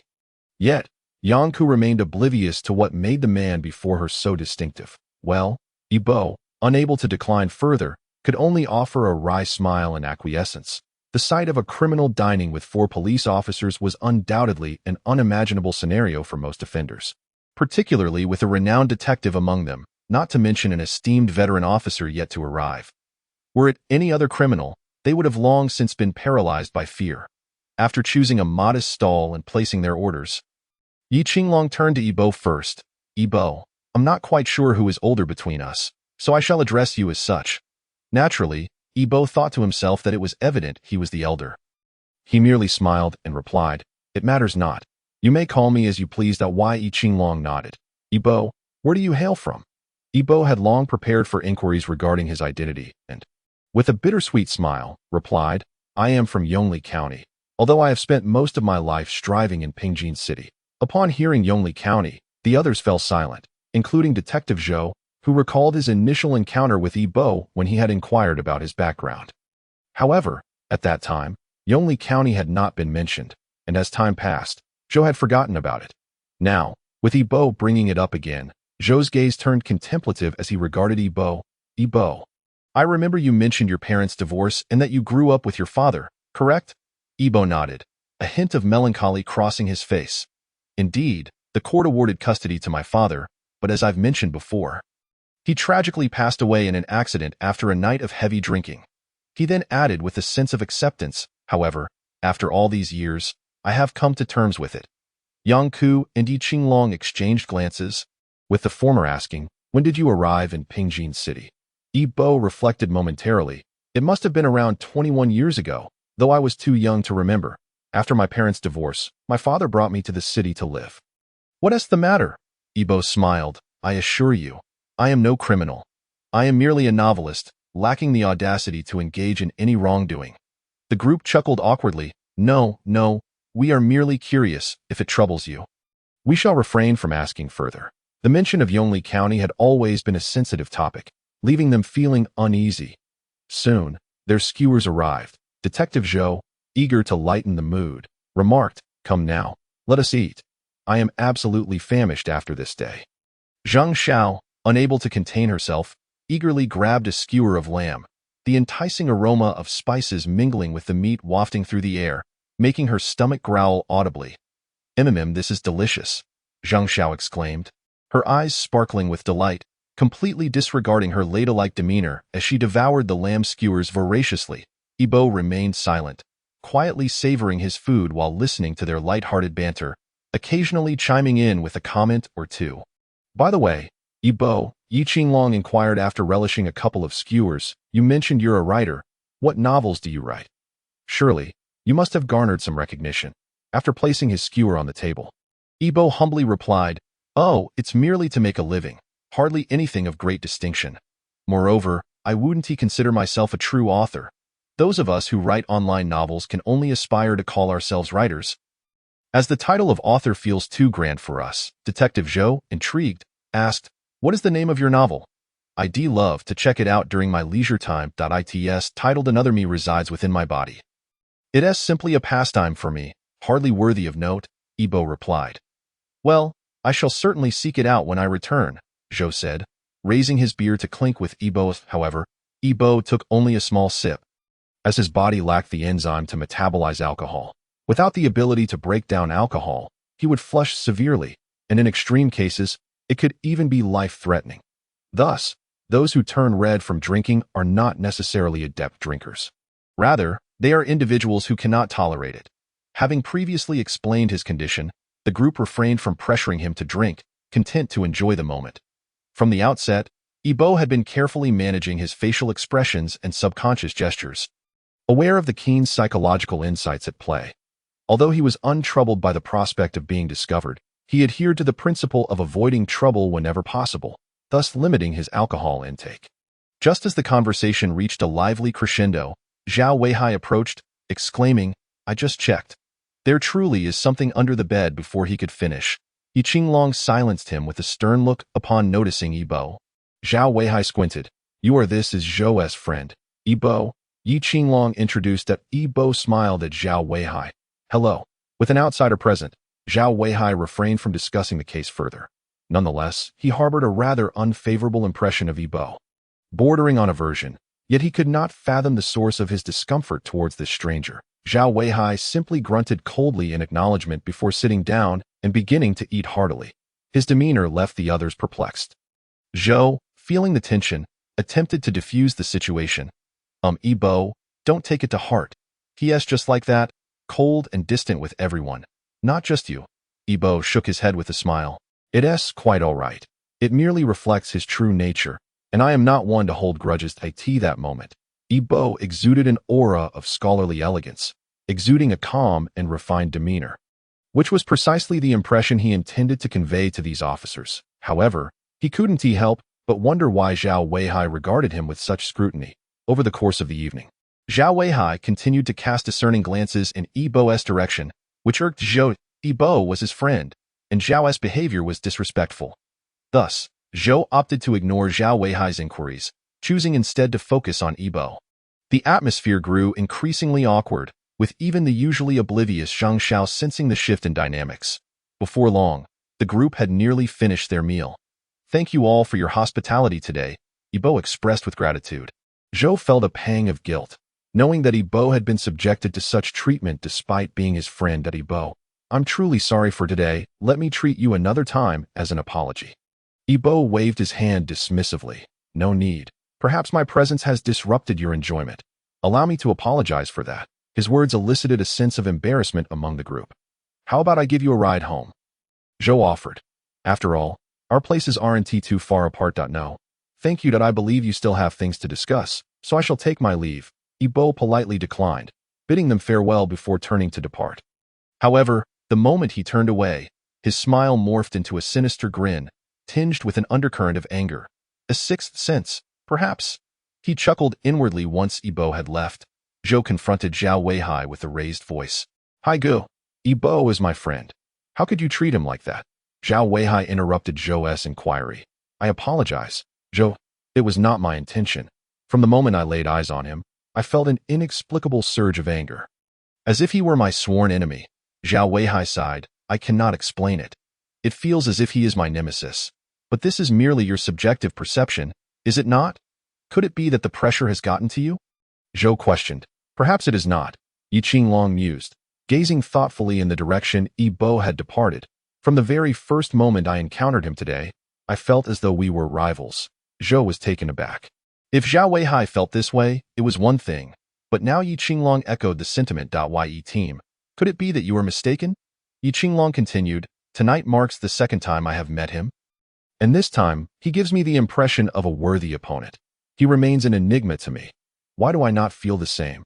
Zhou pondered, scratching his head in confusion. Yang could cast a thoughtful glance toward the direction Ibo had taken before shifting her gaze between Yi Qinglong and Zhao Weihai. A flicker of insight illuminating her expression as she pondered the unfolding events upon returning home. Ibo lay on his bed, reflecting on the day's encounters. The Juolin case should have been thoroughly investigated by now. However, it appears that the perpetrator has yet to be apprehended. Otherwise, Zhao Weihai would not have merely mentioned the space beneath the bed. Judging by the behavior of Yi Qinglong and Zhao Weihai today, it is evident that they have taken notice of me, which suggests that I must proceed with even greater caution in my forthcoming actions. Brother, is everything truly all right? Zhang Rui's youthful visage appeared beside him. Her expression laced with concern as she gazed at Yi Bo. Yi Bo smiled warmly, reaching out to caress his sister's face, offering soothing words. Fear not, dear sister. They cannot harm me as long as I do not reveal any vulnerabilities. They will certainly remain oblivious to my presence. Yet, you just mentioned that Yi Qinglong and Zhao Weihai have already noticed you. Zhang Rui's brows knitted together in worry, forming a small character. Yi Bo could not help but chuckle. What is so funny? I am genuinely worried about you, and you find amusement in that. Zhang Rui stamped her foot, her tone tinged with urgency. Haha, rest easy. Yi Bo gently tapped Zhang Rui's nose. They have merely taken notice, which is of no consequence. Your brother is quite resourceful. The police will not be able to apprehend me. Upon hearing this, Zhang Rui finally relaxed. In the ink-black expanse, Yi Bo found himself conversing with the air. Occasionally, a light laugh would escape him, and if one listened closely, a tinkling giggle reminiscent of a little girl would seem to echo, only to dissipate swiftly into the ether. The following day, at the Pengjing Municipal Public Security Bureau, Zhou Tin emerged from the interrogation room, a look of helplessness etched upon his face, seemingly reluctant to leave without further questioning. Yet, he understood it was unnecessary, for the individual inside was already on the verge of losing control from fright. Upon entering the Special Investigation Team's office, he slumped into a chair, rubbing his temples with a furrowed brow. Yi Qinglong approached him and inquired, "How did the interrogation go?" Zhou Tan sighed. "It was just a petty thief. This fellow broke into Juolin's residence, and upon discovering a corpse, he fled immediately. As for why he was swathed in a black trench coat, it was merely out of guilt. I barely intimidated him. And he spilled everything. It seems he is a habitual offender. Unfortunately, I had hoped for some leads, but to no avail. Yi Qinglong scrutinized the notes Zhou Tin handed over, and suddenly one statement captured his attention. The thief had said, "As soon as I pushed open the door, I saw a dead person. I was nearly scared to death." Zhou Tin asked, "What did you see?" The thief replied, "I only noticed something dark on the floor." Along with the dead person, Zhou Tan pressed, "What do you mean by something dark?" The thief retorted, "I don't know. The sun was quite fierce outside. It must have been a shadow cast by something reflecting the sunlight." Yi Qinglong pondered these words, shadow. Shadow. Suddenly, his eyes sparkled with realization. "I understand now. What did you discover, Captain Yi?" Zhou Tan asked curiously. "We arrived at the crime scene around 3 in the afternoon, and we spent approximately 20 minutes there. This thief claimed that the sun was quite fierce, yet when we arrived, the windows were closed, and the curtains were drawn. So how did this thief know the sun was fierce?" Zhou Tan was taken aback, struggling to comprehend. That's because the thief was not seeing the sun at all. It was the lamp by the window. How could that be? Zhou Tan immediately countered. This thief is not blind. He can distinguish between sunlight and lamplight. True, under normal circumstances, he would not mistake them. But what if he had just witnessed an incredibly shocking, even terrifying scene? Yi Qinglong pointed to his own eyes. In such moments of extreme fear, the brain instinctively processes information, and light is perceived as a safe haven. People are drawn to illuminated areas. He took a sip of water and continued. Thus, the situation at that time was such that he subconsciously mistook the lamplight for sunlight. And the shadow on the ground was likely cast by the murderer, but I deduced that the murderer had just committed the act, and in a panic, the thief shifted his gaze to the ceiling, causing the shadow on the floor to be the light from the lamp illuminating the murderer. At that moment, Zhou Tan's focus diverged from others. "Captain Yi, how did you come to know all this?" Yi Qinglong cast an exasperated glance at him. "It's merely common knowledge." Zhou Tan fell silent, fearing that if the conversation continued, his intellect would be laid bare before Yi Qinglong. "Shouldn't we have the thief describe the shadow he witnessed, so we can ascertain the murderer's physique?" Yi Qinglong pondered for a moment. "All right, you handle that. Try to get the thief to provide a detailed description." "Understood. I will head there now." Zhou Tan turned back to the interrogation room. The thief, agitated, exclaimed, "Don't I have a name? You keep calling me thief. However, once the interrogation concluded, and the sketch artist presented the shadow drawing based on the thief's account to Yi Qinglong, he was left dumbfounded by the amorphous dark mass before him. "What is this?" Zhou Tan awkwardly replied. "This is based on the thief's description. It may be a bit abstract." Why Yi Qinglong trembled as he pointed at the indistinct shape. "You call this abstract?" Zhou Tan, unable to continue, sighed. "This is what the thief described. I had no other options." Yang Ku, unable to bear it any longer, took the statement and said, "Let me see." Yang Ku was not only an exceptional criminal psychologist. She possessed knowledge that surpassed even Yi Qinglong's. However, she had yet to shine brightly in her field, primarily due to her lack of innate talent compared to Yi Qinglong, his acute sensitivity to crime, coupled with an extraordinary logical reasoning ability, rendered any case before him transparent. Yet, in matters requiring finer details, Yang Ku excelled beyond him, making them complementary partners. Yang Ku reviewed the thief's statement and began to redraw the image. Zhou Tan watched in astonishment as she worked, hesitant to interrupt, before turning to Yi Qinglong. "Captain Yi, can Yang Jie draw as well?" Yi Qinglong smiled. "Yang Ku's abilities have yet to be fully unveiled. You will be greatly surprised." Zhou Tan gave a thumbs up. "Captain Yi, you and Yang Jie truly are a remarkable duo. You are well aware of her capabilities." "Of course," Yi Qinglong replied, lighting a cigarette and nonchalantly tossing his hair. "We have engaged in deep discussions. I understand her, and she understands me." As these words left his lips, the office fell into a hush. Everyone exchanged glances between Yang Ku and Yi Qinglong, and collectively, they raised their thumbs in admiration. In B class, Yi Qinglong suddenly realized that his previous statement could be misinterpreted and hastily waved his hands in clarification. Hey, don't get the wrong idea. We've only had discussions, nothing beyond that." Yet, the more he explained, the more misunderstandings arose, and everyone wore knowing smiles, their expressions tinged with subtle implications. Yang Ku's cheeks flushed, a mix of embarrassment and indignation as she glared at the others. "Are you all so idle?" Upon sensing Yang Ku's impending wrath, everyone busied themselves with their tasks, as if the previous conversation had never occurred. Yang Ku turned her gaze back to Yi Qinglong. Her eyes filled with a dangerous intensity, remaining silent as she fixed her stare upon him. Zhou Tan swallowed hard, forcing a nervous laugh. You all carry on. I'm thirsty. I'll go get some water." With that, he hurriedly departed. Yi Qinglong, unable to withstand Yang Ku's piercing glare, hastened to clarify. "That was just a slip of the tongue. Don't misinterpret. I misinterpret your whole family." Yang Ku retorted angrily, stepping heavily on Yi Qinglong's foot.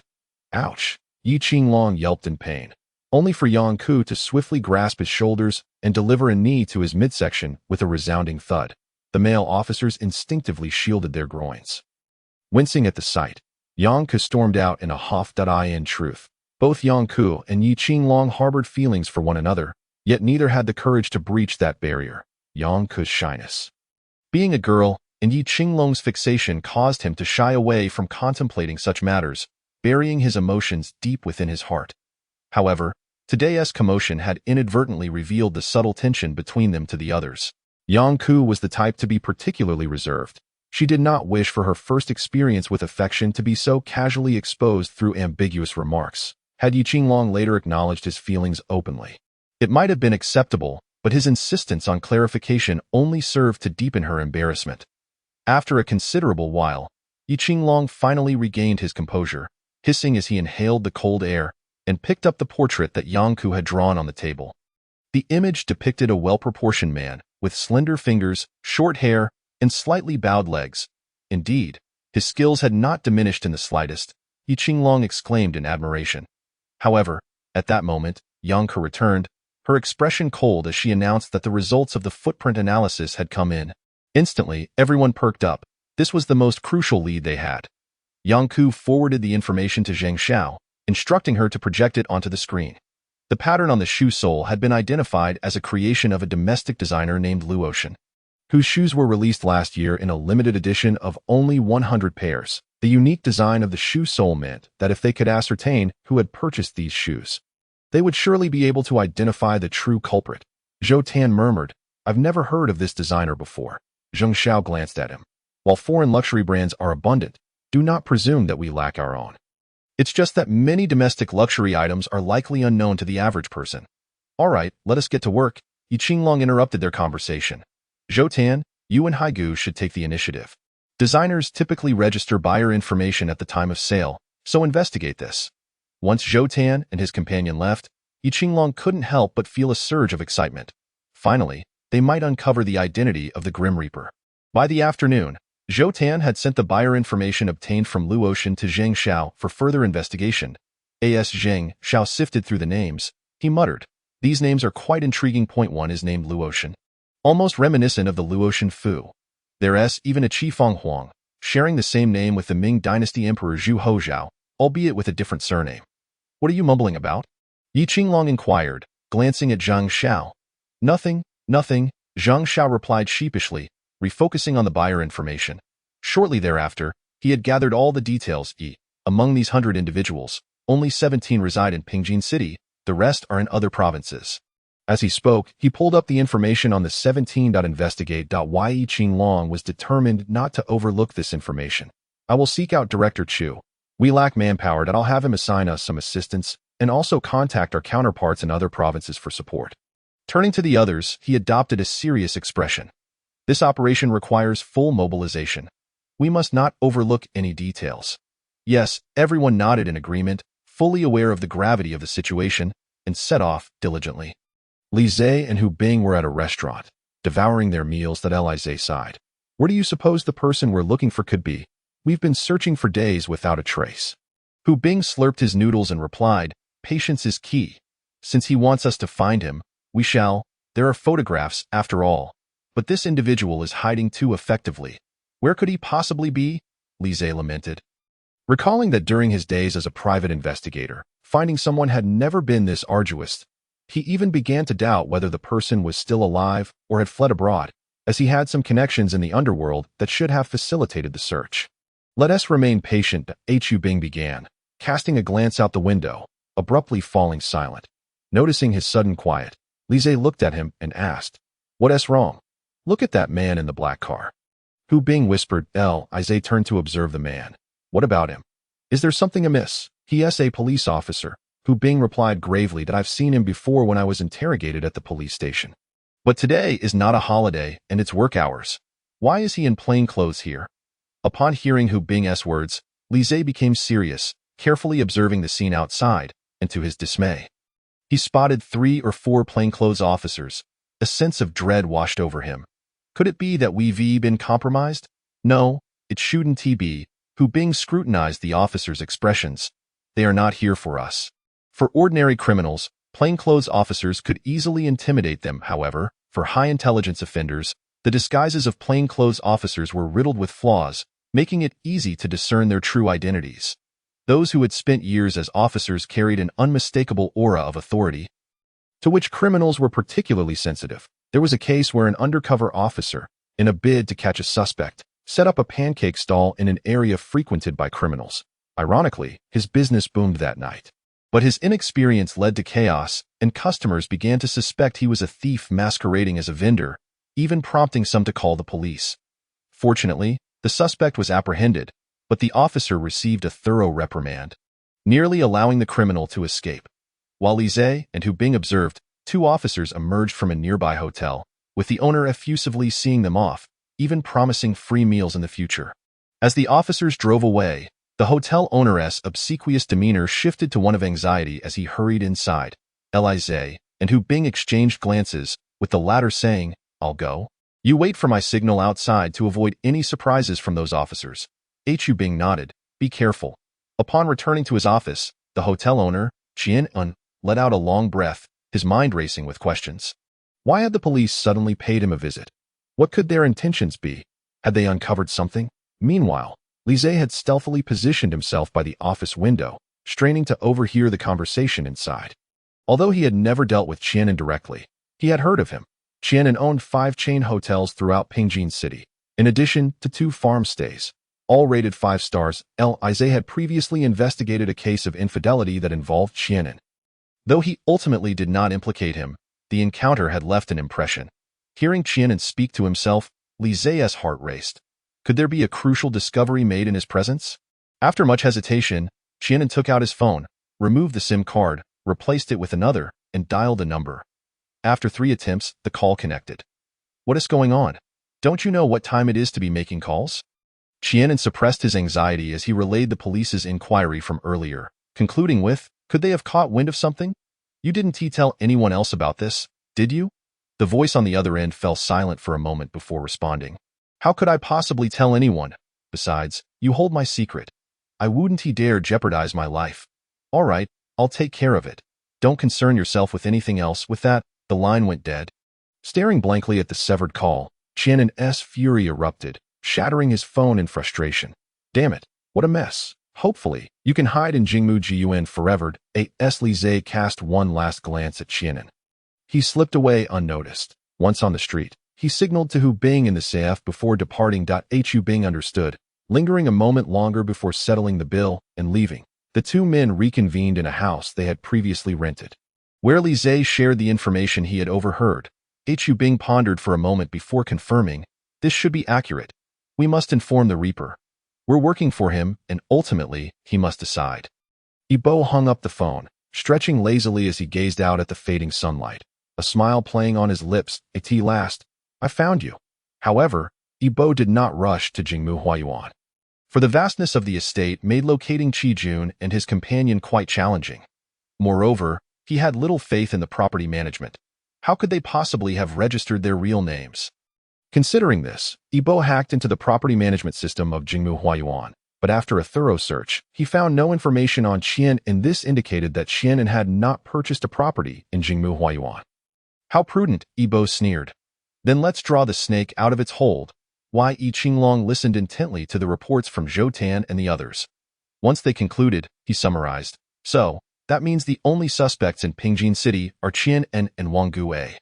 Zhou Tan nodded and said, indeed. The brother who returned mentioned that Qianan accidentally splashed ink onto his new pair of shoes, leaving them irreparably stained. Hence he discarded them as for Wang Gui. His shoes have simply vanished. What does discarded mean? Did he throw them away? Yi Qinglong retorted. Yes, Qianan disposed of them quite some time ago. He did consider a remedy, but his ostentatious behavior led him to simply toss them aside. Zhou Tan explained. When did Wang Gui's shoes go missing? According to Wang Gui, they disappeared 5 days ago, and he reported it on the same day, as that pair of shoes was quite valuable. Sufficient to warrant a case that I also checked the police records, which corroborated Wang Gui's account. Zhou Tan continued. Yi Qinglong regarded Zhou Tan. Since this has been verified, why do you still suspect Wang Gui? The reason lies in the fact that Wang Gui had no alibi at the time of the incident involving Zhuolin. He went out, and no one knows where he went. He claimed he visited a tea house. But our investigation into the surveillance footage from that establishment yielded no trace of him, Zhou Tan replied. However, Qianan discarded his shoes a while ago, and the surveillance footage has long since been erased, leaving us with no leads. Yi Qinglong lit a cigarette, and after it had burned down, he stated, 2 matters. Everyone sat upright, attentive to Yi Qinglong's orders. First, bring Wang Gui in for questioning immediately to clarify the sequence of events. Second, investigate Qianan's whereabouts over the past 3 days without delay. Report back to me as soon as you have clarity. After issuing his commands, Yi Qinglong furrowed his brow, remaining tense and vigilant. Yang Ku observed his demeanor, sighed, and chose not to speak further, heading out to conduct the investigation. With a clear target, the officer's pace quickened significantly. In just half a day, Wang Gui's interrogation concluded, and Qian's recent movements were clarified. Zhou Tan presented the interrogation report. Captain Yi, it's all clear now. Wang Gui exhibits a classic nouveau riche mentality. He was out on a date with his mistress that day, which is why no one was aware of his whereabouts. Moreover, his mistress bore him a son. Yet, Wang Gui is also notably henpecked, hiding his tracks meticulously to prevent his wife from finding out. Based on his narrative, we verified his claims and found no inconsistencies. Yi Qinglong nodded. Very well. If Wang Gui's suspicion has been eliminated, then release him. Zhou Tan acknowledged with a nod and turned to set Wang Gui free. Yi Qinglong then inquired of Zheng Xiao. How about your end? Any leads? Zheng Xiao displayed the surveillance footage on the screen. Captain Yi, take a look. The footage showed Qian conversing with a man in a black outfit and a cap at the entrance of a residential community. Their exchange lasted only a few minutes before they parted ways. Wei Qinglong frowned at the footage of the community. Isn't this the same community where Du Rentai was murdered? How could Qi Jun and his accomplice hide here? The image depicted Jingmua Garden. Damn it, I've been careless, Yi Qinglong muttered under his breath. The most dangerous places are often the safest. Despite my calculations, I never anticipated that Qi Jun and his companion would be hiding in the very community where Du Rentai met his demise. Not only did he fail to foresee this, but even death itself could not have anticipated it. Had it not been for Li Zhe and his partner inadvertently spotting the police in plain clothes conversing with Qianan, death would likely still be at large. Which building does the man talking to Qianan reside in? Yi Qinglong pointed at the figure in the cap. Zheng Xiao shook his head. This individual is quite cunning. Once he entered the community, he evaded the surveillance blind spots. Apart from the few cameras at the entrance that captured his image, we could not track him further. Yi Qinglong, however, was unwilling to accept defeat and scrutinized all the surveillance footage repeatedly. Unfortunately, he found no further evidence that I refuse to believe he can hide for a lifetime. Yi Qinglong pounded the table, causing the water cup atop it to jump. After a moment of contemplation, he declared, "Gather, everyone. We must set up a perimeter around Jingmua Garden. This time, we must apprehend them." He added. All personnel should switch to plain clothes. We must not alert them.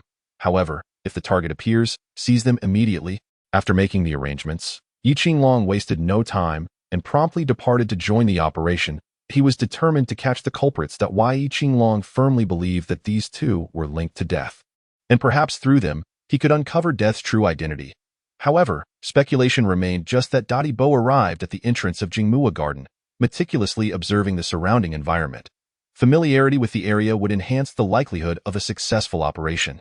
Nevertheless, Bo was unaware of which building or floor Qi Jun and his accomplice occupied. As he pondered, a vibrant young female college student approached, her ponytail swaying. "Hey there, come check out our escape room. It's incredibly fun." The college student handed Bo a flyer. The slightly worn flyer featured images that stirred a sense of unease, yet the promotional text was enticing, proclaiming, "The world's most challenging escape room. Seeking the strongest mind. New store opening. All items at half price." Flipping the flyer, Bo noticed the manager's name and paused, reflecting, "What a stroke of luck. If that's the case, it must be fate. To ensure the smooth execution of my plan, it seems you should enjoy a chat with the King of Hell sooner rather than later." Noticing Bo still examining the flyer, the college student with sparkling eyes urged, "Come on, give it a try. It's quite affordable." Bo smiled. "Sure. What's your name? I'll mention it when I arrive to boost your sales." The student blushed. "My name is Qin Qin." "Just mention Qin Qin when you arrive." Bo replied, "Thank you very much." After expressing his gratitude, he headed towards the escape room while dialing a number on his phone. As for thanking her, Bo was grateful for the inspiration she provided. His boss would soon have to take his business underground. Upon arriving at Jingmua Garden, Yi Qinglong instructed through his earpiece, "All teams, stay alert. If you spot the target, apprehend them without hesitation." The response was unanimous. Received. Chapter 79. Sudden incident. At that moment, Yi Qinglong was in the property management office of the community, his eyes keenly focused on the surveillance footage. Missing not a single detail. Victory was nearly within reach, and Yi Qinglong understood that he could not afford to let this lead slip away. He was acutely aware that death's targets were also Qi Jun and his companion.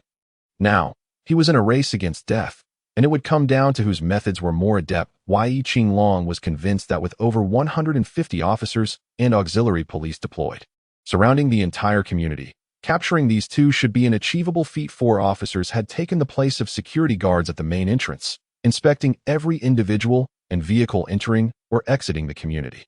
More than 40 others guarded various gates and fire exits, while the remaining officers conducted household inquiries door-to-door. Yi Qinglong scoffed. "I refuse to believe that with such manpower, we cannot locate them." Zheng Xiao, typing away at the keyboard, offered reassurance. "Captain Yi, don't be so anxious. Our preparations are foolproof, and Qi Jun and his accomplice won't escape." The police had assumed all security duties within the community, leaving the former guards grinning from ear to ear, relishing the prospect of earning wages without work. Yi Qinglong remained silent, continuing to observe the surveillance, massaging his temples as he confided in Yang Ku. "Why do I feel such unease? This operation is infallible, right?" Yang Ku, noticing the bloodshot eyes of Yi Qinglong, felt a pang of compassion. No plan is without its flaws. After a brief pause, she continued, "You have exerted your utmost effort. Rest assured, with our meticulous arrangements, it is impossible for us to miss these two. Yi Qinglong chuckled bitterly. Having dealt with death for this duration, I find his strategies exceedingly meticulous. Even I cannot outmatch him. If we do not strive for perfection, death will prove impossible to contain." Yang Ke understood the weight of Yi Qinglong's burden, empathizing with his worries. After all, death loomed over everyone like a mountain. From the initial case involving the principal of Xinguang Middle School to the current situation with the Qi brothers, each time death had been a step ahead, consistently gaining the upper hand. On numerous occasions, it was only after Death's actions that they became aware of the aftermath. It felt as if the police were merely cleaning up after Death's mess, a sentiment shared quietly among many in the precinct. Though few dared to voice it, do not be disheartened. After all, Death is merely a man, Yang Ke comforted, patting Yi Qinglong's shoulder. We, as officers, embody justice. I believe that one day we will capture Death and bring him to justice. Just then, Yi Qinglong's phone rang. It was a call from an officer. "Captain, trouble has arisen. There's been a murder nearby. A homicide has occurred, prompting the involvement of other units." Yi Qinglong suddenly recalled that nearly all the officers in the bureau had been summoned by him. He could only say, "I understand, I'll head over there immediately. Please provide me with the location." After hanging up the phone, Yi Qinglong promptly instructed, "Gather a dozen officers to accompany me to the scene. Yang Ke, you stay here." Yang Ke nodded, aware that Yi Qinglong's intention for her presence was to maintain oversight of the situation. Without daring to delay, Yi Qinglong gave a few more instructions before hastily departing. Yi Qinglong, accompanied by Zhou Tan and Qin Xuan, rushed towards the crime scene, discussing the circumstances as they traveled. The victim was named Zhou Jianxin, a local from Pingjin City and the proprietor of a nearby escape room club that had just recently opened. 10 minutes prior, someone had reported that the club's owner was found dead within the escape room. Zhou Tan inquired, perplexed, "But wait, if the club owner died inside the escape room, wasn't there anyone else present at that time? Given the recent opening, there should have been a crowd. If it was a murder, surely someone would have witnessed it. Conversely, if it was an accident, there should have been a scream. What does the bureau say?" Yi Qinglong shook his head. "Let's first assess the scene." Yi Qinglong felt a twinge of confusion. Why today? Why nearby Jingmei Yuan? Could this be the work of the Grim Reaper once more? Yet, he kept these thoughts to himself, merely sending a message to Yang Ke to ensure heightened vigilance. At that moment, Qi Jun and Qi Ming exchanged grave glances as they observed the flow of officers below. With their keen insight, they recognized that many of them were undercover agents. Cold sweat dripped down Qi Jun's forehead as he became increasingly flustered. "Brother, what should we do? Why are the police here?" "Be quiet," Qi Ming snapped. "What's the matter with you? The police haven't even traced us to this building yet. Why the panic?" "But if we get caught, it's all over, brother. You must think of something," Qi Ming ordered. "Pack your things. We need to leave now. The car is in the underground garage, right?" Qi Jun nodded. "Yes, it's in the underground garage." "All right then, hurry up and gather what you can. Destroy anything that can be destroyed. And let's make our escape." Qi Ming, seeing his brother's frantic state, felt anger rise within him and slapped Qi Jun, fearing his brother's wrath, complied quickly. After all, without Qi Ming's guidance, he would soon be apprehended. Being with Qi Ming was his only hope of escape. However, unbeknownst to Qi Jun, Qi Ming was already contemplating abandoning him. After all, nothing was more precious than his own life, and the wealth he had amassed abroad would ensure his comfort for the rest of his days. After much internal struggle, Qi Ming finally sighed. "Are you ready? Hurry up." "All right, I'm coming," Qi Jun responded. Having destroyed some important documents and gathered a few belongings, the two made their way down the stairs to the underground garage, where they found their car and got inside. Suddenly, Qi Jun remembered, "Brother, what if we can't get out at the entrance? It looks like there are definitely police stationed there." Qi Ming's expression turned fierce. "If it comes to that, we'll have to force our way out. I've already arranged for a helicopter to be on standby at the rooftop of Weiwu Company. Once we reach there, we'll be safe." Hearing this, Qi Jun felt a slight sense of relief, though he remained anxious. Both disguised themselves, darkening their skin tones. Qi Jun even glued on a fake beard and donned a wig. While Qi Ming needed little more than sunglasses, as he hadn't appeared in public for quite some time, and his appearance had changed enough to avoid recognition, they drove to the entrance of the community. where a delivery station was located, making it common for many vehicles to stop there to pick up packages. Thus, Qiming parked without drawing attention. The two surveyed the security guards at the entrance, and Qiming cursed under his breath. How could we have been exposed? He then glanced at Qi-jun before shaking his head. It's impossible. Xiao-jun would never betray me. He knows that his only chance at survival lies with me, unless he no longer wishes to live. However, now was not the time for such thoughts. Qiming silently pondered how they could escape. Outside the community, a woman wearing sunglasses passed by, carrying numerous bags. An enticing aroma of pancakes wafted toward her, emanating from a breakfast stall. Though the breakfast items had sold out earlier in the day, the stall was now selling pancakes and was bustling with customers. The police felt helpless. After all, the vendor was merely operating in front of their shop and not obstructing public space. They feared that if the vendor was forced to close, it would cause a commotion and potentially alert the suspect. I'll have a pancake, the mixed variety, the woman said as she approached the stall. No problem, the vendor replied, expertly pouring the batter and beginning the cooking process. However, the vendor had a slight case of OCD. If the pancake had any irregularities, he would hastily repair them. Soon, a mixed pancake was ready. Miss, that LL be 28 yuan. The vendor handed the pancake to the woman, who paid and prepared to leave. Just then, the woman stumbled, feeling dizzy, and promptly collapsed to the ground, unconscious. The vendor was bewildered. No, my pancakes aren't poisoned. An undercover officer nearby rushed over, asking what happened. What's wrong with her? The vendor stammered. It's got nothing to do with me. She just fainted suddenly. I don't know why. Yang Ku observed the situation through the monitor and quickly inquired, what is going on? However, the earpiece signals of the undercover officers were disrupted, preventing them from hearing her questions. Yang Ku instructed Zheng Xiao and Zhao Weihai, you two stay here and keep an eye on things while I go check it out. Meanwhile, Qi-jun and Qiming, noticing that the security guards at the entrance had suddenly stepped away amidst the slight commotion, exchanged glances. Qiming's heart leapt with joy. What a great opportunity. He then drove the car up to the entrance and confidently swiped the access card, making a bold exit from the community. The urgent situation, combined with the crowd outside, caused a momentary chaos, allowing their vehicle to slip away unnoticed by the undercover officers. As Yang Ku reached the entrance of the community, she found that the car had already driven off. Despite Zheng Xiao's frantic calls to her, she did not respond. Realizing something was amiss, Zheng Xiao rushed outside while Zhao Weihai grabbed his phone to call Yang Ku again, but received no answer. In a state of desperation, Zheng Xiao dialed Yi Qinglong. Yi Qinglong and Zhou Tan had just arrived at the escape room club, where the owner was found curled up inside a wooden box.